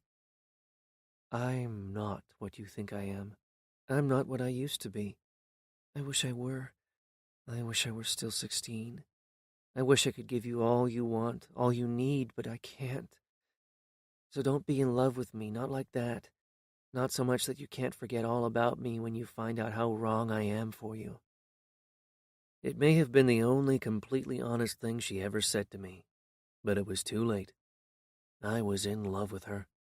More in love than I had ever thought I could be. Everything that was going to happen, everything that was going to happen to me, all the heartache and tragedy, was written from that. I did not sleep that night, not because I could not sleep, but because I did not want to miss a moment of what it was like to hold her in my arms. And so I held her while she slept, until morning came and I could not hold her any more. The trial was not finished. Chapter 15. Robert Franklin wore a new suit. It had been bought off the rack at a department store, and it was less than a perfect fit. But the effort to look his best had itself a favorable effect on the jury when he stood in front of them, ready to begin his summation. He began by reminding them of the mistakes he had made. I've prosecuted a lot of cases, but this was the first time in a long time that I was nervous at the start of a trial. He looked at them with shared sympathy. Most of you, I imagine, felt a little the same way yourselves. All those people watching, knowing that everything was going to be reported all around the country, all around the world. Remembering what he had done, a modest, rueful smile flashed across his face. And then, not 2 minutes into my opening statement, I couldn't remember what I was supposed to say. The smile grew broader and more emphatic. He shook his head at his own misfortune. Tell you the truth, for a moment I couldn't even remember where I was. The only jurors who did not smile were the ones who were nodding their encouragement. They liked him for what he was doing. As much as any lawyer I had known, and far more than most, Franklin understood that jurors, like the rest of us, are far more likely to admire and to trust someone honest enough to admit his own deficiencies. Perhaps it was the lesson of his own handicap and what he had done to overcome it. America was the land of second chances. I made a fool of myself, I'm afraid. Not only forgot what I wanted to say, but probably said some things I didn't mean to say. It was not just the crowd. It was not just the coverage of the media, all the attention the trial received, that made me so self-conscious and ill at ease. That might not have bothered me at all if I had been up against someone else, he said as his gaze drifted from the jury box and came to rest on me. I have faced lawyers before, some of them quite good, but none of them as formidable and well-prepared as Mr. Morrison, the attorney for the defense. He looked at me, sitting just a few feet away, with what seemed genuine respect. With a brief nod and a businesslike smile, I acknowledged the gesture as coming from a respected adversary. The jury noticed and approved, would have thought Franklin's sense of fairness. It was a victory for the prosecution. "But this is not a trial about the lawyers," said Franklin, turning serious. "This is a trial about whether the defendant, Danielle St. James, murdered her husband, Nelson St. James. And on that issue, the evidence is entirely on one side. Danielle St. James is guilty. Let me remind you what I told you at the beginning, what, despite my own mistakes, the prosecution was going to prove. I told you that this was not some crime of passion, an act of violence when an argument got out of hand. I told you that it was cold-blooded murder carried out for financial gain. The defendant came here to San Francisco with her husband, and they argued all the time. They were arguing when the plane landed, arguing at dinner to the point that she walked out of the restaurant, arguing when they left on that last deadly voyage on their yacht." Franklin's eyes moved in a slow, methodical arc from one end of the jury box to the other. Shoving his left hand into his pocket, he dipped his forehead as he made a long, sweeping turn toward the table where Danielle sat next to me. It drew every eye toward her, serving as a reminder that for all the courtroom fireworks, she was the one on trial, and that he, at least, did not have the slightest doubt that she was as guilty of murder as anyone could ever be. "And I told you that just moments after the shot was fired that killed Nelson St. James, the defendant, Danielle St. James, was found with the gun still in her hand, and that there was blood all over. That's what I told you. Has it been proven? Was Nelson St. James shot on his yacht in the middle of the Pacific? Yes, of course. You heard the testimony. There isn't any doubt about it. Was his death caused by a gunshot wound? Yes, everyone, including the defense, agrees that was how he died. Nor does anyone dispute that the gun that killed him was found in the defendant's hand, or that the gun had the fingerprints of the defendant all over it." With his hands held loosely behind his back, Franklin began to pace short, wandering steps, first in one direction, then another. The lines in his forehead deepened and spread farther across his brow. He was concentrating, as it seemed, on some problem of enormous difficulty and importance. "All of the evidence, all of it, points to her. No one else was out there on the deck of the Blue Zephyr when it happened. Her gun was the murder weapon. Yes, I know that it was purchased under her husband's name, but she doesn't deny that he bought it for her. It was her gun. She killed him with it.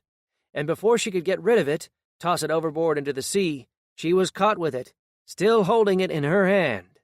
All the evidence points to her, evidence about which there is not even the possibility of a doubt. But the question the defense has tried to raise every chance it could, is why? Why would Danielle St. James have murdered her husband?" Franklin stood at the end of the jury box, resting his left hand on the railing. A thin line of perspiration glistened on his forehead. "I told you in my opening statement, as I reminded you just a few minutes ago, that it was cold-blooded murder carried out for gain.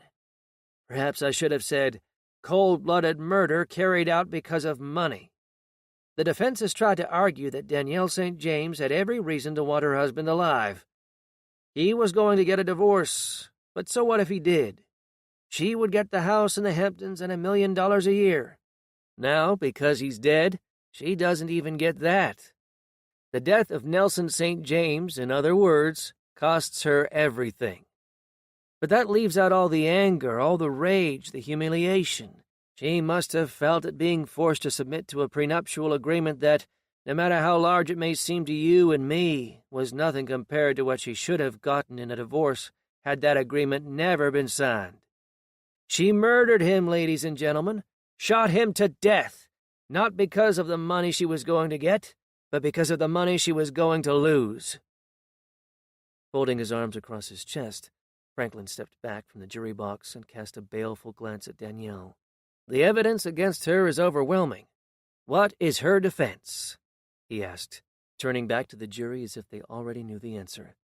"Does she claim that someone else on board took the gun and killed him? Does she claim that it was an accident, that the gun went off while they were in the middle of another one of their arguments? Does she claim that it was self-defense, that he was attacking her and it was the only way she had to stop him? No. She tells us that he killed himself. He was depressed, she tells us. Depressed that he was losing her. Depressed that he was in trouble. And the evidence offered for this? Why, the testimony of the defendant herself. All the evidence proves she did it. And what does she say? I didn't do it, he did. I didn't kill him, he killed himself." Pausing, Franklin cast a long, knowing look at the jury, a look that told them they should treat Danielle's testimony with all the contempt lies like that deserved. When he began to speak again, he was cool and methodical, calm and efficient, all the outrage gone as he became the voice of reason and responsibility. For the next hour, Franklin reviewed with textbook precision the testimony of each witness, listing every relevant fact in a bare-bones outline of everything that had been said in the course of the trial. My mind on other things, I barely heard a thing he said. With everyone watching him, I looked at Danielle. Odd as it may seem, I felt grateful just to see her, a woman that beautiful with a face that perfect. And then, suddenly, I realized what I had been missing. What of all things I had not understood? That face, her face, was the best defense she had. Hurriedly, I scribbled a note to myself, not that I thought I could possibly forget what, had I only noticed, had always been obvious, but for the pure pleasure of seeing it in tangible form down on paper. Franklin was nearly finished. I gave him my full attention, and, because I now knew not only what I was going to do, but the effect it was likely to have, began to enjoy it, the way someone enjoys the performance of a play they have seen once before.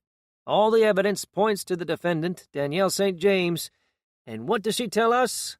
he asked, repeating with studied cynicism the question he had raised at the beginning. "That she did not do it. He did. It was suicide, and she feels bad about it because when he threatened to do it, she told him no one would miss him if he did." His hands on his hips, he thrust his chin forward and glowered defiance. He stared at Danielle, daring her, as it seemed, to rise from her chair and deny the truth of what he was saying. "All good lies have some basis in truth. You wanted him dead, and by those words of yours you admitted it.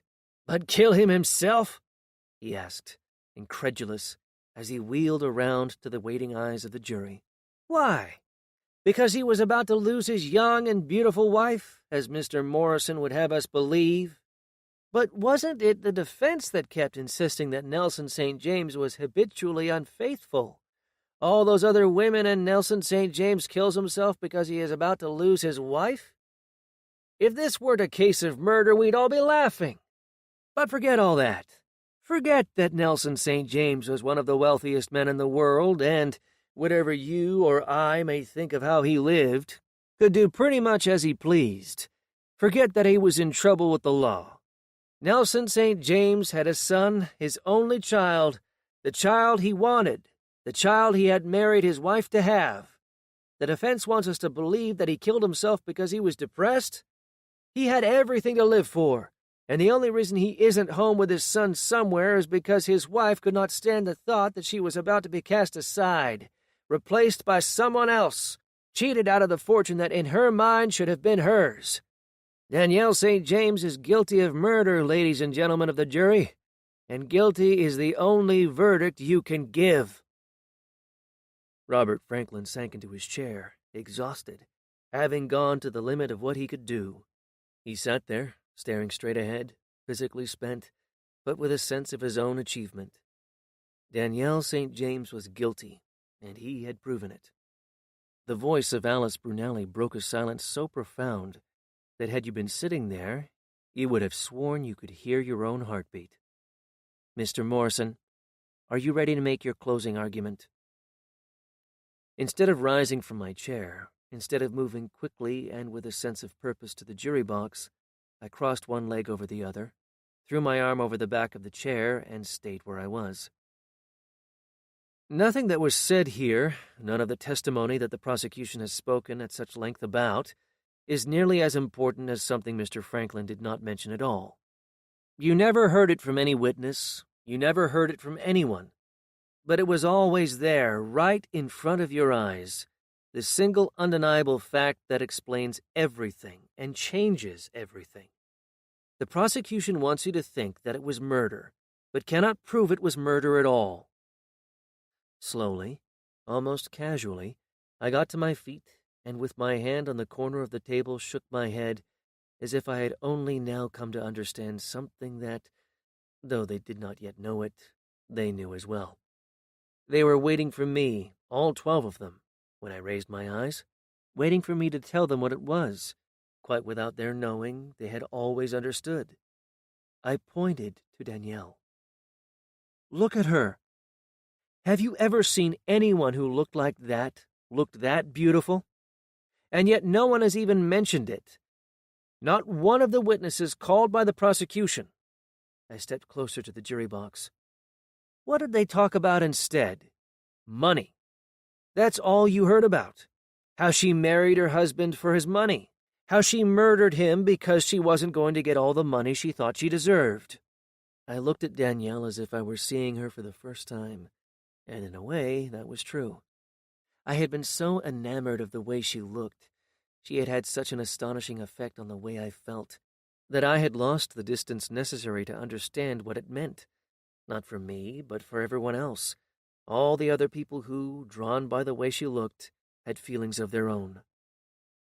Assume that everything you've been told by the prosecution is true, I continued, my attention back on the jury. Assume she was greedy, calculating, interested only in what she could get. Assume that more than anything she wanted the kind of wealthy, privileged life Nelson St. James with all his money could give her. That might tell you why she married him. It doesn't tell you why he married her. But that's obvious, isn't it? Look at her. Everyone in this courtroom knows why he married her. You knew it the moment you walked in here and saw her for the very first time. Rufus Wiley must have known it, too, the first time he saw her. Rufus Wiley knew why Nelson St. James wanted to marry her. It wasn't because he wanted a child. He could have had a child with anyone. It was because she was quite simply the most beautiful woman Nelson St. James had ever seen. Every eye in the courtroom followed mine as I stepped back from the jury box and gazed across at Danielle. She looked at me as if we were all alone, the only 2 people in the room. It did not bother her that a crowd was watching. She was used to everyone staring at her, the most beautiful woman any of them had ever seen. Something sad and wistful in her eyes, luminous and not immodest, seemed to acknowledge the truth of what others saw. With a pensive expression, I walked behind her and placed a protective hand lightly on her shoulder. The jury had to look at her while I spoke. If the only reason she married Nelson St. James was because she wanted money, why would she worry about what she might be left with after a divorce? The question, absurd on the face of it, had a different meaning applied to her, a meaning just below the surface of conscious thought, one of those possibilities that, once you are made to see it, becomes suddenly the only thing that makes sense. I put it to them directly. If she married him for money, if what the prosecution says is true, how long do you think it would have been before she found someone else, someone just as rich? The money was supposed to have meant everything to her. What did the prosecution tell us? That she killed him because of all the money she was going to lose. But how could it have meant anything when there were always so many other men with money, all of them as eager, as desperate as Nelson St. James had been to have her for their own? Or is the prosecution going to insist that a divorced woman, even one who looks like this, has no prospects in this day and age? I asked with a smile on my lips and laughter in my eyes. My hand fell away from Danielle's shoulder. I stepped to the side, not far, but enough to move her into the background so that nothing would distract the attention of the jury from the last thing I had to say to them. If they remembered nothing else, I wanted them to remember this. The prosecution insists it was murder. The defendant testified under oath that Nelson St. James took his own life. The evidence brought by the prosecution proves suicide every bit as much as it proves murder.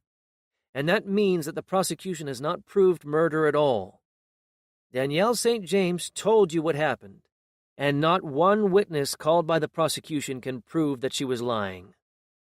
I could have proved it, but I was not a witness for the prosecution. I was the lawyer for the defense, caught up in all the emotion of the moment, the single-minded intensity of a closing argument in which the words had taken on a life of their own. I was almost convinced I was telling the truth. Chapter 16. Danielle did not want to go back to the hotel, but I insisted. There was no point waiting at the courthouse. The jury might be out for days.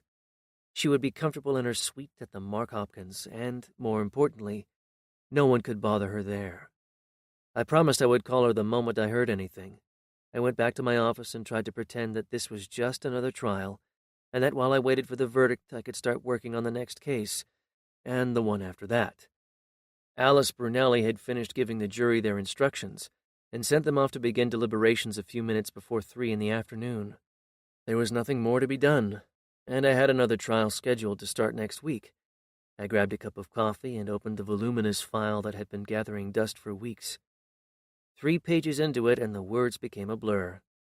I was too worried to think, though I am not sure I could have said exactly what it was I was worried about. The verdict, of course. But no matter how many trials I had had, I always worried about that. What would happen to Danielle if the jury found her guilty? But not with any wrenching sense of anguish or despair. The possibility was too vague, too abstract, to concentrate my attention. No, it was something else. A sense that in some yet undetermined way, I would have to pay a price for what I had done. I had known from the beginning that I should have refused when Danielle asked me to defend her. I had been seduced, literally seduced, made to act against my own better judgment by the effect she had on me. The effect was physical, the pain of longing for something you want almost more than you can stand. An effect that was all the greater for having known her with the kind of fondness you have for someone's younger sister. That was it, of course. The fact I had known Justine. It was easy to believe, to convince myself, that because I had known her in a way no one else had known her, because she was the woman everyone knew and wanted, before she was Danielle, she belonged, or should belong, to me. Others had known her only later. I knew her, so to speak, from the beginning. None of that excused what I had done. I should have kept my distance, treated her like any other client. Once I agreed to take her case, I should never have become involved. She would not have dared to do what she did, take the stand after agreeing that she would not testify, and then tell a story full of lies. I would not have let it happen. I would have stopped the proceedings, told the judge in chambers that if the defendant testified, I would have to withdraw as her attorney. All the judge had to know was that I was faced with an ethical conflict. Alice Brunelli, any halfway competent judge, would have known immediately what that meant. The trial would have been delayed while other counsel was found to take over the defense. It would have been an extreme step to take, but one which I was not only entitled but, strictly speaking, obligated to take.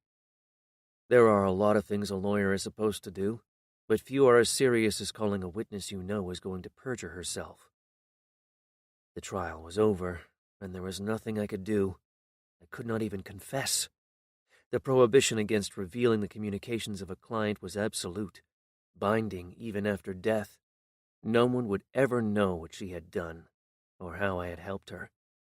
I could not tell anyone, and she had every reason not to. There would be no punishment, no sanction, no possibility that I might face disbarment. Danielle might or might not get away with murder, the crime she had committed. There was no question that I would get away with mine. That only made me more certain that sooner or later a price would have to be paid. I was already paying it in a loss of self-respect, the howling protest that came from somewhere in the back of my mind at the way I had been used, the voice that I heard late at night, taunting me with the ease at which I rationalized everything, when, passion spent, she lay naked in my arms.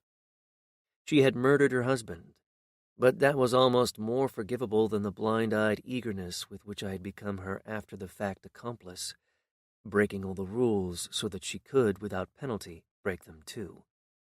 I was a fool, and I knew it, and there was nothing I could do. I did not have the strength, I did not have the courage to walk away and forget I had ever known her. I hated myself a little for that. I hated that I had become a coward. I tried to go back to work and managed to get through a dozen more pages before I threw the case file to the side and swore softly under my breath. There was nothing to do but wait for the jury's verdict, wait for what would happen after that. It was 6:15, but we were in the short days of winter, and the only light at the window was from the street below.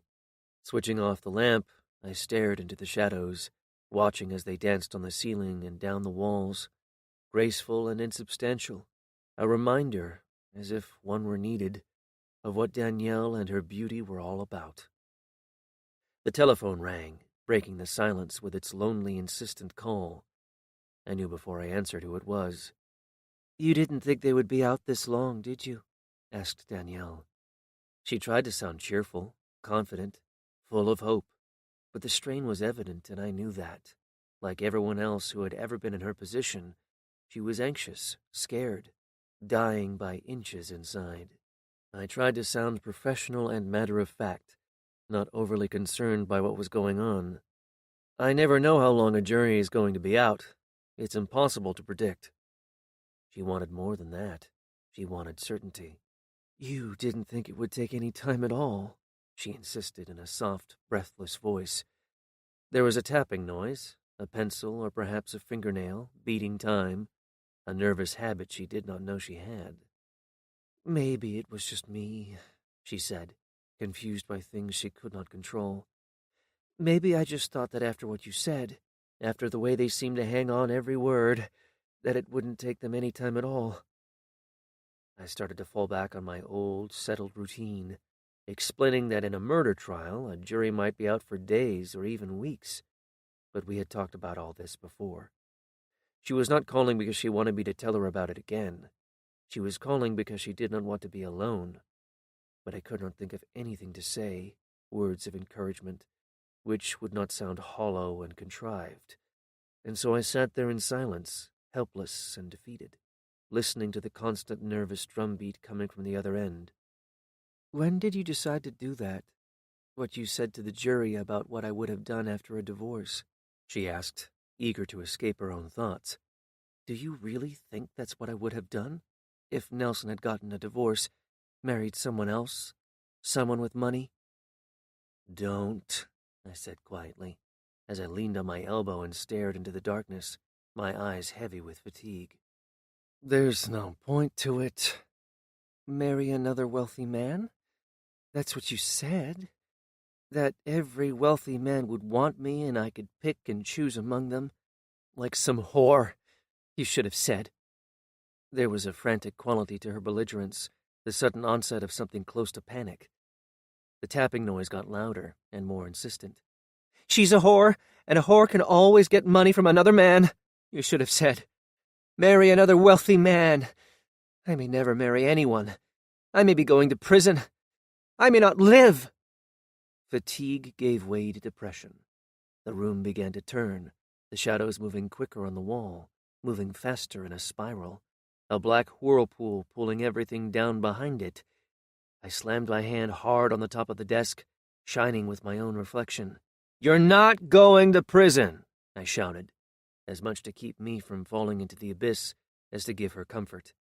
"The jury isn't going to find you guilty. I could see it in their eyes. And I didn't call you a whore, and you know it. But isn't that what you think? That because you're beautiful and you can choose whomever you want, you might as well be rich? Before she could answer, make some reply in her own defense, I went for the jugular. I told her the truth. It's what you told me, remember? That whole long story of duplicity and sex. What you did when you decided that you wanted to be the wife of Nelson St. James. It's what you told me just the other night, remember? That you've never been in love with anyone. That you married him because you wanted what he had. The relentless, incessant tapping abruptly stopped. There was nothing, not a sound, not so much as a whisper of her breath. And then, suddenly, she began to cry, softly at first, but soon a wild, wailing lament. "Why are you doing this, Andrew? Why do you want to hurt me? Now, while I'm terrified, out of my mind with fear. I told you things about me. I trusted you. No, I was falling in love with you. And you think I'm a... Don't you understand? If I could do whatever I liked, marry anyone I wanted. What you said to the jury, I wouldn't have married another Nelson. I would have married you." The shadows stopped moving. The darkness slipped away. "Then why don't you? Why don't you marry me? You know I want to. Do you?" "Yes. No, I can't. Oh, God, I don't know." There was something in her voice I could not quite place. A kind of bittersweet nostalgia, as of a feeling, a condition of her youth, that she would have given anything to get back, and knew she never could. "Let's not talk about it now. I'm too confused. Take me somewhere to dinner. Someplace private, where people won't stare. Someplace I can just be with you, where I can forget the trial and what might happen." Another phone line flashed. Danielle waited while I took the call. "It was the court clerk," I told her when I came back on the line. "They have a verdict." "Is that good?" she asked after a long silence. "That they decided this fast?" I didn't know. "Yes, I think so." An hour and a half later, at 8 o'clock in the evening, in a courtroom filled with reporters, I walked down the center aisle with Danielle on my arm. It struck me odd how often on the most serious occasions of our lives, weddings and funerals and verdicts of juries, they made the same entrance, the formal beginning of the rituals that, in some measure, mark the moment that will change everything. We could have been entering a church, ready to begin a new life, instead of a courtroom where we might be ending an old one. Robert Franklin was already there, his hands folded carelessly on the hard-polished counsel table in front of him. He did not look around when we came in, nor did he turn to the side to glance at us when I pulled out a chair for Danielle and then took the one next to her. He stared at a space on the table between his wrists and did not raise his eyes to look at anything until, just minutes after Danielle and I had settled into our places, Alice Brunelli first burst through the door at the side. Before the trial, during the trial, after the trial, Alice Brunelli was all business. She sat straight as a board on the front edge of the chair, her thin, almost emaciated face stern and implacable. "I have been informed that the jury has reached a verdict," she announced in a brittle, metallic voice. She cast a warning glance at the burgeoning courtroom crowd. "There will be no demonstrations of any kind. Not a word." Then she looked at Franklin, and then she looked at me. "Let the record reflect that counsel both are present, as is the defendant." She turned to the bailiff. "Bring in the jury." With long, solemn faces and tired, downcast eyes, the 12 citizens, drawn almost at random from the obscurity of their private lives, filed back into the jury box, careful not to look at anyone, careful not to make a gesture that might give a hint of what they had done, the decision they had come to after only 3 hours of deliberation. They sat in their chairs like 12 parishioners come to do penance for their sins. 3 hours of deliberations. I could not get over it.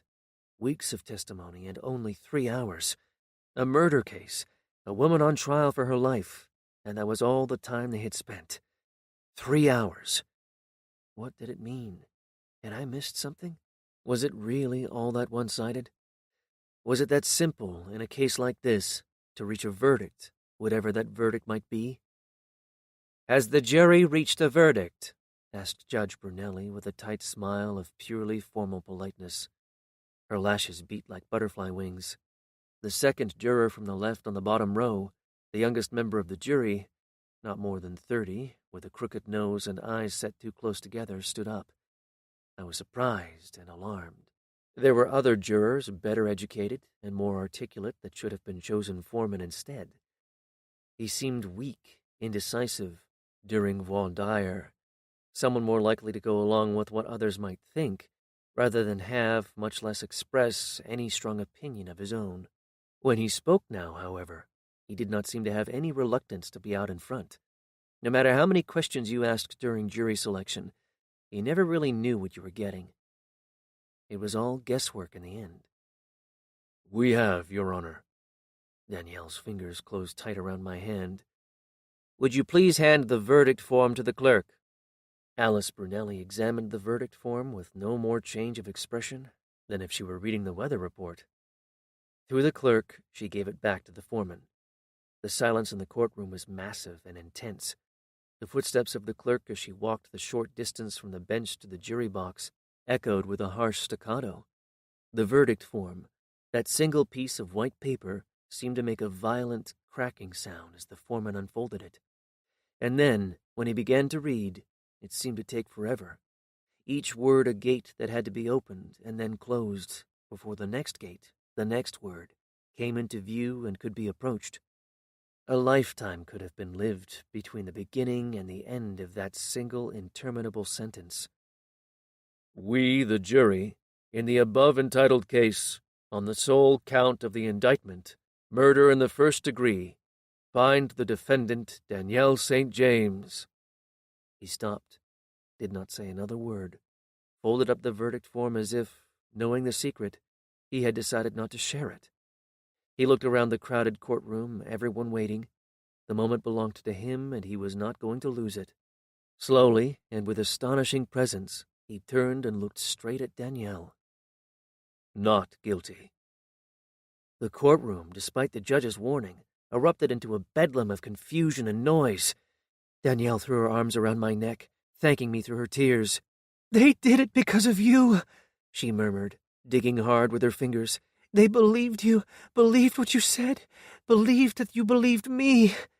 Still clutching my shoulder, she wiped her wet eyes with her other hand, tried to smile at the jury, and started to cry again.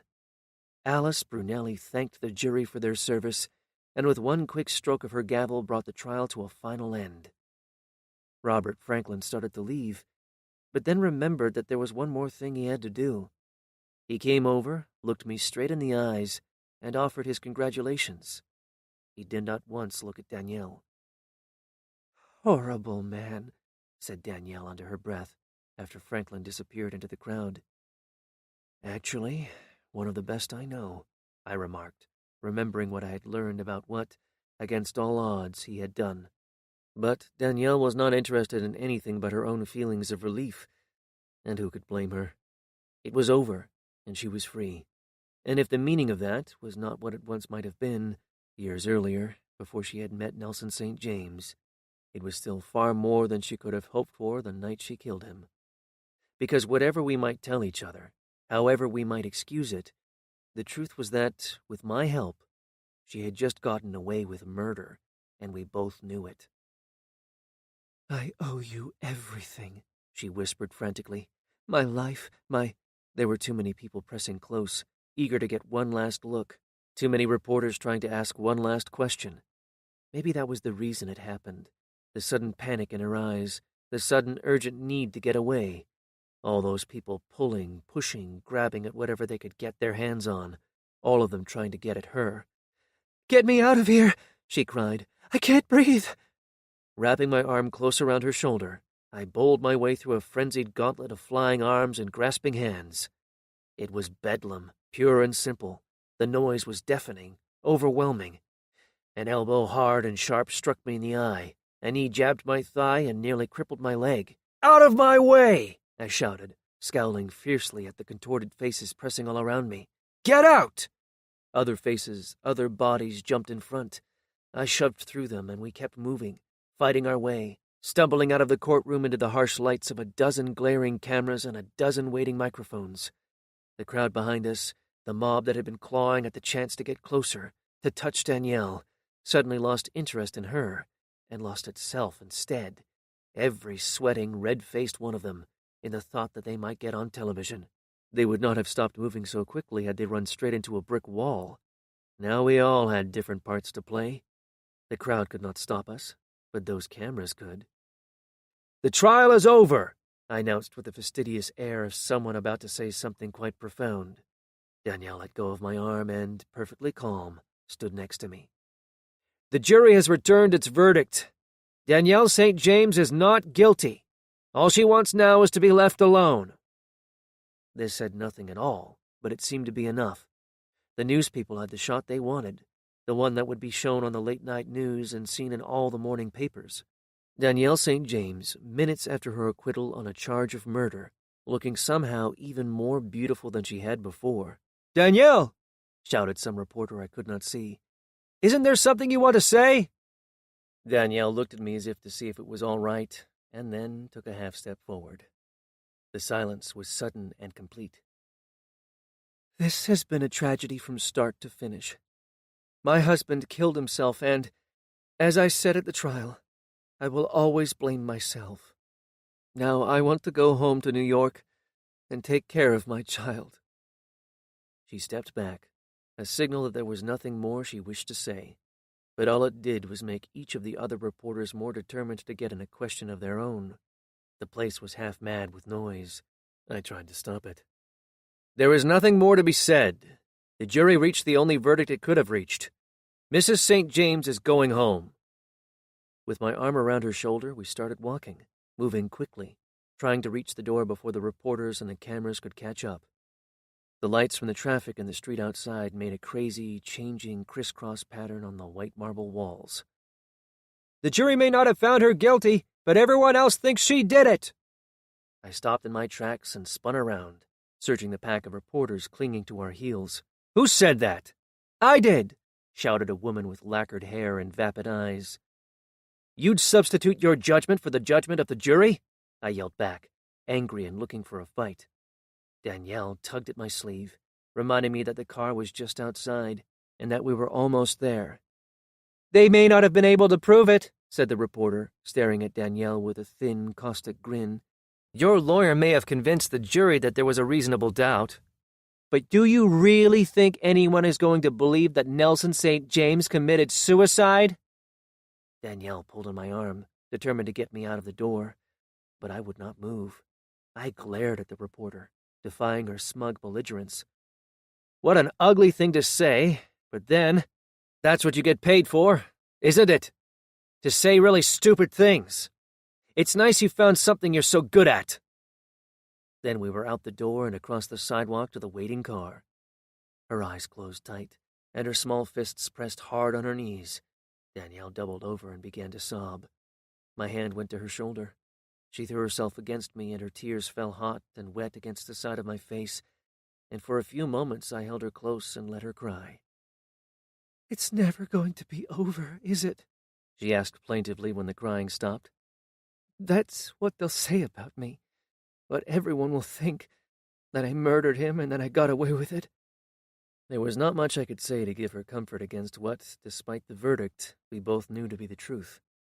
It was only now, after it was over, that she had finally to recognize that getting away with murder was not the complete victory she might have wished. "I know you thought you had to do what you did," I said in a voice that sounded even to me lifeless and without conviction. "I know that you don't know anything," she cried. She pushed away from me and looked at me with something that seemed almost like hatred. "You don't have the slightest idea what happened, what really happened.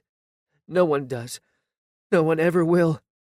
She made a gesture with her hand, as if to ask forgiveness for what she said, or rather, the way she had said it. "I'm sorry. I didn't mean—" She waved her hand again, and then stared out the window, helpless and vulnerable and all alone. The driver had just turned onto California Street, on the way to Nob Hill. The city was all lit up, the stores, the windows, full of decoration, painted in the bright, cheerful colors of Christmas. December scenes of falling snow in a place where it never got cold enough for anything but fog and rain. We passed a cable car full of giddy tourists chugging up the shiny iron tracks to the top. Danielle tapped on the glass. "I'm not going to the hotel. You can drop us both at Mr. Morrison's building." It was only after the car was gone, after we had slipped through the lobby and the elevator door had closed behind us, that I started to repeat what in my lame attempt to make her feel better I tried to say before. But now I did it because I was confused and worried, and more than a little angry that she had waited until after the verdict to tell me that apparently nothing she had told me had been the truth. "You said it happened because of that look he had on his face. That look he had after he finished with you in bed. That look that said he could do whatever he wanted and there was nothing you could do about it. Are you telling me that wasn't true? That it wasn't the reason you killed him? That it was something else?" Every conceivable emotion, anger, defiance, pride, and then hurt, regret, fatigue, and even sorrow, ran one after the other through her marvelous eyes in a losing race to dominate, take control, give her, if only for a moment, a clear sense of who she was and what she really felt. I could not escape the feeling that some part of her was almost desperate to tell me the truth, but that another part of her, stronger and more disciplined, and I think more instinctive, would not let her. "What was it?" I pleaded. "What really happened that night? You owe me that much after what I've done." The elevator shuddered to a stop. She did not say anything. She did not even look at me until we were inside the apartment, and then it was only to tell me that she was not going to answer. "Let's not talk about anything. Let's make love and then sleep and then make love again." She looked at me with a strange, wounded expression, like someone forced into an ordeal that was still not over, that might never be over. "Whatever happens, when I told you that I might be falling in love with you, that was true. I am falling in love with you. Remember that," she said as she started toward the bedroom door. "Whatever happens later, remember that."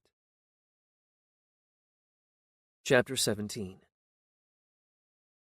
The next morning, before I left for the office, we agreed to meet that night for dinner. In a few days, Danielle would be going to New York to spend time with her son, but after I finished the next trial I had, we would meet somewhere and decide then what we wanted to do next. It seemed a very good idea, given everything that had happened, to take our time and let things take their course. We would find a place. Danielle mentioned an island in the Caribbean where we could have all the privacy we needed. For the first time in a long time, since really the day she asked me to defend her, I felt confident and relaxed, certain about the future, or as certain as anyone can be. I was almost looking forward to the trial that was coming up, getting back to my normal life.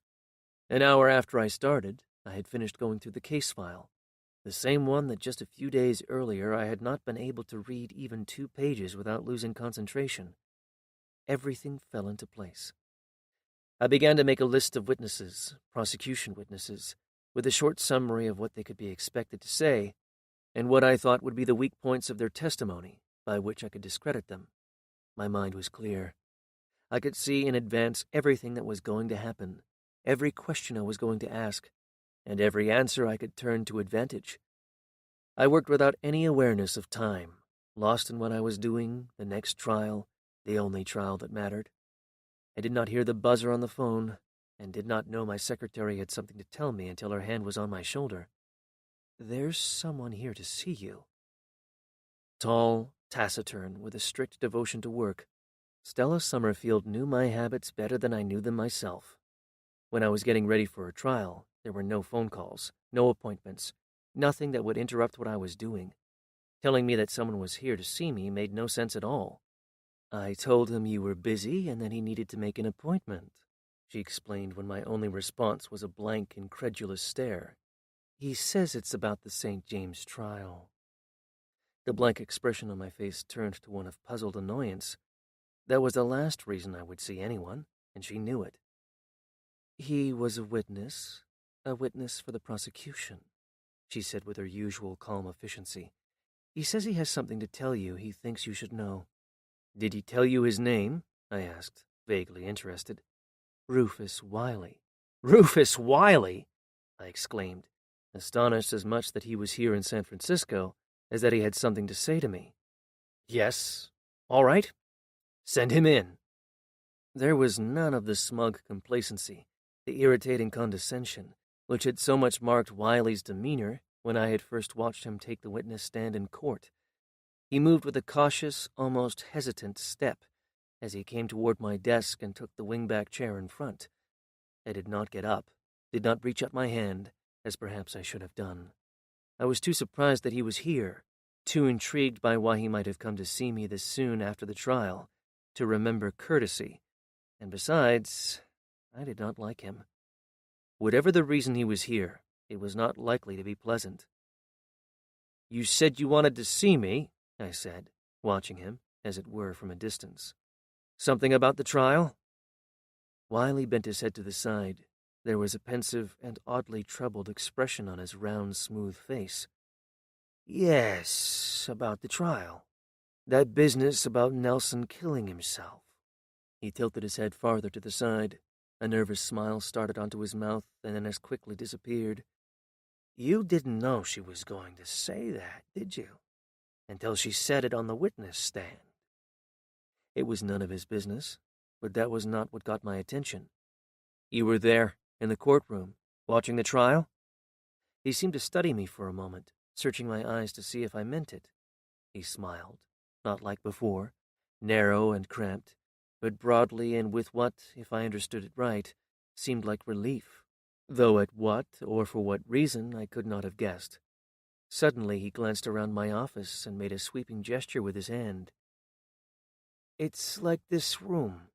If you closed your eyes and I asked you to describe it, I bet you couldn't tell me the color the walls were painted.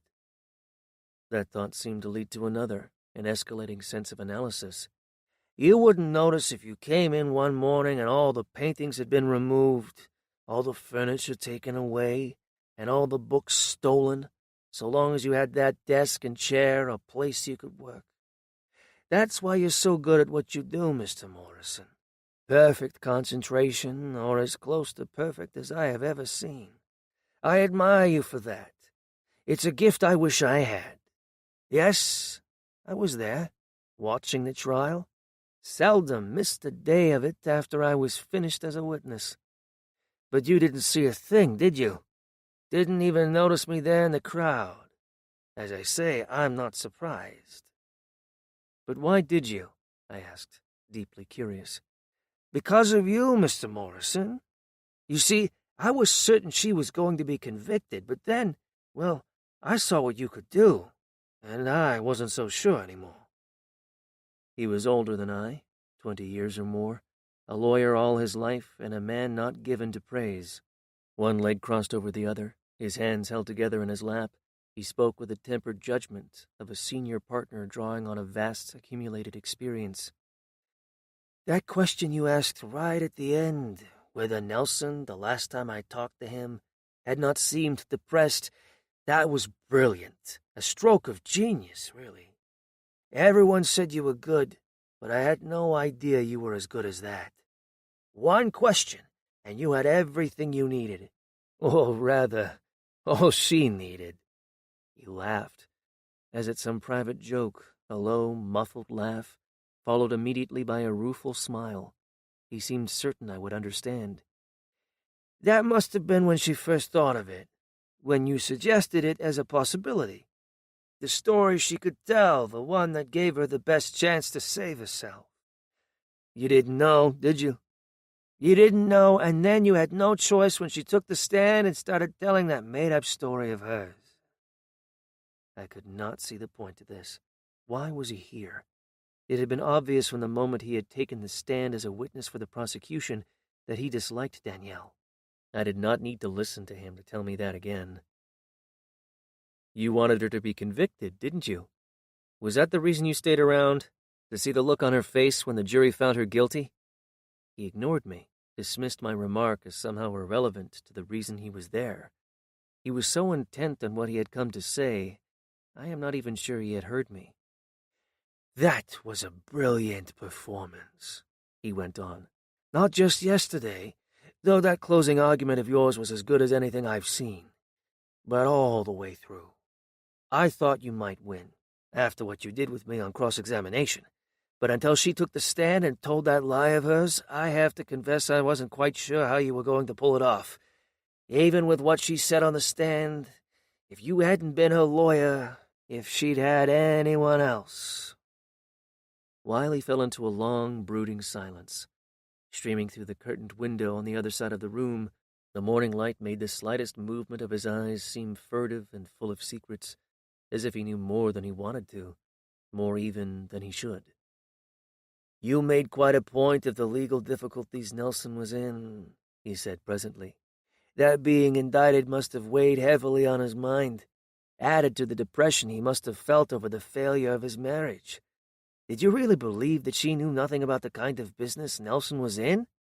I was his lawyer, he added, quick to put some distance between himself and what his client had done. I was not his accountant.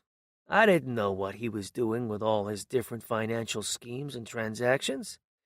But she was married to him, and she's much too intelligent, much too shrewd, not to have known what he was up to. Every time someone visited the yacht, every time Nelson brought someone on board to discuss what they were going to do next, she was there to greet them. You were there, Mr. Morrison, on the Blue Zephyr. You met Nelson, and now you've spent months with her. Which of them do you think was smarter? Do you really think she didn't know? Wiley searched my eyes, subjecting me to his scrutiny, suggesting culpability on my part. Either I was a fool for not having believed she could be involved in her husband's criminal acts, or a liar for denying it. I don't know anything about the things St. James might have done, or what his wife may have known. But even if I did, I added, wondering why I felt the need to explain myself to him, you know as well as I do that I can't discuss anything my client may have said. She never mentioned it, never said a word about how he got all that money.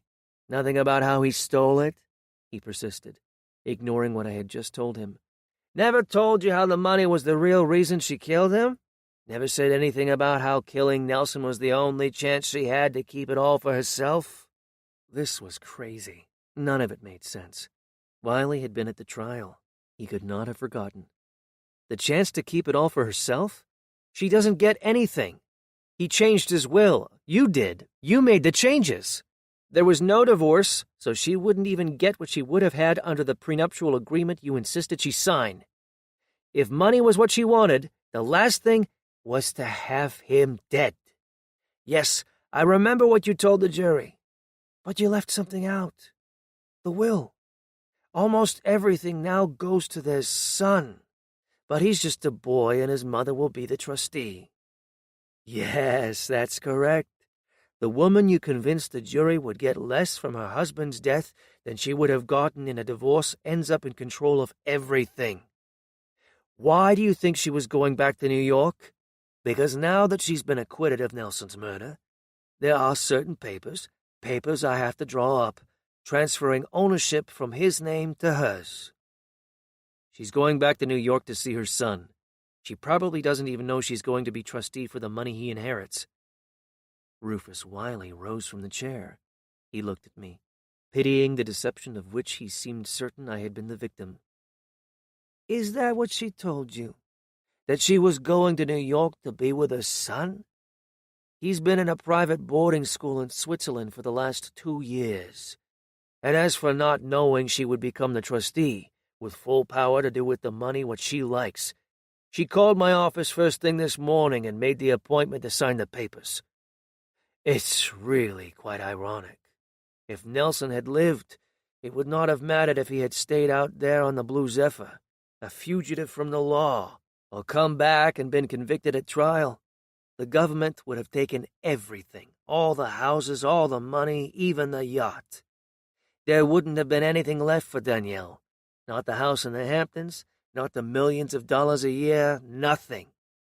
I rather imagine she knew that, understood right from the beginning that Nelson was finished, and that her only chance was to make sure he died before the government started proceedings against everything he owned. I had listened to everything Wiley said, concentrating on every word. I had studied his face, peered into his eyes, watched each gesture, each small change of expression, trying to learn if there was something else, something he was holding back. But if there was, I could not discover it. He stood with his hand resting on the top of the wingback chair, his eyes somber and filled with regret. I wanted to tell him he was wrong, that Danielle could never have been that calculating, that ruthless, but it was all too close to what I had known was true and had not wanted to believe. "I'm sorry I had to tell you this, but I thought you would want to know the truth. I owed you that much. I meant what I said earlier. You're the best trial lawyer I've ever seen. We've all had clients who lied to us, and you and I have had two of the best at that. They were two of a kind that way, Nelson and Danielle. Even when you knew they weren't telling the truth, you wanted to believe them. That's always the danger when you're dealing with beautiful and charming people who have a gift for making you think they are whatever you want them to be. We all seem to need someone or something to worship, don't we?" As soon as Wiley was gone, I picked up the telephone and called the Mark Hopkins. I wanted to confront Danielle, tell her what Wiley had just told me, and let her try to lie her way out of it. But when I asked to be connected to her room, I was told that she had checked out an hour earlier. Danielle was gone. Everything had been a lie. Everything. Not just all the different versions of what had happened the night she killed her husband, but everything that had happened between us. Something snapped inside. I had lived like some cloistered monk, trying to get better at what I did. And then Danielle had come and shown me something closer to perfection than anything I had imagined. The beauty I had seen not just on her face, but in her eyes when we lay together, a breath apart, and whispered to each other. Folding my hands together, I lowered my head, blind to everything, except the memory of what we had done the night before, when we made love and then made love again. That at least had been no deception. That look I had seen in her eyes when I was deep inside her and she did not want it to stop. No deception. She had no need to disguise a feeling that would not last. If I had learned anything, it was that the only thing constant about Danielle was her incessant need to change. That tender, bittersweet request, that echo of a long farewell, that promise she made me give her to remember, whatever happened, that though she had never been in love with anyone, she was in love with me. In love with me! She had played me like the fool I was, made me her all-too-willing accomplice in what the world now thought the perfect murder. I did not know what I was going to do, only that I had to do something. I could not let it end like this. It hurt too much for that. Because despite everything she had done, I was still in love with her. I hated her for that. Hated that she had had that kind of hold on me. Hated that I could not shake free. There is a reason why we only kill the ones we love.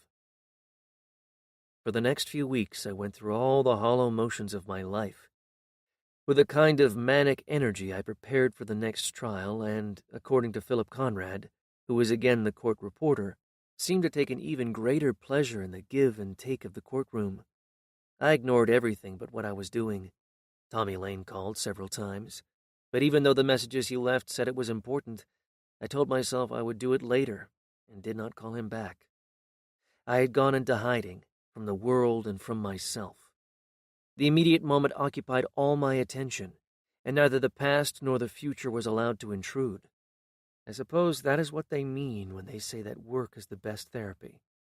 There was certainly no time for idle, harmful thought, no time for old memories in the middle of a jury trial in which the stakes were high and the evidence close. I lived on euphoria, the inner thrill that comes with the consciousness of doing something well, and doing it with all your powers. Instead of dreading the long, sleepless nights in my mind racing through all the possible things that might happen the next day in court, I started looking forward to all the vain imaginings, the invented spectacles of what might happen next in court. Some might think it private madness, but it gave me the only relief I knew from thoughts of Danielle and the awful, aching loneliness that kept tearing at my heart. The trial kept me going, and with every passing day drove what had happened farther back into the past. But finally the trial was over, and though there would soon be other cases and other trials, I knew I had to find out what had happened. I had heard nothing from Danielle after the morning she left San Francisco and walked out of my life. She had not written, she had not called. I assumed that she had gone back to New York and, as Rufus Wiley had told me, made the arrangements that gave her control over everything Nelson St. James had left to their son. But what she had done after that, where she might have gone, unless it was to visit her son in Europe, I did not know, and had no way even to guess. I would not have known how to find her, or, when I thought about it, what I would do if I did. I did not know what I was going to do, and then, late one afternoon, a few days after that second trial was over, Tommy Lane called, and for a brief moment I forgot about everything except how much he could make me laugh. "Jesus Christ!" he cried. "I call and you don't answer. I call again and you don't call back." He was laughing hard, a piercing, high-pitched cackle. "Ha ha! Jesus, I sound like some woman who let herself get laid on the first date. You don't write, you don't call."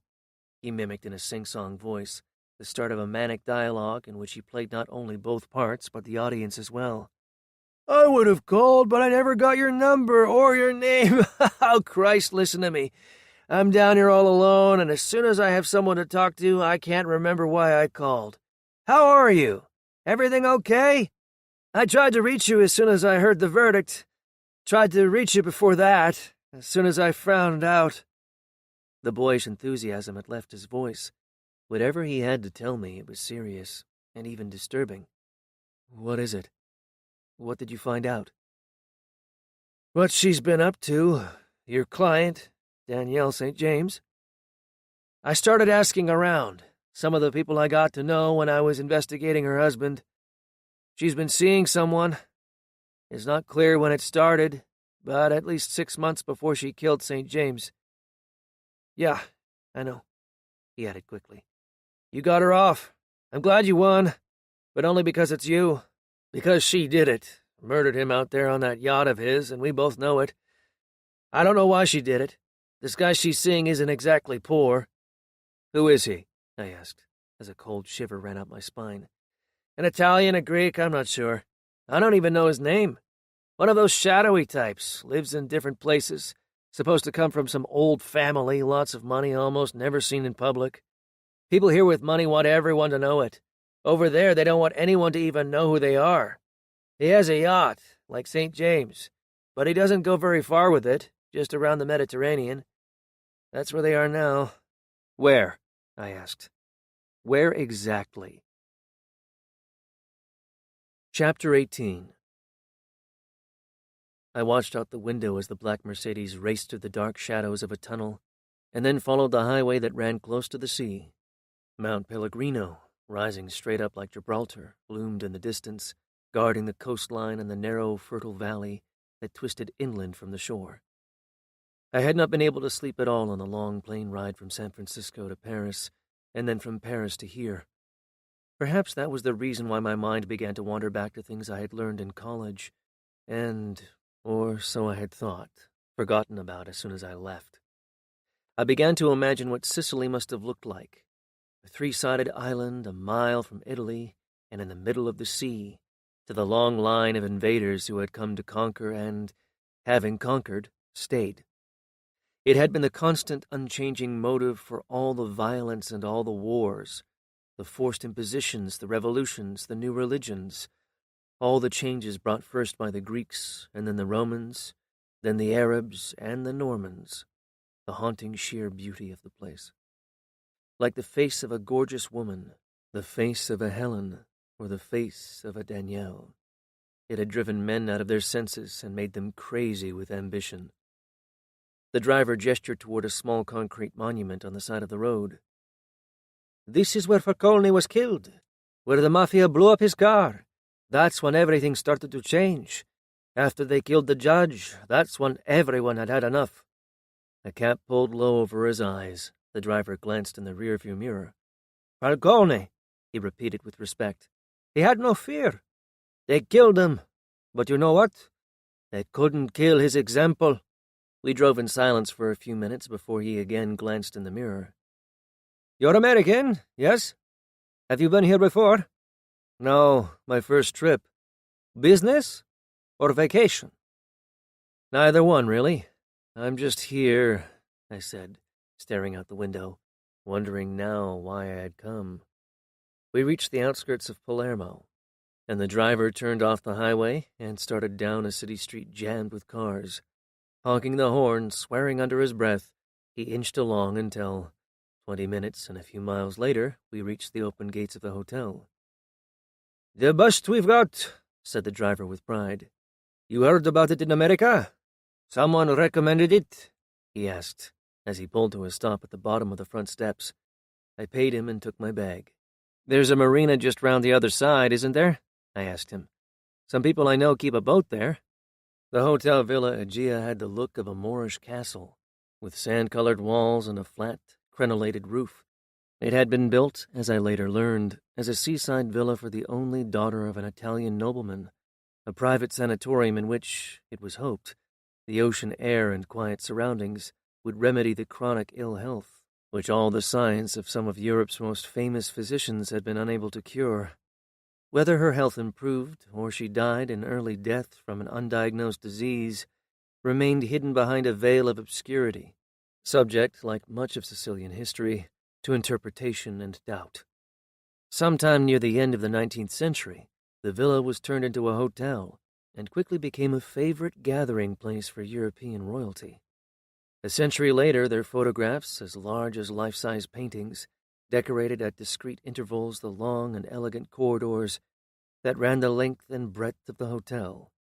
Kings and queens of countries still famous, kings and queens of countries that no longer exist, came here to the Hotel Villa Egea to take the sun in the warmth of a Sicilian spring or winter, oblivious, or so it seemed from the world-weary look caught on their faces, to how near they were to Armageddon, the Great War, the First World War, that would sweep many of them off their thrones, and in the case of some of them, like the Russian Tsar, into their graves.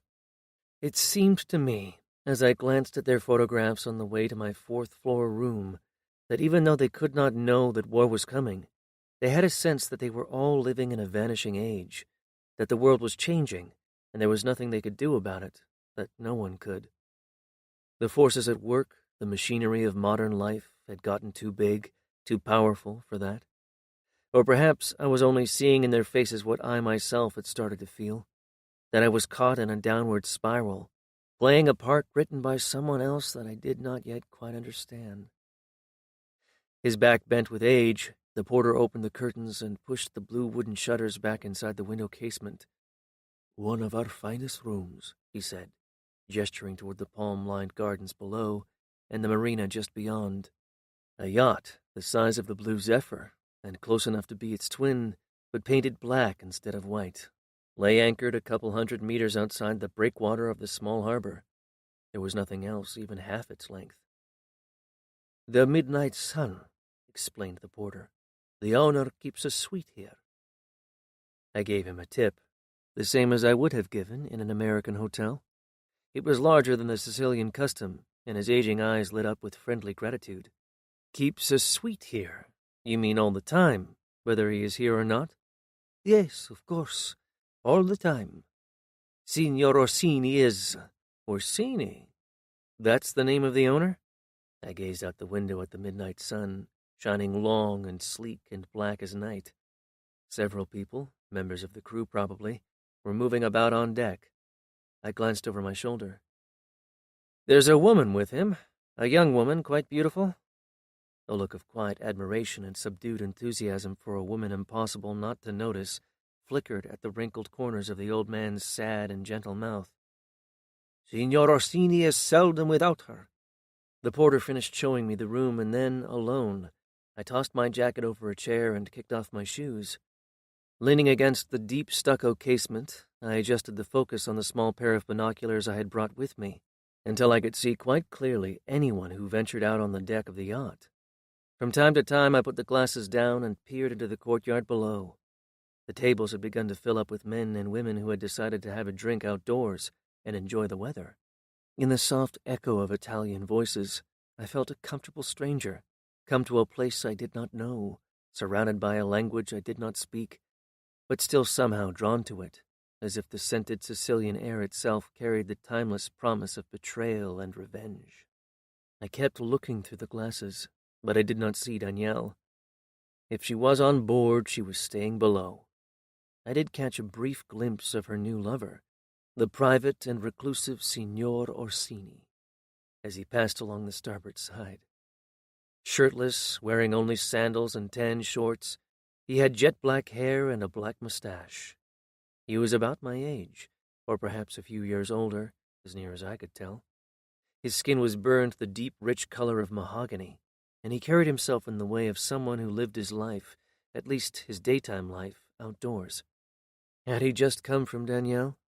Was he going there now, to the cabin they shared? She was there, all right. I was sure of it.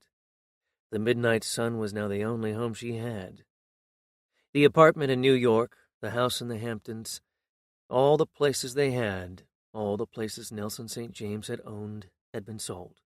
Danielle, Nelson's widow, the woman who had murdered him and gotten away with it, the woman who had committed, so they said, the perfect crime, had taken all the proceeds, along with all the other wealth her husband had accumulated during his long career as a financial genius and a brilliant swindler, and left the country.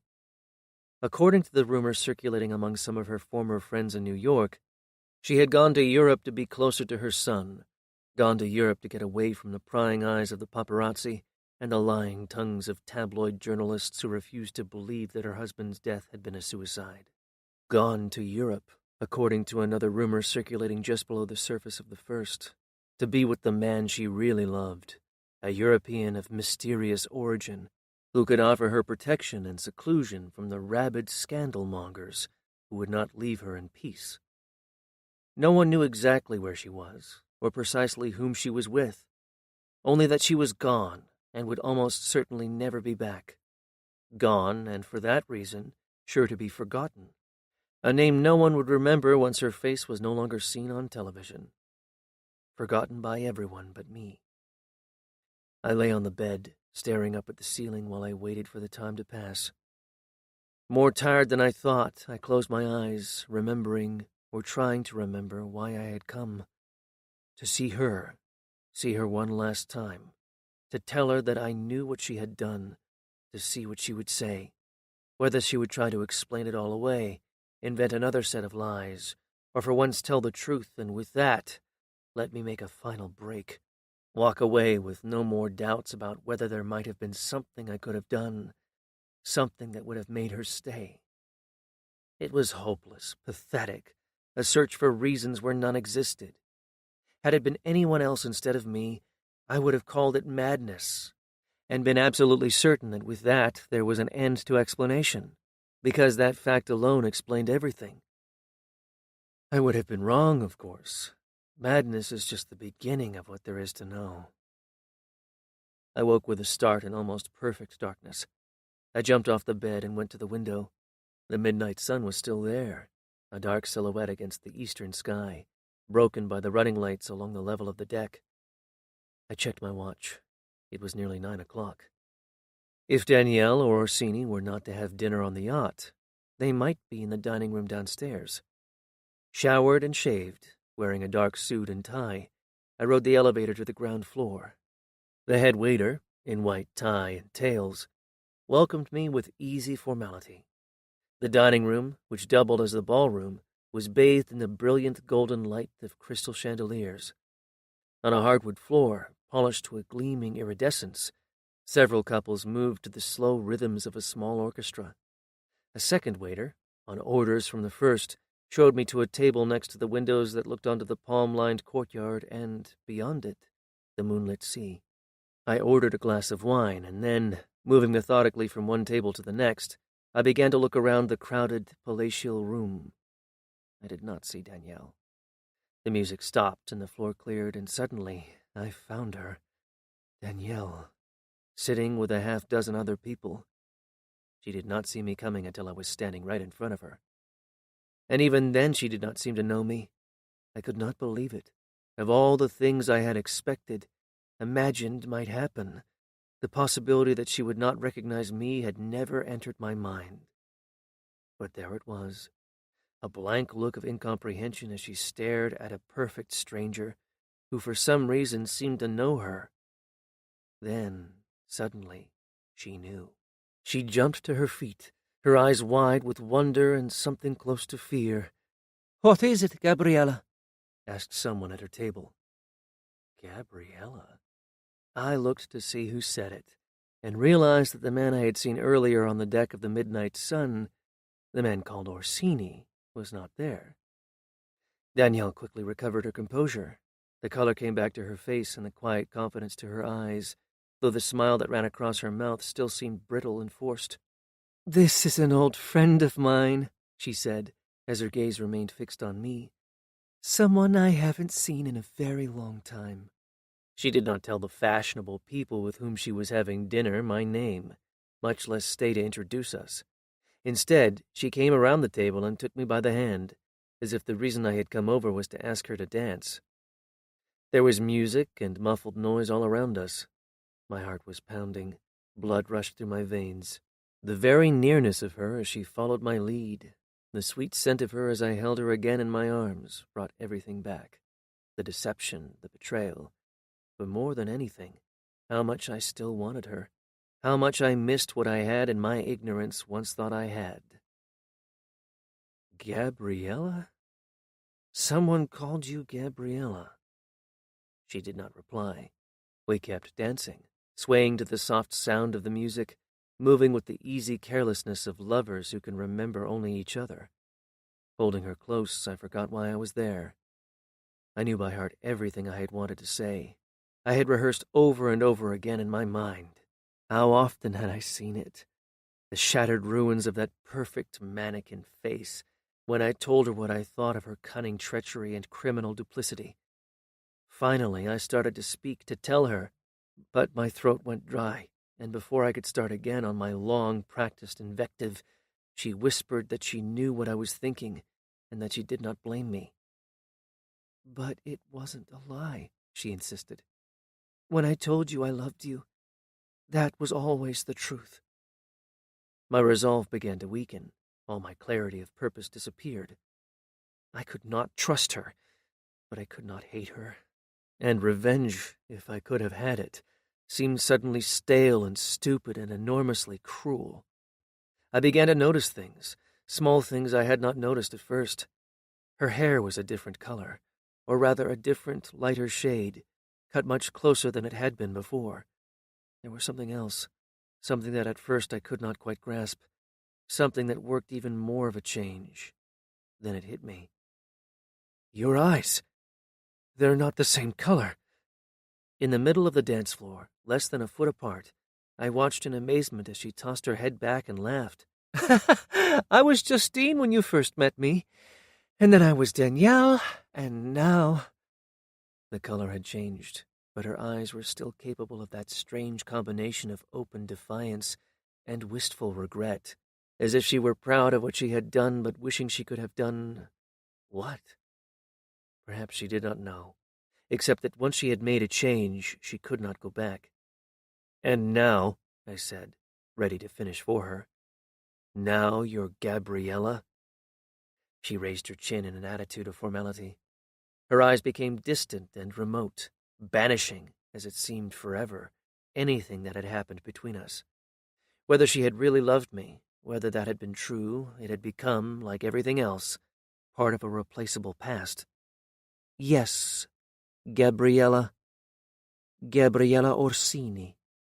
She said it as if she were just getting used to it, a line in a new part she was learning to play. She seemed to test the inflection, looking for just the right ring. She moved her lips a silent second time, making certain of the effect. It was so unexpected. I was so stunned by her easy assumption of a wholly new identity that it took a moment before I understood the full significance of what she had done. "You're Married? You married Orsini already? I could not conceal my anger, the sense of outrage at what she had done. If I had had a knife, I might have used it. Instead, I fixed her with a piercing stare. That was the reason you killed him. The reason you wouldn't talk about. You were in love with someone else. The couples closest to us on the dance floor looked to see what the trouble was. Danielle darted a worried glance at the table where her friends were watching with puzzled faces. I pulled her closer and held her tight, forcing her to pay attention. You murdered him. Why? Because Orsini was not rich enough. You had to have Nelson's money, too. No, that's not... She shook her head, afraid to finish what she had started to say. You don't understand. You don't understand anything, she said, throwing me a look that seemed a warning, though a warning about what I could not have guessed. I didn't lie to you about what I felt about you and me. That's right, I replied with an angry, caustic laugh. You loved me so much the first thing you did after you got your hands on everything St. James ever owned was to run off to Europe and marry someone else, the man you had been seeing for months before you committed murder. I looked around, across the dance floor, to the table where Gabriella, had been dining with a half-dozen well-dressed and obviously well-heeled Europeans. The women had long noses and too much makeup, and affected an air of indifference. The men had hooded eyes and jaded mouths and the look of easy tolerance by which money and experience concealed arrogance. They were exactly the kind of crowd I would have expected to see her with when she had been married to Nelson St. James. Other than speaking a different language, they could have been the same people I had been with the weekend we sailed down the coast of California on the Blue Zephyr. Change the color of her hair, change the color of her eyes, change her name, change the name of her husband, change the place she lived or the yacht she sailed on. It was not change at all. It was endless repetition, like the constant itching of an old wound, one that would never heal. The illusion that life was full of chances, and that if only you kept trying, you would finally have it all. How did you know where to find me? She asked as the music came to an end. Never mind. It doesn't matter. You shouldn't have come. You should have left things the way they were. She smiled at me as, along with the others, we applauded the orchestra, but only because we were being watched. We walked toward her table, but before we got there, she turned and, loud enough so that her friends could hear, told me how glad she was that I was here, in Palermo, and how anxious she knew her husband, Niccolo, would be to see me. Tomorrow, then, at lunch, she added, as she extended her hand and wished me a formal and quite final good night. Chapter 19. The motor launch was waiting at the bottom of the seaside steps behind the Villa Egea. Under a broiling midday sun, the far horizon lost in a choking haze, the sea had become a smooth metallic mirror. The light was unendurable, the air heavy, still, and ominous. There were boats all around, the marina full of them, but there was no movement anywhere. They might have all been abandoned, their owners fled to safer places, afraid the sea itself might catch on fire for all the life you could see in them. It was silent, quiet as death, the only sound the muffled echo of the motor as the launch cut through the glass water, heading straight for the blinding black hull of the midnight sun. I put on dark glasses and leaned back in the leather seat, remembering the last launch I had seen, the one that had taken Danielle and her husband from the Blue Zephyr to Santa Barbara, the morning they left on their way to New York. I could still see her, the moment she turned around to take one last look, and I could still feel the hope, the sense of excitement, at the thought that she might be trying to catch one last glimpse of me. I remembered everything that happened that weekend, and nothing so much as how the meaning of everything had changed. What had seemed a harmless flirtation had been in reality the beginning of a heartless, lethal seduction. Or had it? Had I been invited along because Nelson St. James thought he might soon need a lawyer, or because Danielle had already decided she was going to kill him and might need me to defend her? Had I been invited because Danielle wanted to show me what I had missed seeing years earlier in Justine, a final end to a schoolgirl fantasy? And then only later, after she had done what she did, came to me because, having known me all those years before, she thought she could trust me? The questions were endless, and even if she had wanted to tell the truth, I was not sure Danielle could have done much more than guess at the answers. There may not have been a reason for anything that happened. There frequently is not one, when all we are doing is reacting to events. It is only afterward, when it is all over, that it seems to make sense. A steward in a white jacket and Bermuda shorts was waiting for me when I climbed up a 3-step ladder from the motor launch to the deck of the Midnight Sun. There was no word of greeting, nothing but a dumb, acquiescent look, as of one who knows his narrow function and not much else besides. For all the chattering he must have done with members of his own race and language, he remained silent and inscrutable as he led me up a flight of stairs to the upper deck where, under a dark blue canopy, a table had been set for lunch. There were, oddly enough, only 2 chairs. The steward nodded toward one of the empty places, held the chair while I sat down, and then, before I noticed, disappeared, vanished so completely that it left the doubt whether he might have been a mirage, an insubstantial thing created by the heat. A chilled bottle of wine sat uncorked in the middle of the table, and, right next to it, a golden bowl filled with purple grapes. On the opposite sides of the table, the 2 places were set with crystal glasses in the finest china alive with color I had ever seen. The silverware, engraved with the letter O, the insignia for the house of Orsini, had the feel and luster of a priceless ancient heritage. The linen napkins felt like silk to the touch. I picked up a knife and turned it around in my hand, marveling at the perfect balance and the perfect fit. Everything was perfect, one of a kind, and nothing more expensive.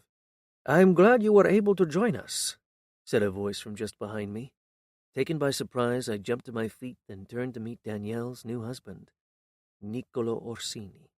And then, to my amazement, I was face to face not with Niccolo Orsini, but with an impossibility. "You!" I cried, staggered by what I saw. It was the same man I had seen the day before, a brief glimpse through a pair of small binoculars, the same jet-black hair, the same mustache, the same bronze skin, but how different the impression, how different the effect seen not from a distance, but close enough to touch. I was staring into the eyes of a dead man, murdered by his wife, his body lost at sea. Nelson St. James was alive, and the sight of him almost killed me. I struggled to catch my breath, to somehow get my bearings, to find some stability in a world that had gone insane. "You're alive, but how? Why?" He treated me like a convalescent, which in a sense I was, having lost the ability to distinguish what was real from what was not. He placed a comforting hand on my shoulder and smiled sympathetically. "I know it must be a shock, seeing someone you thought was dead, but I'm afraid I'm very much alive. I'm only sorry you had to find out." "Sorry that I had to—" He guided me back to my chair and stood next to me for a moment, as if in doubt how he wanted to proceed. "Danielle won't be joining us," he said finally. There was no explanation given for her absence, nothing said in words, but the look in his eyes suggested that there were important matters to discuss, and that the discussion should be between the 2 of us alone. "Perhaps later," he added vaguely. The same steward who had met me earlier reappeared, waiting unobtrusively off to the side. The moment St. James reached for his chair, he was there, pulling it out for him. With a deft movement of his smooth, dark hands, he placed a napkin on his lap. St. James then said something to him in what may have been Arabic. Immediately the steward looked at me. "What would you like to drink?" asked St. James.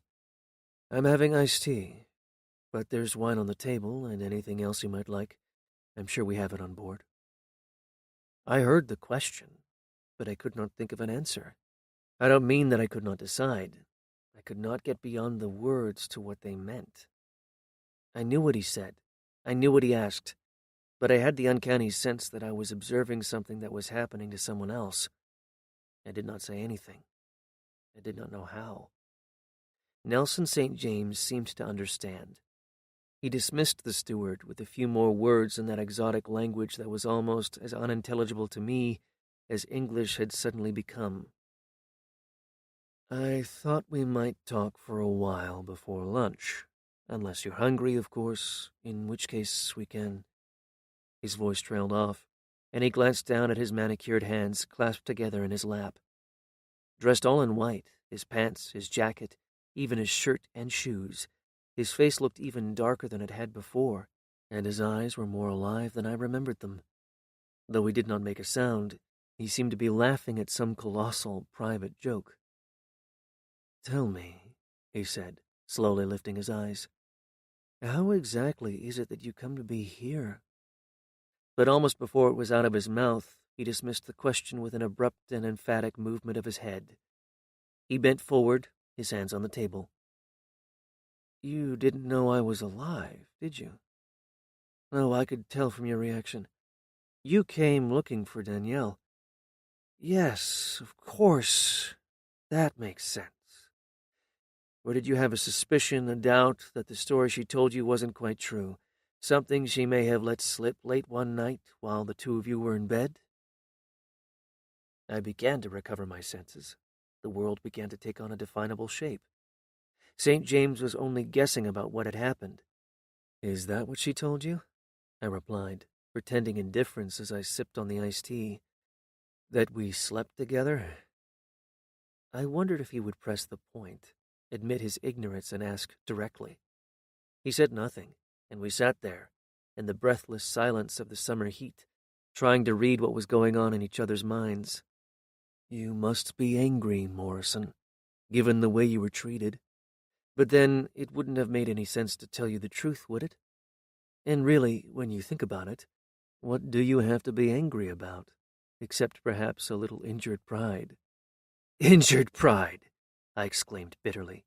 "You and your wife made me a party to a fraud, a massive deception, destroyed everything I believed in, and for what?" "For what?" He laughed. He looked at me to make sure I was serious. "Don't you understand? They're still talking about it. The perfect murder. How Danielle St. James murdered her husband and, thanks to that brilliant attorney, Andrew Morrison, got away with it. But it's really much better than that, isn't it?" he asked, with a knowing, ruthless grin. "People have gotten away with murder before, but no one has ever done this. No one ever had the wit or daring even to try. Try?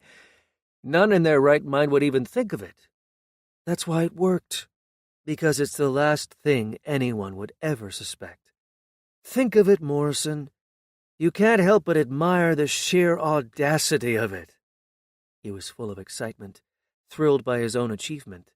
"Have your own wife stand trial for a murder that never happened, stage your own death, and do it in a way so that after she's acquitted, everyone will be so certain that she really did it, so convinced that she got away with murder that no one will ever think to wonder whether you might still be alive."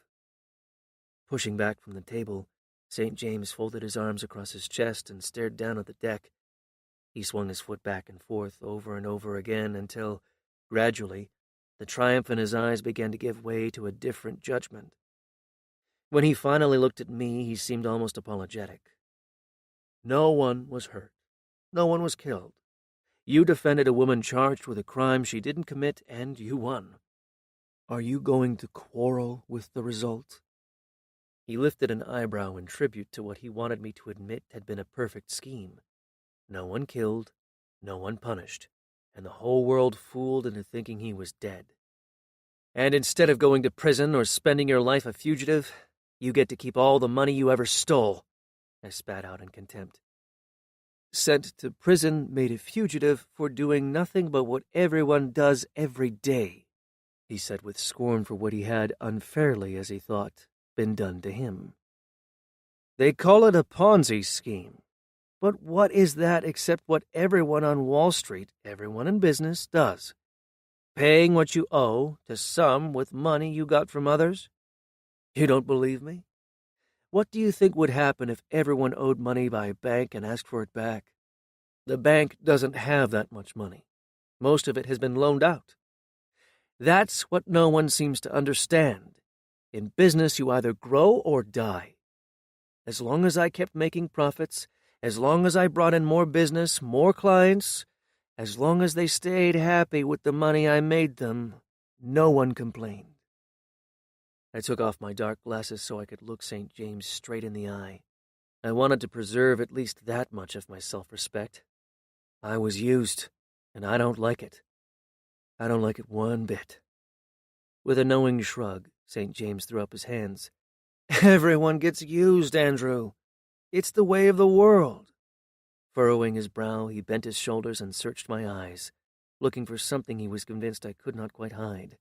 And if you were, I wonder, did you really mind it? It hung in the air, this second allusion to what he suspected, but apparently only suspected, I might have done with Danielle, while he continued to watch, daring me to search my own conscience for how much I may have been the willing victim of deceit. Used, I insisted, staring back hard. Lied to, told something that never happened. St. James would have none of it. His eyes gleamed with eager malice. You can't tell me that it's never happened before, that no one has ever asked you to take their case because they're innocent, and you're the only one who can save them. How many times? How many times did you believe them, and then because you were the only one between them and a life in prison or their execution, work yourself into a state of sheer exhaustion only to realize after you had won, after the jury had set them free, what you had really known all along, that they were guilty, and that because of you they had gotten away with it, got away with murder. Used? I think not. Danielle told you she was innocent, told you she hadn't committed murder, and she was telling the truth. She didn't murder me. She didn't murder anyone. You did what you always do, what you were paid a great deal of money to do. You defended someone charged with a crime. She was charged with a crime, remember, before she ever asked you for help. Your job was to hold the government to account, show that the evidence wasn't sufficient for a conviction. And you did that. You did it very well. You aren't going to complain that the verdict wasn't the right one, are you? You surely aren't going to say she should have been found guilty. I turned on my hip, shoved one leg over the other, and wrapped both hands around the wooden corner of the canvas chair and held it tight. What he had done, the way he now tried to defend it, was so outrageous, so astonishing in its open duplicity, I was afraid I might hit him. What would you have done if she had? I asked suddenly. What would you have done if this well-planned fraud of yours hadn't worked? If she had been convicted? Let her go to prison? Waited until you read in the papers about her execution and then dismissed it as just another deal gone bad? His eyebrows, dyed black like his hair, shot straight up, acknowledging the possibility. He lowered his head, and with the back of 2 fingers scratched the side of his smooth-shaven cheek, considering, as it were, whether in retrospect he might have underplayed the risk. There was never any real chance of that, not with you as her lawyer, he said with the blithe assurance of someone who knew nothing about the real hazards of the courtroom. I haven't always won. You've never lost with someone innocent. The whole world thinks she's guilty, I reminded him. That was the last thing he cared about. The world could think what it liked. The world thinks I'm dead, he remarked, with an impervious sneer. But I'm still alive. And Danielle, the woman the world thinks is so guilty, she doesn't exist anymore. We've both become other people. Nelson St. James is somewhere at the bottom of the Pacific. Danielle St. James has disappeared. Niccolo Orsini and his wife Gabriella now sail around on a yacht, the midnight sun, the blue zephyr painted black, making rich people even richer. Those lucky enough to invest in one of the Orsini enterprises, the profitable parts of this new global economy of ours. Yes, he added with gloating satisfaction. Thanks to you, my friend, Danielle and I now lead new and different lives.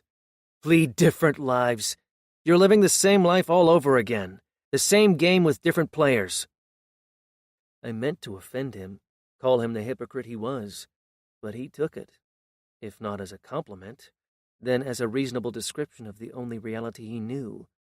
It was, for him, what it had always been, a game about money, or rather a game about winning and losing in which money was a way to count. It was, when you got right down to it, when your eye was not dazzled by all the beautiful people in all their fine clothes, by their shiny fast cars and their expensive houses, nothing but the ancient and much despised war of all against all, but without the violence and with none of the courage. St. James snapped his fingers. The steward materialized out of thin air, and we ordered lunch. For the next hour, as course after course was served, St. James spoke with ruthless candor about what he had done, not just how he had staged his own death, but what he planned to do next. He seemed to enjoy it, the chance to tell someone, to have an audience. He thought he was the only one smart enough to figure out that the perfect murder would be the one in which the murder itself was a fiction. It was sleight of hand, the cunning trickery of a great magician. The analogy was his and a source of pride. Everyone he had dealt with, whether the Wall Street tycoons he had forced into bankruptcy, or the government officials who had come after him with a vengeance, all were a type he despised, privileged and overeducated, the kind who hung their framed degrees and credentials on the walls of their offices and thought them proof of their competence. I didn't finish high school. Did you know that? He asked, shoving his plate to the side. He laughed when he said it, but there was a hard edge, an undercurrent of injury and resentment. A 10th grade education, 2 years in the army, and lots of crummy jobs. Funny thing is, when I was a kid, I wasn't any good at sports. I used to read a lot, adventure stories mainly, things like that. He put his hand to his head and held it there, smiling at what he remembered, the threadbare books which, as he told me, he used to check out by the armload from the one-room local library. Sleight of hand, making everyone concentrate on one thing while you do something else. It was a book about Houdini. He would have them sew him into a big paper bag. A screen would be put in front of it, and then 20, 30 minutes later, when the screen came down, there would be Houdini, standing next to the paper bag. But the paper bag had not been opened. He had a second bag, exactly the same as the first, which he kept under his clothes. He simply cut his way out of the first one and replaced it with the other one. Then he would sit there for 20, 30 minutes, maybe even an hour, reading a book, but making the kind of sound someone would be making if they were struggling to get out of something that held them prisoner. That was the genius part, not getting out of the bag, but making everyone think that he was trapped, that he could not get out. That's what held everyone's attention and made it believable. I could have just pretended to fall overboard, an accident at sea, but that would have concentrated everyone's attention on my death, on me, and that would have led to questions. But if instead of an accident I'm murdered, then everyone concentrates on the question of who did it and why. It was perfect. You have to admit that, Morrison. Harry Houdini would have been proud. He laughed. A high school dropout, and I've beat them all. The more he talked, the more it seemed he wanted to. He was all puffed up with himself, recounting with smirking certainty how he had beaten everyone who had stood in his way. He told me story after story, ending finally with what had started when we first met, that weekend off the coast of California. It was Danielle's idea, by the way, that we invite you along, he added. He could not quite conceal a curiosity, an irritation that he did not know whether or how often she might have cheated with me. I was curious about something else. This quiet moment is for you. A few minutes of music, a little rest, and then the magic of the story can begin again. I'm getting my nerve to win this fight, 'cause the end's in sight now. Whoa, whoa, whoa. Debating, degrading me. Ooh, you think that I'm playing the fool?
idea come along? Was it her idea that she go on trial for a murder that never happened? Or was it yours? He shrugged as if it were a distinction without a difference. It was not important who first thought of it, only that it worked. He could not quite understand why I did not see that. It might have been her. It might have been me. I don't really remember. I knew I might need a lawyer. She said she had heard you were one of the best. But that weekend, when we met, I had not thought of it yet, what I was going to do, become a victim of a homicide. He tugged at his sleeve and, shifting position, craned his neck to stare up at a blank, cloudless sky. There was not a sound anywhere, nothing to break the eerie silence that was even more oppressive than the heat. Remember what I told you the first time we met? For some reason, even then, I felt comfortable telling you things I haven't told anyone. It's a gift you have. He laughed suddenly, and to no apparent purpose. But then his expression changed into the eager satisfaction of having just discovered the secret of another man's success. Even when someone is lying, they look at you and want to tell you the truth. Poor Danielle. And he laughed again. We were finished with lunch. The steward began to clear away the dishes. St. James checked his watch. Tell Mustafa to get underway, he said to the steward. Then he turned to me. We took the liberty of having your things brought on board. We're going to sail around the island, around Sicily, and I insist you come along. Mustafa Nastasis, the witness to St. James' murder, the lying witness to Danielle's guilt, had been waiting for the order. The deck began to vibrate with the motion of the ship's engine. I was a guest, that meant a prisoner, on the midnight sun, and there was nothing I could do about it. I do not know if St. James had decided what he was going to do, whether he thought he had to kill me to keep his secret safe, but he now had me in his power, and yet I did not feel any fear at all. Call it what you will, and I suppose madness must be the first thing that comes to mind. That I was crazy, driven half insane by what they had done to me. But I was glad I was back out on the Blue Zephyr, eager to see where we were all going, and what would happen when we got there. When St. James told me I was going with them, I told him I was looking forward to the voyage. Perhaps I really was crazy. Chapter 20.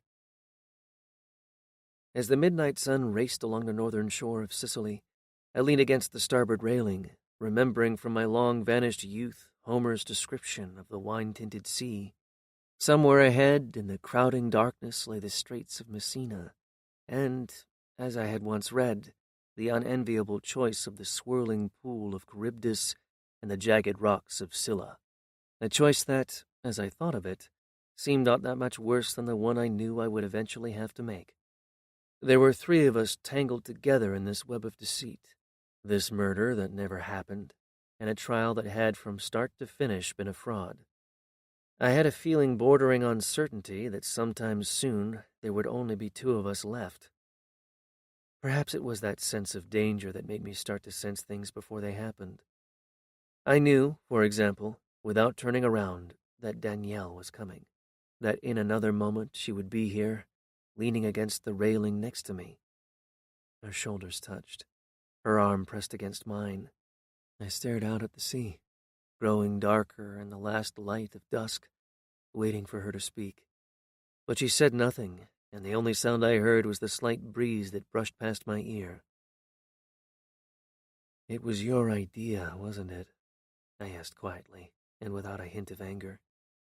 I felt tired, weary of the whole charade, tired, really, of who I was, of what I had become.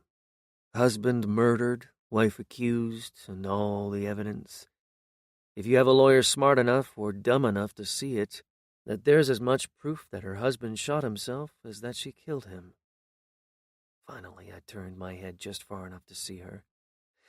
Because, after all, the point is to have everyone think he's dead.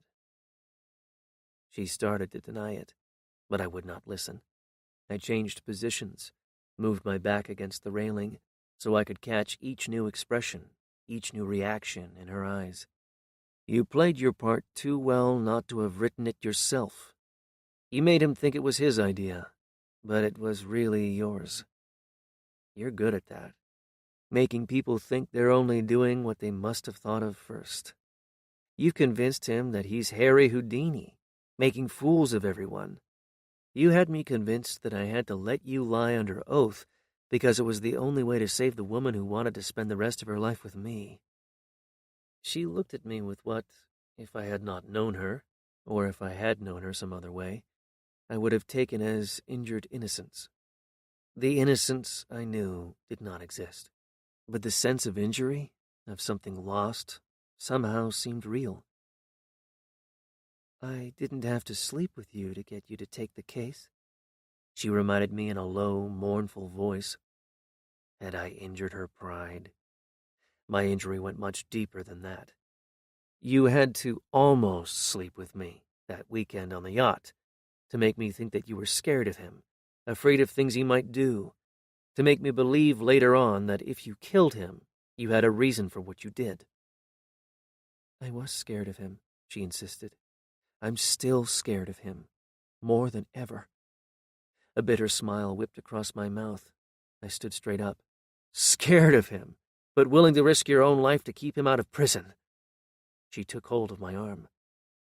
But I didn't have to sleep with you, don't you understand? She asked, pleading with her eyes. If we'd never gone to bed together, that wouldn't have changed anything you did at trial. You would have tried just as hard to win. The shadows darkened. A warm wind, restless and chaotic, came from first one direction, then another. I felt my gaze weaken, and instead of weariness, I began to feel lost. Nothing seemed worth doing.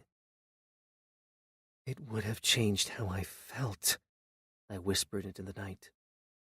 She heard the bittersweet nostalgia in my distant voice, a sense of my own innocence lost, innocence of a kind I had not known I had, until Danielle had taught me how to abandon all inhibition in the intimacy we had shared. She seemed to teach me freedom, and, as I only later understood, she made me more a slave. Danielle's grasp moved from my arm down to my hand. I slept with you because I wanted to sleep with you. I wanted to the very first day we met. That day off the California coast when I saw the way you looked at me, and I knew you didn't remember me. I felt something I had not felt before. It wasn't some schoolgirl fantasy, the crush I had on you when you were engaged to my sister. It was more, much more than that. I pulled my arm away from her. It didn't stop you, though, did it? It didn't change a thing. You went right ahead with everything, just the way you had planned. Angry and hurt, she stamped her foot in frustration. It was too late. Don't you understand? There was nothing I could do. Nothing you could do? I fixed her with a piercing stare. You could have told the truth, that he wasn't dead, that it was all a hoax. And if I had done that, who would have believed me? I wasn't the only one involved. Mustafa, I was there, remember? Were you the one who rehearsed him? He lied with such effect, I taunted her. He heard yelling, came up to the deck, saw you with the gun in your hand, saw blood all over the railing, all over the deck. My voice was full of scorn, my gaze full of contempt. But he didn't see you pull the trigger, didn't see you shoot him, didn't see your husband fall overboard into the sea. I bore in on her as if she were a witness on the stand, throwing back in her face every false, deceitful thing she had ever said. You knew how important that would be, that Nastasis tell the story just that way. There couldn't be any doubt that Nelson died, only room for doubt that you did it. The gun is in your hand, but for all he knows, which he is eager to admit the moment I ask him, you could have just picked it up from where it had fallen after Nelson shot himself. She shook her head in anguish, as if even now she wanted to convince me that I was wrong, that whatever she may have done, however wrong it may have been, what had happened between us had been separate and apart, unexpected, and regretted as something she could not keep. Do you think he would have changed his story if I had changed mine? Told the truth, that Nelson wasn't dead? Why? To save me? Mustafa is a lot of things, but he isn't stupid. He was paid a lot of money to do what he did. Yes, precisely. A lot of money. That excuses everything, doesn't it? Only stupid people think the truth is something that can't be bought and sold. A slight shudder, as if something painful passed through her, and for a moment she seemed desolate and alone. "Why did you come?" she asked after a long silence. She searched my eyes for the answer. At least that is what I thought at first, because an instant later I was certain it was the other way round, that she wanted to see me in her eyes the answer to a question I had never thought to ask, a question which in its shocking simplicity made me wonder if I had not seriously misjudged her. "Do you want to know what I really wish? What I started wishing that first night we spent together? I wish that everything the prosecution said had been true, that I had killed him just the way they said. Shot him over there," she said, nodding toward the railing on the other side. "Shot him so his body would fall overboard and could not be found. Shot him after yelling loud enough to bring Mustafa so he could find me holding the gun. The same thing would have happened then, except that Nelson would be dead and the trial wouldn't have been a fraud. I could have lied myself to an acquittal, but instead of living in a different place with a different name, I could be home in San Francisco, living with you. Don't you think I wish I had? Wish what, my dear?" Nelson St. James had come up behind us. We had not seen him in the darkness. Danielle spun around. "Wish I didn't have to spend all my time on this damn boat," she cried as she stormed past him. With a raised eyebrow and an indulgent smile, St. James watched her go. But more, I thought, to shield his embarrassment than from any real feeling of affection for the occasional and forgivable outbursts of someone he loved and understood. He began to rub his upper arm, something I had seen him do once or twice at lunch, and behind the shining surface of his eyes I thought I saw something like discomfort and even a little fear. "I'm afraid I lost my temper this afternoon," he said unexpectedly. "I came to apologize for that, and to tell you that whatever our differences over what happened, I'm sure we can work things out. But we can talk about all that later," he remarked as he took me by the arm and started to lead me away. "In the meantime, why don't you join us for dinner?" With a shrewd, knowing look, he added, "It's what I liked about you the first time I met you. You're never boring, Morrison. Of course I have a certain bias in that regard. I'd hate to think that someone who wanted to kill me wasn't an interesting man." Dinner that evening was nothing like what I had experienced the first time, months earlier, when the midnight sun was still the blue zephyr, and a dozen people had sat at the table. There were just the three of us, and St. James did most of the talking. None of it, however, was about what they had done or what might happen because of it. If he was worried about whether I might expose him, tell the world he was still alive, if he was planning how he might stop me from revealing the fraud the two of them had committed, he kept it to himself. He spoke instead as if we were all great friends, on our way to a splendid little voyage which he could not wait to preview in advance. In another side of the resentment he felt toward all the overeducated fools, as he had described them, whom he had beaten at their own game, he could not rid himself of the insecurity he felt at his lack of college education. He talked about Sicily and what we were going to see, but only after he had made a point of explaining that while he seldom read much any more, he always found people who could tell him about the places he visited. He said it in a way that left no doubt that he believed you could always learn more from hearing it directly from someone who knew what they were talking about than getting it second-hand from the writings of someone you had never met. And the truth was that he seemed to have learned quite a lot.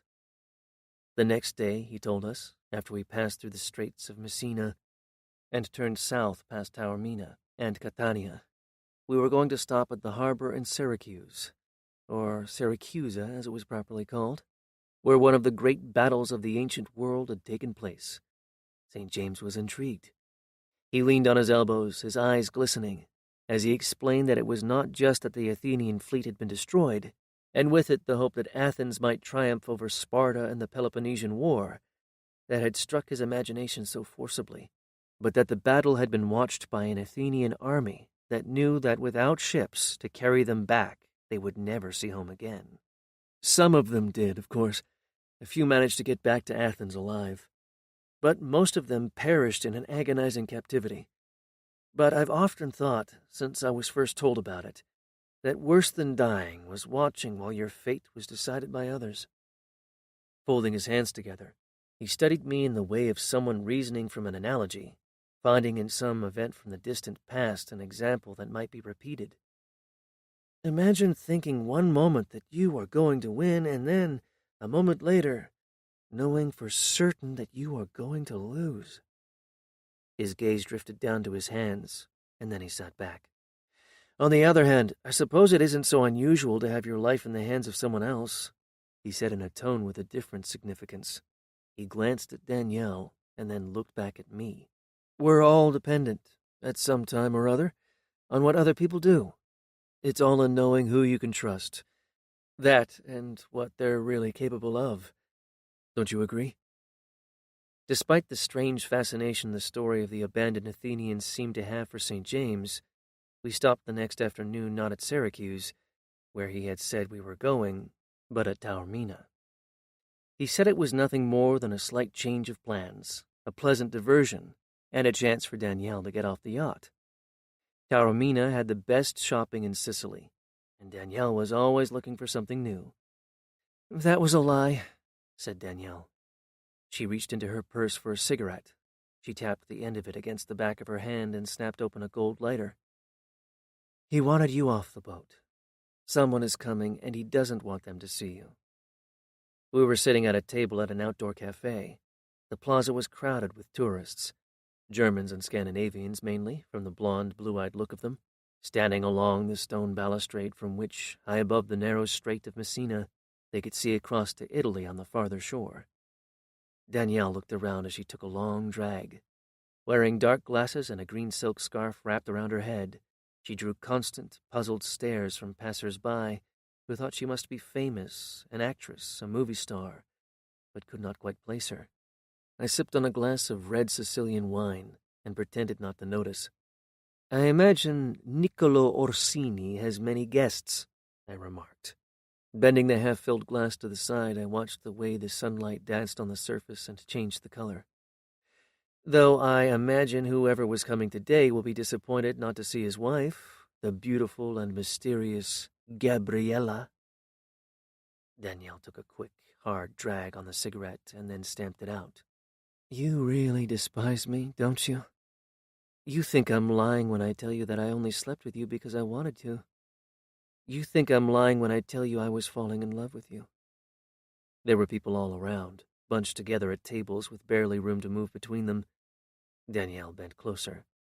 Pulling her white blouse a little to the side, she exposed a deep purple bruise at the base of her throat. The other night, the night you showed up at the hotel, the night you took me out on the dance floor, this is what he did when we got back. This and a few of his more twisted perversions. She fumbled in her purse for another cigarette, but then, as she started to light it, she changed her mind. I slept with you because I wanted to. You don't believe me, but Nelson knows, or thinks he knows, and he's furious. She shook her head in disgust. I meant what I said. I should have killed him instead of doing what I did. Leave him! I took her wrist and held it tight. Leave him, right now. We'll get up from this table and walk out of here and never look back. Come with me. There's nothing that can stop us. A wistful smile floated over her lovely mouth. Wouldn't it be nice to think that we could? I did not understand at first what that smile really meant. And then I did, and my heart went cold. I let go of her wrist and looked at the face of a stranger, a beautiful woman I did not know. I've put too much into this, she was saying, trying to explain. I've spent too many years. Too much has happened. But I was not listening. I had heard all I needed to hear. Chapter 21. They stood right there, said St. James, gesturing toward the vacant hills of Syracuse that circled the harbor. The evening sun had slipped down from the sky and left behind a brilliant scarlet glow. Thousands of Athenian troops, come to conquer Sicily, forced to watch as their navy lost the battle and Sparta won the war. The Athenian fleet tried to break the blockade. Probably over there, he said. pointing toward the narrow strait that led to the smaller inner harbor. It was 406 BC, and none of it should have happened. The Athenians would have won if they had been willing to do everything they needed to do to win. He turned and looked at me, standing with my back to the railing a few feet away. He expected me to ask what he meant. I jiggled the ice that was left in my glass and took another drink. Because they recalled Alcibiades and left Nicias in charge? I said indifferently when I finished swallowing. St. James was surprised. His mind worked in categories, and he had me down as a lawyer, and lawyers, in his experience, knew nothing outside the narrow confines of their craft. He was surprised, but not disappointed. It made what he had to say easier. His eyes lit up with anticipation. "You know about this. Good. Then perhaps you'll see the point I'm trying to make. The Athenians loved Alcibiades, but they could never quite trust him. He was too brilliant, too much better than the rest of them. They knew he was the one to conquer Sicily. But at the last minute they held back, decided they had to send someone along more cautious, more respectable, if you will. So they sent Nicias, old, God-fearing Nicias. Even with that joint command, they might still have won. But then they charged Alcibiades with impiety, with desecrating the statues of the gods, and sent a ship to bring him back to stand trial. But instead of going, I interjected, irritated at the way in which, with his smattering of passed-on knowledge, he tried to make himself sound important. He went over to the Spartans and helped them in the war. Is that your point? That you're like Alcibiades because he refused to go back and stand trial? I gave him a cold, dismissive look. But no one chose you to lead anything. And if your tour guide didn't bother to mention it, the story didn't end with what happened here in Syracuse. Alcibiades eventually went back to Athens, helped give it the best government it ever had, and almost won the war. A smile full of danger creased St. James's mouth. His eyes became hard and unforgiving. My point isn't just that Alcibiades reminded me of my own situation, but that he reminded me of yours. I can't go home again, but neither can you. He moved away from the railing and pulled up a deck chair. He sat there, rubbing his upper arm, though more from habit than from any pain he might be experiencing, and for a long time he did not say anything, considering, as it seemed, what he was going to do. "Can't go home," he said, almost as if I was not there and he was thinking out loud. "We've gone to too much trouble. There's too much at stake." He paused, a puzzled expression in his eyes. "It was a stupid thing to do, Morrison. For the life of me, I don't know why you did it. What did you think was going to happen when you found her? She left right after the trial ended. Didn't that tell you? You thought you were in love with her. That much I can understand. But you couldn't have thought she was in love with you. At least, not after she left." Suddenly, he understood, or thought he did. "Yes, of course. You couldn't help yourself, could you? Couldn't let go of it. Couldn't forget her. Couldn't get her out of your mind?" He made a slight abrupt motion of his head, confirming the devastating effect she could have on anyone too reckless or too foolish not to keep their distance. Narrowing his eyes, his gaze drew in on itself in the way of someone nursing a grudge, or rather, as in this case, a deep resentment at his own weakness. He was in love with her, and he hated her for that, because he knew she could never feel the same way. She was too beautiful, too perfect, to need anyone else to make her feel whole. She was a changeling, always eager to see and to hide behind another side of herself. He went running after her, but she was too elusive to ever let you get close to knowing who she really was.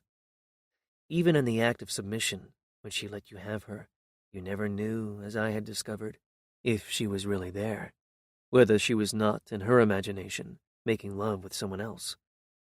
It must have made St. James every bit as crazy as it made me, and he was married to her. I think he would have divorced her if he had not gotten in trouble and decided to fake his own death. Better to get rid of her and do it all at once than to lose day by day a little more of your self-respect knowing that the last thing the woman you had to have ever thought about was you. St. James slowly rose from the deck chair.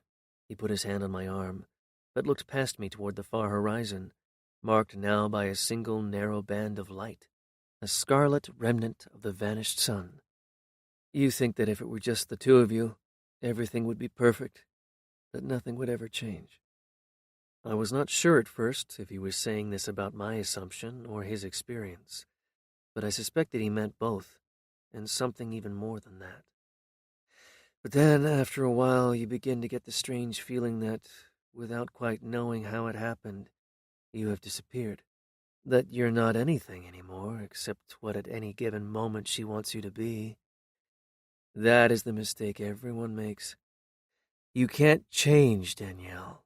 She changes you. And you do it, become whatever she wants, because you think it's the only way that she might still want you. You know the story of Medusa.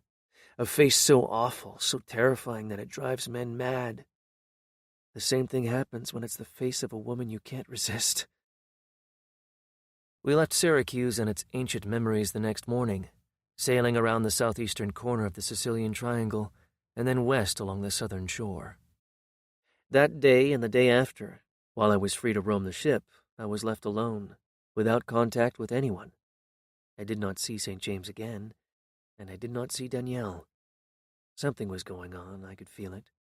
The two of them sequestered in their own private part of the yacht, eating their meals in their cabin, while I sat by myself in that elegantly appointed dining room served by a single silent waiter.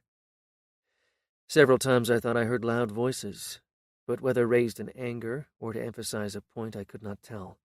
I was almost certain they were talking about me, but that did not answer anything.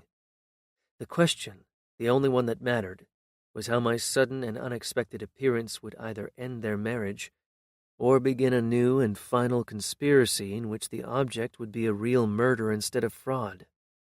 I did not see St. James or Danielle, and I began to wonder if I would.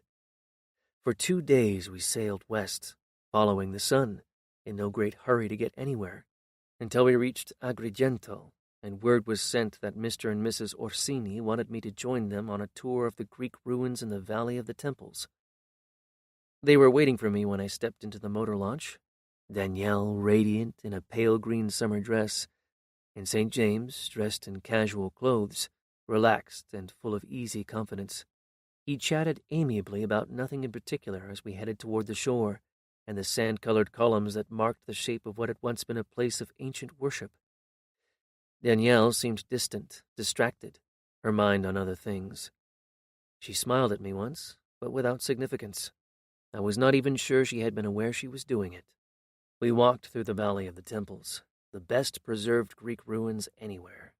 Starting near the top, we followed the narrow road downward, on stones worn smooth over thousands of years, down past hollowed-out tombs of ancient burials, down past the jagged remains of shrines and tributes to lesser local gods.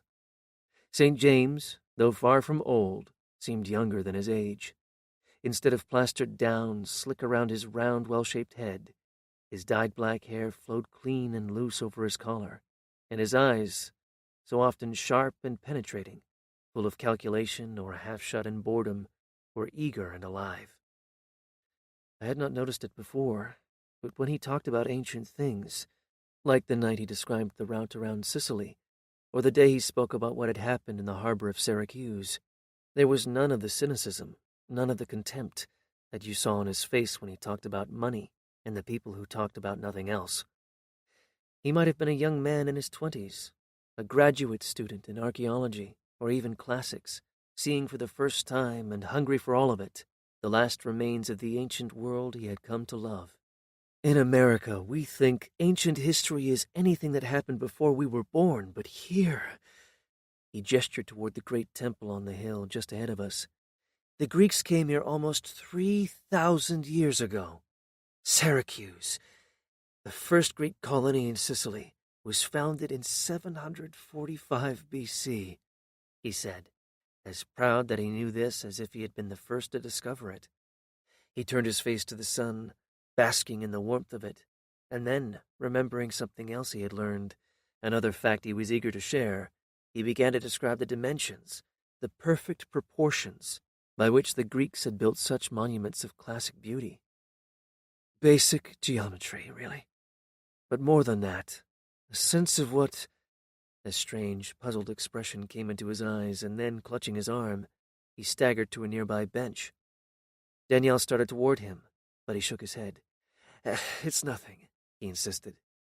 But the color had drained from his face, and he suddenly looked years older. His breath was slow, methodical, and shallow, as if he knew not to exert himself even in this. Go ahead. I just need to sit here a minute. I'll catch up. His heart, explained Danielle when we were far enough away not to be heard. It isn't anything serious. Her eyes narrowed into a harsh, bitter stare. Worse luck. If only he'd just die. She started walking faster, the leather soles of her shoes scraping on the sand-covered stones, as if she were determined to put as much distance between them as she could. Suddenly, she stopped, spun on her heel, and pointed out to where the midnight sun stood at anchor, a tiny speck on the shimmering blue surface of an endless sea. Look at that. I'll never be able to go home. I'll be a prisoner on that damn boat until the day I die. Or until the day he dies, she added with an angry shudder. Instead of wishing that I'd killed him, I should just do it. She gave me a sharp, questioning glance, and I knew immediately that it had to do with what they had been discussing, the two of them, behind closed doors. He's going to kill you, you know, or rather have someone do it for him. He wouldn't have the guts to do it himself. That story he told about the Athenians, or whoever they were, watching while their fate was decided and they couldn't do anything about it. That was meant for you. He knows what happened between us. He wasn't sure at first, she said, snapping her head to show that no one, least of all Nelson St. James, could presume to pass judgment on anything she had done. But then I told him, and not just that we had slept together, but that you had made me feel things I'd never felt before. Her eyes were wild with excitement. She grabbed my arm. He's jealous. He's insane. He's going to have you killed if you don't kill him first. Would you? I asked, with as much detachment as if I were putting the question to a witness, or someone I did not know and did not care to meet. I turned and started walking, but slowly, like a tourist who had all day. The question, lethal in its implications, had been asked with so little hint of moral judgment that it might have been a question about what color she preferred, or what she thought she might like for dinner. Would you or would you not? The simple formulation for a choice so finely balanced that the slightest, the most temporary whim might not be only decisive, but all the justification ever needed. Danielle took hold of my arm and made me stop. And I could, too, couldn't I? I've already been tried for his murder. They couldn't try me again. Double jeopardy. Isn't that what it's called? I pulled free and, ignoring her question, began to remark on the tumbled wreckage of some columns lying haphazard in an open field. She grabbed my arm again, harder than before. It's true, isn't it? Once you've been acquitted, they can't try you again, can they? She had learned it all from the movies. But double jeopardy was not a license to kill. Time was always one of the provable elements of a crime. She had been acquitted of a murder committed a year ago. The fact she killed the same man she was supposed to have killed before would not stop a prosecution for murder a year later. She was interested in whether she could get away with it. I wanted to know if she would really do it. I kicked at a pebble on the ground, not hard, but hard enough to start it rolling down a thick, time-worn stone. There would still be the question of your conscience. Could you live with that? The knowledge that you had killed someone in cold blood? I waited for an answer, but she kept her answer to herself. Smiling at the ease with which things could be set in motion, I kicked at another pebble and watched it bounce onto the next stone and roll a little after that. The man you married, the father of your child, I continued. You could do that? Murder a man who was father to your child? Again there was no answer, just that same death-like silence. I looked up and found her waiting, her eyes cold, dismissive, and impatient. Once you're acquitted, they can't try you again, can they? It was nearly word for word, as if it were the only question that could possibly matter. Not whether murder was wrong, but could she get away with it? Double jeopardy. That's what you want to know? She pressed her lips together and raised her chin in an attitude so imperious, so superior to what the world in its simplicity called morality, that it fairly took my breath away. She had told me one lie after another. She had been guilty of every kind of deception, but I had not until now understood how utterly amoral she really was. She was all instinct, and the instincts were those of a child, selfish and immediate, without any thought of the consequences, and, like a child, almost blameless because of it. I say almost because, of course, she did not have the excuse of her age. But she had something else that made it even more tragic. She had the power, often seen in children, to make others want to give her what she wanted. The power to make you believe that what, in someone older, would have been nothing short of criminal had, in her case, all the charm of innocence. It had taken me a long time to realize my mistake, to understand that behind those bright, eager eyes that made you feel so wanted, so alive, there was nothing real. That what you saw was only a mirror made to reflect your own private hopes and secret dreams. "Why would you want to kill him?" I asked finally. "You're both so much alike." But nothing could stop her. I could have screamed at her, and it would have made no difference. She had to have an answer. She had to know. "They can't, can they?" I was just about to tell the truth, that not only could they try her again, but, given what she had done before, made a travesty of the solemn proceedings of a court of law, would come after her like a pack of jackals, when suddenly my eyes moved past her. St. James was coming toward us, moving slowly through the crowd, every step a burden. Sweat glistened on his forehead, and there was a troubled, dangerous expression on his face. He grabbed Danielle, digging his fingers into her arms, demanding to know why she had tried to run off. She pulled hard, trying to get away, but she could not break his grip. "Let me go! What do you think you're doing? Are you crazy?" she screamed as she continued to struggle. "I wasn't running anywhere!" He held her in both hands and began to shake her. His face was all twisted up, demented and full of rage, as he screamed at her. "You think I don't know what you're doing, what you'd like to do? Run off with him? You're sleeping with him! God damn you, you admitted it!" Flushed, breathing hard, he shut his eyes and shoved with all his strength. She stumbled backward and nearly fell. "Go ahead! Leave! You think I give a damn what you do?" He glared at her, and then, as if he were seeing her for the first time and did not like what he saw, shook his head with disgust. Slowly, but with an unmistakable air of finality, he turned and left. Danielle stood there, watching, angry and defiant. It was over. She was done with him, now free to do what she wished. I started toward her to tell her that nothing mattered but us. The anger, the defiance, all the bitterness which just moments earlier had led her to utter dark words of hatred and murder vanished from her eyes. She was ready for a new life, ready to give up everything and go away with me. The reservations, the doubt that she was capable of thinking of anyone but herself, had no chance against that hope. I could see it in her eyes, an instant's intuition that she was going to tell me she loved me and would go anywhere I wanted.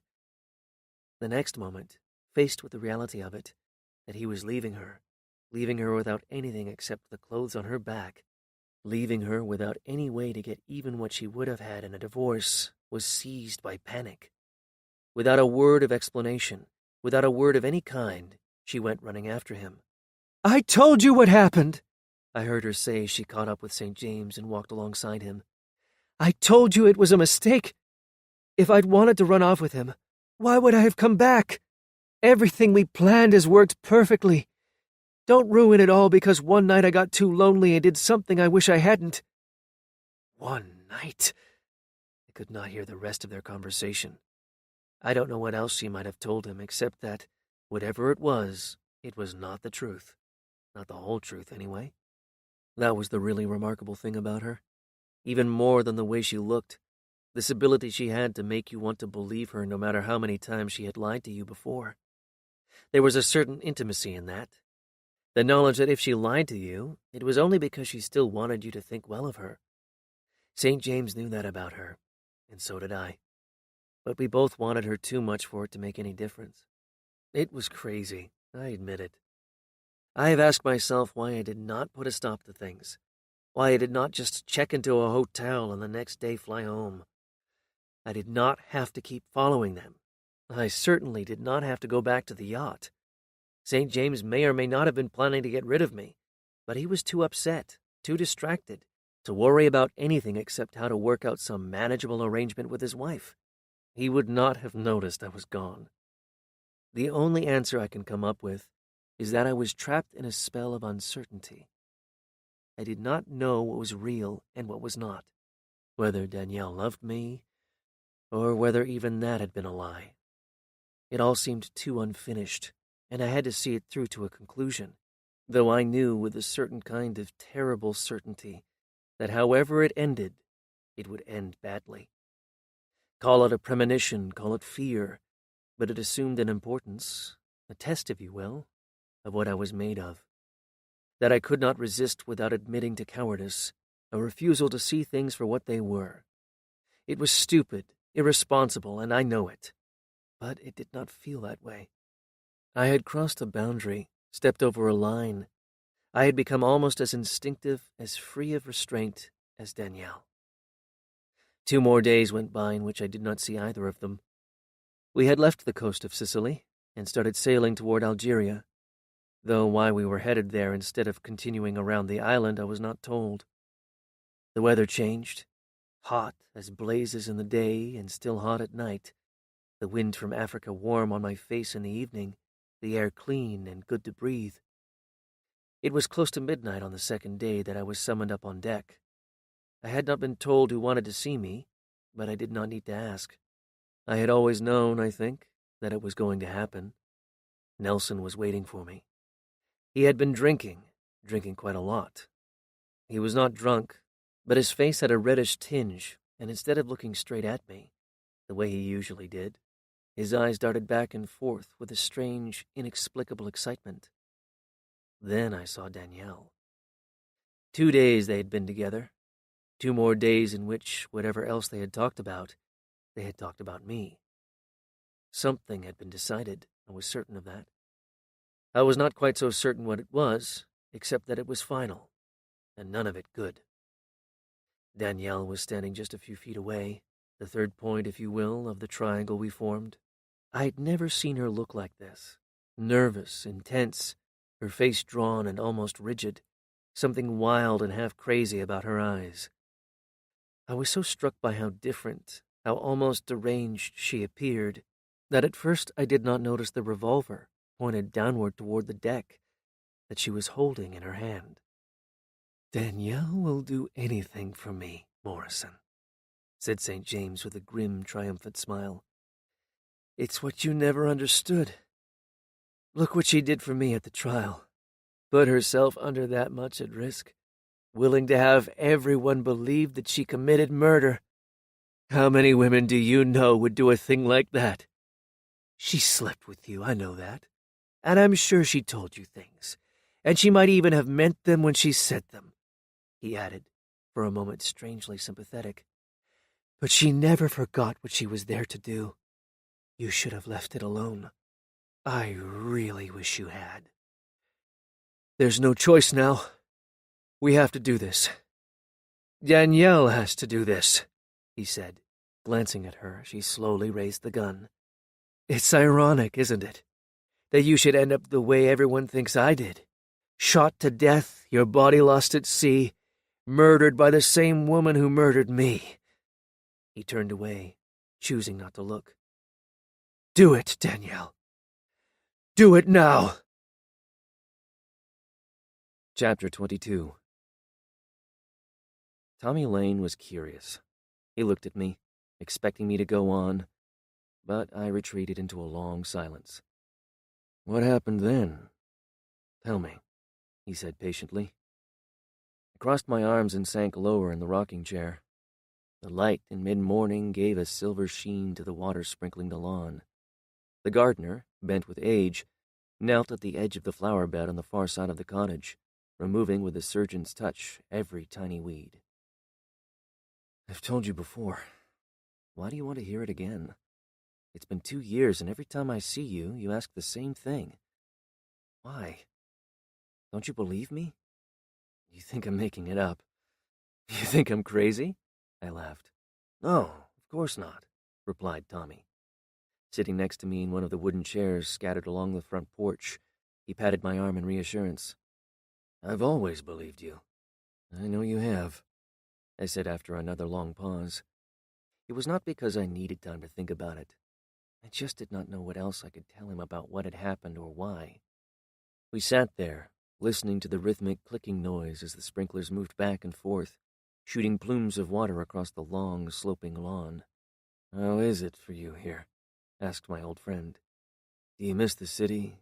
Do you miss—" He had become diplomatic as of late, approaching certain questions with a delicacy that anyone who had known him in college would never have suspected. We were young then, and full of ourselves, and certain that everyone else was full of us as well. Do I miss the law? Do I miss the courtroom? Yes, all the time. No, hardly ever. Hell, I don't know. I shook my head in confusion. It was hard sometimes to think too clearly about questions like that, as I now understood, had no real answers. Then I remembered something, or rather, a new thought came from somewhere and made me think it was my own creation. "You quit, too. Do you ever miss it, being a lawyer? Do you miss football, the Saturdays in the fall, days like this, when the air was crisp and clean and there was that smell of new-cut grass? Yes, no, sometimes, all the time, almost never. Depends on what else you're doing, doesn't it?" We lapsed into a long silence. Tommy sat with folded hands, trying, as I knew, to think of something that might cheer me up. I felt sorry for him. I knew how difficult it was for him. Sometimes the only way to tell the truth, especially about how you feel, is to tell a lie. "No, I don't miss it much," I said with a quick, confident grin, clutching the arm of the chair I began to rock back and forth. "Sometimes, especially at night, I miss the city, the sense of excitement, the mystery. But I needed a place like this, away from all the madness and the noise. I suppose I'll go back one day, live in the city again. But for now, Napa is a better place for me." I gestured toward the oak trees and the sloping green grass lawn, out to the tan-colored hills. "It's a peaceful setting, don't you think? Nice cottage, nothing much I have to do. Some days I don't even bother getting dressed. I just lounge around in the same pajamas I wore to bed." Tommy listened and nodded, and did not say very much. He kept staring out at the long, private drive, wondering perhaps how things had come to this. 2 old friends trapped in a past one of them could not understand, and the other could not escape. She made me crazy, you know, Danielle, what happened that night, what it taught me. It wasn't just that night, of course. I mean, none of it would have happened if everything. If she hadn't been the kid sister of the girl I almost married. If she hadn't changed into the woman she became. If she hadn't met St. James. If she hadn't cheated half the world. If he hadn't gotten caught. If they hadn't figured out a way to commit the perfect murder that wasn't murder at all. If she hadn't known she could seduce me into becoming a party to a fraud, you weren't an accomplice to anything, insisted Tommy with some heat. A woman, a client, someone you're defending, takes the stand and tells a different story than what she's told you. It's the middle of the trial. There wasn't anything you could have done. He put his hand on my shoulder, forcing me to look at him instead of staring off into space. She was right when she told you she didn't need to sleep with you to take the stand and lie. And I was right when I told her that it changed how I felt. Tommy was still insistent. I did not know how many times he had told me that it was not my fault, that there was nothing in my conduct as a lawyer of which I had to be ashamed. I looked back at the sloping lawn and the fence at the bottom where it ended. Danielle's mother, Justine's mother, told me I should move out of the city, find a place with privacy, tennis courts and a swimming pool, all the things that make life worth living, that kind of living. I said, smiling to myself at the memory of Carol Llewellyn and the endless eagerness with which she praised the virtues of every home she sold. She and her daughter weren't that much different, I remarked, struck by a similarity I had only just grasped.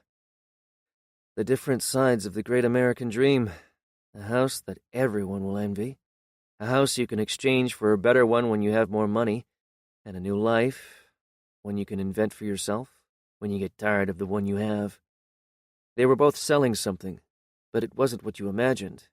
They were both selling you an image of yourself. With my hands in my lap and my fingers intertwined, I beat my thumbs together in rapid, bird-like repetition and blinked my eyes to keep them company. It is a habit I now have developed, a nervous habit, I suppose, though I don't feel the least bit anxious when I do it.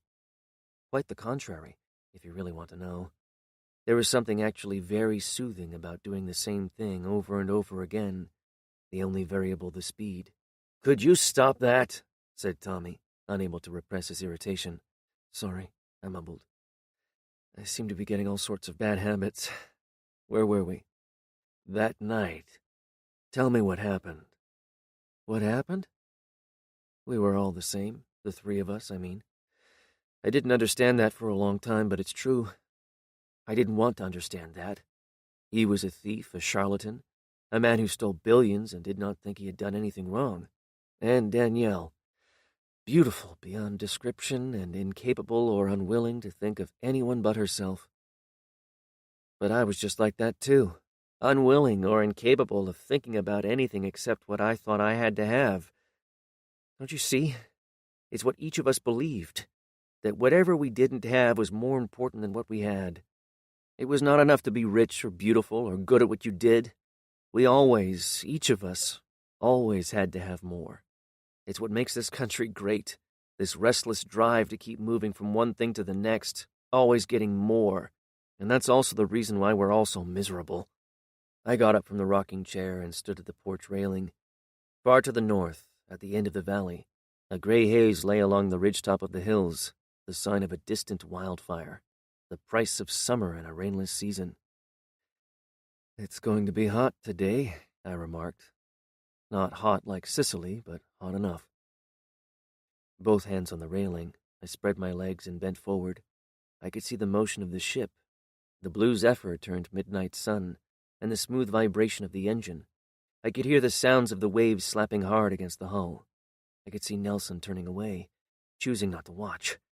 I could see Danielle and her gorgeous, fevered eyes, the gun held firmly in her hand, the barrel shining smooth and silver in the moonlight. 2 years, and it might have all happened just last night. It might be happening right now. That was how vivid it remained in my mind. What happened that night?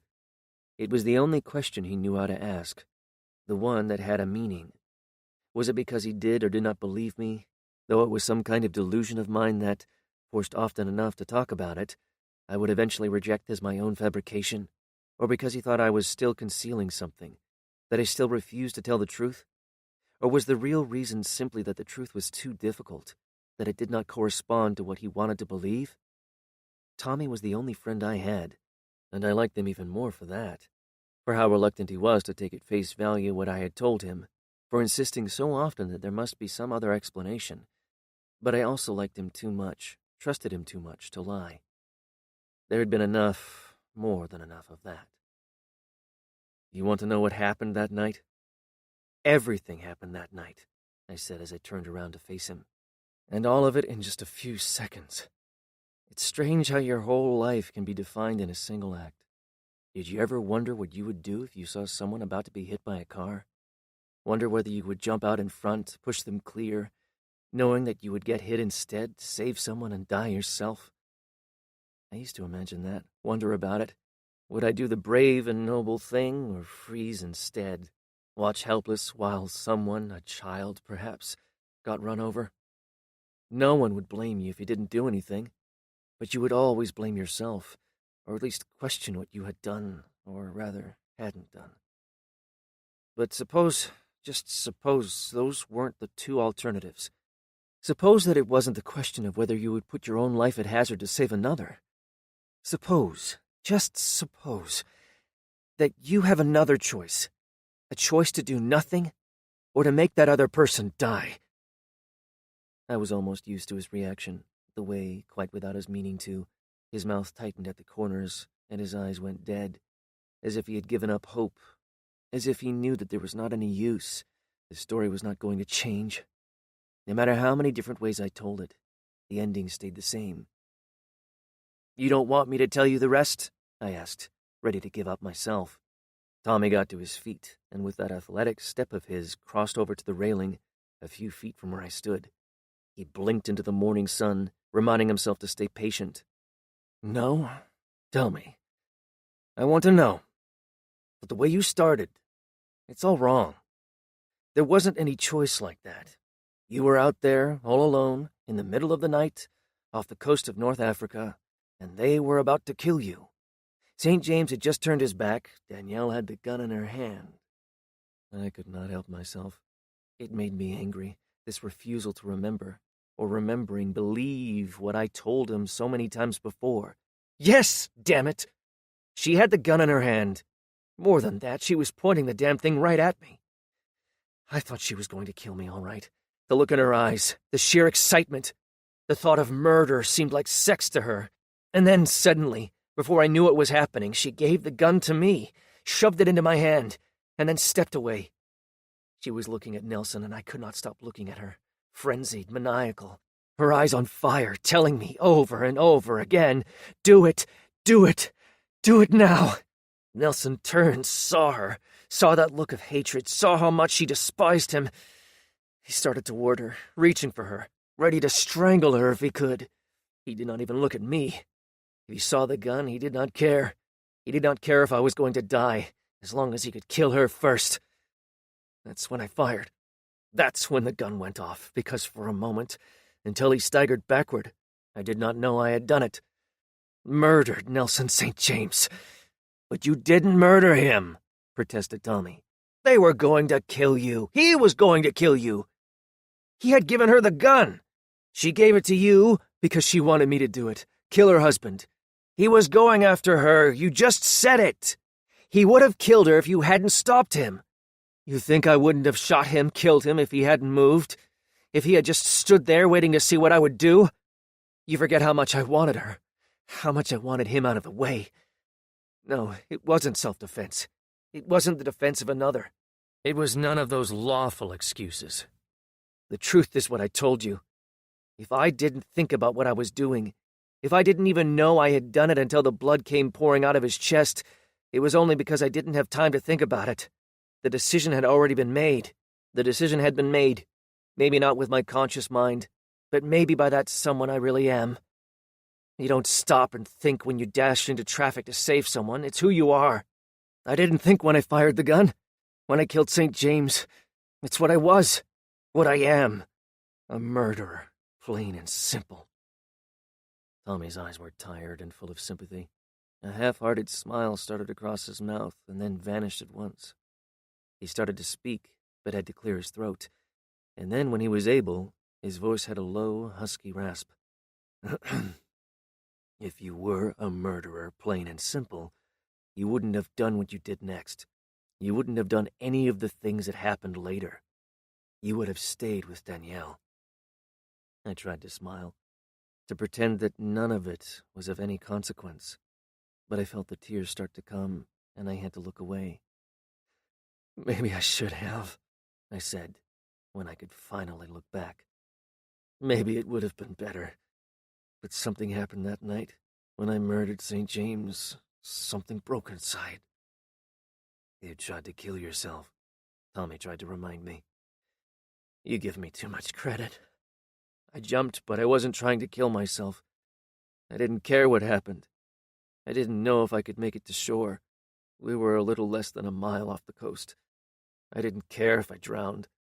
All I knew was that I had to get away from what I had learned about myself, the evil in my soul.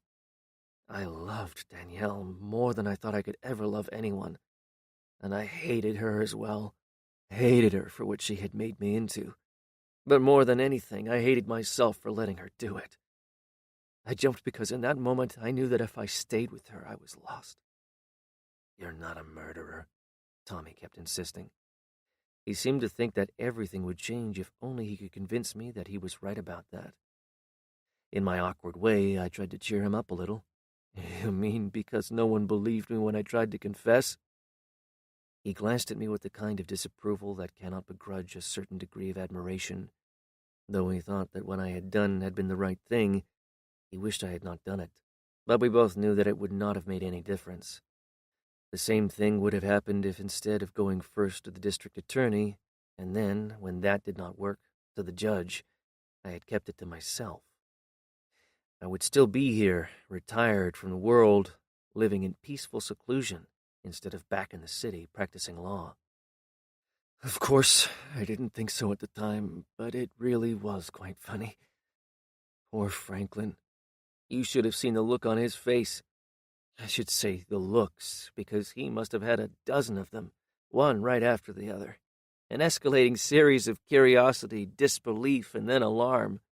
As I told him that the trial had been start to finish a gigantic hoax, that Danielle had not killed anyone, that Nelson St. James had not been murdered, that they had staged the whole thing and then sailed off to Sicily, changed their names to Orsini, painted the yacht.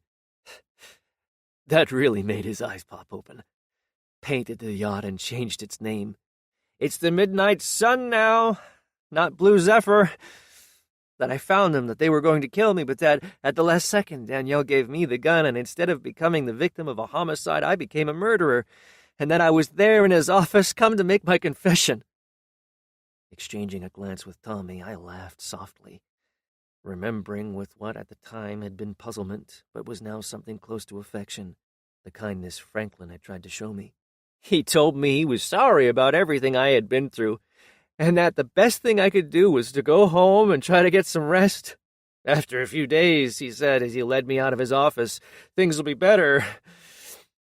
I shrugged helplessly, and though Tommy was right in front of me, just a few feet away, I stared right at Robert Franklin, watching the embarrassment, and more than that, the genuine sense of concern spread across his countenance. When he said goodbye, I heard him stutter through the final words. "And then you had to go tell Brunelli," said Tommy, bringing me back to myself. Yes, then I had to tell Brunelli. I shook my head with shining eyes, eager not to tell him again about my last meeting with the judge. "It's nice here, isn't it?" I asked, surprised that this passing thought just came out. I made a vague gesture with my hand, meant to take in all of it, the long drive, the stately trees, the well-tended garden. Nice as any place, I suppose. Alice Brunelli. I looked at Tommy, for a second not sure what he meant. Oh, yes, Alice Brunelli. I think I was in a state of shock. Franklin did not believe me. I had told him everything, and he refused to believe it. Can you imagine?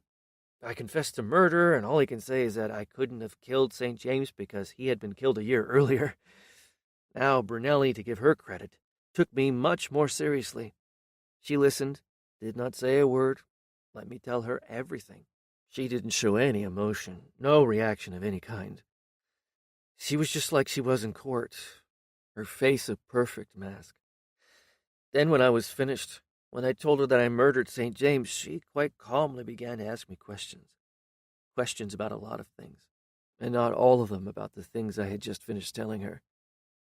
We must have spent an hour in her chambers. She told me that she knew I was telling her what I thought to be the truth. But because there was no evidence, nothing to prove that Nelson St. James had been alive, nothing to prove that I had killed anyone, she wanted me to talk to someone else, a friend of hers, who was quite good at finding out things like this. She meant an investigator, I was sure of it. And she did mean that, an investigator, though a different kind of what I thought. Anyway, after a while, after I talked to a few more people, I began to realize that no one was ever going to believe me, and then I had to make some changes, that I had to leave the city, stop practicing law, and come up here, away from all that madness, and live a quiet life. When it was time for Tommy to leave, I asked if he had been able to find out anything about Danielle. The last time I had seen him, a few months earlier, he had told me he would look into it. Nothing definite. You were right about Sicily, what you said someone told you, that it's always full of rumors, secrets, and lies. The new owner of the Midnight Sun is someone supposed to be rich and reclusive, a South American who, according to one rumor, won it all from Orsini one night at cards. There is another rumor that says Gabriella Orsini was in love with him, that her husband found out, and that in the argument they had she shot him to death and that his body was never found. There are even those who insist that they, Gabriella and her new lover, were in it together, and that he was the one who, in order to have her, murdered her husband one night at sea. All anyone knows for certain is that the new owner, whoever he is, painted the Midnight Sun a different color and gave her a different name. There is one other thing. They say that the new owner is married to one of the most beautiful women anyone has ever seen. I stood on the porch and waved as Tommy got into his car and drove away. I watched as he went down the long, narrow drive and out through the gate and the 2 stone pillars, out past the sign for the Napa State Hospital. I watched until there was nothing left to see. That night, after I had had dinner and taken my medication, I dreamed, the way I often do, of a beautiful woman and a long, elegant yacht. Danielle St. James on board the Blue Zephyr, sailing down the California coast on a sunlit summer night. I watch as it moves farther and farther away until it becomes a tiny speck on the horizon, caught for a fleeting moment in the scarlet light before it finally and forever vanishes out of sight. And then I see myself staring at the empty sea, wondering what will happen to me now that I am safe on land and all alone. This recording of The Swindlers was presented by Dreamscape Media, LLC. Narrated by Ryan Burke. Recorded by arrangement with Bloodhound Books. Copyright 2024 by D.W. Buffa. Recording copyright 2025 by Dreamscape Media, LLC. Thank you for listening. Please check DreamscapePublishing.com for Dreamscape's latest releases.